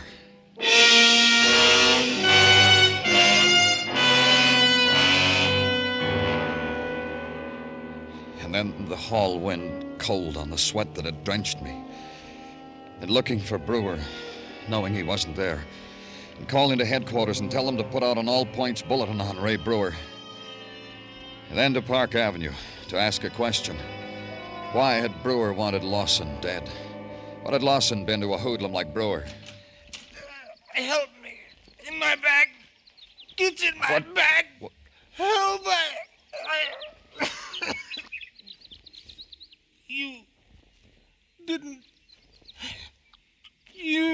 didn't help. Down the long hall, I could see the parakeets preening, pecking into their clipped wings. The new stillness of the man lying there with a knife in his back. Dr. Harlan Lawson. Dead. The nap of the thick rug furrowed where his hands had tried to tear life out of it. And suddenly the flute song of the parakeet started again. And it wasn't still anymore.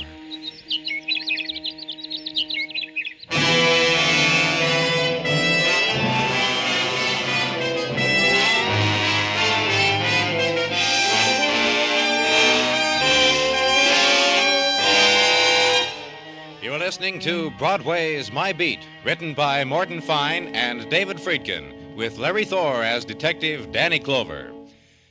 The sensational young tenor Mario Lanza will take the place of Charlie McCarthy and Edgar Bergen on CBS while the famous pair are on summer vacation. Mario Lanza starts his new series tomorrow, and he'll be heard each Sunday this summer on most of these same stations. And while Jack Benny is off for Korea, Guy Lombardo and his orchestra will be on hand to entertain you in CBS familiar Jack Benny time.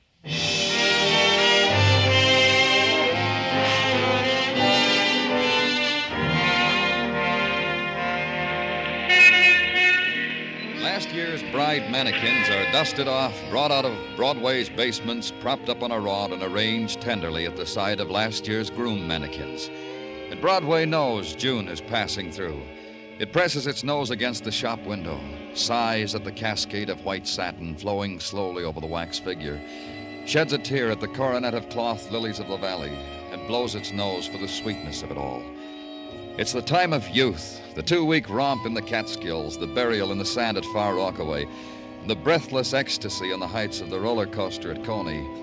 And for the stay-at-homes, other sweets, other delights, the subway ball games, the band concerts in the mall, the moon-burned girls in the dark grass, and the my hand in your hand talk about two brothers dead of knife wounds. Summertime talk. At headquarters the next morning, it was difficult to talk about anything because Sergeant Tartaglia had his mouth full of tacks and his fist full of hammer. Building something, Gino? Oh, it's you, Danny. Yeah, you might say I'm building a site for sore eyes. Oh? You mind if I look? Well, my pleasure. Pardon me for obstructing your view. Nice. I think so also. A pin-up picture of Mrs. T hammered to the door of my closet. This I consider a worthy hobby. Mrs. T? I call Mrs. Tartaglia that whenever I'm in a hurry. Consider her, Danny, in her Catalina swimsuit, Jones Beach underneath her, the Tartaglia progeny forming a garland of angels at her feet. Nice family picture, Gino. You mind taking the tacks out of your mouth now? So's I can tell you about Ray Brewer, huh? So's you can do that. Naturally. Permit me to close the closet door on Mrs. T first. I don't want every Tom, Dick, and... well, nothing on Brewer, Danny. The hoodlum killer is still at large. All points bulletins have been sent. Nothing, huh? Bread and butter, there is something. I forgot. The Milfords, of which the hood spoke to you, is Milford's haberdashery on Madison Avenue. Patrolman Curcio traced it down after thousands other Milfords. It seems... I'll check it. Well, don't go away, Danny. I got something else. Another pinup? Well, you might say that. Remember that Peggy Drake came in here with the snapshot of Brewer killing Lawson? What about her? Precinct 12 picked her up last night running down East 60th Street in her, you should excuse the expression, negligee. What? Was someone running after her? The precinct boys asked her the same question. She said no.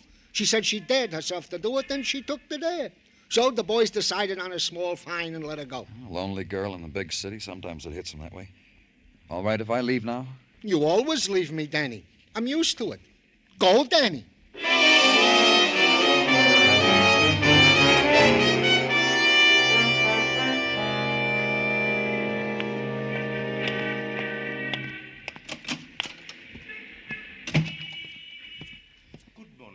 Is someone helping you? I'm looking for Mr. Milford. Mr. Milford is dead. What? 12 years ago. Like that. Zoot. He was discussing plans with a buyer and... I know. Zoot. Who are you? Mr. Milford, Jr. May I be of some service? I'm from the police. I want some information. Oh, what is it you want? The police department called you a while ago. You said you had some dealing with a man named Ray Brewer. Oh, yes, I did. I did indeed. You want to tell me about it? I don't see why not. Then tell me. Surely. Last week, Mr. Brewer entered Milford's and was fitted for a complete outfit, from linens to huaraches. Huaraches? Bootery a la Mexico. Mr. Brewer was going to Mexico. Note that I said was. Note that. Mr. Brewer changed his mind, huh? Well, that's a man's right. Mr. Brewer decided to stay around the city. Thus, he canceled the Mexican clothes and ordered town wear. Gabardines. And he paid you? I only ask because it's been bandied about that Mr. Brewer is not a wealthy man. His friend paid me. The friend who was with him when first he ordered. This friend? Here, this man's picture in the newspaper? The very one. Dreadful clothes. Not ours. Is he from here in town? What's his name? It says right here, Harlan Lawson. Ph.D. It says this chap was murdered. That's right. Do you have any idea why Mr. Brewer changed his mind about going to Mexico? None. He was so delighted, too, the first time he was in here. Showed me a travel brochure put out by the airplane people, Central American Lines, I think. I've been to Mexico, you know, ridden on a donkey. Thanks, Junior. Thanks a lot.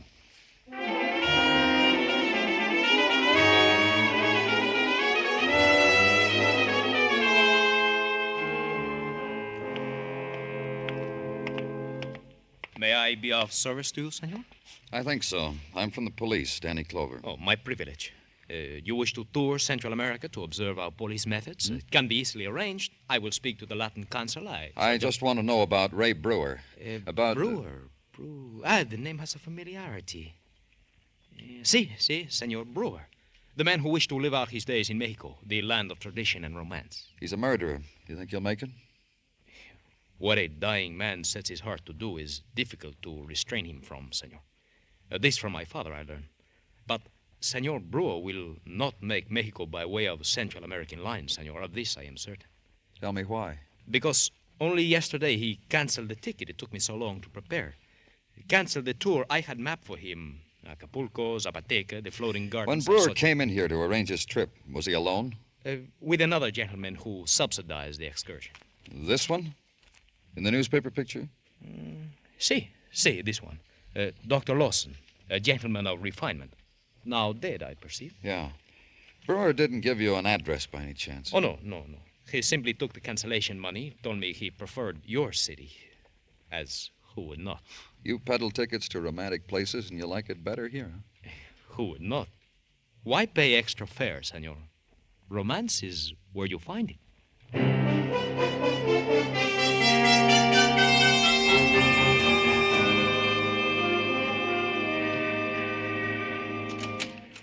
Danny?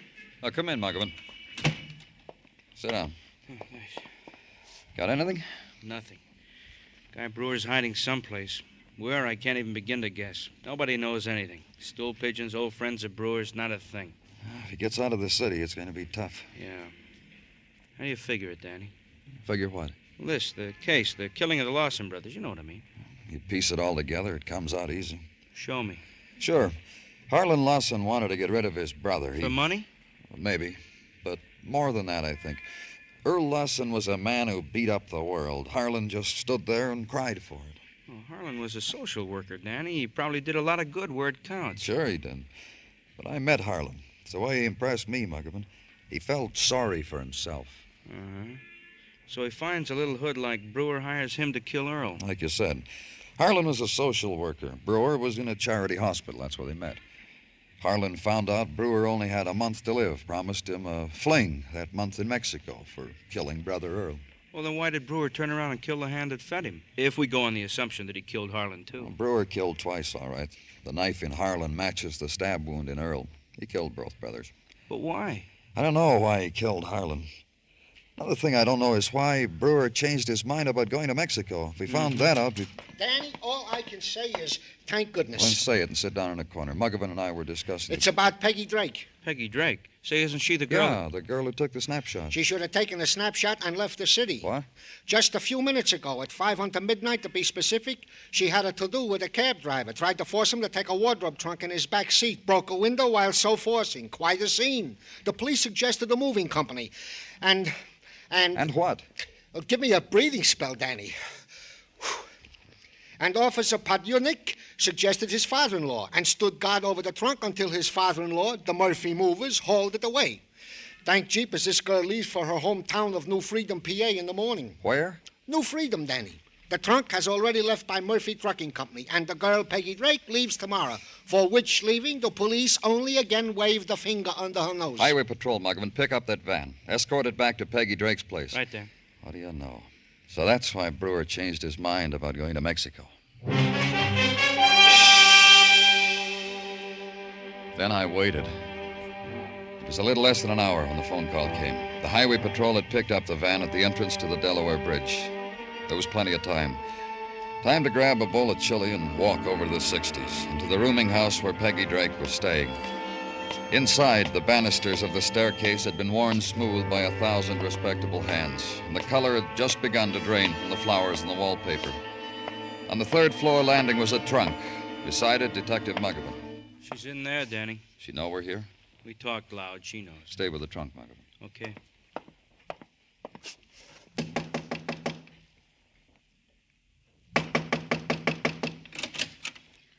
Oh, it's you, Mr. Clover. Glad you're here. Come in. Please, come in. What goes on in your town? I don't understand you people. Something wrong, Peggy? There was all that noise a little while ago. I opened my door a bit. I saw my trunk. Explain it to me, Mr. Clover. You were sending it back to New Freedom, huh? Of course, where I live, where I came from. That's where you met Harlan, wasn't it? What's he got to do with it? I need some sleep, Mr. Clover. My bus leaves early tomorrow. You're not leaving. You want to bring your trunk back in here and unpack? I'm not leaving. Wait a minute. Muggavan, bring that trunk in here. What are you doing? I don't have to unpack. The trunk's pretty heavy, Danny. I'll need some help. Okay. I'll give you a hand. Yeah. Better grab the handle on the other side.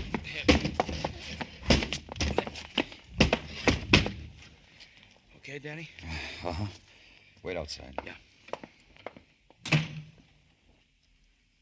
I wish you'd tell me what this is all about.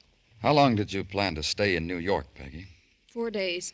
You needed a trunk that big for a 4-day trip? That's a brand new trunk, Peggy. Yes, I just bought it. It's for things I want to take home. Books, lamps. Books, huh? I like books. Let's see what you bought. Don't open that! Don't! Why not, Peggy? Leave me alone. What's the girl have to do? I come here for a good time. I'd say you had quite a busy trip. Running down the street at night in a negligee? I had something to drink. I didn't know what I was doing. Then creating a stir with his trunk with a cab driver? It wasn't my fault. People here aren't helpful. Peggy, we're looking for a man, Ray Brewer. We want him for 2 murders. Brewer? You know him, Peggy. You took his picture. Brought it to me. Oh, that's right. I remember his name. I'm sure you do. Let's open the trunk, Peggy. No. Don't. Get it out of here. Take it away. Later. You took the picture, Peggy, because you knew the murder was going to be committed. The murder you planned so well with Harlan. Get it out of here. Just get it out. Gave us a picture of the murderer. You figured by the time we found who he was, traced him, he'd be roaming around Mexico. By the time we got to him, he'd be dead. Because Ray Brewer only had a month to live. I didn't do anything. I didn't kill anybody. It was harmless. One thing is bothering me, Peggy. Why Brewer changed his mind about going to Mexico. He saw me taking his picture. We didn't tell him we were going to do that. You double-crossed him, huh? That's why he killed Harlan. That's why he was going to kill you. I ran from him. It's like a nightmare. Somebody grabbed me by the shoulders and choked me. And I was in the middle of the street, dressed. When you finally got back here, Ray Brewer was dead. He didn't live his month. His heart gave out. Let's open the trunk, Peggy.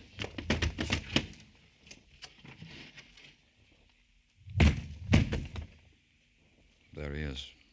Ray Brewer. I won't look. I'm not going to look at him again. All the while I was putting him in there, staring at me. Staring. And I couldn't get the trunk closed. His hand. I was alone. All alone. His face. Staring at me.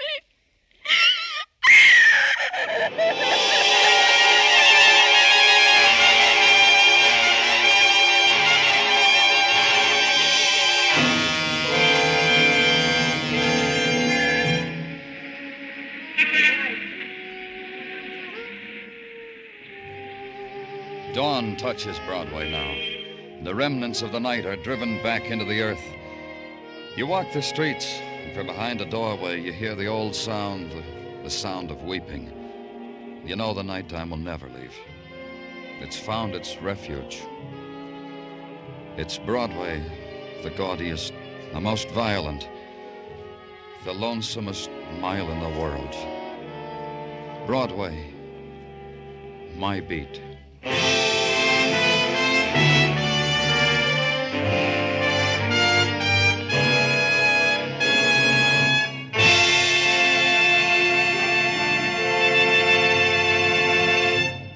Broadway's My Beat stars Larry Thor as Detective Danny Clover, with Charles Calvert as Tartaglia and Jack Crucian as Muggavan. The program was produced and directed by Elliott Lewis, with musical score composed and conducted by Alexander Courage. In tonight's story, Peggy Weber was heard as Peggy Drake, Ted Osborne as Harlan Lawson, Anthony Barrett as Ray Brewer, and Don Diamond as Milford. For a full hour of outstanding musical entertainment, plus one of radio's biggest cash awards, play Sing It Again every week over most of these same CBS stations. Laugh along, win along with Jan Murray as he picks up his coast-to-coast telephone and invites you to sing it again and land a big batch of loot. It's exciting, it's outstanding radio entertainment. Stay tuned now for Sing It Again, which follows immediately over most of these same CBS stations. Bill Anders speaking. This is CBS, where you meet adventure with Charlie Wilde, Sundays on the Columbia Broadcasting System.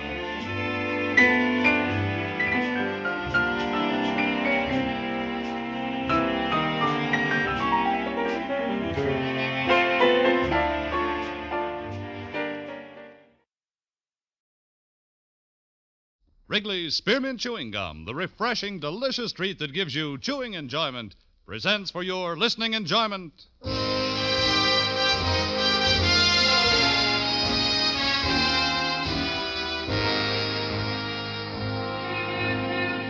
Broadway's My Beat, from Times Square to Columbus Circle, the gaudiest, the most violent, the lonesomest mile in the world.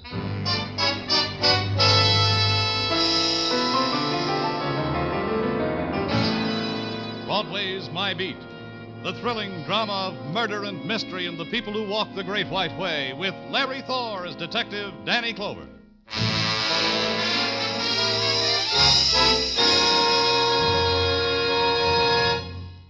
For refreshment while you work, for enjoyment anytime, chew a stick of Wrigley's Spearmint Gum. The delicious, long-lasting, real mint flavor of Wrigley's Spearmint cools your mouth and freshens your taste. The good, smooth chewing helps keep you feeling fresh and alert, adds enjoyment to whatever you're doing. So indoors, outdoors, at work or play, enjoy chewing Wrigley's Spearmint Gum. Wrigley's Spearmint. Refreshing, delicious.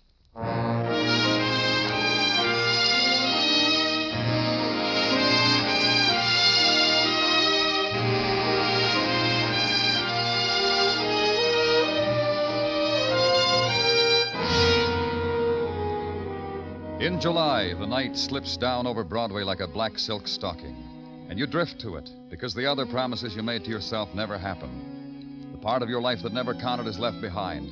You stand on a street corner beating down the scream in your throat. The shadows start at 7 o'clock and deepen into night. You hug it close because it's your chance that something will happen to you outside of the movies. And the tap on the shoulder starts it, or the laughter that floats down to your end of the bar, or a smile, or the man who runs down the hall after you. Danny! Hey, Danny. What's the matter, Sergeant? Glad I nabbed you before you took off for the day. Phone call, Danny, from a hysterical woman. You know, I had a hard time piecing it all. 1647 East 56, Danny. 4th floor apartment. That's where her fiancé lives. The guy's threatening to blow his brains out. Here, the names and such I jotted on this paper. Squad car, Gino. Waiting for you downstairs. Muggavan's with it.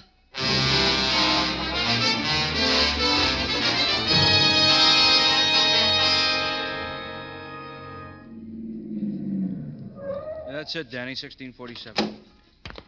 Who'd you say was doing all this threatening? A man by the name of Blaine. First name is, let's see, David.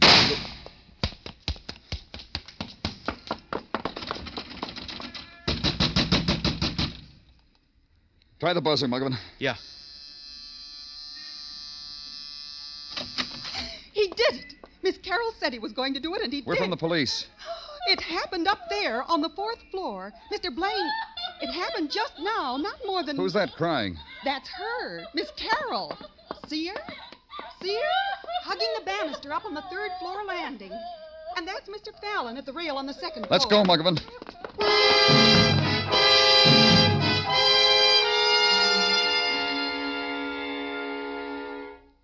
Dead. The gun's here, Danny, by his chair. It looks brand new. Looks like Mr. Blaine had his choice. Uh-huh. It's quite a gun collection, from Derringers on up. Complete equipment for a young arsenal. Muggavan. Yeah? Those people we passed on the landing, that boy on the 2nd floor, Mr. Fallon, and Miss Carroll on the 3rd, I'll want to talk to them. Yeah, Miss Carroll's still crying, Danny. You hear her? Poor woman.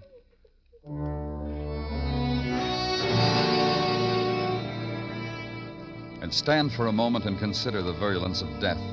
How it is not content with its own, must reach out to slash the livid scar into the heart of those crowding its edge. The woman crying softly. The other tenants whispering, moving restlessly in the lower corridors, and then hugging the wall because the attendants on violence must pass. The photographers, the interns, the technicians. And the moment is gone. It's routine now, official. The first entry in the file of night.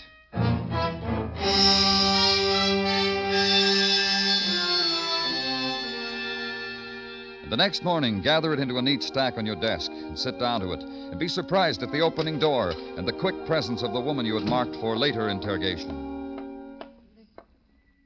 The man who was with you last night, he said you wanted to talk to me. It could have waited, Miss Carroll, until you felt better and until you... It'll not be forgotten that easily, Mr. Clover. That's what you mean. If you've something to ask, ask. Only don't prolong it. Don't make me wait and wonder. Sorrow's enough by itself, don't you think? Yes, it is. And you, try to understand us, Miss Carroll. A man I loved, who loved me, is dead. By his own hand, by his own will. He could have lifted his burden onto me, whatever it was, but he didn't. And now he's dead. You want more than that? Maybe, because this is my job. Because I can't rule out the possibility that David Blaine was murdered. Awful. How ugly of you to think a thing like that. That anyone could have wanted my David dead. It's ugly. Tell me about him. He loved me. He was going to marry me. He was polite, gentle. Sometimes he'd forget himself. Then he'd beg my forgiveness. Wept sometimes. Showered me with gifts, so I'd be quicker to forgive. This watch, he called it an engagement present, but it was really an atonement for... Look at it. See how he loved me? It's a beautiful watch, Miss Carroll. See? Listen to it. It ticks away my life with David, softly, gently. Listen to me, Miss Carroll. Why would David kill himself? You were in love, you were going to be married. Why? He had a secret. That's it. He had a secret. He didn't want to stain me with it. Isn't that it, Mr. Clover? Isn't that why a man kills himself with a girl he loves? Oh, I'm sorry, Danny. I thought... But it's important... It's all right, Dr. Sinsky. You can come in. Well, that'll be all for now, Miss Carroll. Thank you. All? You helped a great deal. Thank you. You have nothing more? Nothing. Not now. Then I'll go. If you should want to talk to me again, I promise I'll be... Goodbye. It's not easy, huh, Danny? To pry into grief, to scavenge. You got something, Doctor? Just tell me. Oh, forgive me, Danny. Sometimes my mouth gets the better of me. I studied it, Danny. I put it on your desk for you to study. Read it sideways, upside down, still comes out suicide. Then it's done. Finished, huh? Nothing to bother our brains about. Like you say, Danny, finished. Except when a man who dies as Blaine did in shock spasm, arms rigid at right angles to his body, fingers clenched, how is it the gun was not found in his hand but on the floor? It's just a small question, Danny, to gnaw at the brain of a medical man. Sometimes it happens so, but... Yeah. Go practice medicine, Doctor. Maybe I can bring you back an answer. Maybe where a man died, someone has an answer.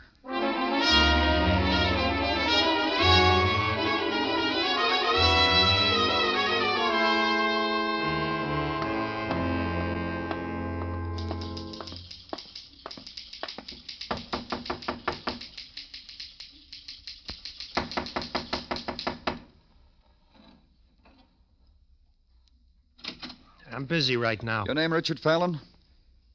I'm from the police. I guess that gives you a right. Come on in. You want to sit? Over there. Move those papers off the couch. Just put them on the floor. You a writer, Fallon? You interested or curious? What do you write about? About your city? About how it's not like my part of the country? About your many-faceted city? About your stinking city? Your people? Your small people, your hurry-up people, your no-place-to-go people. The no-tears city, the rat-hole city. That's what I write about. Any material up on the 4th floor? I figured that'd be your gambit. Nothing. Your city caught up with a man and he shot himself before it drowned him. I'll think about the man and smile and wish him well. Know anything about him? His name was David Blaine. He walked arm in arm with a 3rd-floor woman, Miss Carroll. Last night I heard a shot. I ran out into the hall. Mrs. Galvin downstairs ran out into the hall. Miss Carroll upstairs ran out into the hall. We looked up the stairwell to the 4th floor from where the shot came. David Blaine was dead. I know that about him. What else? Nothing. Sit there if you want, but don't stare at the back of my neck when I write. It makes me self-conscious.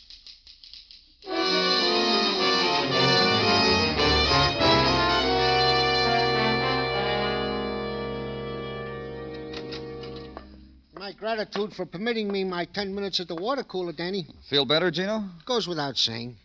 And now to the toils of the day. It comes to that part of the rundown in which I proffer you your daily piece of resistance in 2 parts. To wit, gun found at side of deceased David Blaine is indeed gun with which deceased did do himself in. Now, Gino, that hasn't been... Patience, Danny. Part 2 will settle the question itching in your brain of suicide versus murder. Scratch it for me, Gino. Delighted. Part 2 of report from technical states.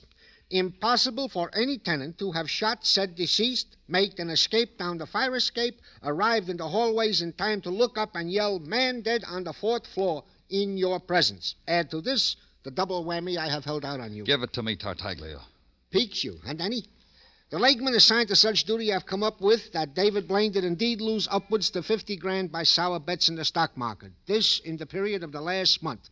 50 grand in 30 days. For this, guys killed themselves, Danny. For a lot less sometimes. Yeah.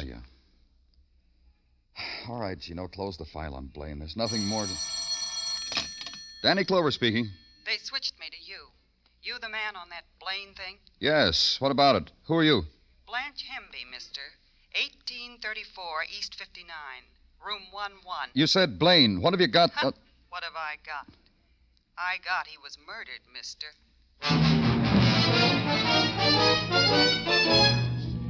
And go there and walk the hallway mottled with shadows and scuffings. The short corridor that ends in the door with the tin numbers and the pull-down bed and the basin in the corner. Knock on door 11. Get no answer. And go in, because there was urgency in the voice that said, come here. The bed was pulled down. The rug was frayed, and the splotch of blood trailed off it onto the floor. The girl was behind the couch, huddled, her knees drawn to her chest, and only the fat summer fly pinging against the window made sound. That and the lonely room silences that intruded upon the dead girl. The murdered girl.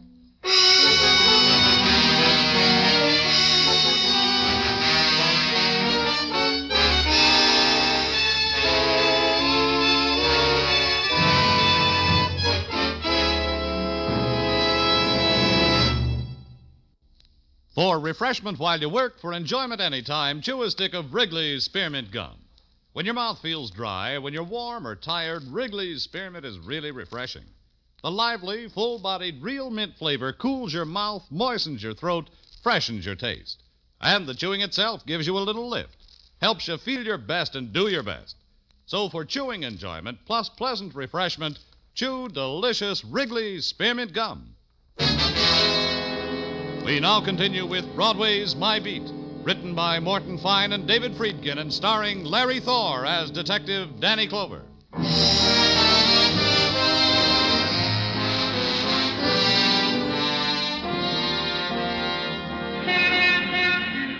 In the glittering midsummer's day, Broadway takes time out to shimmer. The chrome is polished high, the better to reflect the passage of women who lean for a moment against the summer's heat and then walk slowly on. The mouthpieces of the payphones glisten with the moist whispers of an empty summer afternoon. A money clip glints through the dark of an alley, and you know that someone has gotten odds on a piece of the day. There's the drone of the neon and the tired wind nudging a headline in a shining trash bin. Cop finds murdered girl in tenement room, and the wet shirt pulled from your back. Like other summers, other days.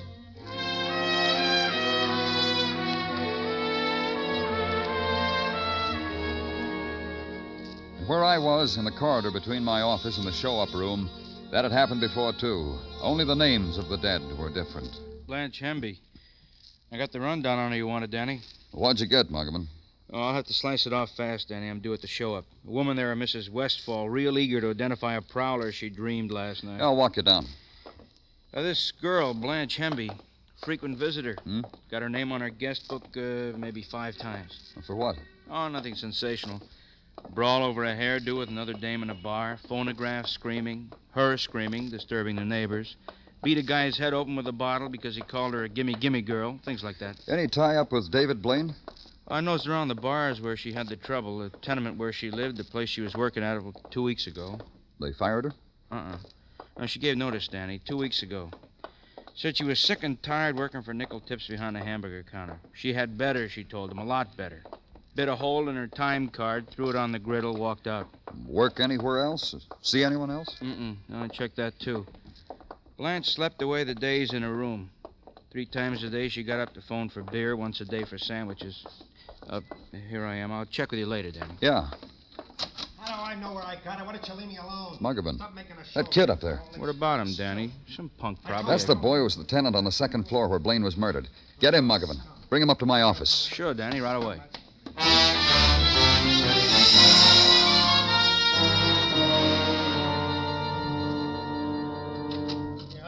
Here he is, Danny. He's not anxious. Sure. Hands off me. You're scum, all of you. Take it easy, kid. What happened? The city trying to drown you the way you said it does to people? I hate it. I get drunk at night because I hate it. That way I see it for what it is. And you can't stand that when someone like me sees you for what you are. You hate me. And you kick me, you throw me in jail because I'm better. Even drunk, I'm better. He's right, Danny. He's a lot better than us. He goes around with a pocket full of watch, like this, because he's so much better. I see it.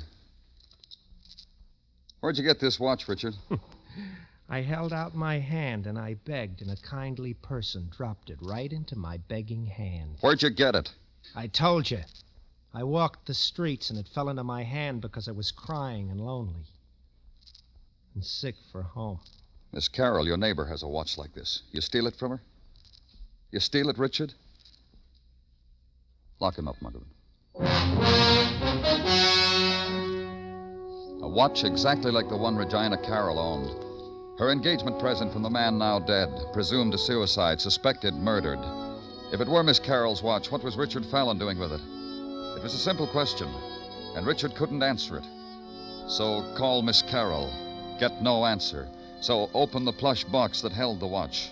Levante, jewelers for over a century. That's what the satin ribbon said, glued against the inside top. Stolen from Levante, jewelers for over a century? Go there. Ask Mr. Levante. Oh, no, not stolen. Purchased. By whom? A policeman you said you were? Let me see, please. Sure. Here. Yes. This watch was purchased. You've already said that. Apologies. I'm temporizing, you see. I'm trying to gather my forces together. Now, as to who purchased this watch, perhaps to a Miss Carroll, my old friend, Miss Regina Carroll. Of course, it's impossible to tell. What are you trying to tell me, Mr. Levante? You see, this is quite an unusual watch. We rarely sell more than one a year. Our own design with a foreign mechanism. However, we sold 2 in the last few months. Remarkable? Who did you sell them to? Even more remarkable. A few days ago, Miss Carroll purchased such a watch. A few months ago, a fiancé. Now dead, I've heard, a few months ago. This gentleman also purchased such a watch as an engagement gift for Miss Carroll. That makes 2 watches for Miss Carroll, both the same kind. Is there an explanation for it, Mr. Levante? Well, Miss Carroll said she lost her engagement watch. Thus, she purchased another one. She cautioned me not to mention it to her fiancé, or to anyone for that matter.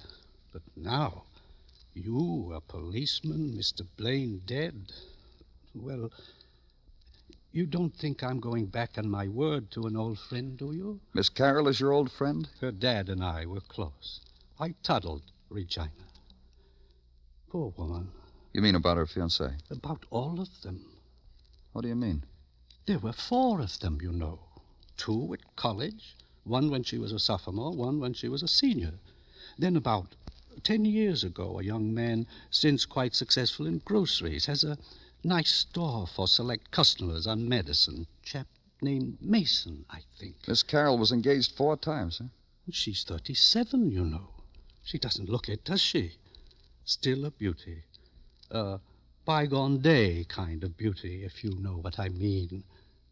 Victorian? Would that be it? I often wondered why she never married any of her young men, why they backed out on their marriage. I wonder why, too.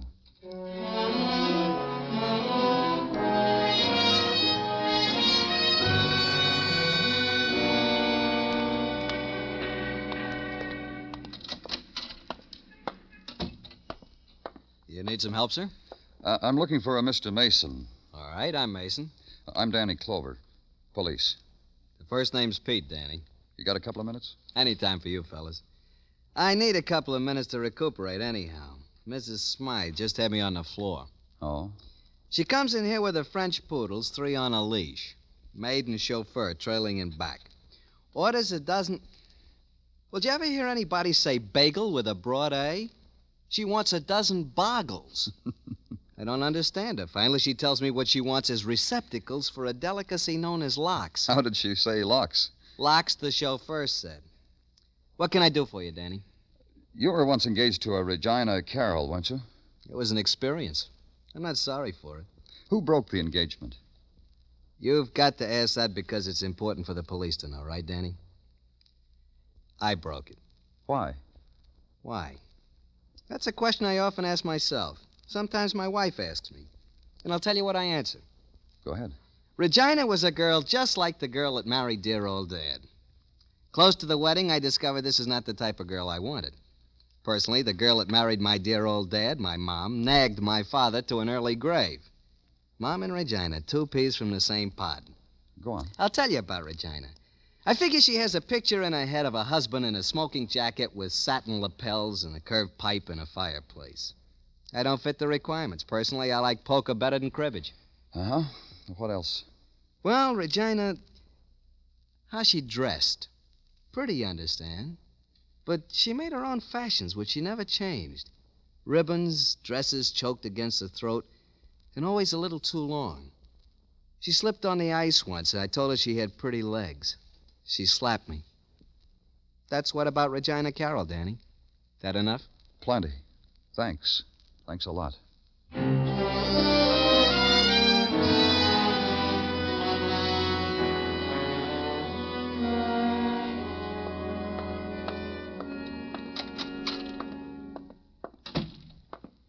Gordon? Danny Clover. I couldn't be more charmed if I tried. A quiet evening and technical, huh, Gordon? It was. Now the place screeches at me. Did you do that, Danny, just by walking in here? You mix yourself bitter pills in those test tubes? I don't have to. I have company. No offense. The gun that killed David Blaine. Get it out. Go over it again. I've already examined it thoroughly. My report was placed on your desk. Get it out. Well, I can recall it to you if memory fails you. .32 caliber, Smith & Wesson, fired once. Get it. Examine it. All right, Danny. See? I'm examining. It's still as it was when Blaine held it close to it. The barrel. Put it on a slide. Hold it up to the light, whatever you have to do. If you ask, Danny. I'll do better. Perhaps this will amuse you. The spectromicrograph enlarges 45 times. And there. Have a look, Danny? You look. All right, Danny. All right. Wow. What? These infinitesimal scratch marks on the barrel. Fascinating. And a new quirk. It didn't register on me before. I checked the rifling in the barrel against the slug, which we call standard operating procedure. I didn't think of looking at the outside of the barrel. Why should I, with a suicide? I guess I should have, huh? And what would you have found out, Gordon?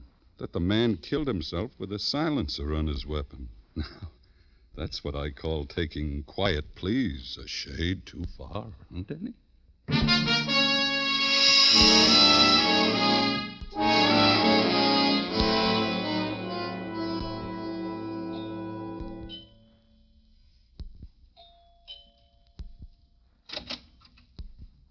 Oh, Mr. Clover. I knew you'd come back. Knew there'd be more things you'd want to know about David. Did you come in? Thanks. You may sit down, that chair. No, thanks. What makes you think I wanted to find out any more about David? I assumed it. Suicide. Files to complete. I realize it's my duty to be cooperative. Miss Carroll... I can tell you so much about him. He was generous. He was a gentleman. Rare thing to find nowadays. He was murdered. You suggested that before, Mr. Clover. I didn't believe it then. I don't believe it now. Murdered. He was dead minutes before we got to him. That's stupid. Listen to me, Miss Carroll. Stupid because I heard the shot. We all heard it. We all ran out into the hall. Do you have a gun, Miss Carroll? Yes, I have a gun. David gave it to me. Woman alone. Did he show you how to fire it? Of course he did. He loved guns. I interested myself in them. Shall I get the gun? It isn't necessary for now. You don't have to get the silencer either. What are you talking about? The gun you shot David with, his own gun, was equipped with a silencer. Mr. Clover, I don't understand you at all. I'm a lonely woman. And I admit it, I'm a helpless one. How could I have killed anyone? Someone I loved. Nice view from this window, Miss Carroll.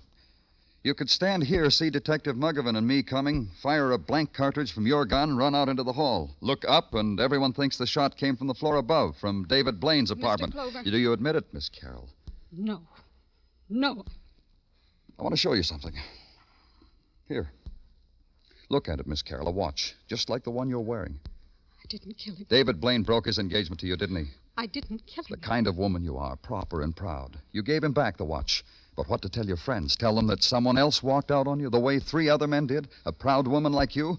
So you bought another watch, just like it. The one you're wearing. Please, please. Because I have the one you gave back to David. The watch you had that boy, that writer, Richard Fallon, steal from David's apartment. So the police wouldn't find it there and ask questions. You told him to get rid of the watch. He got drunk instead, got picked up. Look. David jilted me. But I didn't kill him. You did. You couldn't live with the thought of another man's walking out on you, like the other 3. That's why you bought the watch, so your friends would think you were still engaged. Mr. Clover. So your friends would think David died because of the money he lost. And Blanche Hemby, the reason why David walked out on you. Filth. The woman David loved. Filth! Beat her to death. Beat her! Let's go, Miss. Like David, here is filth. Instead of me, her, a woman like that. Miss Carroll. It's not true what you said. Those men didn't turn me down. I turned them down. College boys. A grocer. Not good enough.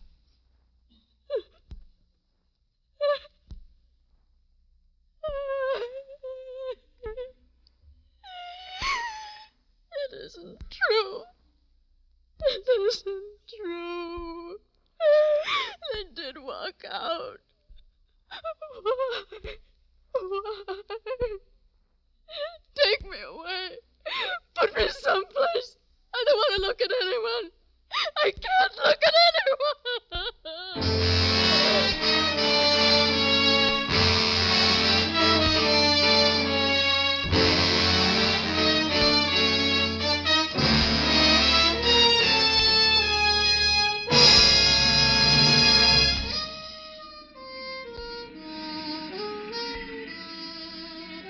Broadway's deserted now.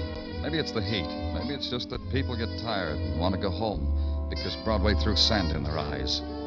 Maybe you found what you were looking for and couldn't stare it in the face because it's a street that'll give you anything you want, any way you want it. It's Broadway, the gaudiest, the most violent, the lonesomest mile in the world. Broadway, my beat.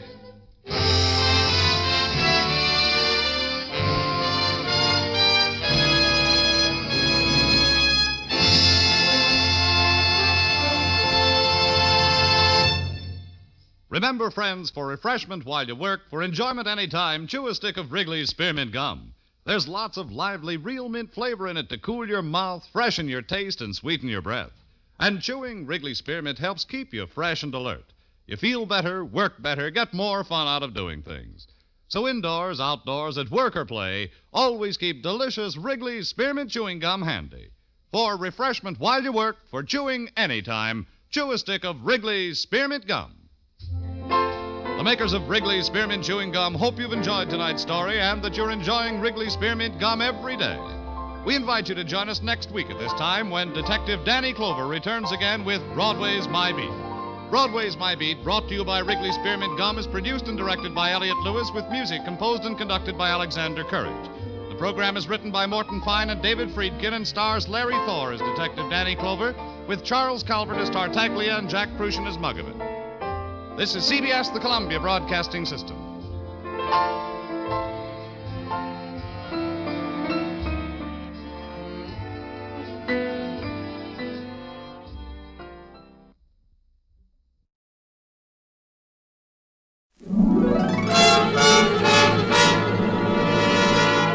Broadway's My Beat, with Anthony Ross as Detective Danny Clover.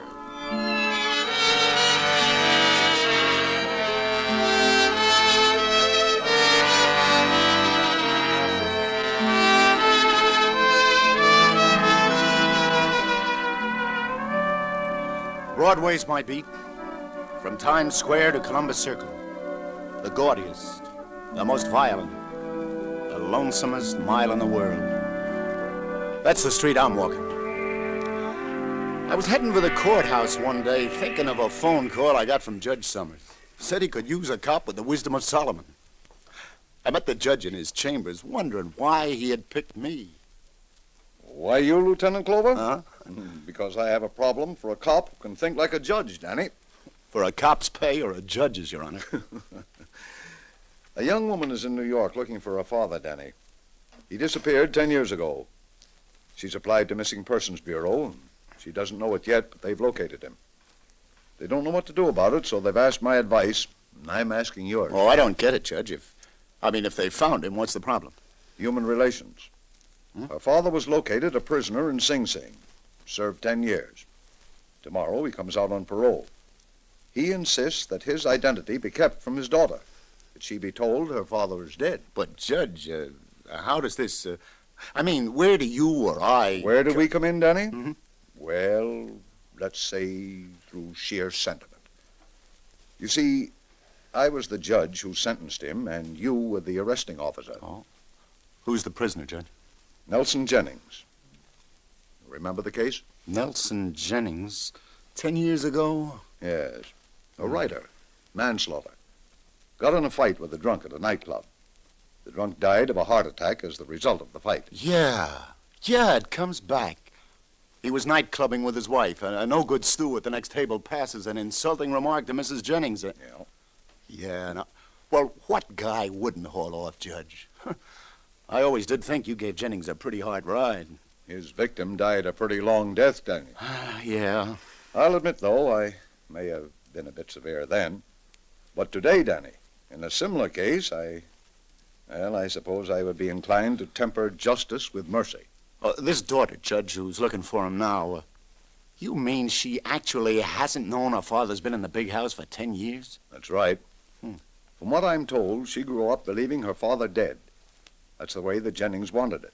And that's the way he insisted his wife play it. Oh, what happened to the wife? Ruth's mother died recently, and on her deathbed changed the story, Danny.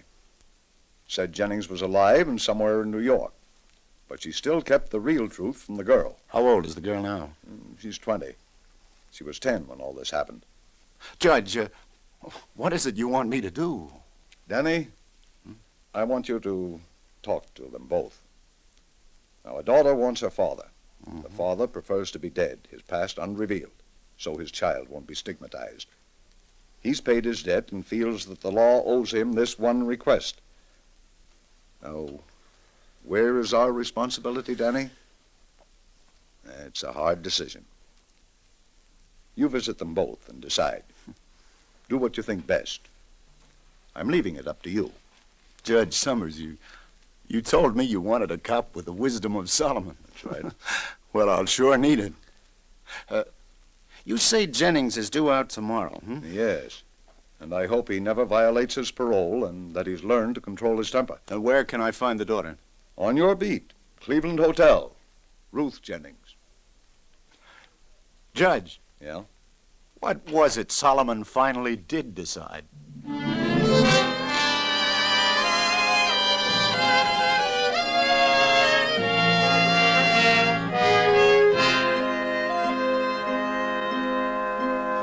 Lieutenant Clover, I beg you, let me have my way in this. My child must not find me. She mustn't, never. Fella, be reasonable. I know how you feel, but, well, after all, she came to New York to find her father. She's better off without a father like me. Oh. I won't ruin her life like I ruined her mother's. A 10-year stretch is a long time. I'm an old man now. I died for my family's sake 10 years ago. All I asked of them was that they bury me and live. And you still think that made sense? Yes. Look at my daughter now. Shortly before my wife died, she wrote me that Ruth's engaged to be married. Do you know who to? Let me tell you, Lieutenant. To young Johnny Milton, who comes from a very prominent family in Indianapolis. Do you think that could have happened if the Miltons ever knew Ruth's father was a convict? Do you think Ruth would go through with it if she knew? You win, Jennings. Lieutenant. Yes? You saw my daughter? Yeah. How does she look? How? Jennings, for a guy who insists he's dead, you're darn curious. But I'll tell you anyway. In one word, sweet.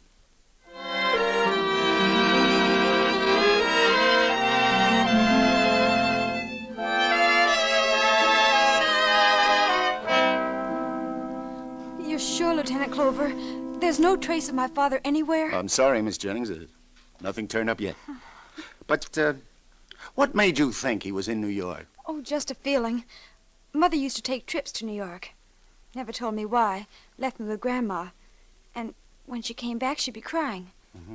Well, then just before she died, she told me for the first time that Father wasn't dead, that he was somewhere, and that he still loved us very much. So you think your mother's trips to New York were to see him, hmm?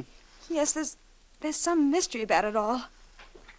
Oh, Lieutenant, he's alive. Don't ask me how I know, but I know it. He's alive and he's somewhere in New York. Oh, please, please don't stop looking for him. What if I do find him, Ruth? And what if he isn't, well, everything you'd like to... I mean, that is, say that something's happened to him. Oh, Lieutenant, I'd love my dad no matter what's happened. He's my father, and even if he turned up with one leg... No, not in illness, I mean, but something even worse than that. What if you learned that he... Well, this couldn't happen to him, but you never can tell.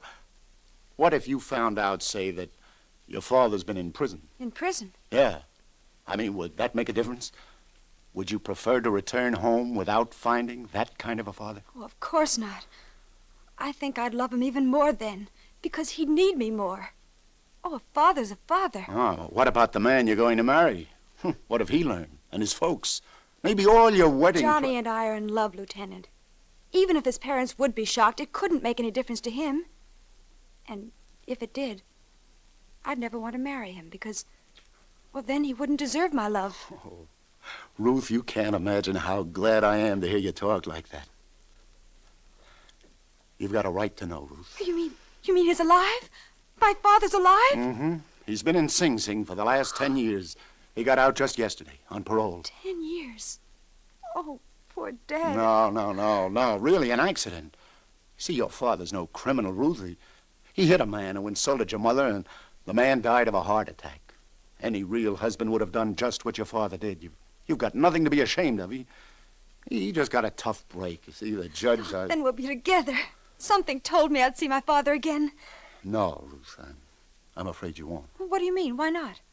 He doesn't want to see you. He wants to keep playing dead. Begged me never to tell you. I promised I wouldn't. But after all these years, how can you even think of it? No, I'm going right to him. Wait. It's his life.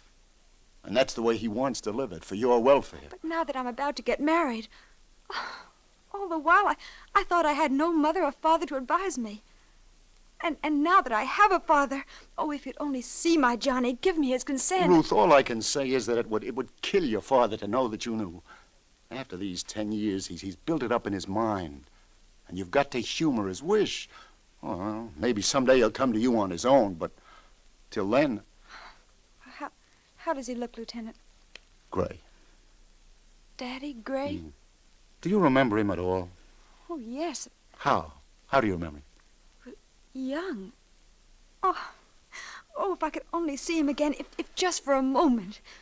Lieutenant, isn't there a way somehow I can just get a glimpse of him without him knowing? Well, I don't see exactly... Oh, please, it would mean so much to me. Can't you arrange it somehow? Could be. I know the rooming house he's staying in. It's off Broadway. Please. I can look you... I've got an idea. Listen, Ruth. Now, look. If you'll just do what I say, I think I can fix something.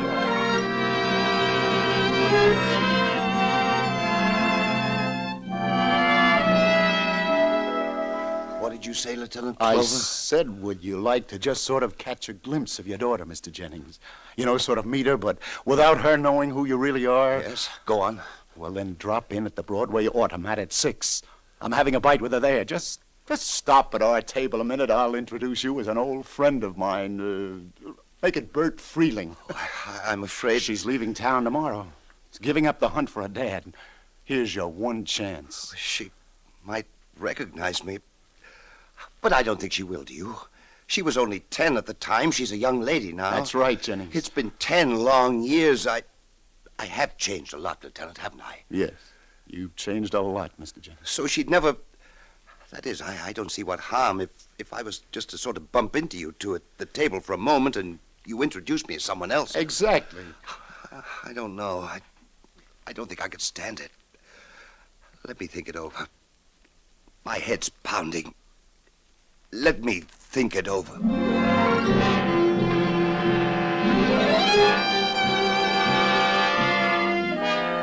Why doesn't he come? I Are you sure he said he'd come, Lieutenant? Yes, Ruth. He should be here any minute. Shh, now, easy. Now, do you think you'd recognize him? Yes, and I think I'm going to faint. Oh, that must be him right now, that man coming this way. Easy now, Ruth. Which man? Oh, this. He didn't stop. No, Ruth, that wasn't him. Oh, I surely thought it Well, was. Ruth, what sort of a picture do you have of your dad? That fella just went by. He's still young. You still remember him as... Still young? Mm-hmm. Yes, that's right. I couldn't imagine him as anything... There he is, Ruth, your dad. He's coming this way. Shh, now take hold of yourself now and play it like I said. Shh. Well, if it ain't Bert Freeling. Say hiya, Bert. Hello. Oh, come on over and join us, Bert. Well, if you two don't mind. Not at all, sir. Do join us. Well, Ruth, I want you to meet an old buddy of mine, Bert Freeling. He used to be on the force with me. This is Ruth Jennings. How do you do? How do you do? Little lady's from Indiana, Bert. Yeah, that's so? Here on a pleasure visit, miss? No, not exactly, Mr. Freeling. A visit, but... But it hasn't exactly been a pleasure, I guess she means, Bert. Oh, why not? Oh, it's just that I came to New York looking for someone, and I can't find him. Tomorrow I'm going back home.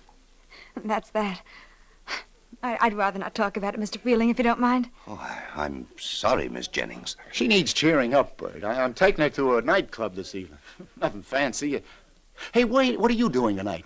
Why not come along? Oh, I'm sorry, Danny, Oh, yes, Mr. Freeling, why don't you? Why not the three of us?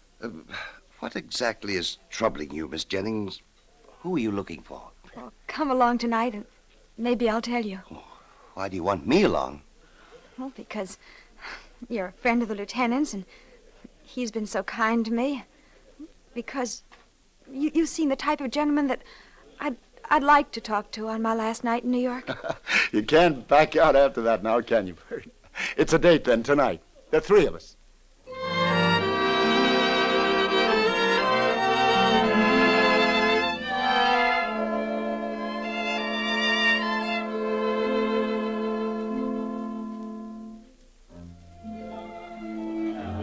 Listen, Jennings, she'll be back in a minute, so let me give it to you straight. Tell her who you are now. She's got a right to know. It wouldn't make any difference. She likes you. She'd hate me if she knew. Oh. I'd lose her altogether. I'd ruin her life, her chances for happiness. She's getting married. If the boy's family ever knew... Oh, no, Lieutenant, the important thing is... You're her dad, and she's your daughter. Can anything be more important than that? Shh, here she comes. Oh, Lieutenant, Mr. Freeling, notice what they're playing? It's an old-fashioned waltz. Mr. Freeling, I know it isn't a girl's place to ask a gentleman, but you haven't danced with me all evening. Eh? Well, I'm not a young man. I haven't danced in years, I'm afraid. Oh, all right, Miss Jennings, with great pleasure.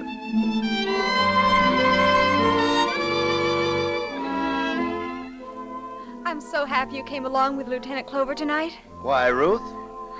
Because somehow it's been so good to be with you.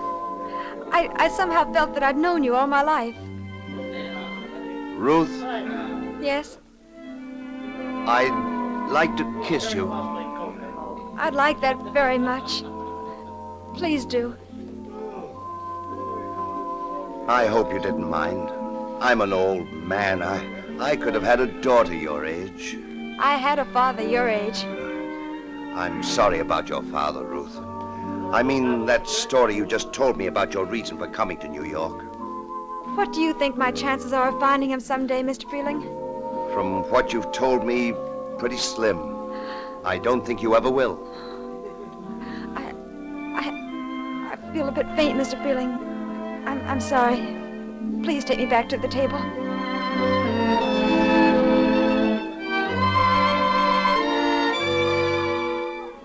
Hey, now what happened? You didn't finish that waltz. Well, Danny, Ruth suddenly felt a bit faint. Well, it was silly of me. I don't know what came over me for a moment. I'm really perfectly all right now. Well, Bert, you certainly seem to have made a hit with our little friend here. Mr. Jennings is a charming gentleman, Lieutenant. Oh, say, excuse me, folks, I clean forgot. I got a phone in at the station house. Should have done it long ago. There goes the kindest man I've ever met. He certainly is. Mr. Freeling, I wonder if I could ask a favor of you. What is it, Ruth? I received a wire from my fiancé a few hours ago. He's decided to fly to New York and join me here for a few days. That means that I'll be staying on a while after all. Mr. Freeling? Yes, Ruth? I'd like you to meet my Johnny and tell me what you think of him. Me? But why me? Because I've taken such a liking to you. You see, I have no parents to advise me. You seem like such an intelligent man. You seem, well, everything that I'd like my father to be. I wish you'd see my fiancé when he arrives and tell me whether you approve. Yes, but see here, I'm hardly the one to do that, Ruth. It's not my place, after all. I see. I'm sorry if I imposed. Well, not at all, Ruth. It's not that I'm not flattered. I do admire you so, the short time I've known you. Such a lovely young lady, everything I could wish a daughter of mine to be, but... But? Now, if you ask me anything else, I do wish you all the happiness in the world. And if there's anything else I could do... No, Mr. Freeling, I just wanted your opinion about the man I'm going to marry. But skip it. It's all right. Is he, this young man of yours, coming alone? That is, his folks won't be with him? Oh, he's coming alone. Oh, I see. Well, now, I'll tell you what, Ruth. Since, as you say, you have no mother or father to consult, and since it's only natural for you to want some friend whose judgment you rely on to... Then you will? Yes, I will.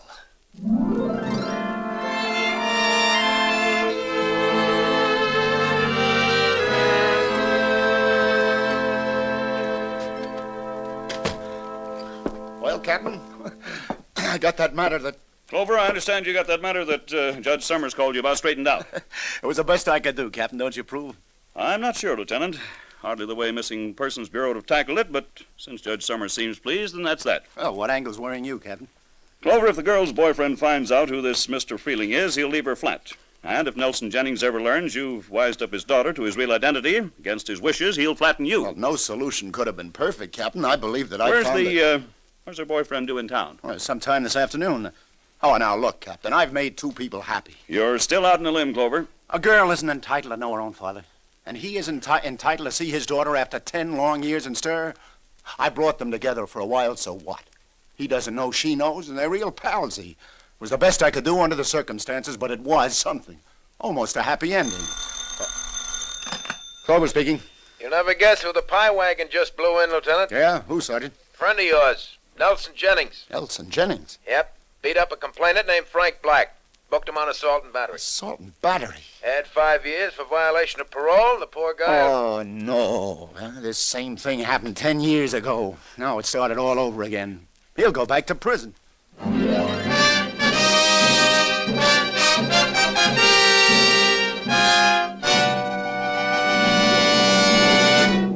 Tonight on CBS, you can hear about a man who believes you should never run to work when you can walk. A man who believes you should never walk to work when you can just stay home and think about it and keep your feet healthy.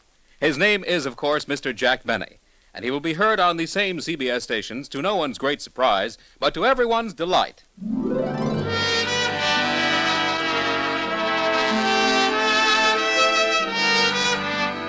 And now back to Broadway's My Beat and Lieutenant Danny Clover.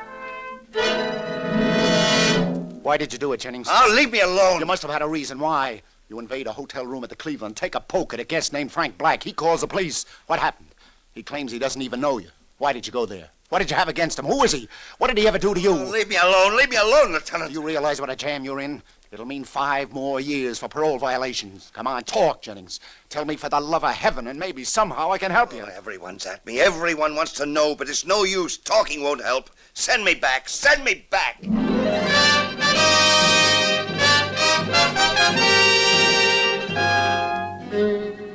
Judge Summers, it's about Nelson Jennings I'd like to see about, sir. I understand his case comes up before you tomorrow, and I don't know why he did it, but, Judge, if any guy deserves Lieutenant Clover, we both wasted our time showing sympathy for that man. He'll never learn a lesson with that hot temper of his. But, Your Honor, if he just... 10 years, it seems, wasn't enough. And I was beginning to think I'd been too hard on him. But, Judge... No use standing, no use. My mind's made up. He'll get the limit this time.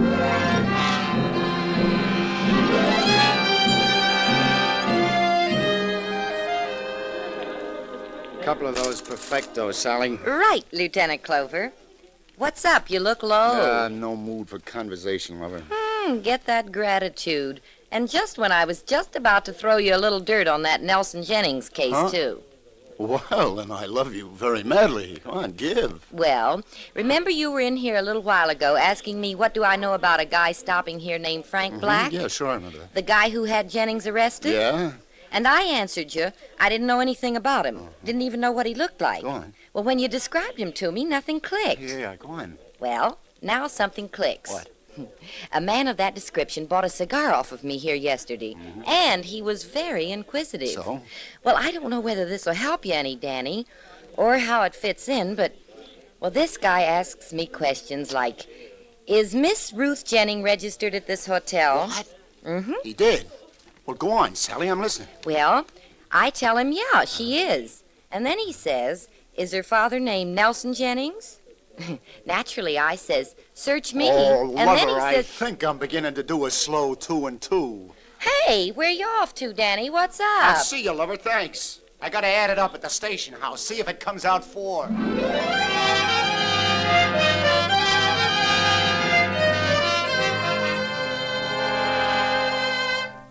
Well, Sergeant, did you check on Frank Black? Turn up anything? Your hunch was right, Lieutenant Clover. He ain't Frank Black. He's Frank Blakey, an ex-con released from Sing Sing at about the same time Nelson Jennings was. Yeah? Well, how about that now? And the pieces fit all right. I think I'll drop in again on friend Jennings. Yeah, I think he'll be about ready to talk to me now.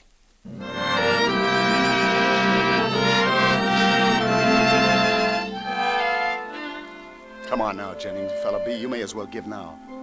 I got a pretty good idea why you did it, but I want it from you. Jennings, if I tell you that scummy Blakey was asking around about your daughter, will that make you talk?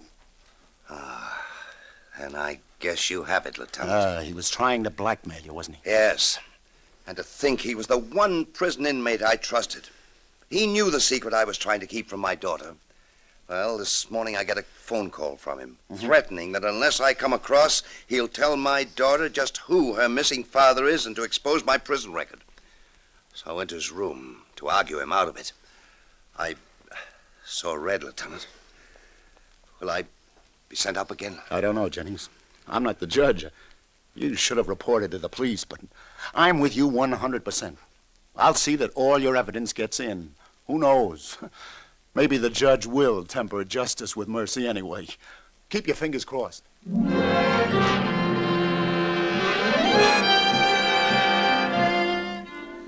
But I want to attend his trial, Lieutenant Clover. And I'm advising you against it, Ruth. I can only go to Dad and tell him that I know everything and that no matter what happens... If you did that, it would kill him, Ruth. Do you think the judge will send him to prison again? I'm sorry, but I'm afraid that's in the cards. Oh. See, the judge is mighty disturbed about it all. Oh, your father had plenty of provocation, but he shouldn't have taken the law into his own hands. Suppose you just wait right here and pray for a miracle.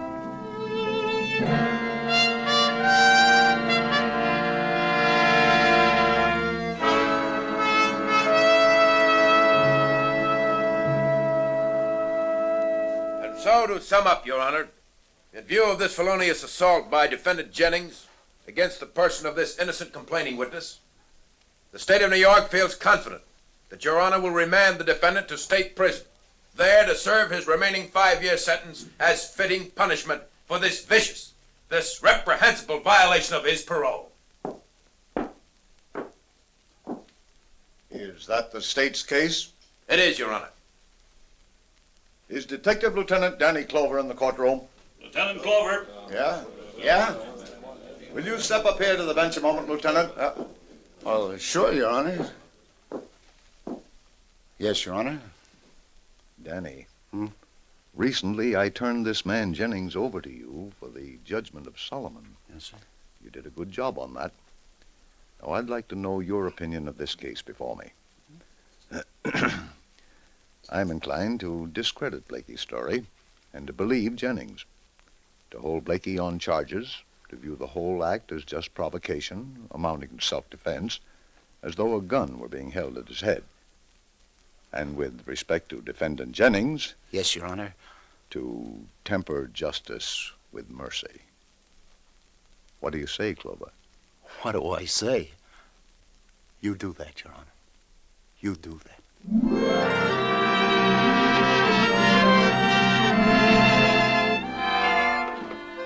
This is where he lives, Ruth. He's a free man now, like I said. He asked me to bring you here. He wants to tell you something. Lieutenant Clover, what shall I say? I mean... Shh, now just let nature take its course. Shh.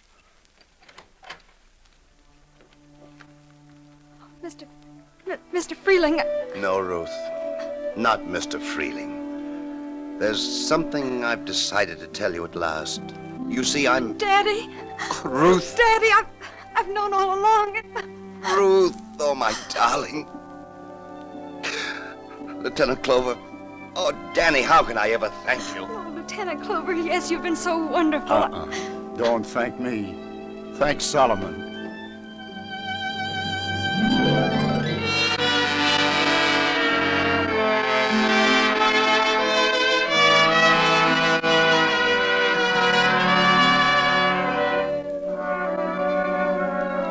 Like I said, I was betting on nature to take its course. It always has, and it always will.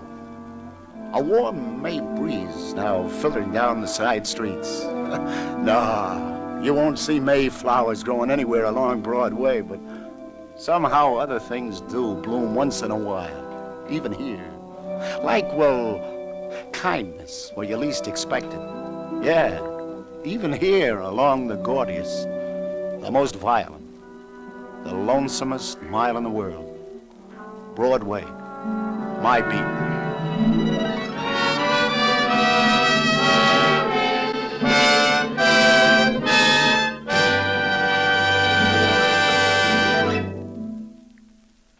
Columbia has just brought you Broadway's My Beat, with Anthony Ross as Detective Danny Clover.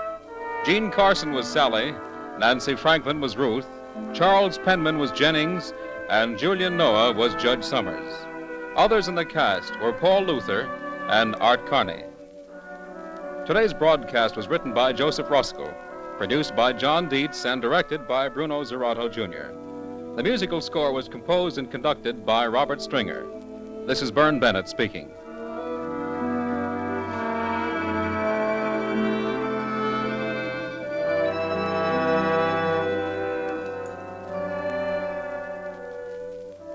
He may be a close neighbor of yours, or at least he lives quite near you. You go to the polls, you elect him, you bid him farewell, trusting him to represent you in Washington. From then on, what happens to your congressman in the nation's capital? What pressures are brought to bear on him? In how many hundreds of fields must he rapidly become an expert? Why does he vote as he does? Tonight on CBS, you'll hear Ralph Bellamy, star of radio, stage, and screen, playing a typical freshman congressman in the 81st Congress.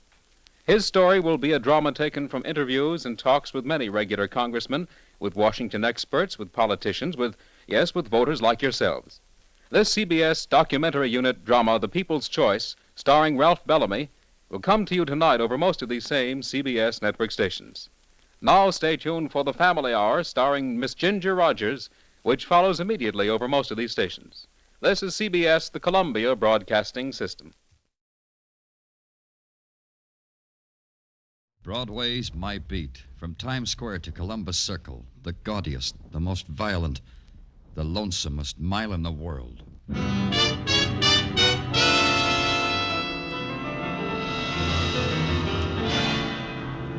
Broadway's My Beat, with Larry Thor as Detective Danny Clover.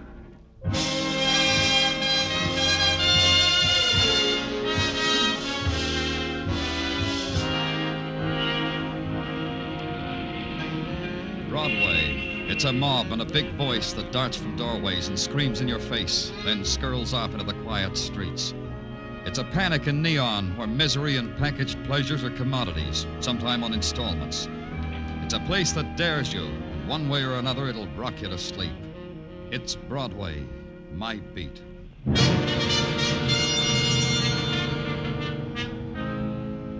Early on a January morning, you get up and turn on the heat against the cold of the day. Then there's coffee and the newspaper, the warming things to buffer your shivering at the thought of going out into your own world. I didn't have it that good. I didn't have time for the coffee and newspaper. A call came. It said, get down to St. Anthony's Hospital. I did, and the nun at the information desk said Sister Angela was waiting for me right over there. Sister Angela? Yes, you're from the police. I'm Danny Clover. Headquarters said there was some trouble about a man dying. About Jimmy's dying. Jimmy Hunt. Please, this way. Jimmy was a patient here at the hospital? Yes. And he died. Then I don't see... The police, I mean. The manner in which he died, Mr. Clover. Father Flaherty said it must be reported to the police. Jimmy committed suicide with a steak knife off his food tray. I see. He was that sick. No, he wasn't, Mr. Clover. Jimmy had been a soldier. He fought in a war and he was having trouble forgetting about it. That's all that was wrong with Jimmy. This is the room. Oh, Father Flaherty. This is Mr. Clover, Father, from the police. Mr. Clover. Father. Suicide is always deplorable, Mr. Clover, and to attend death with the police even more so. However, I understand, Father. This is Jimmy. He was found like this? Yes. The attendant found him. Fred Owen, the attendant's name. Owen found him and called me. I'd like to talk with Fred Owen, Father. Of course. Sister. I'm afraid that's impossible, Father. Fred must have gone home for the day. This finding Jimmy dead by a knife, it undoubtedly made him ill. Fred is a very sensitive boy. Surely. Did Jimmy have any visitors? Why, yes, I have them here, Mr. Clover, a list. I called to tell them of Jimmy. If you don't mind, Sister. Yes, here. I don't understand. Routine, Sister, simply to complete a file. Is that all, Mr. Clover? A few more things. I'll want the attendant's address. Of course. And a question. Could anyone at all, attendant, visitors, anybody, could someone have come in here and murdered Jimmy? What do you say? Please. Yes. It could have been done, Mr. Clover. What are you getting at? Jimmy was stabbed in the side too close to his back to make him a suicide. Jimmy was murdered. You can say rights now, Father. A man who has slept on the beaches of death so many times is struck down finally in the ultimate screeching brutality of violence. And a nun's silent, gentle hands, the whispered chant of a priest, try to ease the pain of his journey into the shocking chasms of darkness. All a cop can do for the man is to find out why he had to die in this way.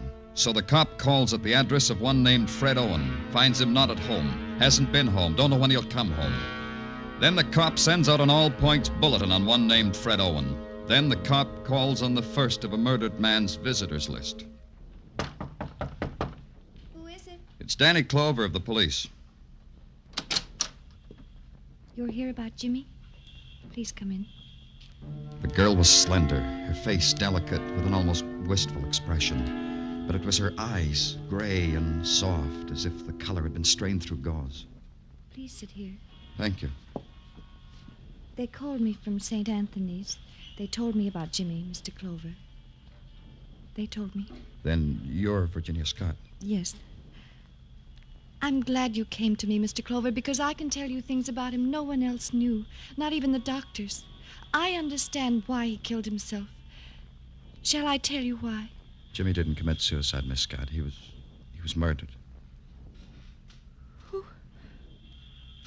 Who would do that to my poor lost Jimmy? Jimmy! Miss Scott. Jimmy was brave. He was kind and innocent. He was my child and my love. All he ever did wrong was to get lost. Will you help me find his murderer, Miss Scott? Yes. Yes. Who would kill him? Who kills Mr. Clover? Who searches out a wounded boy and kills him? Are there such people? How long have you known him? We met at a dance.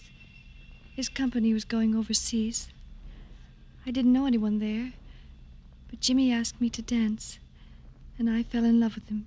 He kept in touch with you? Every day. We wrote each other every day. Did he ever mention anyone in his letters? Anyone who could... Who hated him? Who wanted to kill him? Yes, Mr. Clover. All the nameless ones who had to kill other nameless men. He He was a soldier.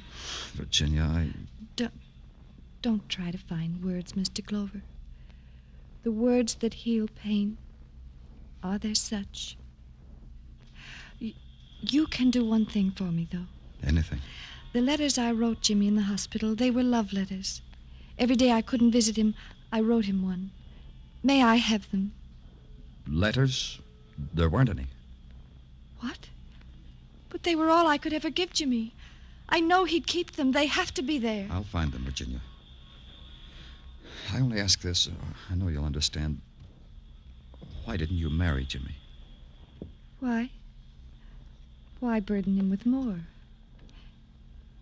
Didn't you notice, Mr. Clover? I'm blind.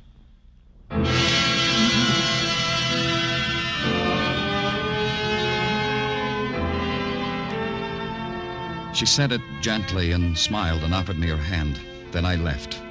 Then I found a crowd and walked into it and stuck with it. That way I could clutter my mind up with other faces. After a while, I put my hand in my pocket and took out a piece of paper. It had names on it and addresses.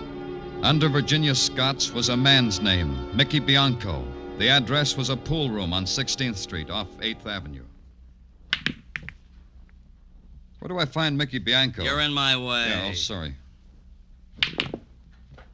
Hey, nice shot. You should play for money. I'm Mickey Bianco, mister. You know Jimmy Hunt? You like that shot? I'm quivering with excitement. Where'd you know him from? The Army? Yeah, the Army. Where I picked up an 8-ball and parlayed it into a 2-table pool room. About Jimmy Hunt. I'm from the police. Huh? What about Jimmy Hunt? What do you want about him? Did you kill him? Oh, he dead? Dead, huh? Jimmy Hunt, dead. Lieutenant James Hunt, a civilian casualty. Hip, hip, hooray. Makes you patriotic. Yeah, like the Lieutenant Hunt taught me. Be patriotic. Point yourself forward at the enemy when you die, men, he said to us. And he meant it. You were in his outfit? Sure, his platoon. We were murdered being patriotic at Enowetok, but not the lieutenant. And not me either. Everybody else, but not us. Fortunes of war. Did you visit him at the hospital? It was my pleasure, believe me. Oh, don't pat me on the back for going to see my old lieutenant. You know why I went? I made him feel worse. I reminded him about what he did to his platoon, and that'd make him pull his knees up to his chest. I like to watch. Yeah. Did you see any letters just lying around the room? Letters addressed to Jimmy when you visited him? Letters? What letters? But that other question, did I kill Jimmy?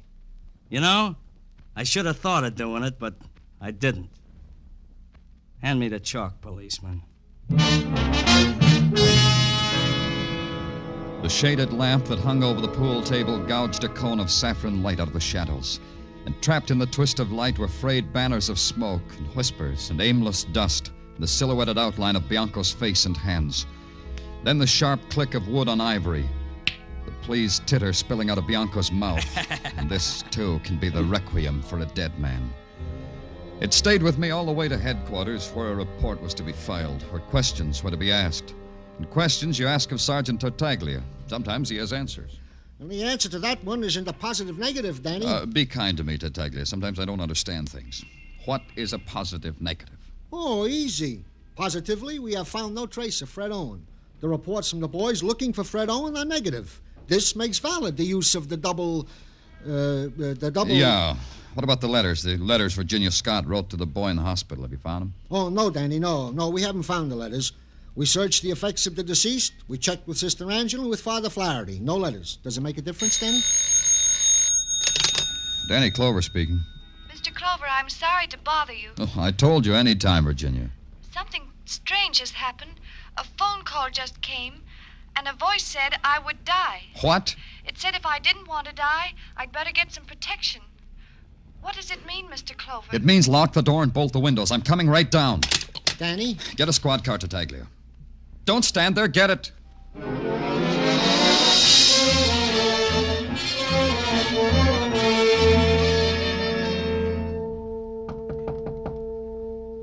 It's me, Virginia. Open the door.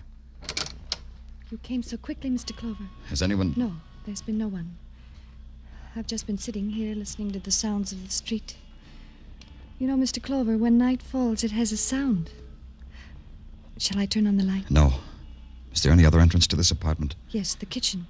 It has a door opens onto the hallway. Is it locked? Yes, you told me, Mr. Clover. I'll unlock it. What? It'll be all right, Virginia.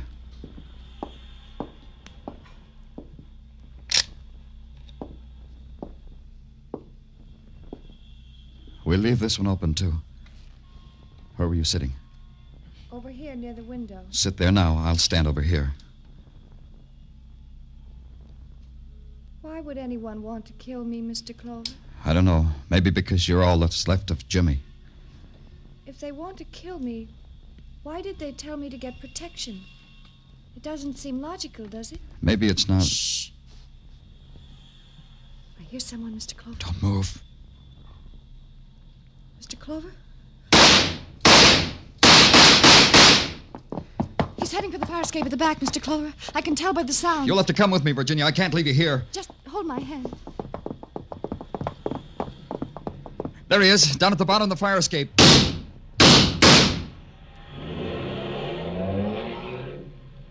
He got away, didn't he, Mr. Clover? In a car. He got away. Yes, Virginia, he got away. Give me your hand, Mr. Clover. Suddenly it's darker than it's ever been.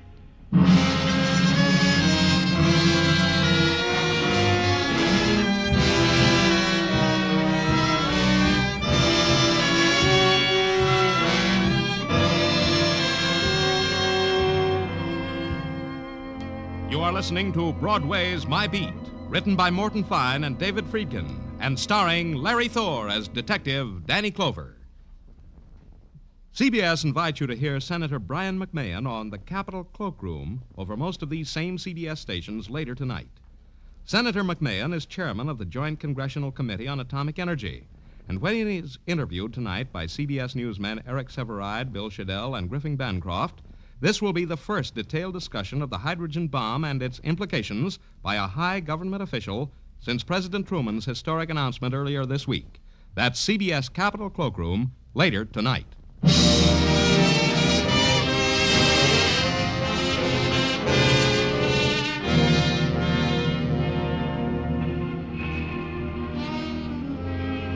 There's this about Broadway.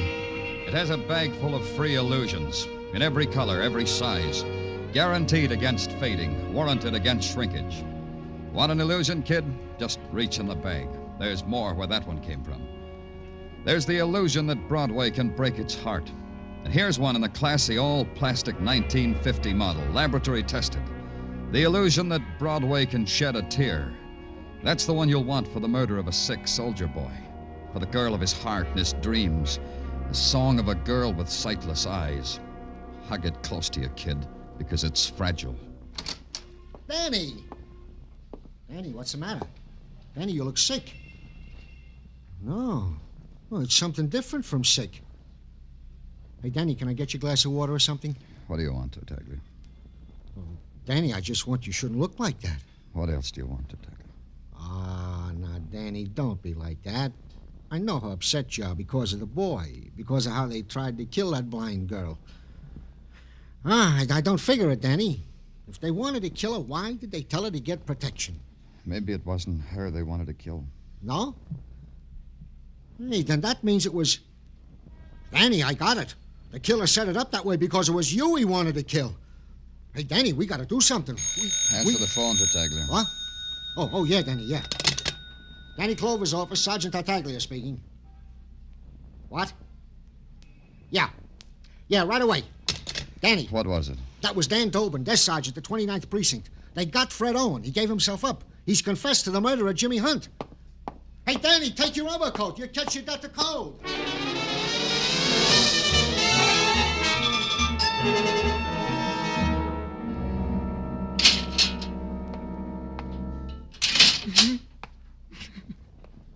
Fred Owen?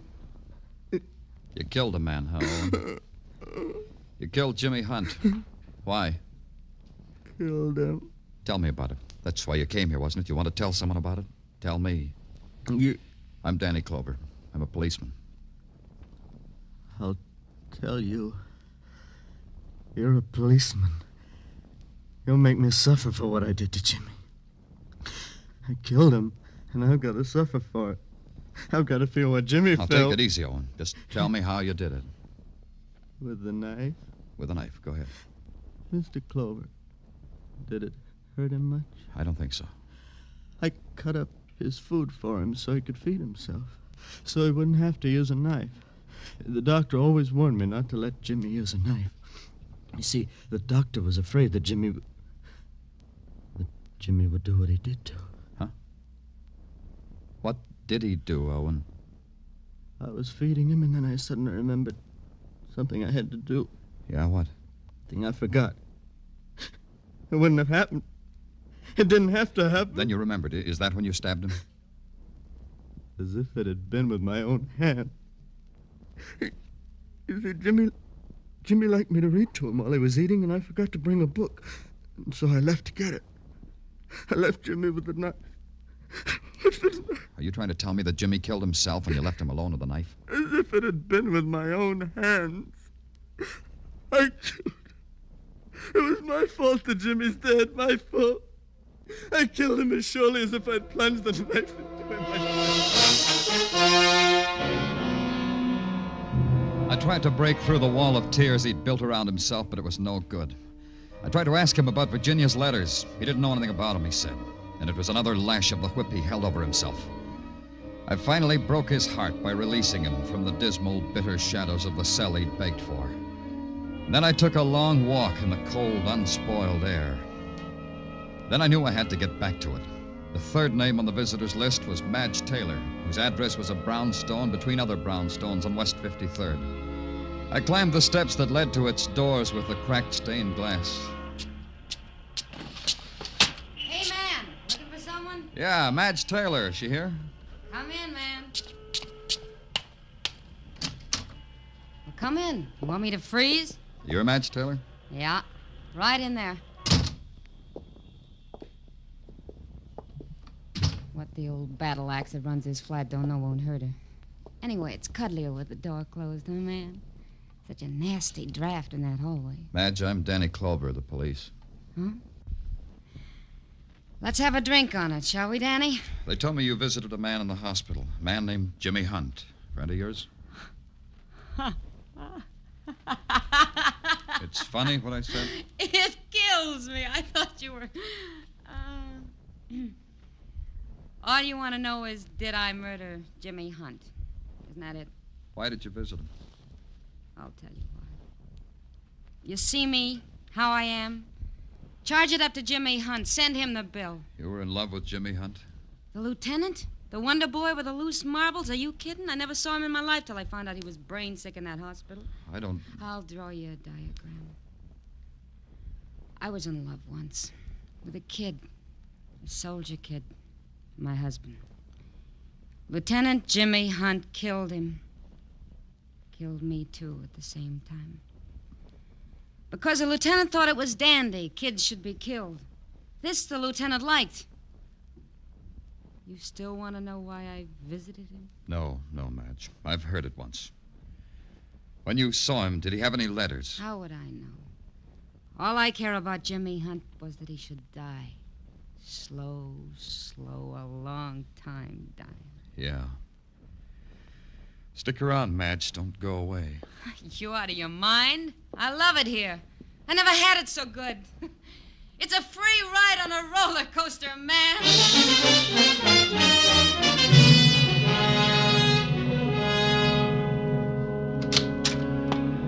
Hi, Danny. Hey, I got news for you. Yeah, what is it? There's a guy in your office waiting for you. Who is he? Named Scott. Says he has a daughter named Virginia Scott. Hey, ain't that the girl? Danny? Your name, Scott? It is. And you're Danny Clover. Virginia described you to me. Well, don't look surprised, Mr. Clover. My daughter is a perceptive girl. Nothing about Virginia surprises me, Mr. Scott, except the fact that she has a father. I didn't know that before. Because Virginia didn't want you to know. She'd have a reason for that, Mr. Scott. Now, it's all bound up with the kind of person she is. Her love for people who love her. The reason why she insisted on living alone without me.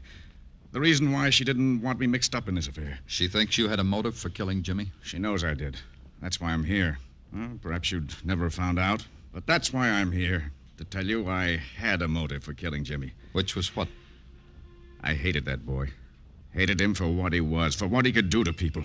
His arrogance, his snobbishness, the play acting he did to cover his cowardice. By his very existence, Jimmy Hunt was a liar. Mostly you resented his making love to your daughter. Yes. My daughter is blind. Whatever she can do on her own, sew, cook, turn on lights, dial a telephone, it doesn't alter the fact. Virginia is blind. It's her burden. She didn't deserve another awful one like Jimmy Hunt. A sick boy who willed himself sick. Virginia knew you felt this way? She knew I was prepared to kill Jimmy that very day. But you didn't. Is that what you're telling me? That very day I went to the ward to kill him. That's what was on my mind to do. But an attendant saw me, asked me my business there. When I couldn't answer him properly, he made me leave. No, I didn't kill Jimmy. But there's this. There's what? I'm glad he's dead. He got up and walked away, and I let him. But because I'm a cop, I had a man follow him. And because I'm a cop, I had to check on his story, whether he had actually left the ward the morning Jimmy Hunt was killed. That meant I had to talk to Fred Owen, the attendant. I called the hospital, and they told me Owen hadn't showed up, and as far as they knew, he was home. So that's where I went, too, to the home of Fred Owen.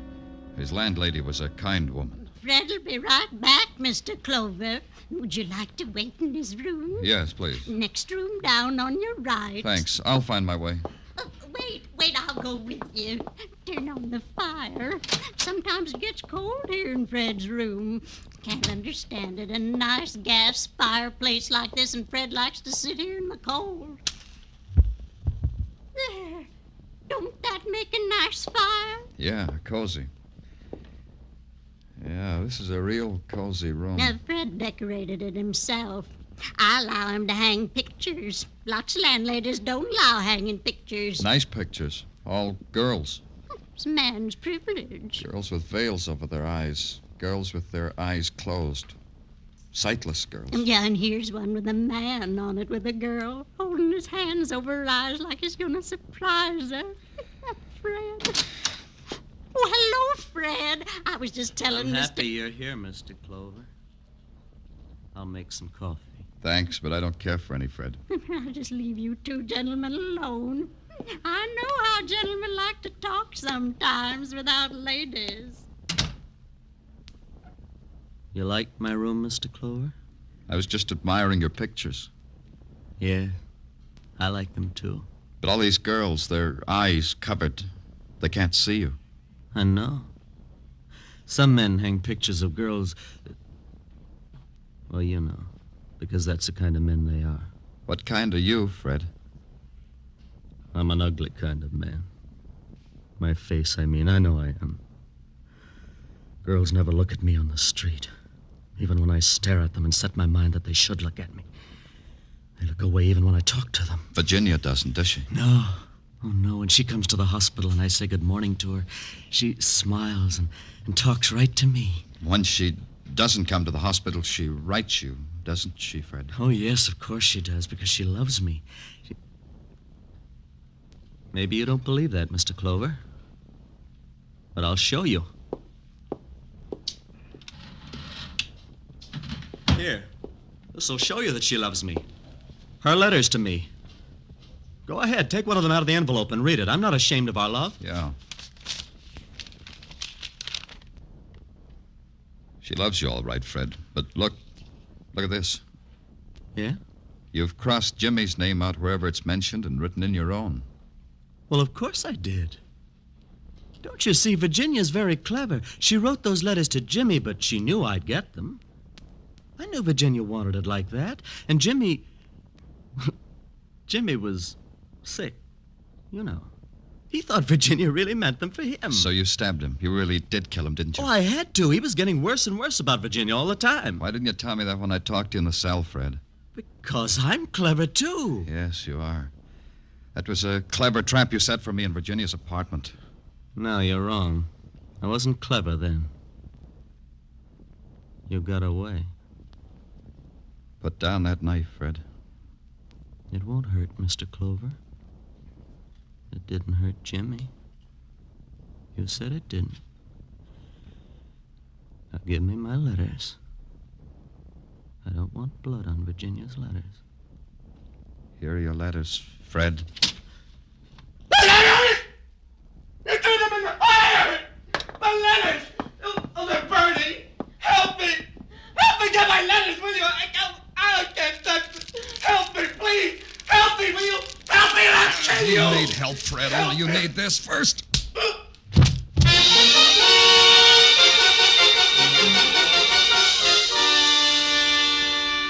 He lay there, his body taut, as if unwilling to accept what was happening to him. His mouth hung open in disbelief, and the spasm in his fingertips groped for the fireplace and the ashes of his letters. But the complete rejection was in his eyes, open and staring at me, empty of passion, of insanity even, cold and empty, his eyes staring and sightless.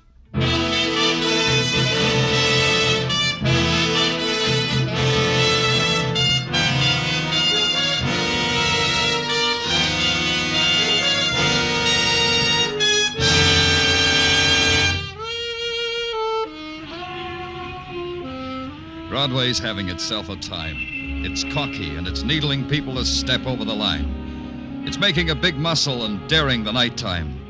And before it's over, it'll gouge chunks out of itself and laugh at its own agony. It's Broadway, the gaudiest, the most violent, the lonesomest mile in the world. Broadway, my beat.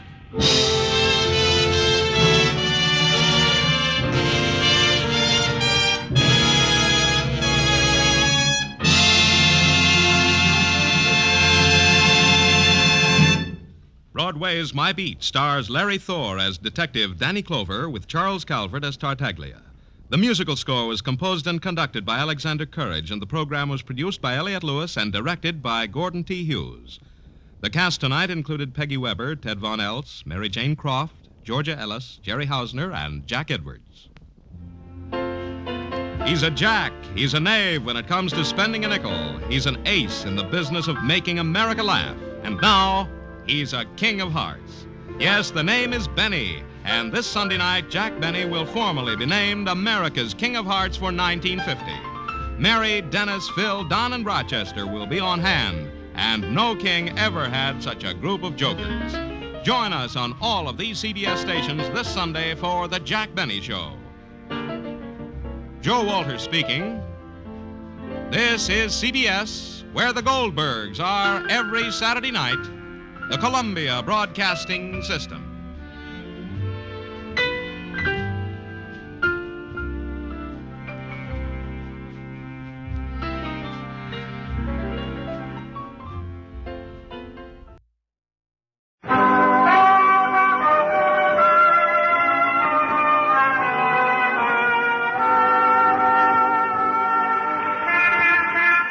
Broadway's My Beat, from Times Square to Columbus Circle. The gaudiest, the most violent, the lonesomest mile in the world. Broadway's My Beat, with Larry Thor as Detective Danny Clover.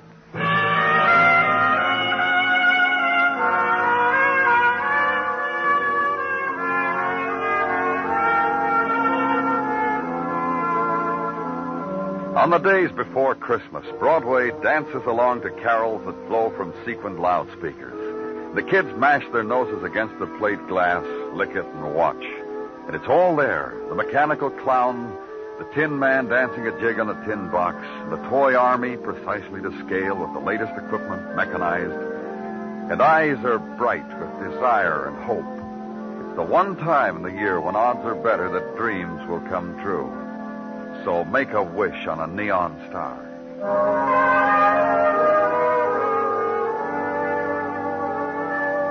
And in the short time before Christmas, creatures were stirring at police headquarters. There's the patter of tired feet and the sound of manly giggles as little gifts are hidden in desk drawers or poured into Dixie cups or slipped under the police blotter. And in my office, my strong right arm, Sergeant Gino Tartaglia. Yeah, it's getting pretty late, Gino. A couple more hours, you can go home and finish decorating your Christmas tree. Indeed, indeed. Getting a lot of nice things this year, Gino? Oh, many's the things, Danny. I guess my old cockles should be warmed. But they're not. Oh? Something wrong, Gino? What I want most for Christmas, Danny, I'm not going to get. I'm going to get nicks and knacks and an electric shaver and handkerchiefs and socks and ties and a curved K-Woody pipe to smoke my troubles away. Sounds like a pretty full Christmas to me, Gino. Humbug. Danny, what I want most is to go out and solve a crime. To meet face to face the sultry sirens, the hardened criminals, and to solve them the way you do. To go out on a case with you, my fondest wish for Christmas. Oh, police headquarters would fall apart without you, Gino. You just stick around here and do your job. Yeah, indeed, indeed. I just thought I'd let you know, that's all. Oh, well. I'm going downstairs for some coffee. I'll be back soon. Roger.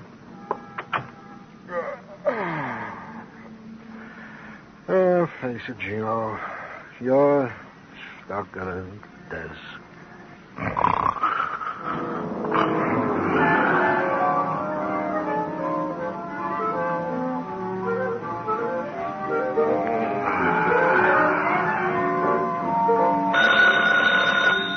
Yeah?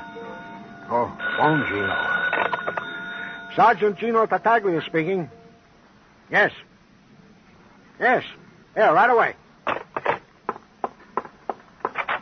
Danny! Hey, Danny! Yeah, what's the matter, Gino? I haven't gotten my coffee yet. Coffee? At a time like this? Buddy Malpar, the ne'er-do-well millionaire. What? What about him? What about him? He has been slugged. Let's go, Gino. Did you say let? Of course, on a case like this, I'll need you, Gino. Come on.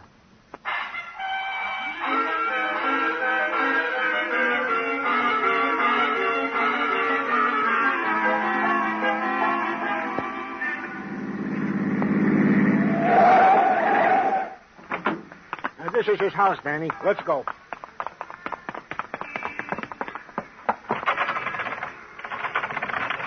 It's locked. Yeah. Stand aside, Danny. We can go in now, Danny. Gino. Yeah? We could have rung the bell. Who's got time? You coming? Over here, Gino. Back of the sofa. Oh, yeah. Take a note, Danny.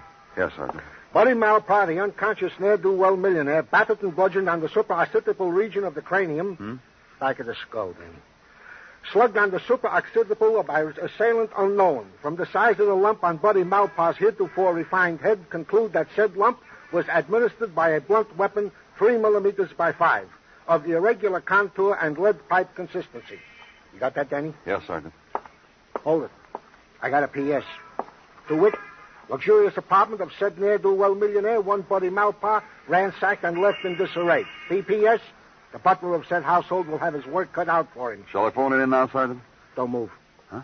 The drapes just moved. All right. You, behind those drapes. Out. With your hands clasped behind your neck. Out.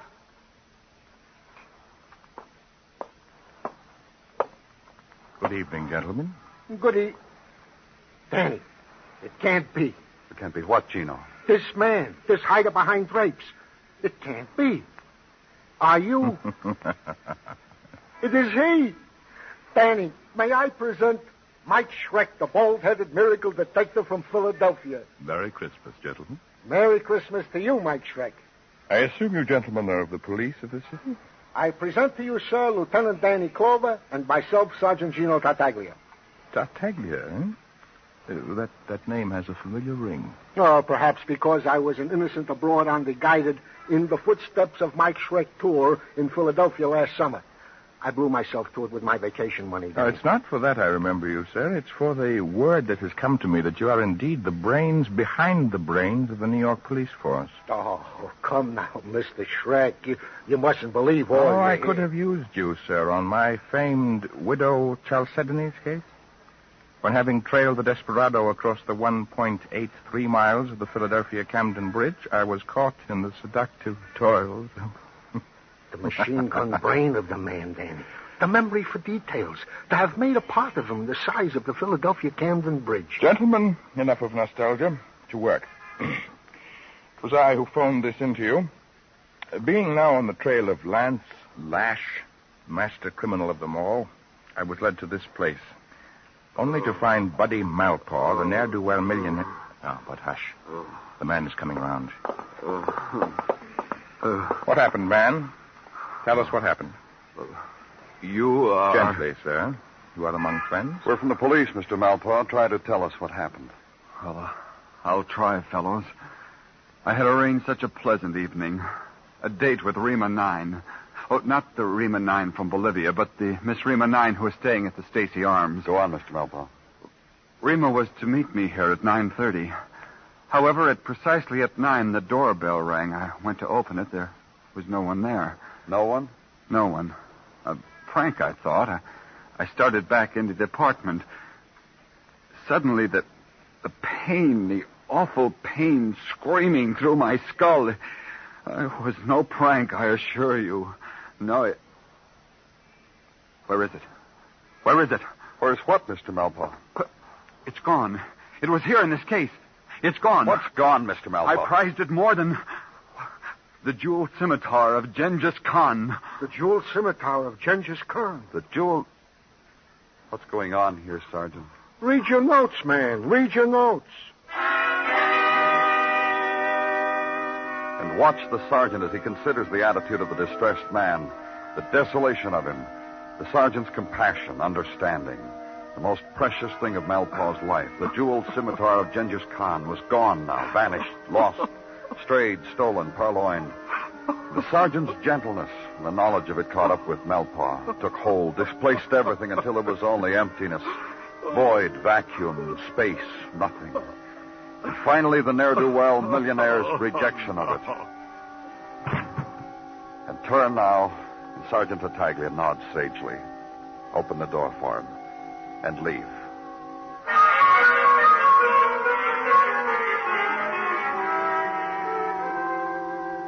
Going out of the Stacy Arms, and the clerk at the desk lifts a corner of his lip and an eyebrow when the sergeant mentions the name of a woman he wants to see. The long ride up on the elevator. And walk down the carpeted corridor. The sprig of Christmas holly above the brass door knocker. This time we'll knock, Danny.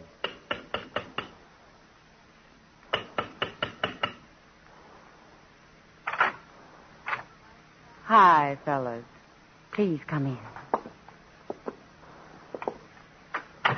You'll forgive the way I look.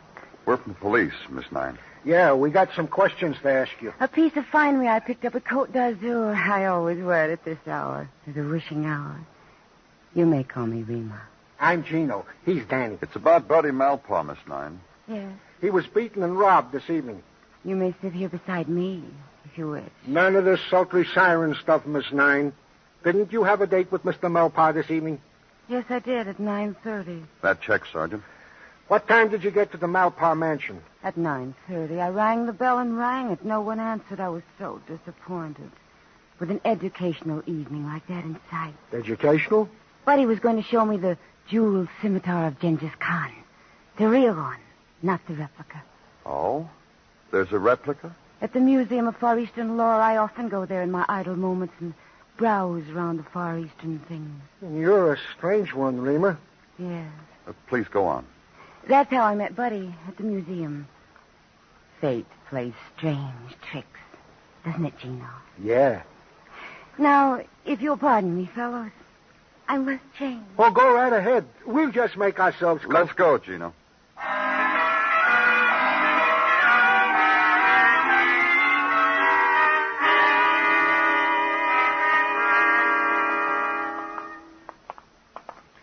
We are sorry, Mr. Zoe, that we have made you open your museum to us at such a late hour. It is always a pleasure, Sergeant, to indulge the whims of the cultured, though they be policemen. Thank you, Mr. Zoe. Not at all. And here, gentlemen, looming above you, is the statue of the fabulous terrorizer, Genghis Khan. Clothed in the cap of Tibetan fur, the jeweled gown of brocaded Peking silk, all of it donated to us most generously by Buddy Malpaw to complete our Far Eastern collection. And the sword in his hands? A replica, only I fear, replica of the jeweled scimitar of Genghis Khan. And Mr. Malpaw's generosity dissolved when it reached... Tell us about the scimitar, Mr. Zoe. With the deepest of pleasure. Jen tore it from the wounded hands of Jella Letten. His arch and bitter enemy, Danny. Then for centuries it was lost. 3 centuries, Danny. Vanished to reappear again in the Renaissance as an ornament worn about the slim waist of the Lucrezia Borgia, Danny. If this scimitar were real, Mr. Zoic, how much would it be worth? Conservatively? Conservatively. $500,000. Give a little, take a little. $500,000, huh? That's all we need to know. Let's go, Danny. Yeah. And to you, Mr. Zoic, many thanks and Merry, Merry Christmas. And to you, sir. The same.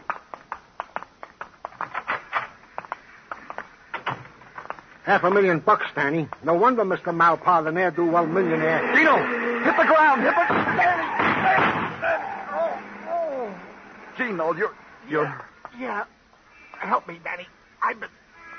I've been shot. Oh.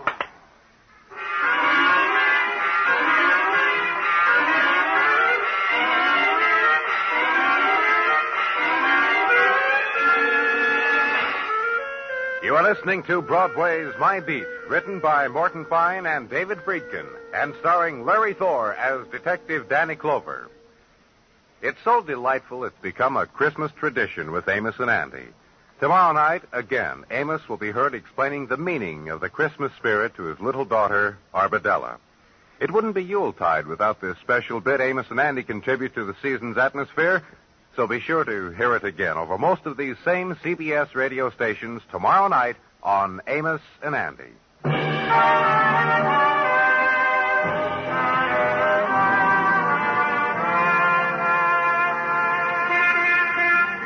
As the winds move to the place of the year's dying, the Mazdas on Broadway's Translux arrange themselves in merry thoughts. Suitable for Christmas past, Christmas present, Christmas future. Broadway walks by, glances up, smiles, hurries to buy the last-minute gift for the last-minute friend. Crosby sings the tune that's in your heart. The corner Santa Claus winks, and the golden girl stops you, asks which way to Gimbel's, invites you to come along and show her. The budget term dreams are coming true, kid. So go live a little.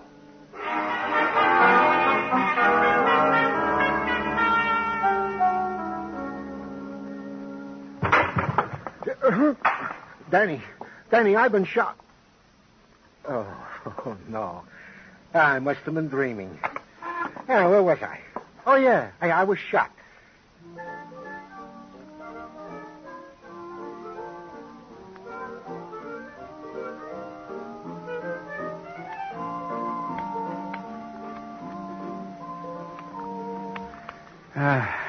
There you are, Sergeant. As good as new. My thanks, Dr. Sinsky. May I say something, Gino? Indeed you may. I've been privileged to attend many courageous men. But you, Gino, no other way I can say it.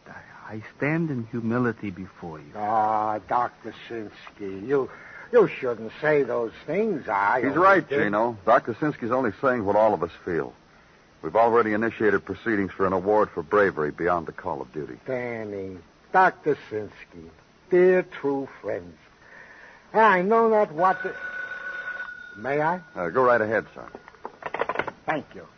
Sergeant Gino Tartaglia speaking. Yes? Yes. Yes.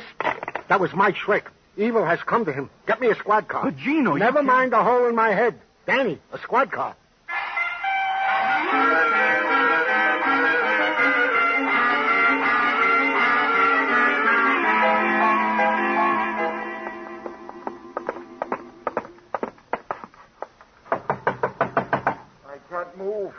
I can't move. The door's locked, Gino. One side. After you, Danny. Mr. Schreck, what happened to you? Landslash. The master criminal of them all? I give the devil his due. You haven't told us what happened, Mr. Schreck. Please, gentlemen, please, you help me out? Oh, of course. Now, be gentle with him, Danny. Yeah. Over here on the bed. Now, tell us about it. Oh, my friends, I feel I have failed you. Oh, don't talk like that. After all, how many people have come face to face with Landslash and lived to tell about it? Give the devil his due. Yes. Now, would you mind telling us what happened? I came here to my rooms. Sparsely furnished, you'll admit, but the way I like it. No furbelows to distract my attention. I needed to think. I knew I was once again hot on the trail of Blanchard. Once again from the ends of the earth. Listen to the man, Danny. We had met, Blanchard and I. The last time on the lonely Isle Mauritius when we battled hand to hand on top of old Farfangan, the volcano. Yeah, I know, but what happened tonight? As is my wont before I retired, I looked under my bed, gentlemen, and there he was, Blanchard. So you got under, too, and started a fight with him, huh? Yes, it was nip and tuck under there, but if the devil has... But why did he come here, Mr. Shrek? He thought I had the jewel scimitar of Genghis Khan. And as you know, gentlemen, I have not. As you... Would you mind, Sergeant? Oh, of course. Yes? Yes. Yes. How do you like that, Danny? Like what? Rima 9. The sultry siren? Yeah, she was picked up on a disorderly conduct charge. And you know what she had with her? No, I don't. A scimitar. And it was smashed to pieces. Let's go, Danny. If I were you, I'd try a poultice, Mr. Shrek.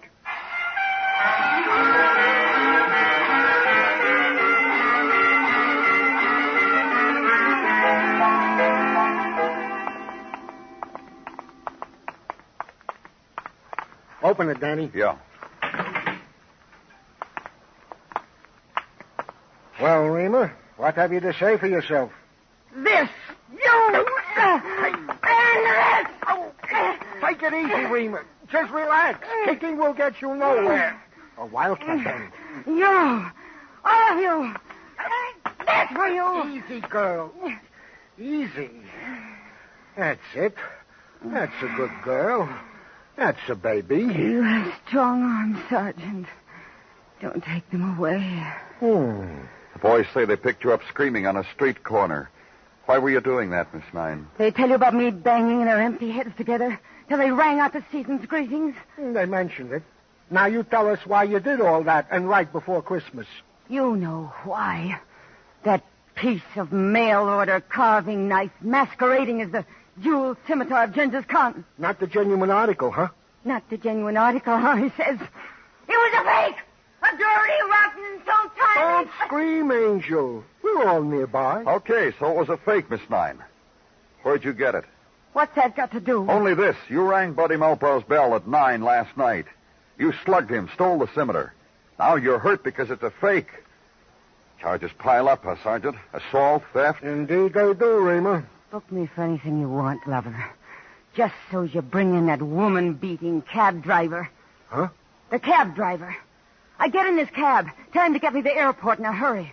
Why should I stay in this lonesome town when what I had in my hands was worth $500,000? What I had in my hands. Go on. So cabby tilts his cap to me. I see the union label. I figure he's friendly, trustworthy, loyal. I make chit-chat with him when, wham, bang, he turns onto a side street, grabs me by the throat, wrestles me for the scimitar. He looks at it, then breaks it over my head. And you know who he was? Who he really was? Not. None other. Lance Lash, the master criminal of them all. Lover. Imagine poor little me in the clutches of Lance Lash. Oh, there. Don't think about it. You can let her go now, Gino. Read your notes, man. Just read your notes. And leave there. Go away. Find a place at police headquarters and close the door to the outside. Think about it, you and Sergeant Tartaglia. Put it down and add it up. It doesn't come out. So Sergeant Tartaglia puts it down and adds it up, and it comes out.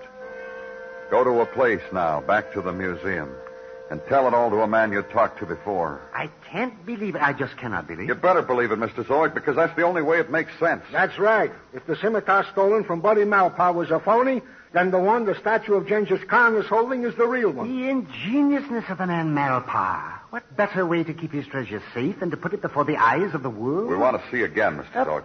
Of course you do. This way. This is very gratifying to me, this publicity.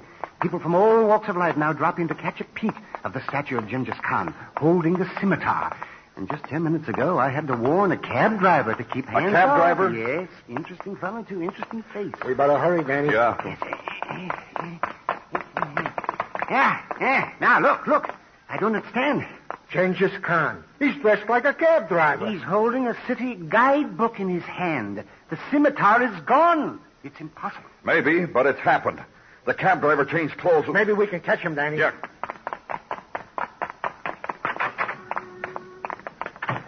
And maybe that man sitting on the steps saw him. Let's ask him. Hey, mister. Hello. Did you see a man come out of here a few minutes ago? Well, I guess I did. I've been sitting here for the last hour. Did you notice anything strange about any of them, the way one of them was dressed? Let me see now. This man had on a fur cap and a brocaded robe. He was carrying a scimitar. Oh, sure, I saw him. I didn't pay him no mind, though. I just figured he was from California. Let's go, Gino. Danny, I think I got it. Got what? Get in the car and I'll tell you all about it. Oh, where are we going? To see Mike Schreck, the bald-headed miracle detective from Philadelphia. I think we're at trail's end.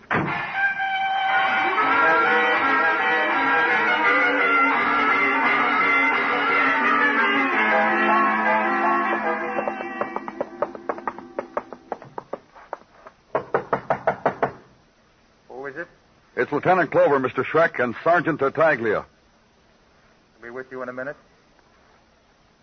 We're still waiting, Mr. Schreck. Come in. I was just tidying up. Going someplace, Mr. Schreck? Back to Philadelphia.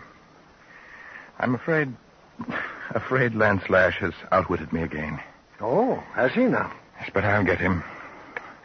After the holidays. Sit down, Mr. Schreck. Tell us how you're going to get Lance Lash. Well, I'm going to the Congo after the holidays. Oh? And why are you going to do that, Mr. Schreck? Rumor has already drifted up from the veldt of the sudden appearance of the long-lost emerald eye of the goddess Osiris. If I know Lance Lash, that's where he'll be. After the holidays. Yeah, he will he? Let me ask you a question, Mr. Schreck. At your service. How long did you say the Philadelphia-Camden Bridge was? 1.83 miles. See? What did I tell you, Danny? Go ahead, Gino. Correct him. The length of the Philadelphia-Camden Bridge is 1.81 miles. Did you hear me, Mr. Schreck? I heard you. Mike Schreck would never make an error like that. Oh? Lance Lash, the master criminal of them all, I presume. At your service, gentlemen. Look in the closet, Danny. Right. It's here, all right. The costume of Genghis Khan. And, of course, you left the disguise of the cab driver at the museum. My compliments to you, sir. You came to the house of Buddy Malpar after the scimitar was stolen. You traced it to Rima 9. Disguised as a cab driver, you found her with it making her flight. You discovered it was a fake. That is correct. Of course, you know what happened then. I deduced the same thing you did, that the genuine scimitar was at the museum. Where is it now, Mr. Lash? Where is it? Why, it is here. Watch out, Gino. He'll cut you to pieces. I'll take him, Danny. Lance. Don't. Say uncle. Uncle.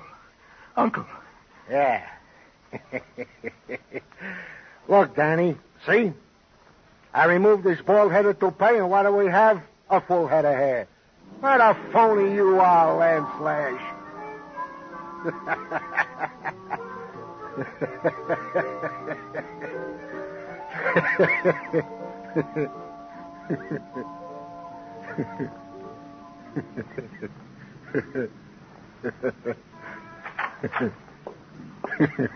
Gino. Come on, Gino, wake up. Come on. Huh? You fell asleep, Gino. Huh? Yeah, I must have dozed. No calls, huh? Yeah, from... No calls. What's the matter with you, Gino? Danny. Yeah? I had a dream, Danny. I was a big hero. I went out on a case with you. A dream, huh? I want to tell you something, Gino. What? When something happens to you, something real, and then it's over, you know what you have left? Memory. Yeah, Danny. That's right. When a dream's over and you can remember it, you have the same thing. A memory. That's all anything is, Gino. A memory. Then I got my Christmas wish, huh, Danny? Sure you did. Go on home now. Sure. Merry Christmas, Danny.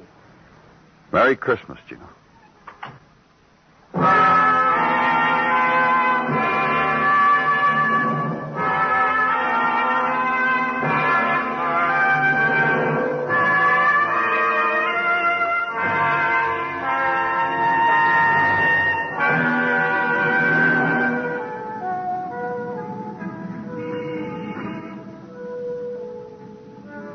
The bells ring out on Broadway, and the horns blow, and there's laughter. The translux spells out peace on earth, goodwill to men. You read it and believe it, because it's Christmas time, the time for believing in miracles. The crowd pushes you along, and you're part of it. It makes you happy. It's Broadway, the gaudiest, the most violent, the lonesomest mile in the world. Broadway, my beat.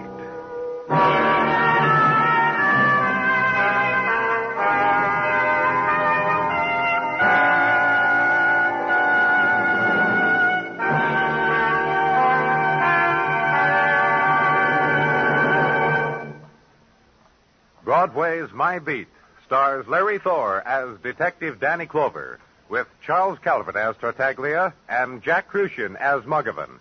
The program was produced and directed by Elliott Lewis, with musical score composed and conducted by Alexander Courage. In tonight's story, Lamont Johnson was heard as Mike Schreck, Georgia Ellis as Riemann 9, Howard McNear as Mr. Zoic, and George Neese as Buddy Malpaw.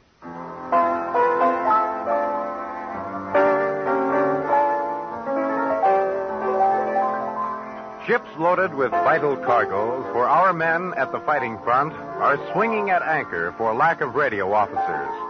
Men with 6 months merchant ship radio operating experience since 1935 or any kind of FCC license can get an emergency license to ship at once.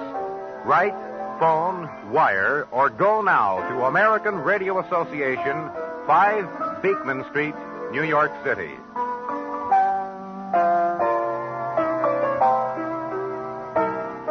Bill Anders speaking.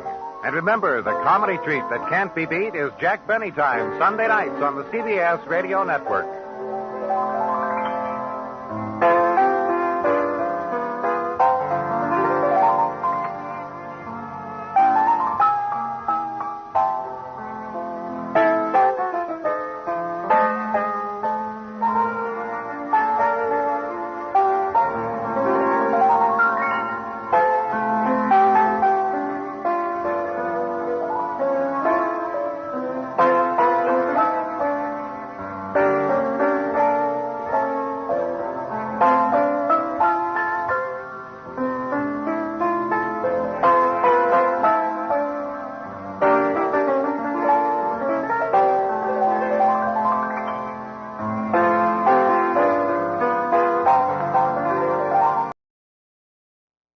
Broadway's My Beat, from Times Square to Columbus Circle, the gaudiest, the most violent, the lonesomest mile in the world.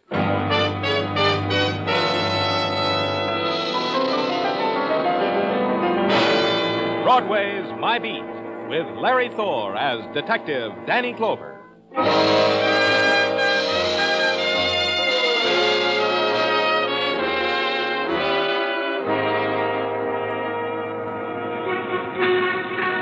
In the sunlight of April, Broadway shimmers like an enchanted garden. It's the place where golden women glide past mirrors of chrome. And you're happy because the reflection of all their smiles were for you. And nighttime comes and the sudden whirlpools of color are flung skyward from jeweled fountains. And you're happy. It's the once-upon-a-time land you've searched for. In the morning, you wish it never happened. It's Broadway, My Beat.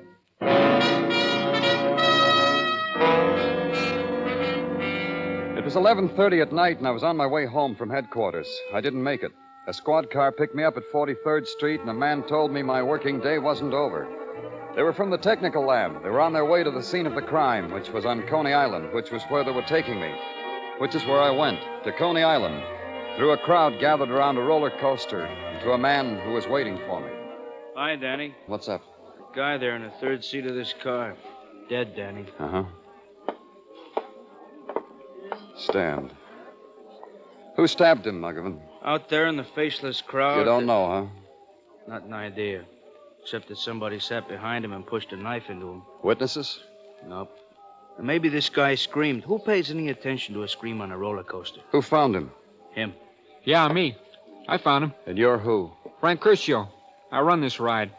Here's what, mister. This dead guy sitting there, he had a half a dozen tickets in his hat band.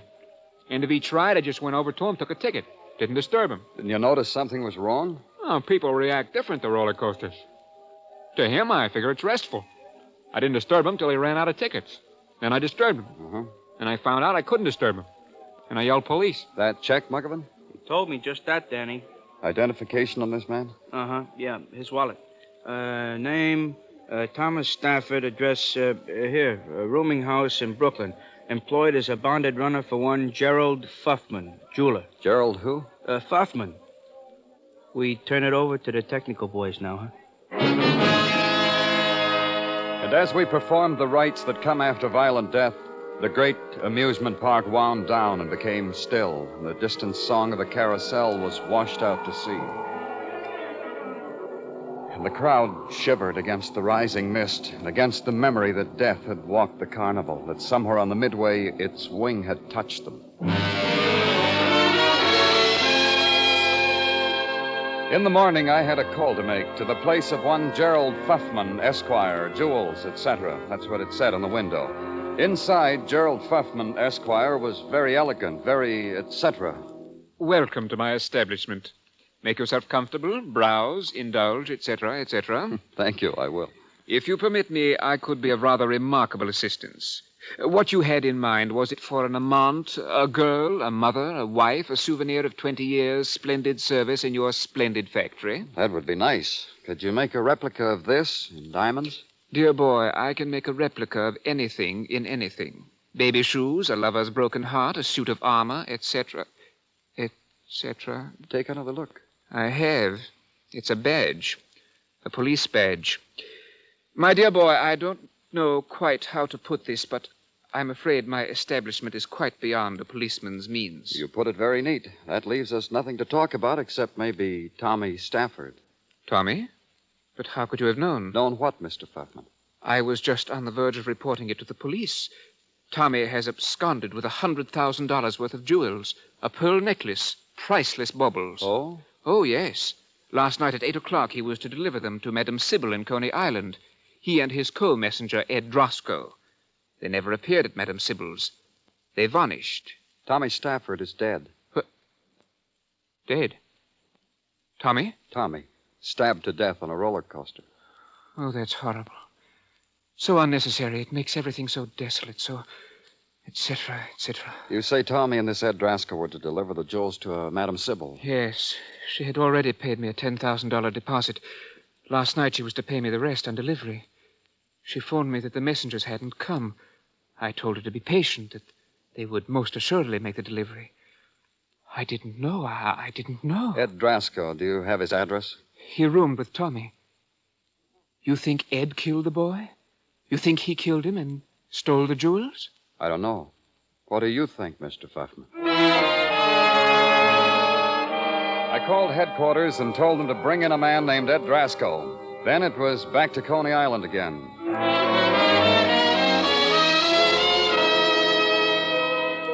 At noon, Coney looked like a desert of unwound toys. I asked a man where I could find the establishment of Madame Sybil. He tried to tout me to the establishment of Madame Bernice, who was a girl who could really read bumps on the head, but I held out for Madame Sybil. He sighed, nodded his head that way, and I went. It was a wood-framed shack with a couple of windows decked out in silhouettes of a man's head. A man's head with bumps on them, each bump with a special name. The sign on the door said, "Walk in." I did. Madame Sybil offers herself to meditation. However, she will be with you within this moment in time. That's nice of Madame Sybil. Mind if I sit down? Please. Who are you? Victor. Upon this level, this is the name by which I am known. Victor. Uh-huh. Well, I'll tell you, Victor... Reflect inwardly. Seek to attune yourself to the vibration. I've already done that, Victor. You know what? I'll bet if you unwrap that towel on your head, it'll read Hotel New Yorker. What's your business here, Mac? Police business. You will forgive Madam Sybil. Madam Sybil was lost among the Police, images. police. Can't you tell a cop yet, Sybil? What's he want? What do you want here, mister? I understand you paid a deposit on some jewels. You paid the deposit and the jewels were stolen. I like a customer like you. You don't ask questions. You make statements, and all I do is say yes. The easiest kind of customer to have. Now we'll take it off a customer and client basis and You think get... this Dodge is phony, huh?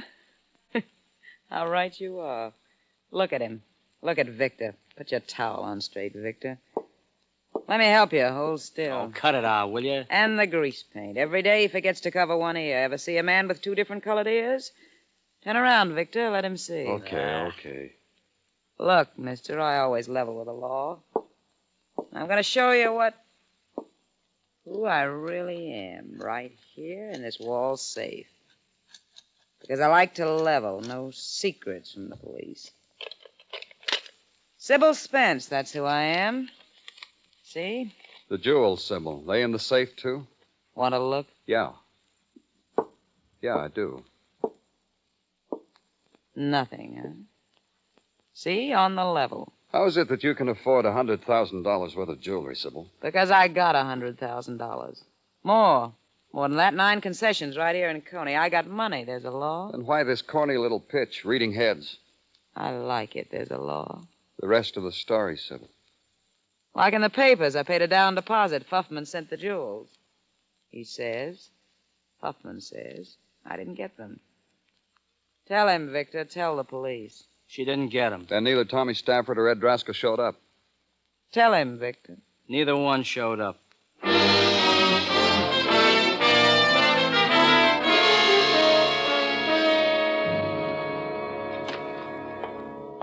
Welcome back to headquarters, Danny. Welcome back from the cotton candy and the 2-foot hot dogs of Coney Island.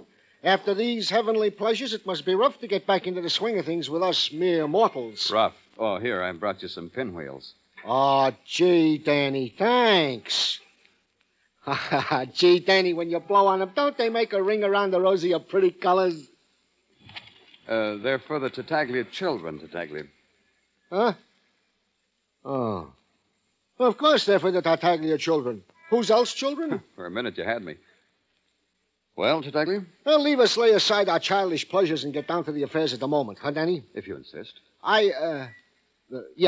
This matter of bringing in this messenger, Ed Drasko, it has not been accomplished. Why? For the simple reason that this aforesaid Ed Drasko has taken unto himself a powder. He is not in his rooming house, nor in his appointed haunts, nor Send out an all-points bulletin on him. I want Ed Drasko. Well, naturally. number 1 suspect, huh, Danny? Such an open and Anything else, Tartaglia? Case. No, nothing to bother our pretty little brains about. This Frank Curcio, owner and ticket taker of the roller coaster on which was found the body of the deceased. What about Curcio? Oh, airtight alibi. When he was not taking tickets, he was in a rendezvous with a dancing girl whose blue jay corn plasters had come awry. All checked. Airtight. For a mere mortal, Tartaglia, you... excuse me, Tartaglia. Oh, naturally. Thank you. Danny Clover speaking. You and me, Clover, we got a date. Victor Amalfi and you. Oh, have we, Victor? You'll wear a fresh towel? I like that. Yeah. You and me and Ed Drasko. He wants we should come to his dance. Ed Drasko? Yeah, he wants to make a deal about the jewels. He said I should come alone, but being law-abiding like Where's the dance, Victor? Hall of Mirrors, back entrance, 12:30 tonight. I can count on you then, Detective Clover?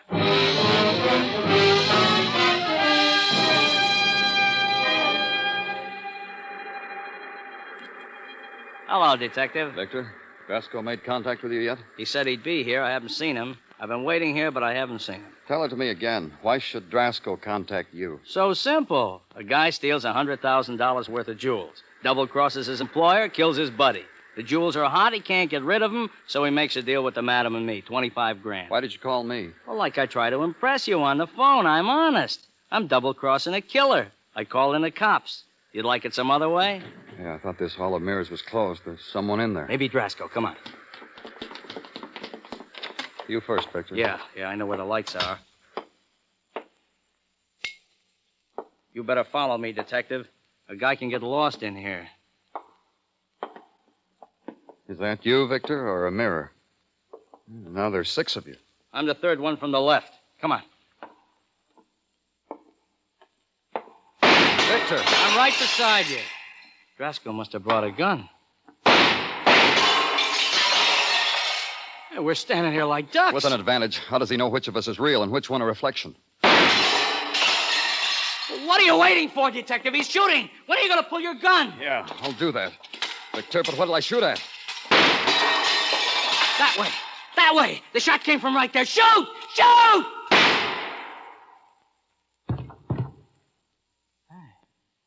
Hey, you're good, Detective. I think you got it. Wait a minute. Okay, let's go. Over there, through that broken mirror. Someone lying on the floor. Yeah. Drasko.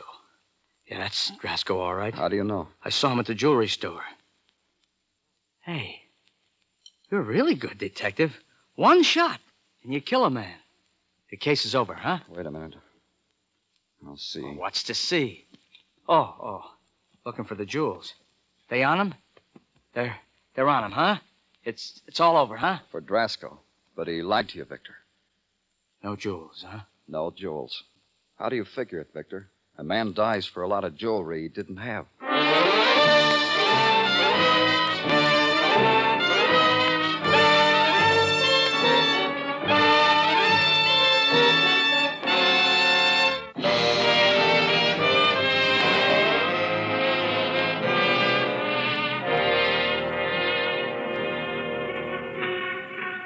There's this about Broadway. It measures emotion, computes sensation in terms of neon and Mazda. On Broadway, all that glitters is gold. When light screams, it goes well on Broadway. When darkness flares, not so good. But the death of Ed Drasko in a hall of mirrors, that was something else. That measured up. Almost as good as the violent death of Tommy Stafford on a roller coaster in Coney Island. And the gleam of $100,000 worth of missing jewels. That was dazzling, worth at least a sack of confetti. Carnival time, that's what it was. Carnival time.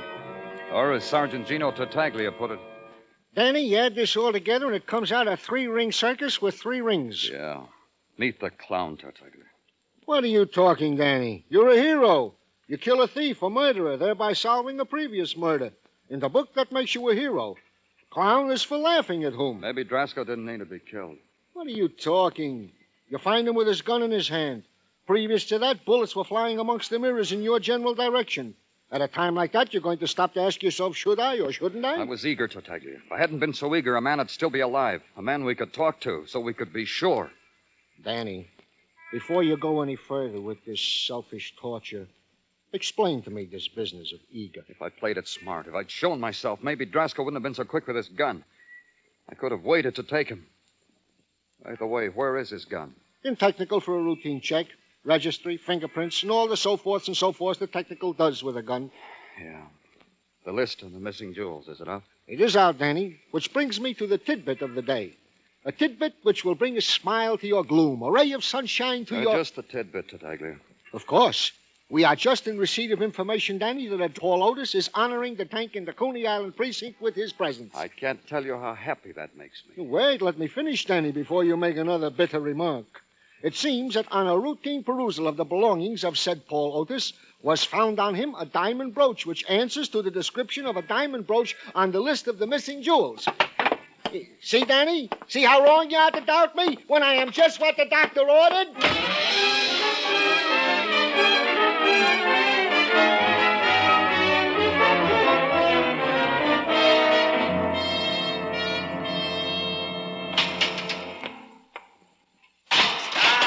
In the cell door. The hangover hurts, huh, Paul? You gotta give me time to get used to being in jail. You'll close the door gently next time, yeah? Sure. My name's Clover, Danny Clover. Clover. You're telling me that because you're going to third-degree me, huh? So when you rubber hose me, I can yell, "Stop, Danny Clover!" Yeah? All we're going to do is chat. Yeah, I know. Chat. You want a cigarette, Paul? Yeah. Your kind, with truth serum in it? Yeah. Yeah, you cops. Okay, no cigarette. Where'd you get this diamond brooch? You hurt my head with questions like that. Where'd you get it, Paul? Nowhere. I'm suspicion of robbery, and I'm stuck with it. Murder. Let me out of here! Let me out of here! Paul! Let me out! Paul! Let me out of this dream! I got a crazy man! Listen to me, Paul. Listen to me. Okay. Okay. I'll listen. But don't get close to me, yeah? Don't touch me. Paul, a man was supposed to deliver this brooch and some more jewelry. A man named Tommy Stafford. He never showed up. He was murdered. I'm listening. I'm listening real good. Go ahead. Go ahead. Tommy Stafford. You know him? No. How about a man named Ed Draskell? Ed Draskell. You know Ed Draskell, Paul? No, I don't know Ed Draskell, but I'm listening. Look, last night you were picked up in Coney, not too far from the scene of Tommy's murder. You had this brooch with you, a brooch that Tommy had a little while before he was killed. What's the story, Paul? After work, I was in a bar with a girl and drinking. And I opened my eyes and I come upon this dream. I'm all of a sudden in the tank with brooch, without girl. What girl? Who was she? B. Morris, hula type. The type that hulas on the Midway show on Coney. B. Morris, huh? Okay, Paul. No, wait a minute. Wait a minute, you're getting too close. Open the door! Let me out of here! I'm a crazy man! Let me out of here! I had to pull him away from the cell door. When he was aware that my hands were on him, he screamed again, ran to a corner, and with his finger drew a symbol on the air. I took it was a symbol to keep the evil beasties away. It worked. Someone opened the door and took me away from Paul Otis.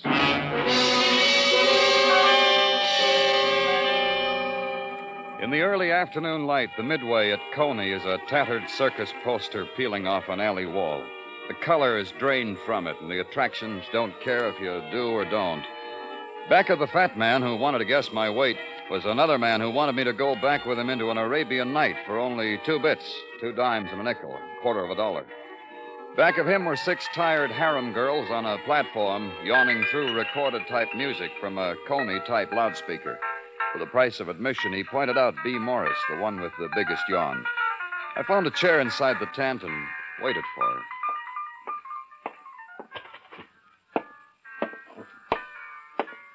The shield tells me you were asking for me. Well, now that you see me up close, you can run along, huh, sport? Here. Sit down, B. I want to talk to you. It thrills you to talk to an artist like me, huh, sport? Go on, sniff my perfume. Go on. Just talk, B. Let's talk about Paul Otis. Him? What's the matter, sport? You jealous of Paul? Tell Auntie B all about it. Go on. Just talk, B. Let's talk about Paul Otis. Him? What's the matter, sport? You jealous of Paul? Tell Auntie B all about it. I'm a policeman. I want you to talk to me about Paul because we're holding him for murder. Murder? Paul? You must be kidding. Paul hasn't got enough protein to raise his boys, let alone murder. Murder. The murder of Tommy Stafford. The messenger boy on the roller coaster?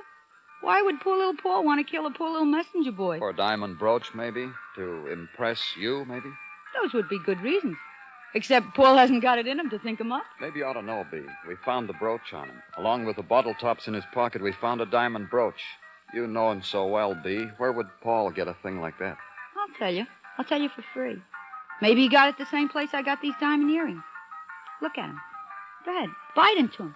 Go on. Real, genuine 14-carat diamond. Yeah. They're on a missing list, B. The earrings and the brooch. Missing from 2 murdered men. Where'd you get them? This'll make you open your mouth real wide. They were left on my dressing table in a dirty little white box. Eerie, the whole thing, ain't it, sport? You didn't wonder where they came from? Who asks where diamonds come from? We do, B. Policemen do that. Let's go where it's cool and quiet and official and talk. Like at headquarters.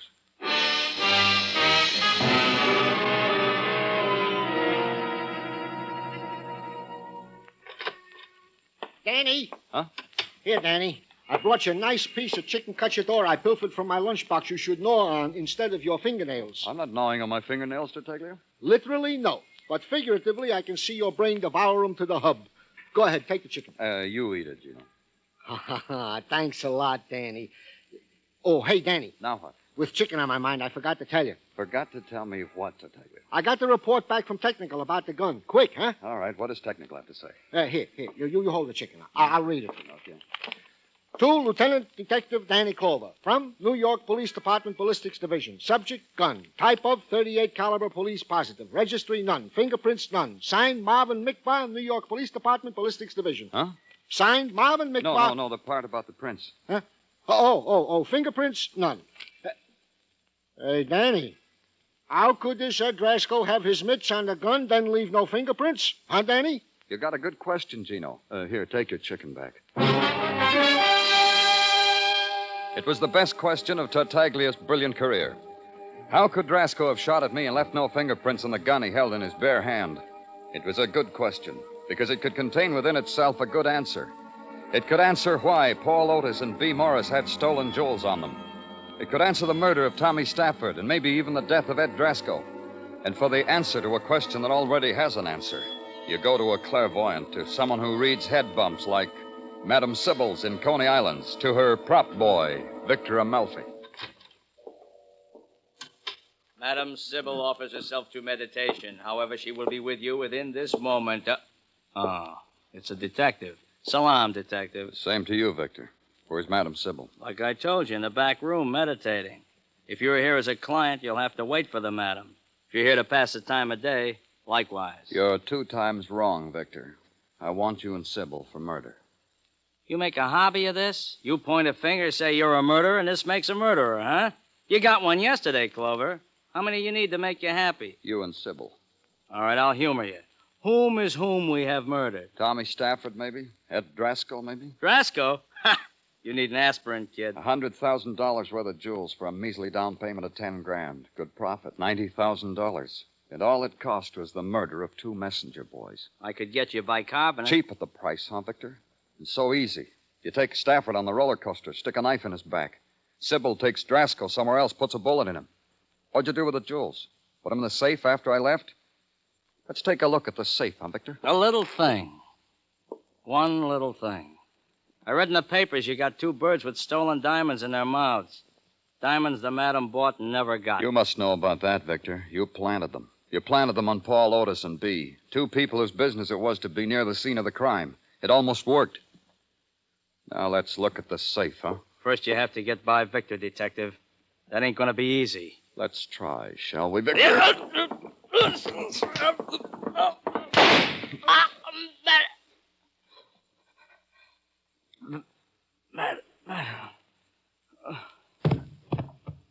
you all right, Mr. Clover? Yeah, real fine. Welcome from the beyond, Sybil.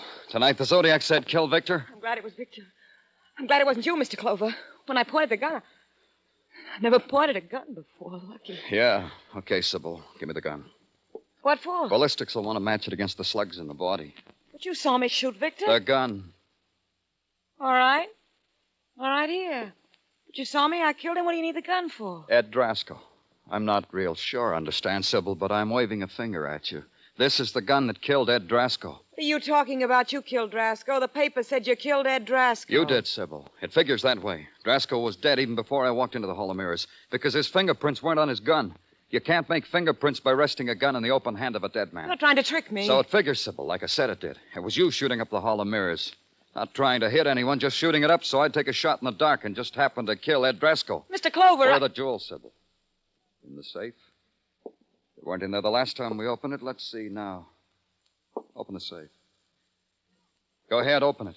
No! No, you can't have them. Take it easy. No, they're mine. I killed for them. They're mine. Stop fighting. It's no use, Sybil. Mine. Oh. Mine.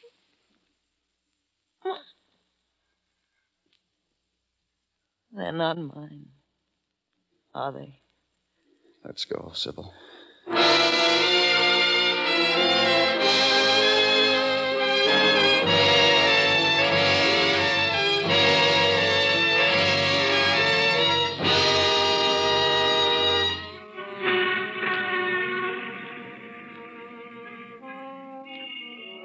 Daytime never lingers on Broadway. They shut it off by lighting the spectaculars. Then Broadway's happy. It leans into the night and screams. You turn a corner and run toward it. It's right there waiting for you. Start screaming too, kid, because it'll explode right in your face. It's Broadway, the gaudiest, the most violent, the lonesomest mile in the world. Broadway, my beat.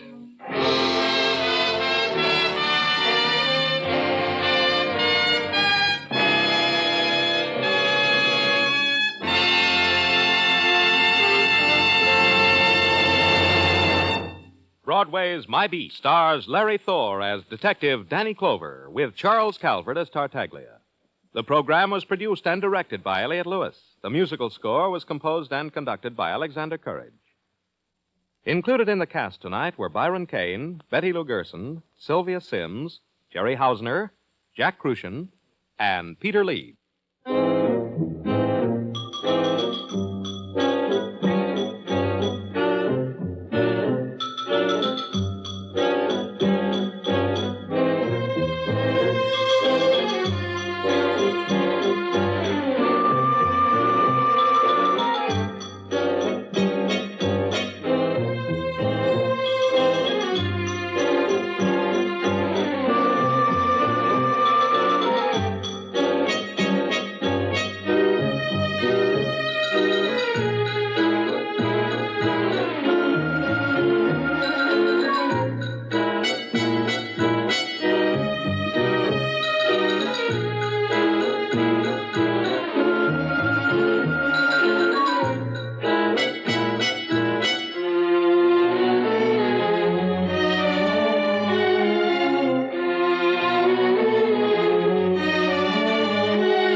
Broadway's My Beat, from Times Square to Columbus Circle, the gaudiest, the most violent, the lonesomest mile in the world.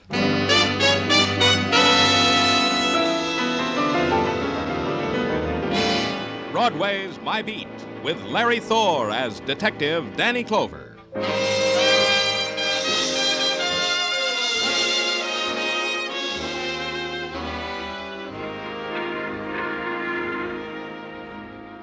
Broadway, where darkness drains through the scarlet of neon before it's called night, and the crowd gathers, the people of twilight till dawn, the crowd that coils upon itself, then lashes out into the furious streets. You move with it, afraid to look back over your shoulder because the sound drifting by you, was it a laugh or a cry? There's nothing in between. It's Broadway, My Beat. The message was handed to me at my desk at headquarters, and the message was specific. The courtyard of the Marbury Apartments in Greenwich Village. And the message had a code number to make the matter more easily classified. Murder, translated into 2 digits. It was my department, so I went there.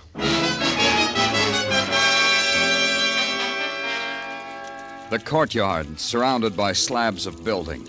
Nothing except the cascade of a fountain tossing the filtered yellow lights from apartment windows. That and a girl lying there, her fingers trailing in the water.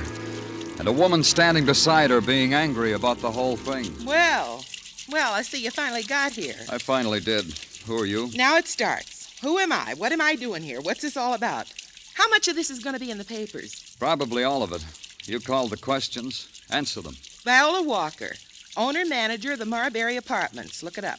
Age, none of your business. And the girl lying there is a tenant, Hope Anderson. She's dead. Now, what about the newspapers? That bothers you? Why? Look, listen to me. I've got an apartment house here, respectable, for girls only.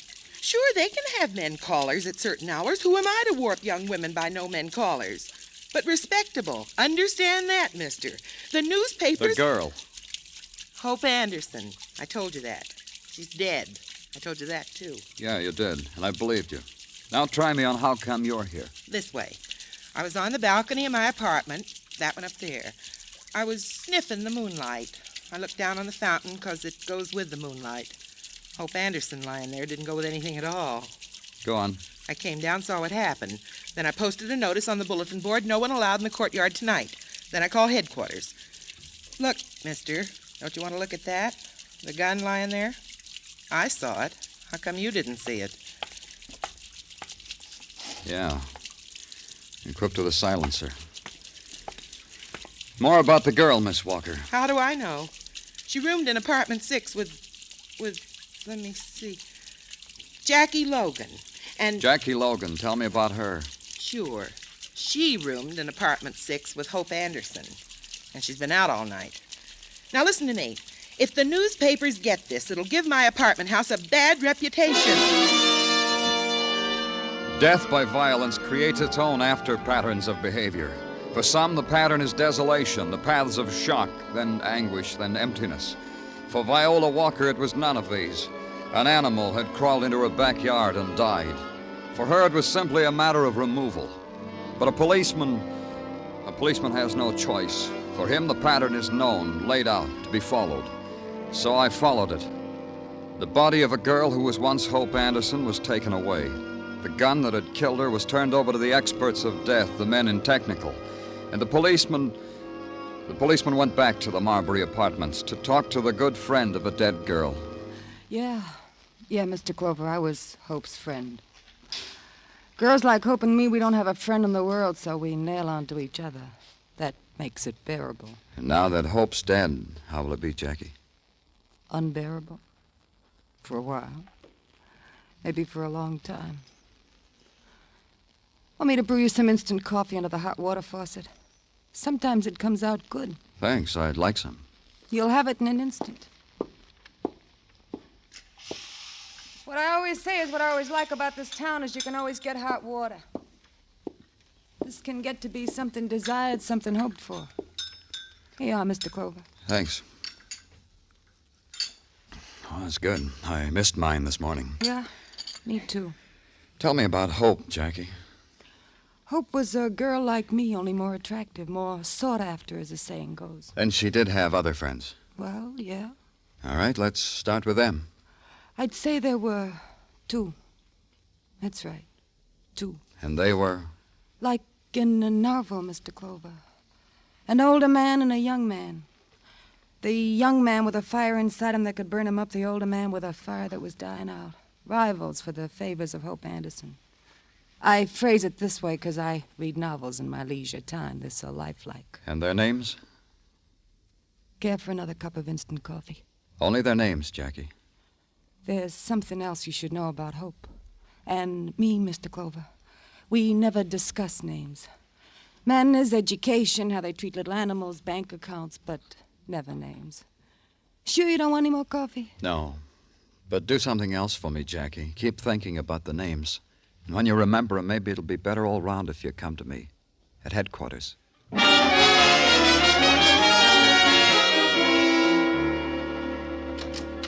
Danny? Danny? Yeah? Hi. Oh, hello, Tartaglia. Hi. Okay. What about it? What did technical turn up with? Facts. You'll tell me, huh? Technical report to wit. The gun found at the scene of the fountain was a Luger of the type much sought after as souvenirs from the last and costliest war. It had been recently cleaned and had been fired only once. And you know what? Do it gently, Tartaglia. What? It was only fired only once because there had been only one bullet in the clip. Said bullet was found post-mortemly to be the one that killed Hope Anderson. Now comes the good part. I'm clutching onto the desk. There were fingerprints on the gun. Fingerprints that can be and were identified. Last night we sent the prints and code to Washington. This morning they came back with a name and address. And it's who? Allen Harper, late of the U.S. Naval, where he served well and honorable. Address 8950 Madison Avenue. How did I do, mon lieutenant? Dandy, Tartaglia. Just Jim Dandy.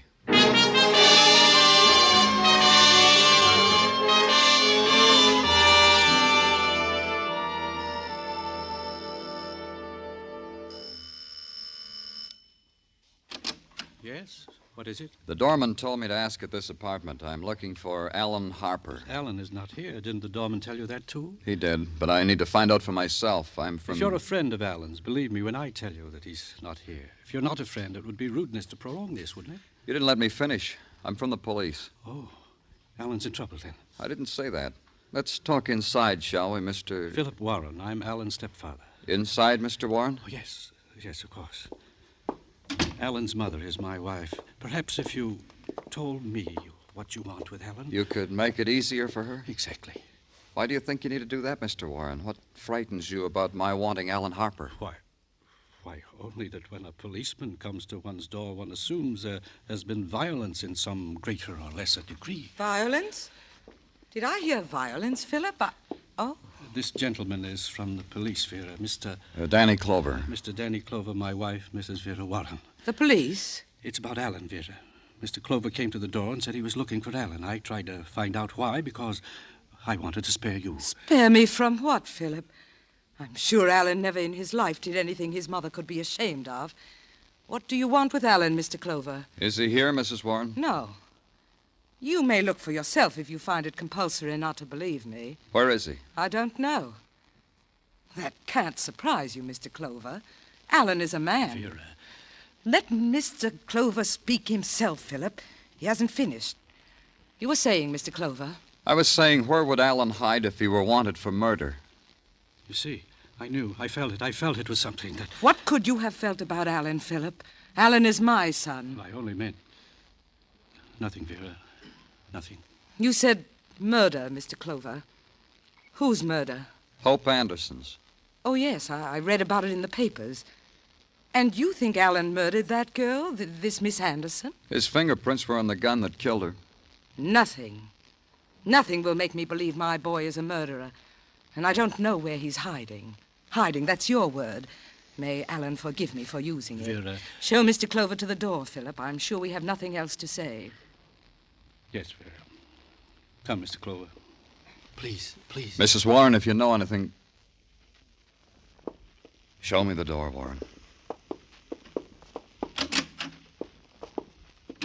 One moment, Mr. Clover. Yes? Vera knows where Alan is. So do I.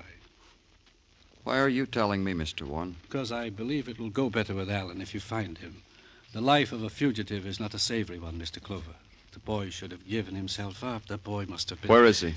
He has a cabin on the beach at Montauk. He called Vera and told her he was there.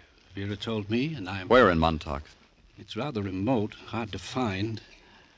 I have it. I'll draw you a map. And he did, in a neat hand with landmarks and compass headings so that it would be impossible to miss the place. I stopped at a lunch counter for spud nuts and coffee until the Long Island train was ready to leave. At Montauk, there was no cab waiting, so I had to walk.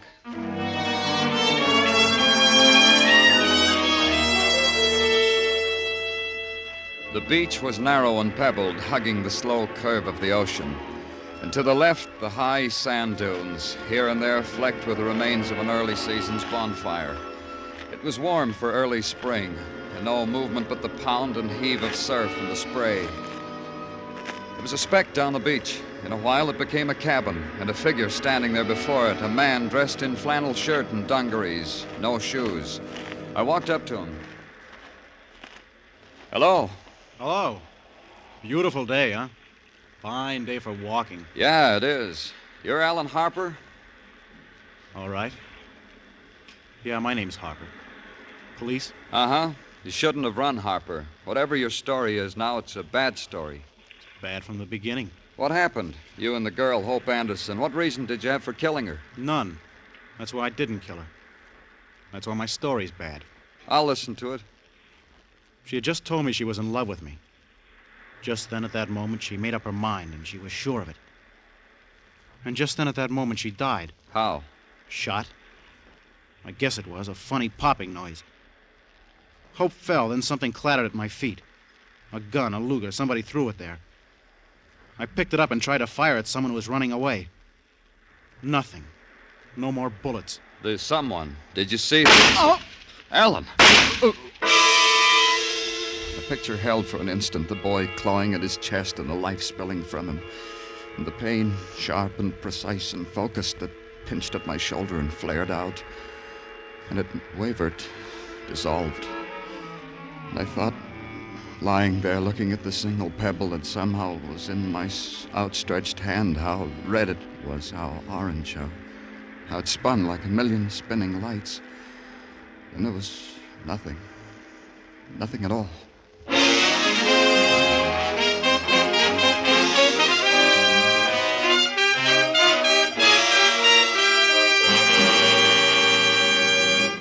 You are listening to Broadway's My Beat, written by Morton Fine and David Friedkin, and starring Larry Thor as Detective Danny Clover. The cream of the fun and songs on Arthur Godfrey's daytime shows are now brought to you in a half-hour special Godfrey Digest every Saturday night on CBS. So if a date with the dentist, the hairdresser, with a traffic ticket in court kept you from hearing one of the daytime shows this week, or if you want a fast half hour of Godfrey humor and songs by Jeanette Davis, Bill Lawrence, and the Mariners, listen in every Saturday night to the Godfrey Digest on most of these same CBS stations.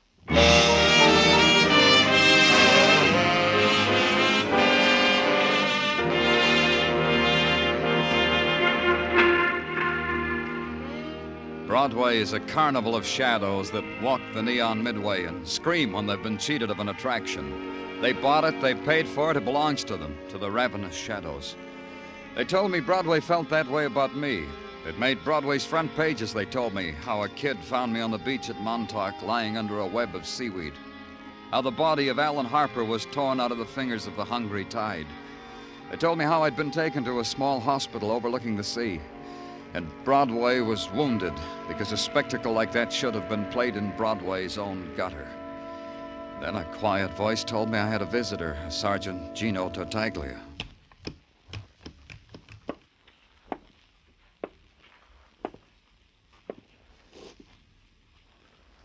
Danny?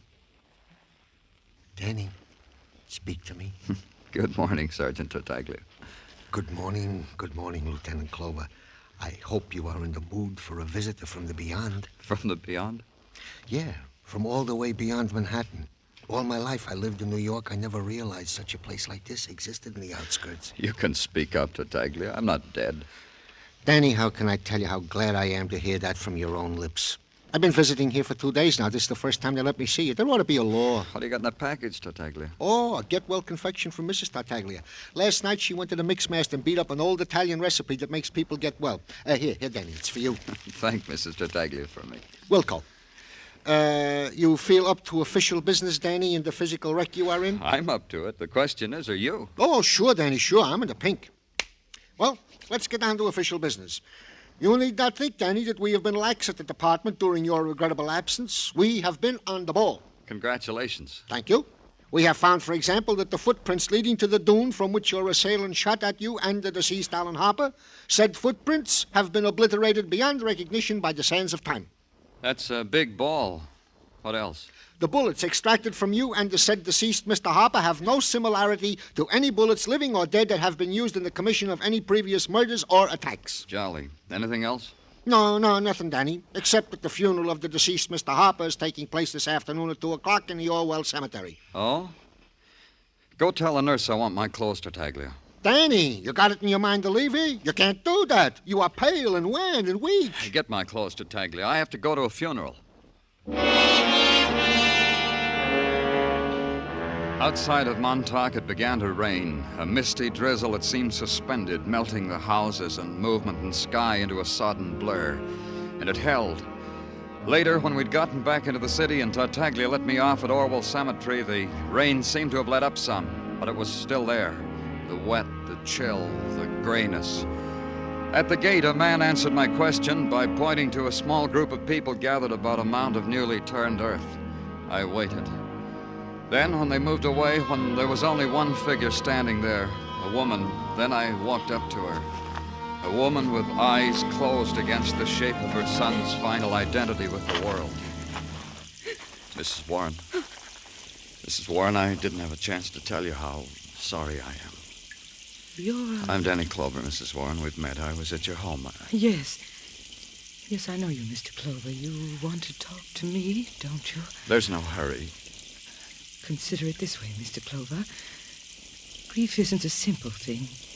It's made up of so much. The lost times and memories. So many. Later.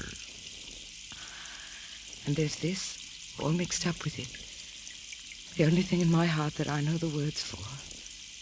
Find out who killed my son. We'll do that. We'll do that, Mrs. Warren.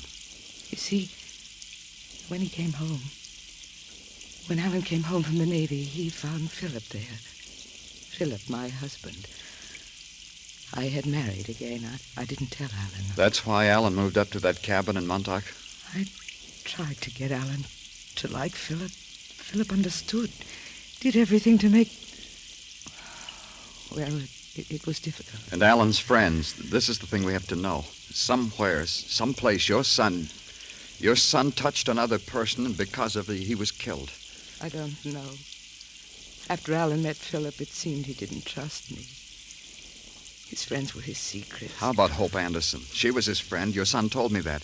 His good friend, Mrs. Warren. He was with her when she died. I don't know. I didn't know her. Listen to me. It could have happened like this. Whoever shot Hope Anderson had meant to shoot Alan. Whoever that was missed the first time. Killed Hope instead. Maybe. We'd better go now, Mrs. Warren. It's starting to rain harder. You go. I'll be all right. Somehow the rain... Well, it doesn't matter. I'll be all right, Mr. Clover.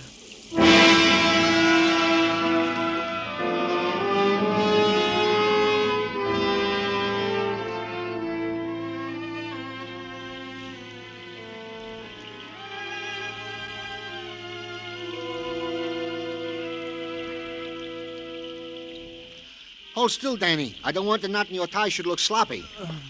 Yeah. Well, Danny, if I do say so myself, I feel much better now you are arrayed in dry clothes. Thanks for helping me change Tartaglia. My arm in a sling. What am I going to do with you, Danny? You rise out of a sickbed without permission. You go to a funeral, stand in the wet rain, get wet. Any one of these things could have waited. I wonder if she's still there, Tartaglia. I tried to take her home, but she wouldn't let me. Who, Danny? Mrs. Warren. It's still raining, Tartaglia. Exactly. And you are to stay out of Seine. You hear me, Danny? Okay. Good. Now I will bring you in a visitor who has been waiting to see you. Who?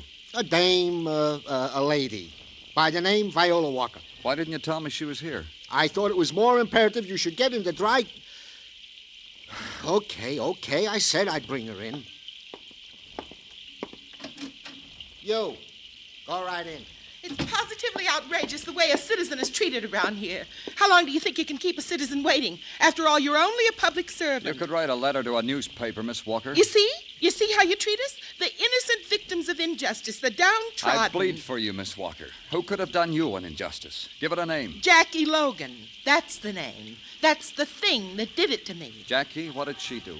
When you were at the Marbury Apartments, the apartments I preside over, I told you they were nothing if not respectable. Remember that? I remember. I remember a girl was murdered there, too. Hope Anderson, wasn't it? I'm like a mother to those girls. They have no secrets from me. I keep none from them. You're hurt because Jackie kept a secret from you? She's no good, that one. She's rotten and ungrateful. She knows more about Hope's murder than you'll ever find out.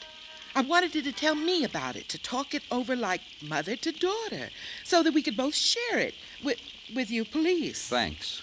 And do you know what the snip did to me? She moved out, bag and baggage.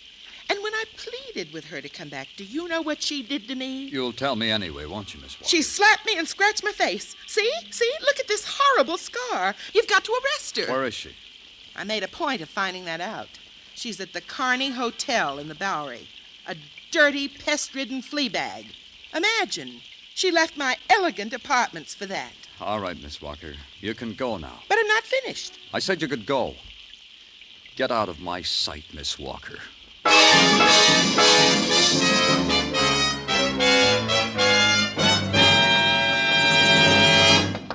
Jackie Logan. Open up. It's Danny Clover. Jackie. Oh, come in. Yeah. The place was a mess. Like a big wind had ripped in through there and died. Like that, and as if somebody had tried desperately hard to destroy everything he could lift or turn over. The bed had been slammed up into a corner and the headboard wrenched off so that the edge of the mattress touched the floor. And on it a girl, Jackie Logan, staring with unbelieving eyes. Thin lines of blood crisscrossed her face like some abstract design of horror. And over all of it, the pink and blue that stuttered through the window from a sign that read, Kearney Hotel, your home away from home. Jackie, what happened? He'll die. I swear it, he'll die. Tell me, Jackie, who was it? I'll get you some water. Here, drink this. I can't. We'll get you to a doctor. Don't touch me. Later, then. Tell me about it. Nothing. I fell down. Look, someone tried to kill you. I fell down. Why didn't he kill you? Hope Anderson's dead and Alan Harper. Why didn't he kill you, Jackie? He thought I was dead. He beat me. He thought I was dead. Who? Tell me who. That's going to be my way. Because he thinks I'm dead. I got a good thing. Jackie, look, I can arrest you. Even with you like this, for withholding evidence. Don't you know that, Jackie? I'm delirious. I don't know what I said. Nothing happened. He beat you because you know something about him. Because you know he killed Hope Anderson. And why? Is that why you were blackmailing him, Jackie? I fell down. Don't you want to get back at whoever did this? I done that. Ask her. Ask Mrs. Warren. She... Oh, get me a doctor, Mr. Clover. The police ambulance came and took her away, and its siren was loud to cover the sound of her screaming. Then I went to the Warren apartment. The doorman told me that they weren't at home, that they'd gone somewhere, to Montauk, he thought. So I went there. This time it was night and rain, and the sounds of desolation that only the wind and the sea can shape. And finally, the cabin with its feeble yellow light washing against the darkness. Mr. Clover. Stand where you are, Mr. Clover. I came at the right time, didn't I?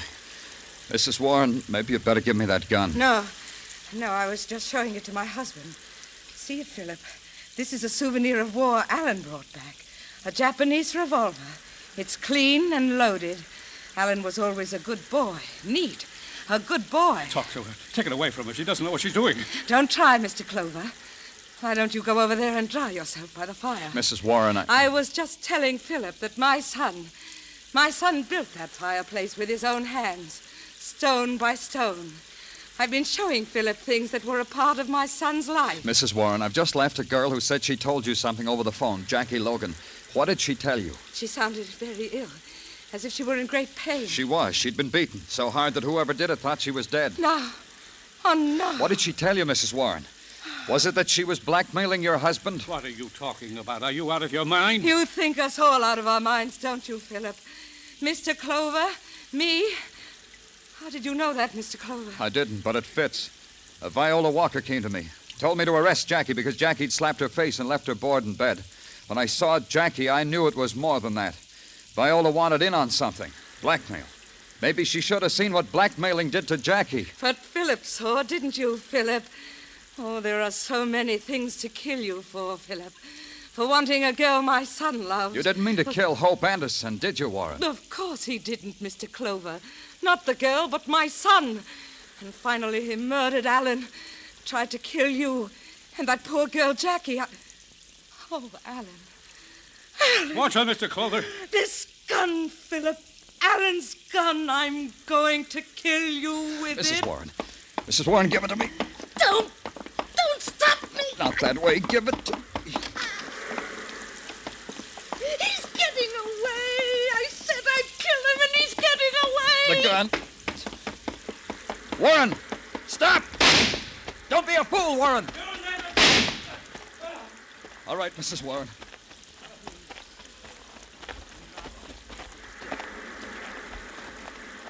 He's not dead. It's only a leg wound. Mr.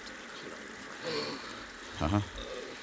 Mr. Clover, you should have let me kill him.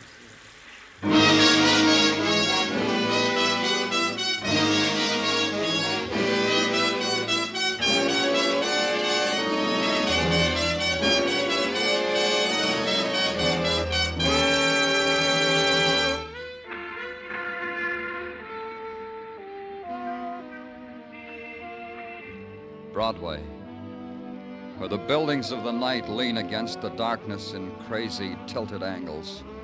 And walk carefully, kid, or you'll upset their balance. It's a street where you walk the high wire, else you gotta play it safe in a cage. It's Broadway, the gaudiest, the most violent,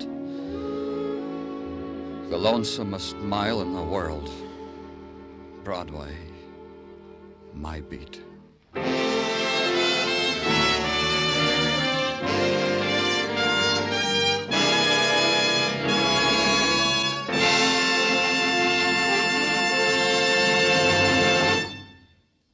Broadway's My Beat stars Larry Thor as Detective Danny Clover, with Charles Calvert as Tartaglia. The program was produced and directed by Elliott Lewis. The musical score was composed and conducted by Alexander Courage. The cast tonight included Francis Cheney, Jody Gilbert, Don Orrick, Ida Reese-Marin, and Herb Butterfield.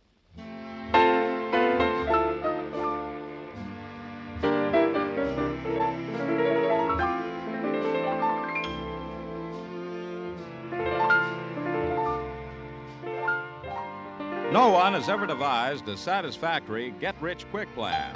But your government has a plan whereby you can save money automatically and get a good return on your savings. It's the Payroll Savings Plan for the purchase of United States savings bonds. By means of this plan, your employer will set aside a small amount of money from your paycheck for the purchase of bonds. If there's no payroll savings plan where you work, or if you are self-employed, you can sign up with the bond-a-month plan at your bank. Under this arrangement, the bank buys a bond a month for you and charges it to your checking account. You'll find United States savings bonds are a profitable investment, and they're as safe as your government. Start buying United States savings bonds today.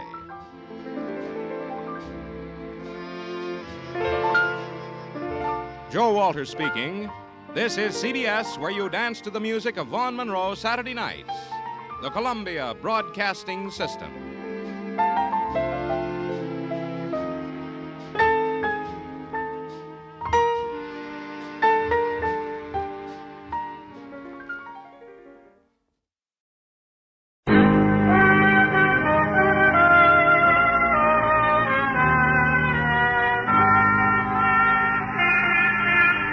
Broadway's My Beat, from Times Square to Columbus Circle, the gaudiest, the most violent, the lonesomest mile in the world. Broadway's My Beat, with Larry Thor as Detective Danny Clover.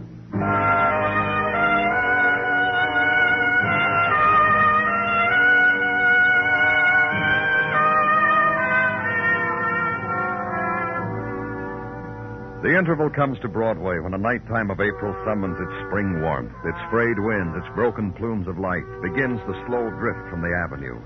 And in its wake, slow death of neon, and chill and litter where promises were tried, let fall. Full swell of black, and this, one dying gleam of light to catch the lurch of a straggler into subway entrance, where steel waits for him. And the ride through Earth Tunnel to a street where night intersects day, where waking is, and no remembering, and shock.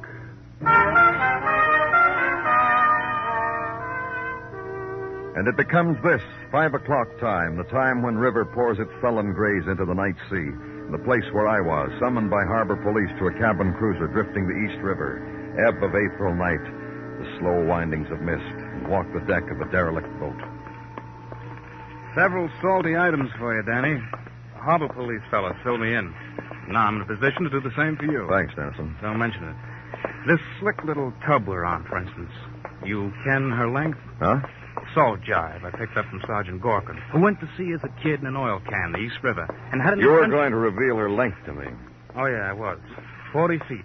Of the class, rich folk. Over here, Danny, I was told to point it out to you. Oh, what? These hooks, these ropes, these shiny brass things. Well, what about them? Once was held on them what is known in the parlance as a dinghy, a type lifeboat. It has slipped away.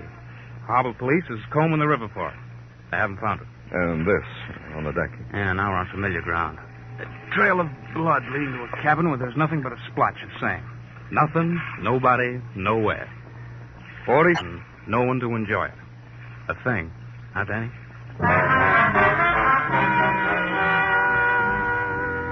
About the time a strip of gray peeled off the sky and let the light in, and pale rosy flecks appeared suddenly on the water and rocked there. A tight thread of warmth glowed briefly like a filament, exploded quietly on the cheek, caused a smile, and spread. And seaward another phenomenon, greeting to the sun. Another day at Anchorage in the port of New York.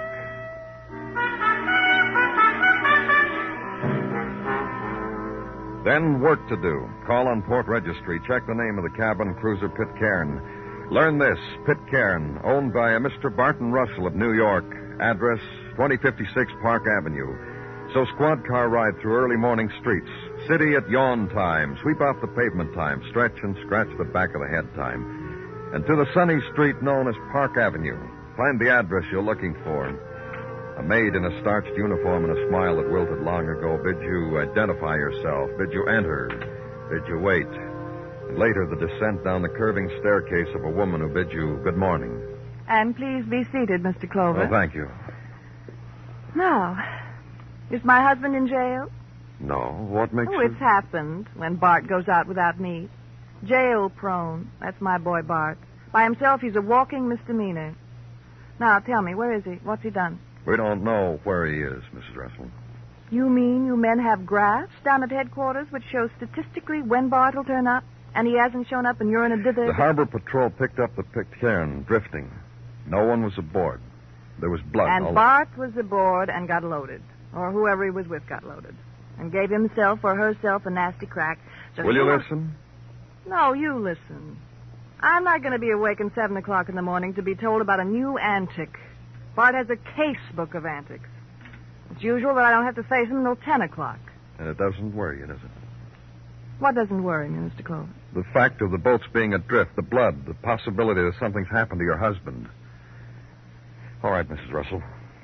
Tell me something. Where were you last night? Entertaining. Who? Uncle Stanley. Isn't that ridiculous? Police, where were you last night? Defenseless lady, entertaining Uncle Stanley. Stanley Taggart, Mr. Clover, my uncle.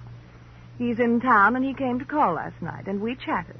Uncle to adoring niece. For verification, he's at the Rossmore Plaza. Sorry, you can't stay for coffee, Mr. Clover.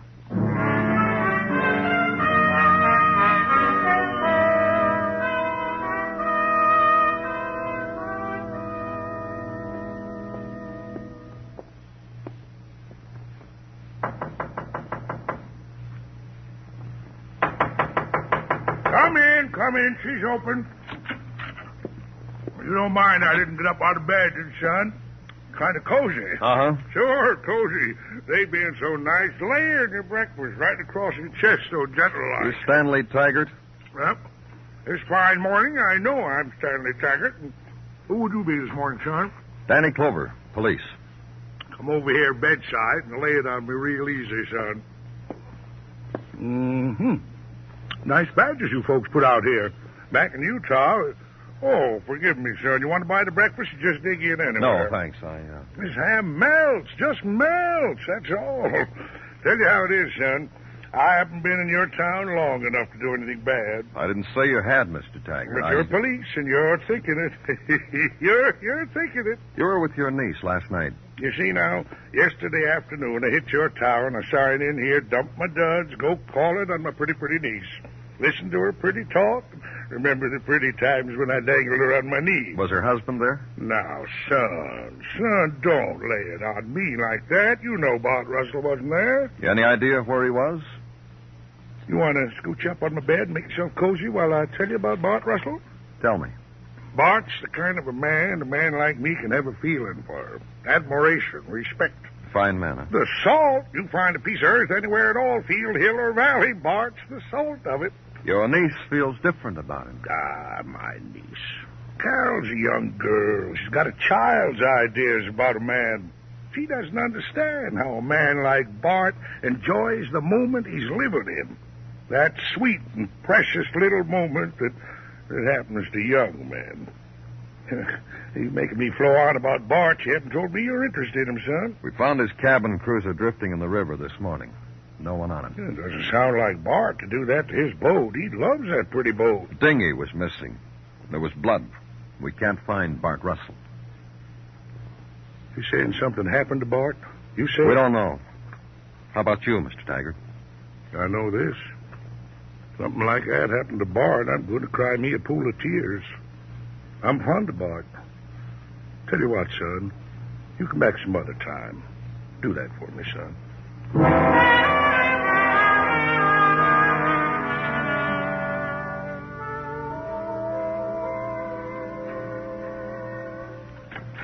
Danny? Come on in, Gino.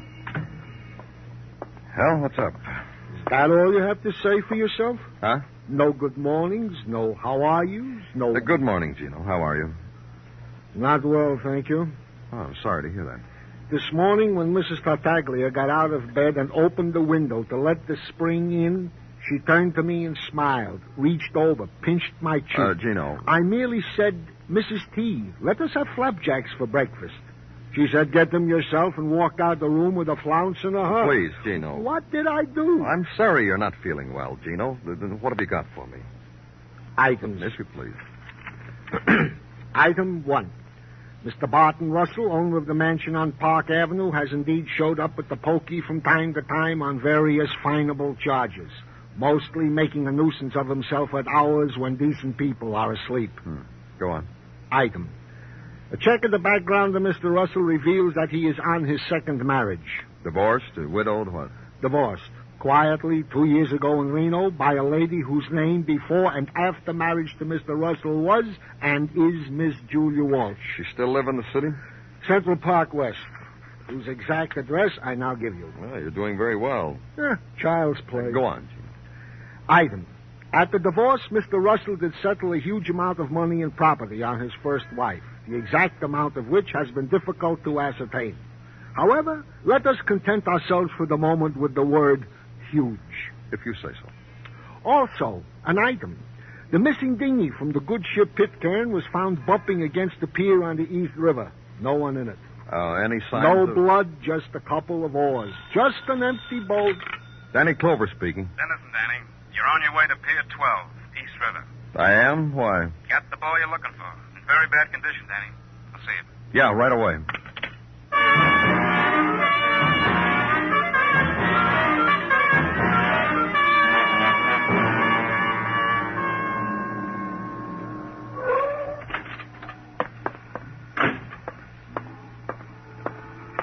Over here, Danny.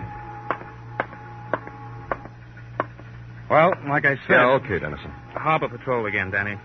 Fished him out about 25 minutes ago. Sure he's Barton Russell? Lots of identification on him, wallet and all.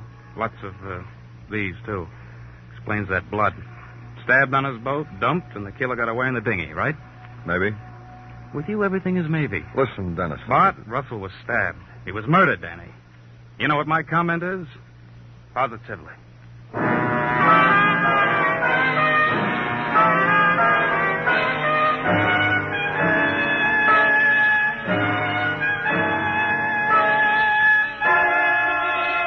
You are listening to Broadway's My Beat, written by Morton Fine and David Friedkin, and starring Larry Thor as Detective Danny Clover. April is Cancer Control Month, a time for special attention to a most serious disease. Great progress has been made against many kinds of cancer, thanks to your past contributions to the research, education, and treatment programs of the American Cancer Society. But the complete conquest of cancer is still for the future, and this conquest can be financed only by new contributions. Send your check to the American Cancer Society by addressing it to Cancer, care of your own local post office. That's Cancer, care of your local post office.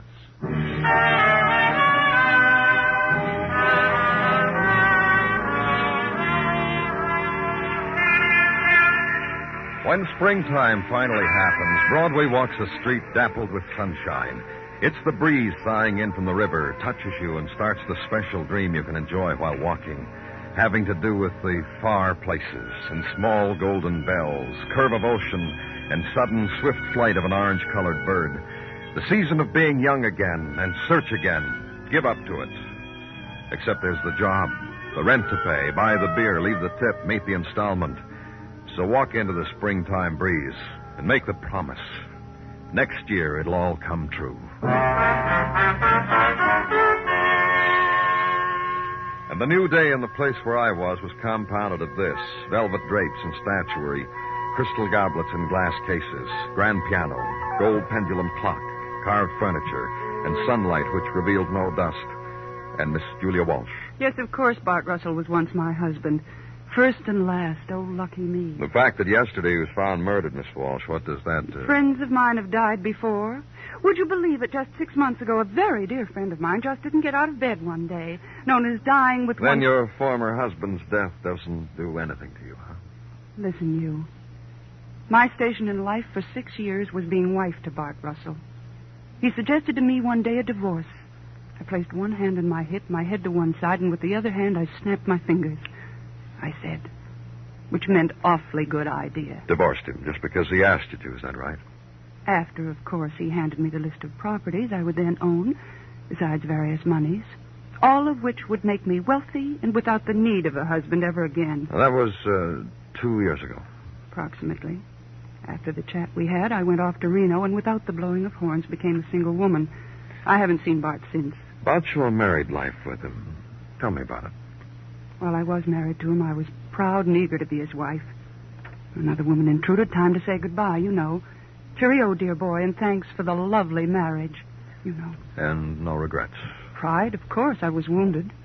But the poultice that can be made out of money and real estate titles soothes, heals, no pain. Well, almost no pain. Go on. This gal, this babe for whom he threw me out of my ear. She had me investigated. Me, Barton, both of us. What are you talking about? Investigated. Looked into us. To find out about us. Happily married, state of economics, those things. How do you know? I heard I was being investigated from some of my friends who'd been approached about me. They told me his name. You mean your husband's girlfriend hired a private detective, is that right? Yes. Who I approached with a winning smile and a $100 bill. You taking me to Stanley Taggart? Who's in my private office? I'm the guard of my house detective. In here, please. Hello, son. Trouble, huh, Mr. Taggart? I flipped, son. Force of habit swirled round my heels, and I flipped right over onto my face. Someone will tell me about it, huh? No, not you, Crimley. You may go. Please, Crimley. Your house detective? Who has served his purpose and who has better to do now that a public official is here. Son, I'm sorry to put you to all this bother. You're a man to be fond of. I'm sorry. Oh, now you're sorry. And what were your feelings less than an hour ago when you skipped my hotel? We're about to board a train at Grand Central for Miami. If it hadn't been for Crimley. Good feelings, son. Old feelings. This time of year, habit's very strong in a man. He gets a feeling, and it says Miami. And yesterday, the feelings had a phone call to Rome And one to Paris, and to London.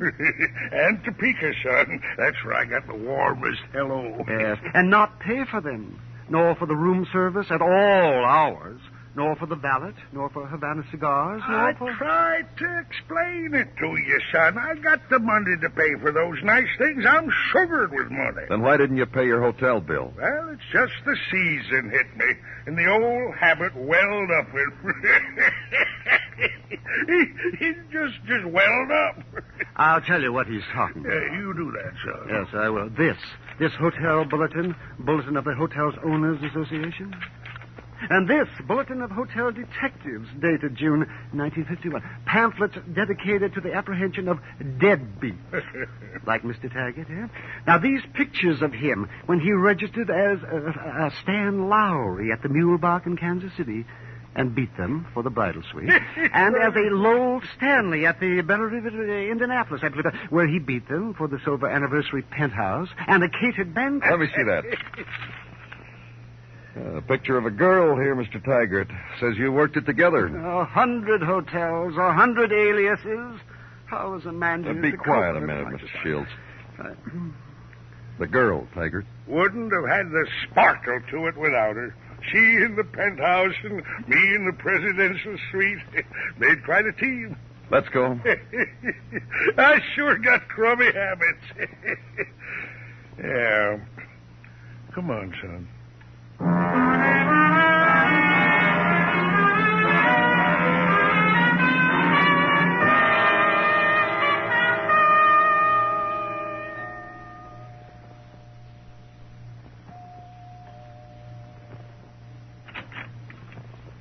Hello, Mr. Clover. Mrs. Russell. Won't you gentlemen come in?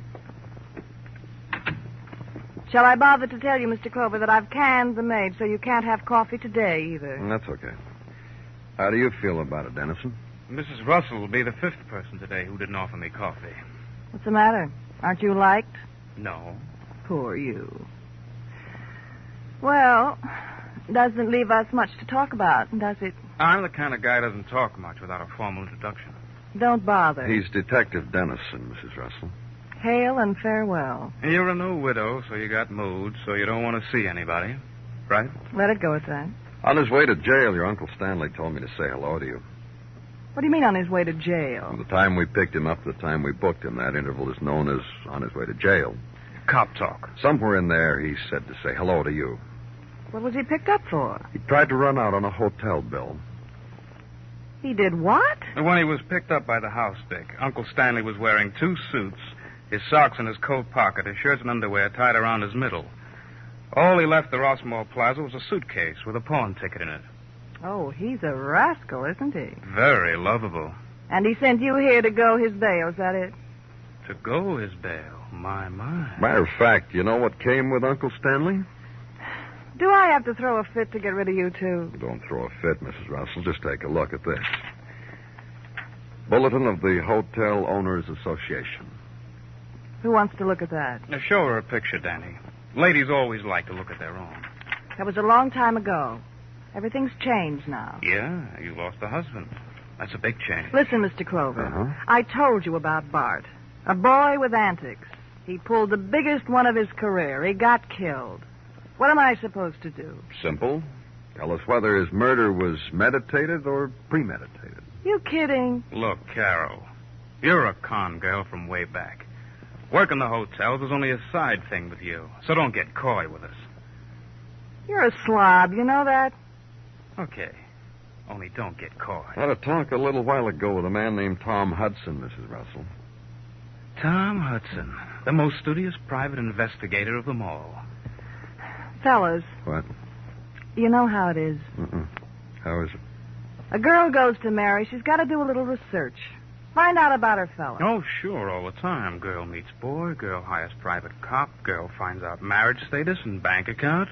Girl marries fella. So you married Barton Russell. Then after you were married, found out he'd given most of his estate to his first wife as a settlement. Oh, you need a hanky, honey? Get away from me, you slob. My.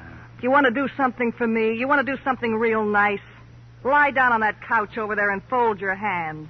Then die. Just a little bit die. Will you do that? That's my Carroll. Okay, yeah. He gave her all the money. What he had left, he blew it in the last 2 years. The other night, he took me for a boat ride, told me everything was for sale. Boat, house, the works. That did it. So you stabbed him just like that, huh?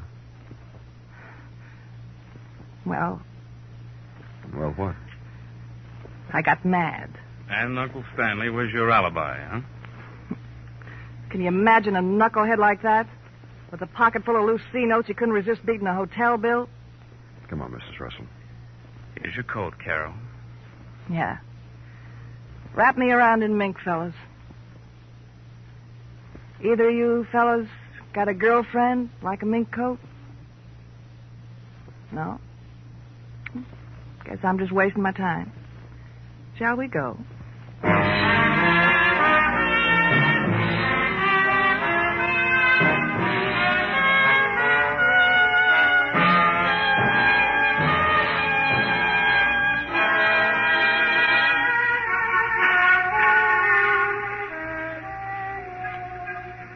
It's the happy time on Broadway now.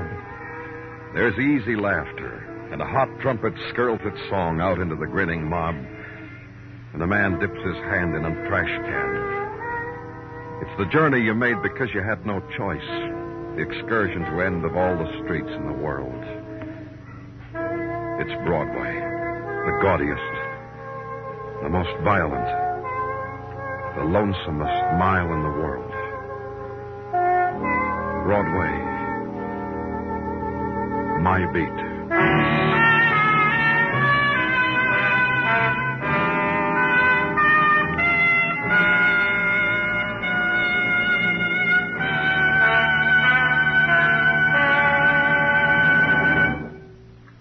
Broadway's My Beat stars Larry Thor as Detective Danny Clover, with Charles Calvert as Tartaglia and Jack Christian as Muggerfin.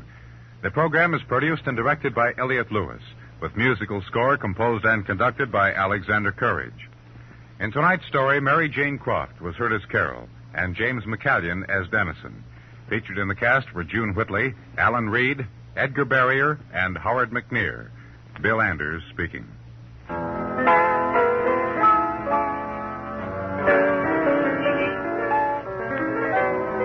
Later tonight on most of these same CBS radio stations, listen for a thrilling adventure called Tarzan and the Coward. Also this evening on most of these same stations, listen for Gangbusters with another true anti-crime story, a saga of law versus outlaw titled Without Equal. Tonight, every Saturday, enjoy Tarzan, Lord of the Jungle, and Gangbusters, presented by CBS Radio.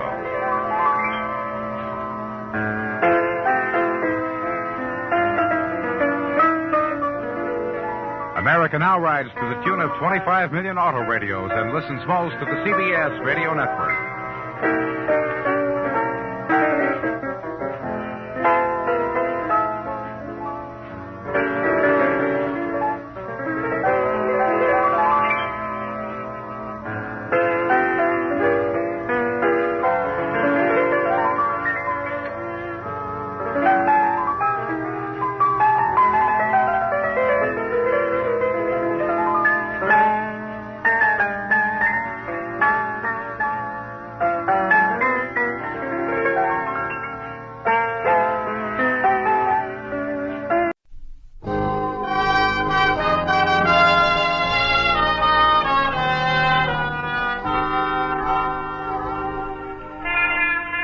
Broadway's My Beat, from Times Square to Columbus Circle, the gaudiest, the most violent, the lonesomest mile in the world. Broadway's My Beat with Larry Thor as Detective Danny Clover.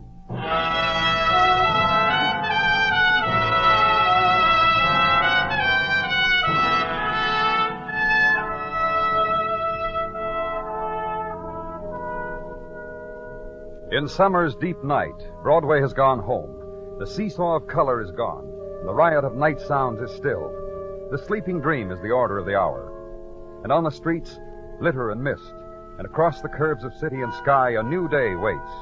But now is a special time on Broadway, because all of it belongs to you. So lean against the lamppost, lock your hands in back of you, and let a night die around you.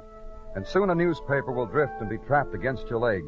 And suddenly it will be yesterday's, because tomorrow has just happened. Where I was, police headquarters, night watch, the darkness holds still a small time longer. And there was this. The telephone, and through it, the woman's sobs. And this. What's the matter with that operator, Tartaglia? Has she traced his call yet? I think she's getting it now, Muggerman. You said anything yet, Danny? Still crying. Hello? Hello? When she first called in, didn't she say anything? Some gibberish. I couldn't understand what she was talking about. Then she started crying. All I could make at first was the word shot. Danny? Trace the call? Yeah, here's the address. Phone listed to a Theodore Lawrence. Oh, wait a minute. Hello? Hello?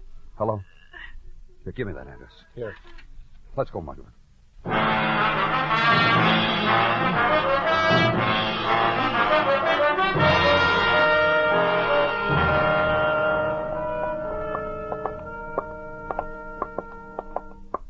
Try the bell, huh, Muggerman?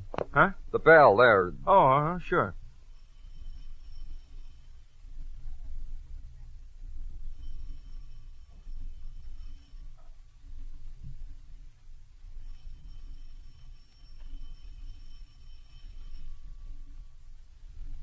Now let's try it my way, huh, Danny? All right, open up. Open up. Now try the... Yeah, Danny. It opens with hardly no trouble at all. Very fancy place. Tasty, classy. Come on. Hey, these paintings, Danny. Piled with paint. Chicken scratches scratched into them. Modern, huh? Must have a meaning, huh, Danny? A message? Don't worry about it. Yeah, I'll try not to. Danny? Uh-huh? Phone here on the desk. You ever see a desk like this? Copper wire and marble. Phone's back on the hook. Lady who called it in... I'll take a look in the other room, Muggerman.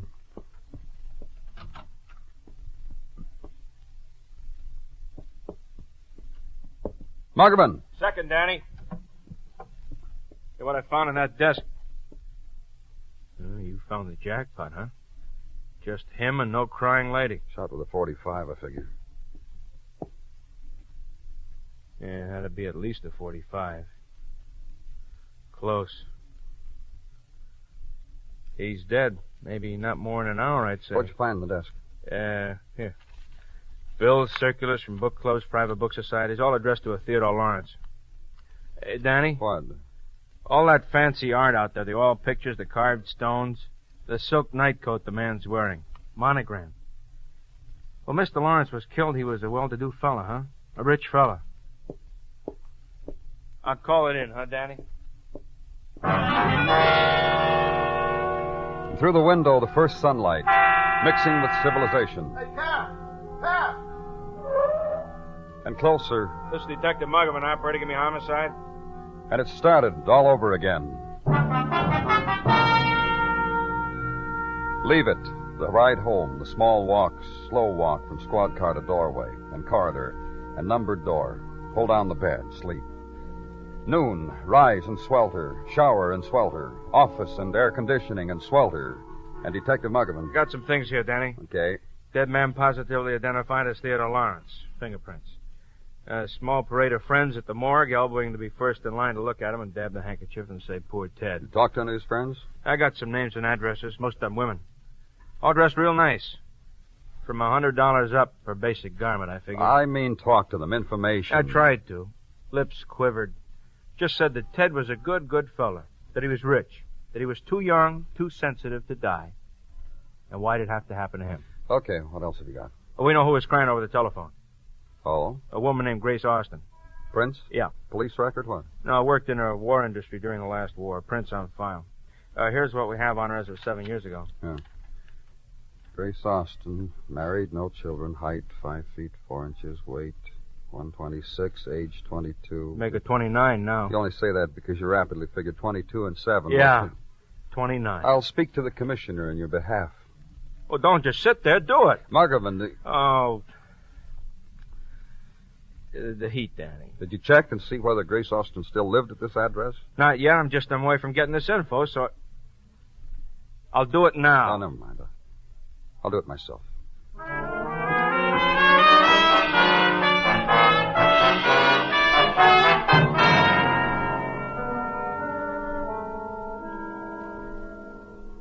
It's not going to shake the earth Gracie's not here, is it, Mr. Clover? I'm her husband, and I can live without her for an hour, maybe two if I have to.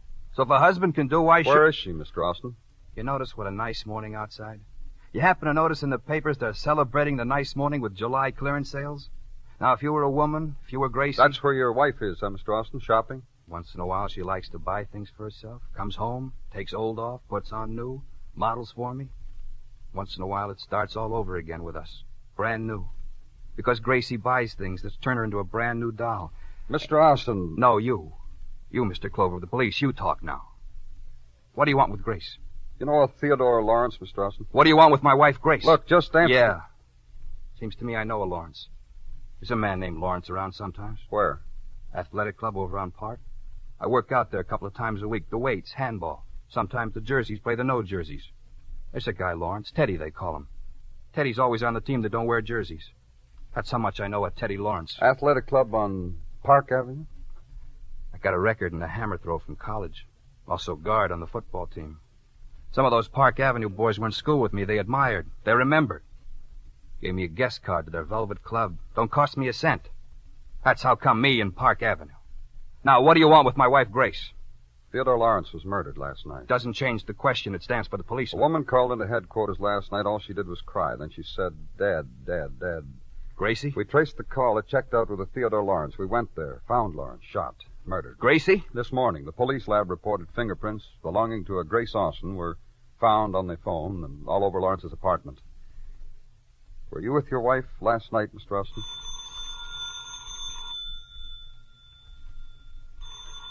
That's your phone, Mr. Austin. Yeah, my phone. Hello? Yeah, that's right. This is Johnny Austin. What? You crazy? Not Gracie, not... Bad? Will you tell me, Bad? Yeah. Yeah, sure. Yeah, I got it right away. Mr. Austin? You got a car outside? Well, yes, what... You got a car? I haven't got a car. That's why you're going to take me someplace. What's happened? You're taking me, you hear, to where Gracie's hurt. To where Gracie's hurt real bad. You better take me, you hear? And the great scream of city to pin the images of summer against curb, against stone facades. And a man caught in the middle of the street, helpless, terrified, alone against the onrush of wailing. And the screech and swerve around his terror. And from the man beside you, the sudden spill of laughter. The looking back at where was fright. And nothing again from Johnny Austin, the siren to give his silence throat. And downtown now, West 17th, and turn right to where an alley is, and crowd in shirt sleeves. The small wet stain of summer on men's backs. Turn off the moan. And go to it. You and Johnny Austin. Johnny Austin muscling his way through summer spectators to a corner of alley where a woman lay in thin summer dress, head twisted and veil of hair matted against her cheek, mouth held against alley stone. Gracie! Gracie? You wanted Gracie? I brought you to her. Take her. She's no good to me, dead.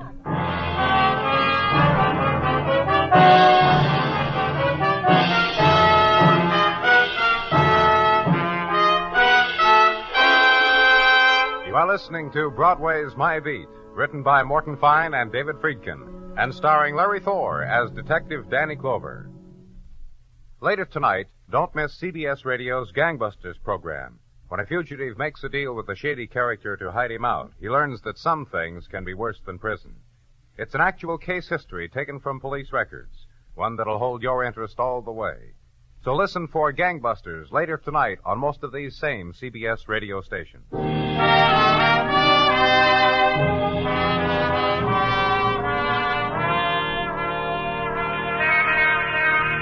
Golden sun trip hammers its gold and its arc into Broadway and causes reaction, chemical and organic. In pavement, a fissure and a melting and a rearrangement of glints. And in crowd, likewise. And some of crowd stands proud and still and suffers the inner spinnings of summer chemistry.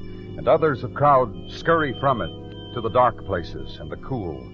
where breezes stir around subway islands, or where forms strange, unknown, contoured, lie buried under beach sand, or best of all, where 3D is, and true-to-life things are, the striped tiger in your lap, for instance, or the redhead with one putty undone and to be laced. Summer on Broadway, and a million choices. Have one.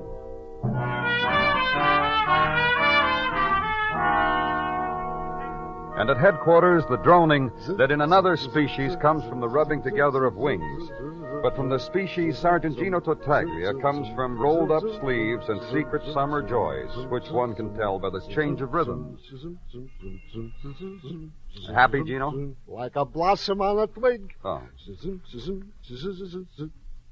You could ask me why. What? It's allowed to ask why I am up to here in gladness. All right, why? Just a nonce ago, a phone call from a girl of 19, unmarried. You sure you want to tell me about it, Gino? Caught you, huh, Danny? You're thinking, Danny. Look, Gino... And what if I was to tell you the 19-year-old was my eldest, Tina? And what if I was to tell you she has been invited rent-free to stay at the lodge of her boyfriend, Otto Lingschmidt, in his summer place in the Poconos, while his father and mother are there to chaperone and to look her over as a future possible Lingschmidt. Them and their thousands from leather goods. You'd be disappointed, huh, Danny? I'm happy for you, Gino, for you and Tina. And the strangeness is, there are other chaps, whose name I won't mention, who are not in the lucrative leather line, who are right under my nose, who have but to crook a little finger in the direction of a certain 19-year-old, she would go poof in the face of You that. got something for me, Gino? Yeah, you can't hate a daddy for trying, Danny. Yeah, I have something. Well? That lady, that Grace Austin, who, while with her husband, you found murdered in an alley, shot from an unknown revolver. What about her? That from routine checks and interrogations made by Detective Muggavan in the Austin neighborhood, there was a nice relationship between husband and wife. Affectionate, respectful, real nice. Some of these last summer nights they were seen walking hand in hand toward the river or park. The neighbors played elbows over it. Anything else, Gino? Also from Detective Muggavan, a report on his interrogation of the woman who came to view the body of Theodore Lawrence. Well, Gino... A moment, Danny, to brief it for you. The code words. Mr. Lawrence, sensitive, emotional, wealthy, a gentle youth, tender, solicitous. Again, wealthy. Here's another sensitive and another wealthy. That's the gist, Danny. You want... Come on, Danny. Something you got to see. Also here. The custom is, Detective Muggavan, that when the lieutenant's doors close... Sure, Gino. Next time I'll think of it. Interrogation room, Danny. You coming or not? For what? Now, trust me for what, huh, Danny? Just come. Thanks a lot, Danny. You too, Gino.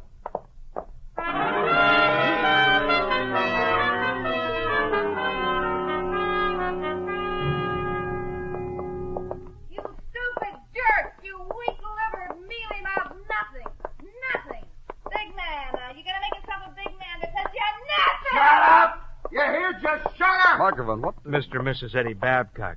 I want you to know them better. Come on. That's right, Eddie. Get that tired old squeeze look. I know what you want to do. You want to hit me, don't you, huh? Okay, Mrs. Babcock, just settle down. He said to me, shut up. He got that look on his face. He yelled, shut up. Yeah, we heard, Mrs. Babcock. All over they heard. Now, just sit down over there. I'm going to sit here and not open my mouth. Eddie wants to be a big man. Let him be big. Big Eddie, ha! You said you weren't going to open your mouth. Hey. She looks nice that way, don't you, Mr. Muggavan? All right, Muggavan, what's it all about? Oh, Mr. and Mrs. Babcock were dragged in an hour ago for disturbing the peace of their neighborhood. Precinct boys questioned and then sent them to us. Now, you tell Lieutenant what it's about, huh, Mr. Babcock? Yeah, you see, this watch. My wife doesn't want me to give it to you. I'm going to give it to you no matter what she says. Here, take it. Go on. Take it, Lieutenant. Mealy mouth. Please, take it, Lieutenant. All right. Thanks. Now it won't bother me anymore. Now I got it out of my system. What won't bother you, Mr. Babcock? Well, it's not my watch. Just isn't mine, that's all. If you want to say we stole it, all right, but... Go on, Mr. Babcock. Appraised for $300. That's what it was. And Eddie wouldn't sell it or hock it or trade it in or kiss it. Not Eddie. Not Go my on, big... Mr. Babcock. How I got the watch. Her and me, about 3 weeks ago, we were walking. Just walking. Noticed the crowd and some people yelling and pointing. There was a fire in some apartment, and we got up close. Look, Lieutenant, I don't know if I meant to keep it. I just don't know. Just tell the lieutenant how you got the watch, Mr. Babcock. Well, Somebody in the crowd yelled, "There's a man asleep in that apartment!" And a guy, a big guy, not nice-looking man, tossed his jacket over, and I caught it. And he ran inside. Saved the man who was asleep in that burning apartment. Then, all a commotion, he just never came back for his jacket, and I couldn't get close to him, and there was his wristwatch in it, just like you see, without the straps, just like that. I haven't even wound it since... The man who was saved, Danny, it was Theodore Lawrence, same man we found murdered. I checked the records on it. Well, you see, the fellow who saved him, I read his name in the papers today, how he found his wife murdered in the alley. The same name on the back of that watch. I thought it was high time I gave it back. You'll get it to him? Danny, look at the inscription on the back. Yeah. To Johnny Austin, the true champ, the bicep kid, our Johnny. You'll get it to Mr. Austin, huh, Lieutenant? His wife dead, and me and my wife keeping the... Get it to Mr. Austin? Yeah. Let's go, Mugman. Get it to Mr. Austin. Get it to him. Get it to him. Get it to him. You happy? You satisfied, Eddie? You're a big man now, huh? Eddie, listen to me! And leave Mr. and Mrs. Babcock and what the Department of Police had in store for them. Detail now the filling in, pose a name, Ted Lawrence, and come up with notations. Ted Lawrence identified in morgue by various friends who had tarried long enough to grimace, nod, and leave addresses. So legwork now. Park Avenue ride. First horizontal, then vertically to where furniture is sandalwood in oblique angles, and rugs are woven reeds. The man, the reclining man who balances right heel on left toe, blows circles of smoke within circles, and who tells you that Ted Lawrence could do the same trick with a hookah, that it's a Turkish pipe, sir, and it's not easy. Outside of that, the only thing about Ted Lawrence is that he's dead, and you already know that, sir. And that was life, he guessed. Vertical ride again, and to car. Cross town to Central Park West.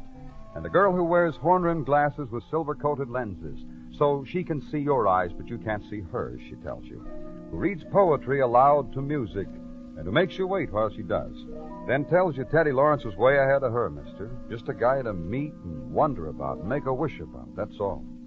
Short walk now, and this time the woman's name is Elsie Honecker. Please come in. And Miss Honecker's apartment is furnished completely in white. And so is Miss Honecker. There's something you want. I know. Information about Ted Lawrence. I don't quite believe it, you know. And I'm not going to believe it. Did you hear me? That's all right. You don't have to believe it. Just tell me about him. A heady boy. So? What does that mean? He used his mind a great deal. He was mental. Go on. He had theories. About what? I don't know. How should I know? Miss Honecker. Yes? Do you mind telling me what you're talking about? You said Ted Lawrence had... Theories. How to live, how to die, for what reason each. Nobody understood what he was talking about. I see. At least I didn't. Once I just loved the boy. That's all. Who wants to listen to him? What happened between you? I would say you wouldn't understand. But you said once... Well, what happened? How come you're not in love with him anymore? One night we decided not to be in love anymore. Simply that. I don't remember who suggested it. It's been months ago. You wouldn't expect me to remember. Who killed him, Miss Honecker? I've often tried to, but we always ended up giggling. I don't know what he did away from here, Mr. Clover. Believe me, I don't. Glance curiously down the languid curve of wrists she offers you and wonder what to do about it. But Miss Honecker solves the dilemma by taking them away from you and pointing toward the door. Outside now, in twilight time, a time fashioned for those who believe in magic. Strollers in the park time, stand and watch the strollers time, and smile time. Interval designed for the eyes open dream. So use it up at the restaurant that offers you food through a trapdoor and exactly as much iced coffee as the man before you. Then, legwork again, and another woman who had cast a tear over Ted Lawrence at the morgue, who gives you to know that she only identified the man out of common courtesy because everyone else did, that Ted Lawrence was no friend of hers. Simply she had read about him in the papers and wanted to see for herself. Leave, and another address, and a basement apartment in the village, upon the highest cushion of which resided a man named Russell Franklin. We used to be such good friends, Teddy and I. Well, that's fine, then maybe you can give me some idea why. Is there enough light for you in here? Well, now that you... Personally, I enjoy the play of shadow on shadow, don't you? Oh, very much. Over Kafka we met, Teddy and I, at a bookstall. Go on. He was a very interesting fellow. Did you hear what I did? Huh? I referred to Teddy in the past tense. It's hard to realize, isn't it? I can see how you're looking at me, Mr. Clover, And you must take my word. It was not I who put him there. In the past tense, as it were. Well, just tell me about... He was unusual. In what way? Things interested him. The really important things, not the everyday run-of-the-mill things like war and taxes and, well, the important things. Like what? Poetry. What else? Quartets, stringed, and music not yet discovered. Go on. Well, there are a few of us here who come here who like these things. We admired Teddy. He stopped coming around. Do you know why? I asked around. Don't you think I didn't? I never thought that for a minute. You asked, Mr. Franklin, and what were you told? That he was seeing a woman that none of us knew or even heard about. And from what I understand, well, real crazy. What was the woman's name? You think I'd tell you? We can discuss that in a cell, Mr. Franklin. Her name is Austin, Mr. Clover. Grace Austin. Do you read the papers, Mr. Franklin? Le Matin. It's from France. Well, Grace Austin was found murdered this morning. How sad. Is that all, Mr. Clover? Well, switch out that light on your way out. I'll appreciate it.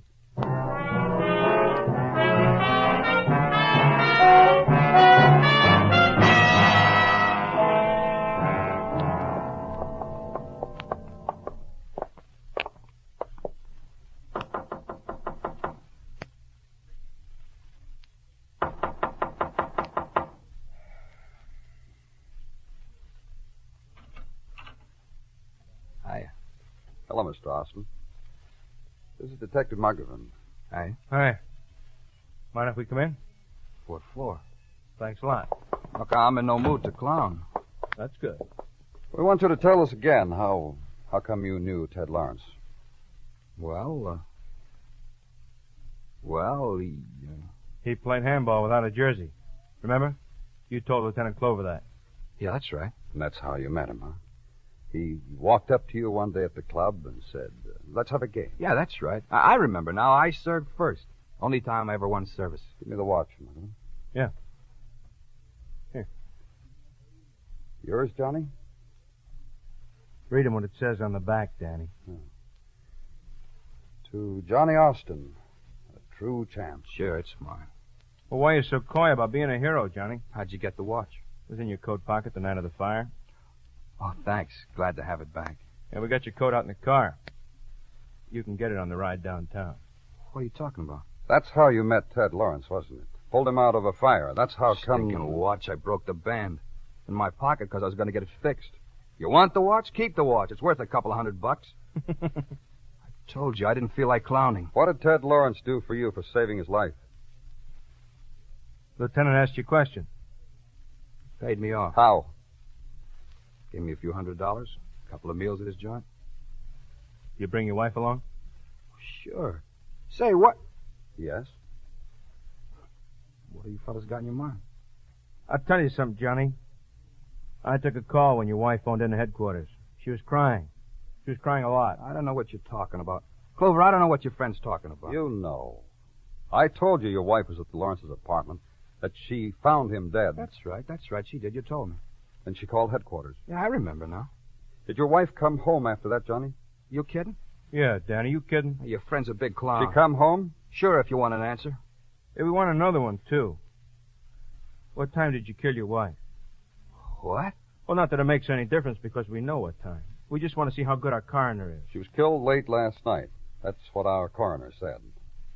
How good is he, Johnny? You she guys... came home and you took her for a walk and shot her. All right, now, you guys, why should I do anything like that? Next thing we'll be saying is that you killed Ted Lawrence, too. Didn't you? You guys got twisted, warped minds or something? You know yourself I saved his life. And so he got to meet your wife. Well, why not? He was real grateful. And the kind of man he was, your wife went for him. Crazy guy like that, and my wife went for... What kind of a wife? The kind who went for a crazy guy like that? You loved your wife very much, didn't you? Yeah. You couldn't understand what she saw in Well, what did she see in him? An Artie guy. Strange.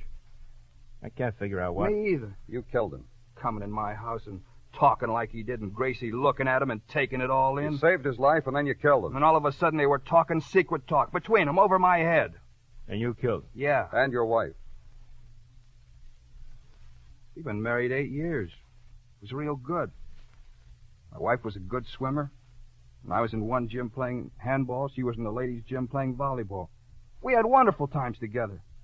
And this guy comes along with poetry. Just the opposite kind of man you are. That's right, exactly. That's what I told Gracie, and she says to me, you don't know, you just don't know. Sure, I killed him. She said she'd tell the police I killed her, too. Then I did something I never did before in my life. What? I cried. But don't get any ideas, fellas. I'm still a better man than either one of you. Sure you are. Sure. Let's go, Johnny.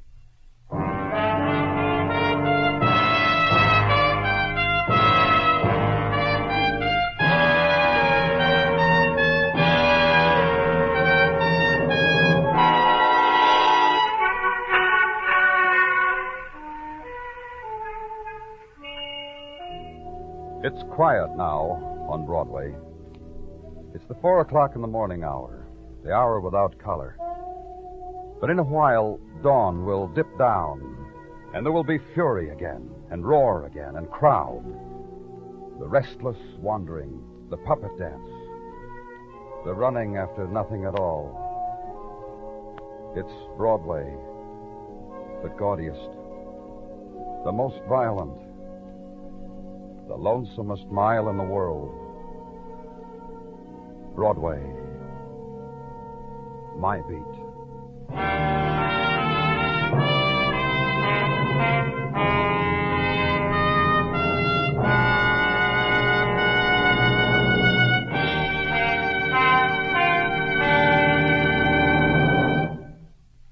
Broadway's My Beat stars Larry Thor as Detective Danny Clover, with Charles Calvert as Tartaglia and Jack Crucian as Muggavan. The program is produced and directed by Elliott Lewis, with musical score composed and conducted by Alexander Courage. In tonight's story, Herb Ellis was heard as Johnny. Featured in the cast were Mary Jane Croft, Charlotte Lawrence, Hy Averback, and Sam Edwards. Bill Anders speaking. Tomorrow night you have an appointment for lightning action with Dick Powell as Richard Diamond, private detective. Hear this danger-loving sleuth as he wades into the Chapel Hill case, a killing in a quiet community that takes place while police are in convention there. Remember, on most of these same CBS radio stations tomorrow night, Richard Diamond, private detective. Stay tuned now for the Gene Autry Show, which follows immediately over most of these same stations.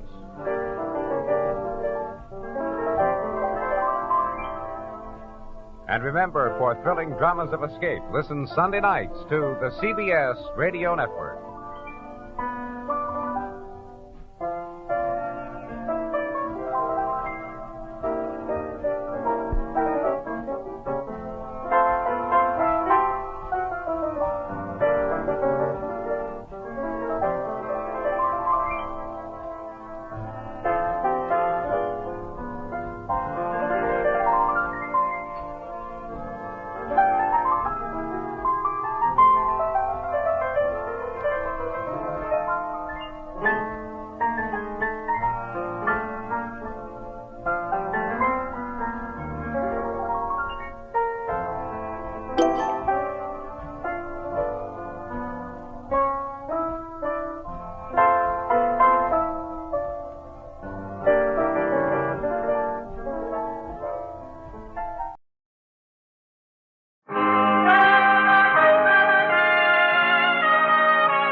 Broadway's My Beat, from Times Square to Columbus Circle, the gaudiest, the most violent, the lonesomest mile in the world. Broadway's My Beat, with Larry Thor as Detective Danny Clover.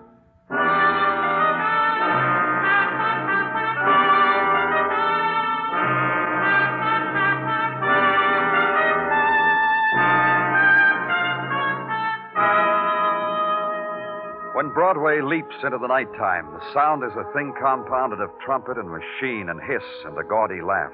They melt together, and the noise you get is shock. When the month is March and the rains of spring fall softly into the riot, shock scatters and huddles tightly behind this facade and that, in that doorway, behind that window. The street is hurry up and get out of the weather. The street is stragglers, is bleeding neon. So make a phone call. Find a friend. It's lonely in the rain.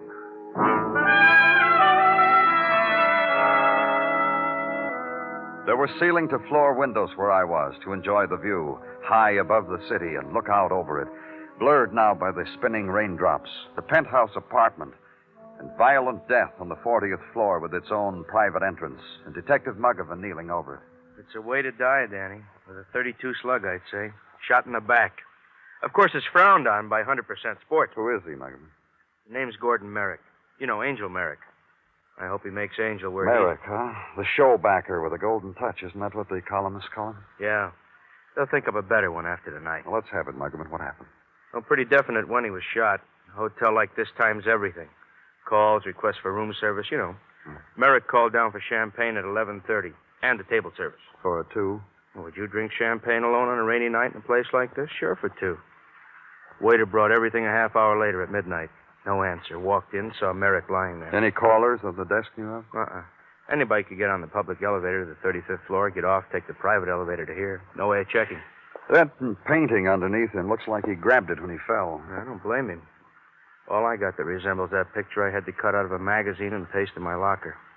With Merrick, it's a life-sized oil painting. Comes the time I back a show starring that woman... Carroll Royce. Beautiful girl, Muggavan. I saw her a couple of weeks ago coming out of the theater where her show was playing. Well, I would have found some excuse to stop her and talk to her. You know, your car's parked in the wrong zone or something. Well, work to do, huh, Danny? And through the window, the pattern of the city far below, sodden now with rain and mist. The sunken city, its roar muted, its brilliance dimmed and sallowed in the haze of night rain. Then the quick phosphorescent gleam of neon, and only neon has the power of flight through this darkness. All other lights are slowed, their shimmer flows on the currents of wind, and here and there a trap gathered into a blob, shapeless, blurred, and a man on the pavements below pauses an instant, touches a flame to his cigarette, hurries away, because this death in this place has somehow whispered into the fall of rain. And at headquarters, the opening of a file on the death of Gordon Merrick.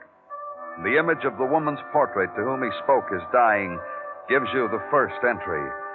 A name, Carroll Royce. An address, Sutton Place on the East River. Go there. The woman who finally opens her door to you is wrapped in night lace and goes well with March Torrent. I was trying to sleep. It's quite late, you know. For me, it's late. I'm from the police, Miss Royce. May I come in? It's late, I told you. I'm trying to sleep. I have a matinee tomorrow. It's about Gordon Merrick. What have I to do with... What about Gordon? He's dead. He was murdered. Please come in. I asked you something. Yes? What have I to do with Gordon Merrick? Alive or dead? We found him holding a portrait of you. When he was shot in the back, he must have reached out and... In the back? Poor boy. In the back. It must have hurt. You think so? Think what? Think that it hurt. Tell me. I want to know. I'll send you the autopsy report. Do that. Please do that. That's all it means to you, his dying like that? Well, Gordon called me at the theater tonight, asked me to a champagne supper for two, a cold bird and candlelight, to talk about things. I was bored talking to him about things, so I didn't go. I came home, tried to sleep. Oh, my portrait in his arms. Poor boy. Talk to him about what things, Miss Royce? Vic Kane. Him over there in the silver picture frame. I met him when I toured the USO. Last war. The man stood out from that olive drab crowd on the hill. I went after him tooth and claw. I got him. And Merrick wanted you back, wanted you away from this Vic Kane. He never made it. But he died trying. That you can say for Gordon Merrick. He never stopped trying. Vic Kane, did he know about you and Merrick? Jealous. Jealous is my Vic. So bitterly. So without reason. I adore the man you hear. A night filled with rain. And no Vic. You hear? Where does he live? A rooming house on 3rd. 756 3rd Avenue. But he won't be there when you go to him. I've been calling him ever since I got home. Hello? Oh, yes. Yes. Is it? Yes. Vic Kane? No, our eager boy stage manager calling a rehearsal for tomorrow's matinee. You, Vic, between the two of you, you've murdered sleep. Anything else you want, bed? And leave there, and the drive now downtown through the streets of wavering shapes and rain that slants towards you with the sound of the windshield wiper that somehow becomes intimate and lolling. The spotlight on the car searches out a house number, finds it.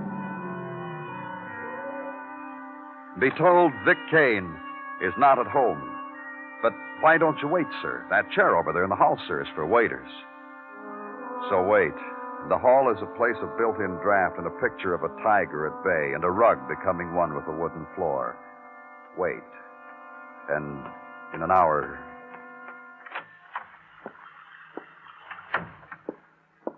Is your name Vic Kane?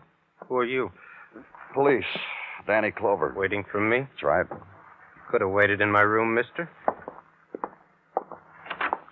In here, it's always open. A stinking room by the side of the road. What do you want, cop? Information about the death of Gordon Merrick. Is he dead? On a rainy night? Very theatrical. Very. He was shot in the back, Vic. You got a gun? Yeah, I got one.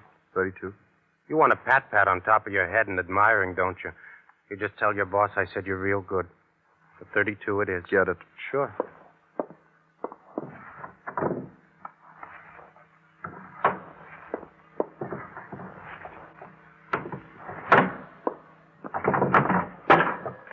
Hey, what is this? Can't find it, Vic? What do you think I'm doing, cop? Going through a ritual before I reach under the mattress and say, well, here it was all the time? The gun is gone. Somebody just walked into your room by the side of the road, which you leave open because you're friendly, and somebody took it. Is that right? That's right. Where were you tonight, Vic? Shooting snooker. I can point out the table, the cue stick. You want me to? Between 11 and 12 midnight? Had me a walk along Broadway, past Carroll's Theater to look at the posters. Then had me a long walk in the park. In the rain? Let's see your shoe, Vic. Come on, hold it up. Let's see. It's a muddy park tonight, Vic. Your shoes are awfully clean. What did you do? Walk on your hands? Now, look. You're under arrest, Vic. Suspicion of murder.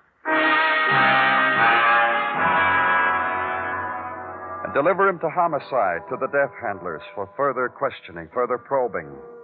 The coffee scalded too many times, the pack of cigarettes tossed in a gleaming arc from one shadow to another. The quiet night talk. And Kane stays with his story. Is booked, locked up on suspicion of the murder of Gordon Merrick. And in a room reserved for it, gather up the shreds and rags of sleep. Try to arrange them on the steel cot. Not quite make it, because too quick there's a gentle clutching at your shoulder. Danny, sorry I have to bother you, but there's a man waiting for you in your office. A couple hours now. I tried to let you sleep as long Walk away from sleep to where the man waits. A bulk of a man, his hand like a clump of cold iron in yours, and his voice soft, surprisingly soft. I wish I didn't need to disturb you, Mr. Clover. You boys work hard. Need all the dreams you can steal. I know. Anything I can do for you? If you care to, you can. It's a matter that rests entirely with you, my position being rather ambiguous in this thing. Which makes me a pleader, Mr. Clover. A special pleader. For what? I'm a private investigator, Jackie Scarr. I've been retained this morning by a Miss Carroll Royce to investigate the murder of Gordon Merrick, which you were handling, I understand. You see now what an ambiguous position she's placed. You could have told her you didn't want it. You could have told her the police were handling it. You've seen her, Mr. Clover. You talked with her at the moment when she expected another caller. You'll understand my receptiveness. That's in the large fee. She's paying you to find Vic Kane innocent of Merrick's murder? An observation not too astute, considering how deeply she loves this Kane man. No offense, Mr. Clover. Honestly, no offense. If you took the job, you must believe that you can do that. Prove Kane's innocence. Otherwise, you'd be... Taking all that she offers under false pretenses? Not true, Mr. Clover. I shall work very hard and with integrity. If I prove nothing, I get nothing. Only expenses. It's a thing we've grown to admire here, Mr. Scarr, integrity. Then you'll admire me. And since I must begin the process somewhere, your permission to speak with the Kane man in his cell? That is, if it's... Danny Clover here. Buggerman, Danny, get down to the morgue. Got a thing for you. Real interesting thing. Right away. You want to talk to Kane. That's your special plea, Mr. Scarn? Exactly. So I, too, can earn my keep. Tell him at the desk I said you could have an hour. Go ahead. Prove his innocence, Scarn. I'll admire you when it happens.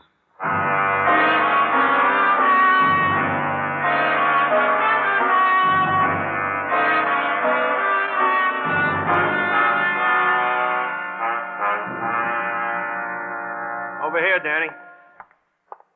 Why don't you take a look at somebody? Okay, what have you got? This woman. Been here in the morgue since 5 this morning. She'd been dead about half hour. Oh. Who is she? A name that's made police blotter a lot of times. Vicinity of the Bowery. What'd you call me for? This gun. It was found beside her in an alley downtown. And? It's been up to technical, Danny. Slug that killed this woman came from this gun. Also the slug that killed Gordon Merrick. Let's see it for a second. Serial number's been filed off. Yeah, I was coming to that. The boys in technical raised the numbers. And you know what? No, I don't know what. Come on. Gun's registered to Vic Kane. But I had Vic booked at 2 this morning. Yeah. His gun. This woman he couldn't have killed. You've got to find yourself a new murderer.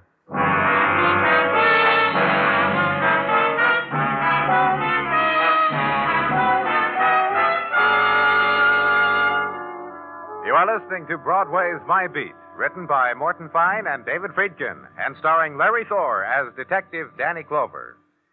Now here's a word from Burt Lancaster, star of the motion picture The Crimson Pirate. This is Burt Lancaster. I've been doing quite a bit of traveling around the world lately, either on location or making personal appearances. But I always keep in touch with Hollywood by listening to the Lux Radio Theater every Monday night over the CBS Radio Network. To radio actors, the Lux Radio Theater is Hollywood, because you can always be sure of hearing the latest and best motion pictures with the original stars. Why don't you tune in with me to the CBS Radio Network next Monday night and hear some fine entertainment on the Lux Radio Theater?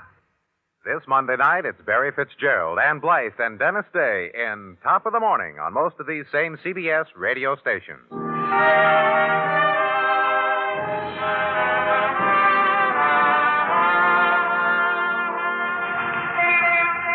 The squall of rain lashes once more at Broadway. For the time of its passing, the desolation is complete. Only the gutters run with movement. Only the pavement reflects the shrieking of spectaculars, the insinuations of neon, the whisperings into nothing, the shrill promises offered on rain-tossed wind. And finally, the storm begins its dying. And from underground, a girl darts, her slicker glistening, her hair streaming under the shelter of a newspaper torn from a trash bin. And after her, another, and then another. The street is no longer desolation. Something else now. Something that happens after rain. And from a window, consider it. Follow the trickle of a raindrop with your finger. Consider that in this passing storm, a woman had lain dead in an alley. Then turn away from it and come face to face with Sergeant Tartaglia. Rain is indeed a moody thing, eh, Danny? Oh, well, hello, Gino. I tossed a similar comment to Mrs. Tartaglia during the night. I knocked on her shoulder, woke her up, and said, Mrs. T, rain is a moody thing. It taps on windows, calls up memories of tothood. You woke her to tell her that? Once she woke me about snow.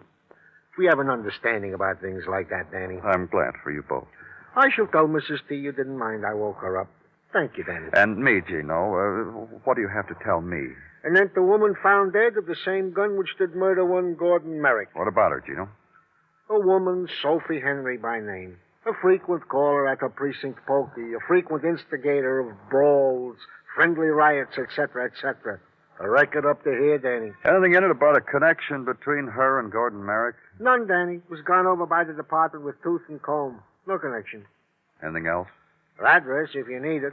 Besides the pokey, a flea bag in the Bowery. I scrawled the name here, Danny. Take if you need.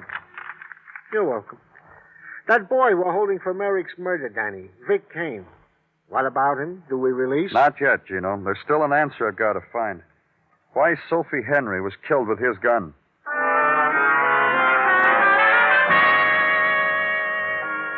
So because the new murder is closer to you in time than the old one, pursue the reasons for violence done upon a woman named Sophie Henry, late of the Bowery, late of police blotters, late of the living. The ride downtown to the tip of the island, The streets are clean now after the rain. The chalk on the wall faded. The gutters running deep and turbulent for the 5-year-old sailors of matchsticks. The address you're looking for is spliced between a grocery store and a bar. And note briefly that the cat in the bar window is the fatter.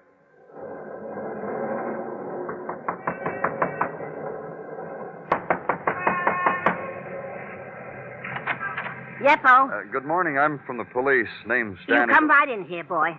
This way, right in, sonny boy. Oh, my, what a day, what a day, what a day. Meet your brother. Hello, Mr. Scarn. Good morning to you, Mr. Clover. Your brother? He's a cop, too.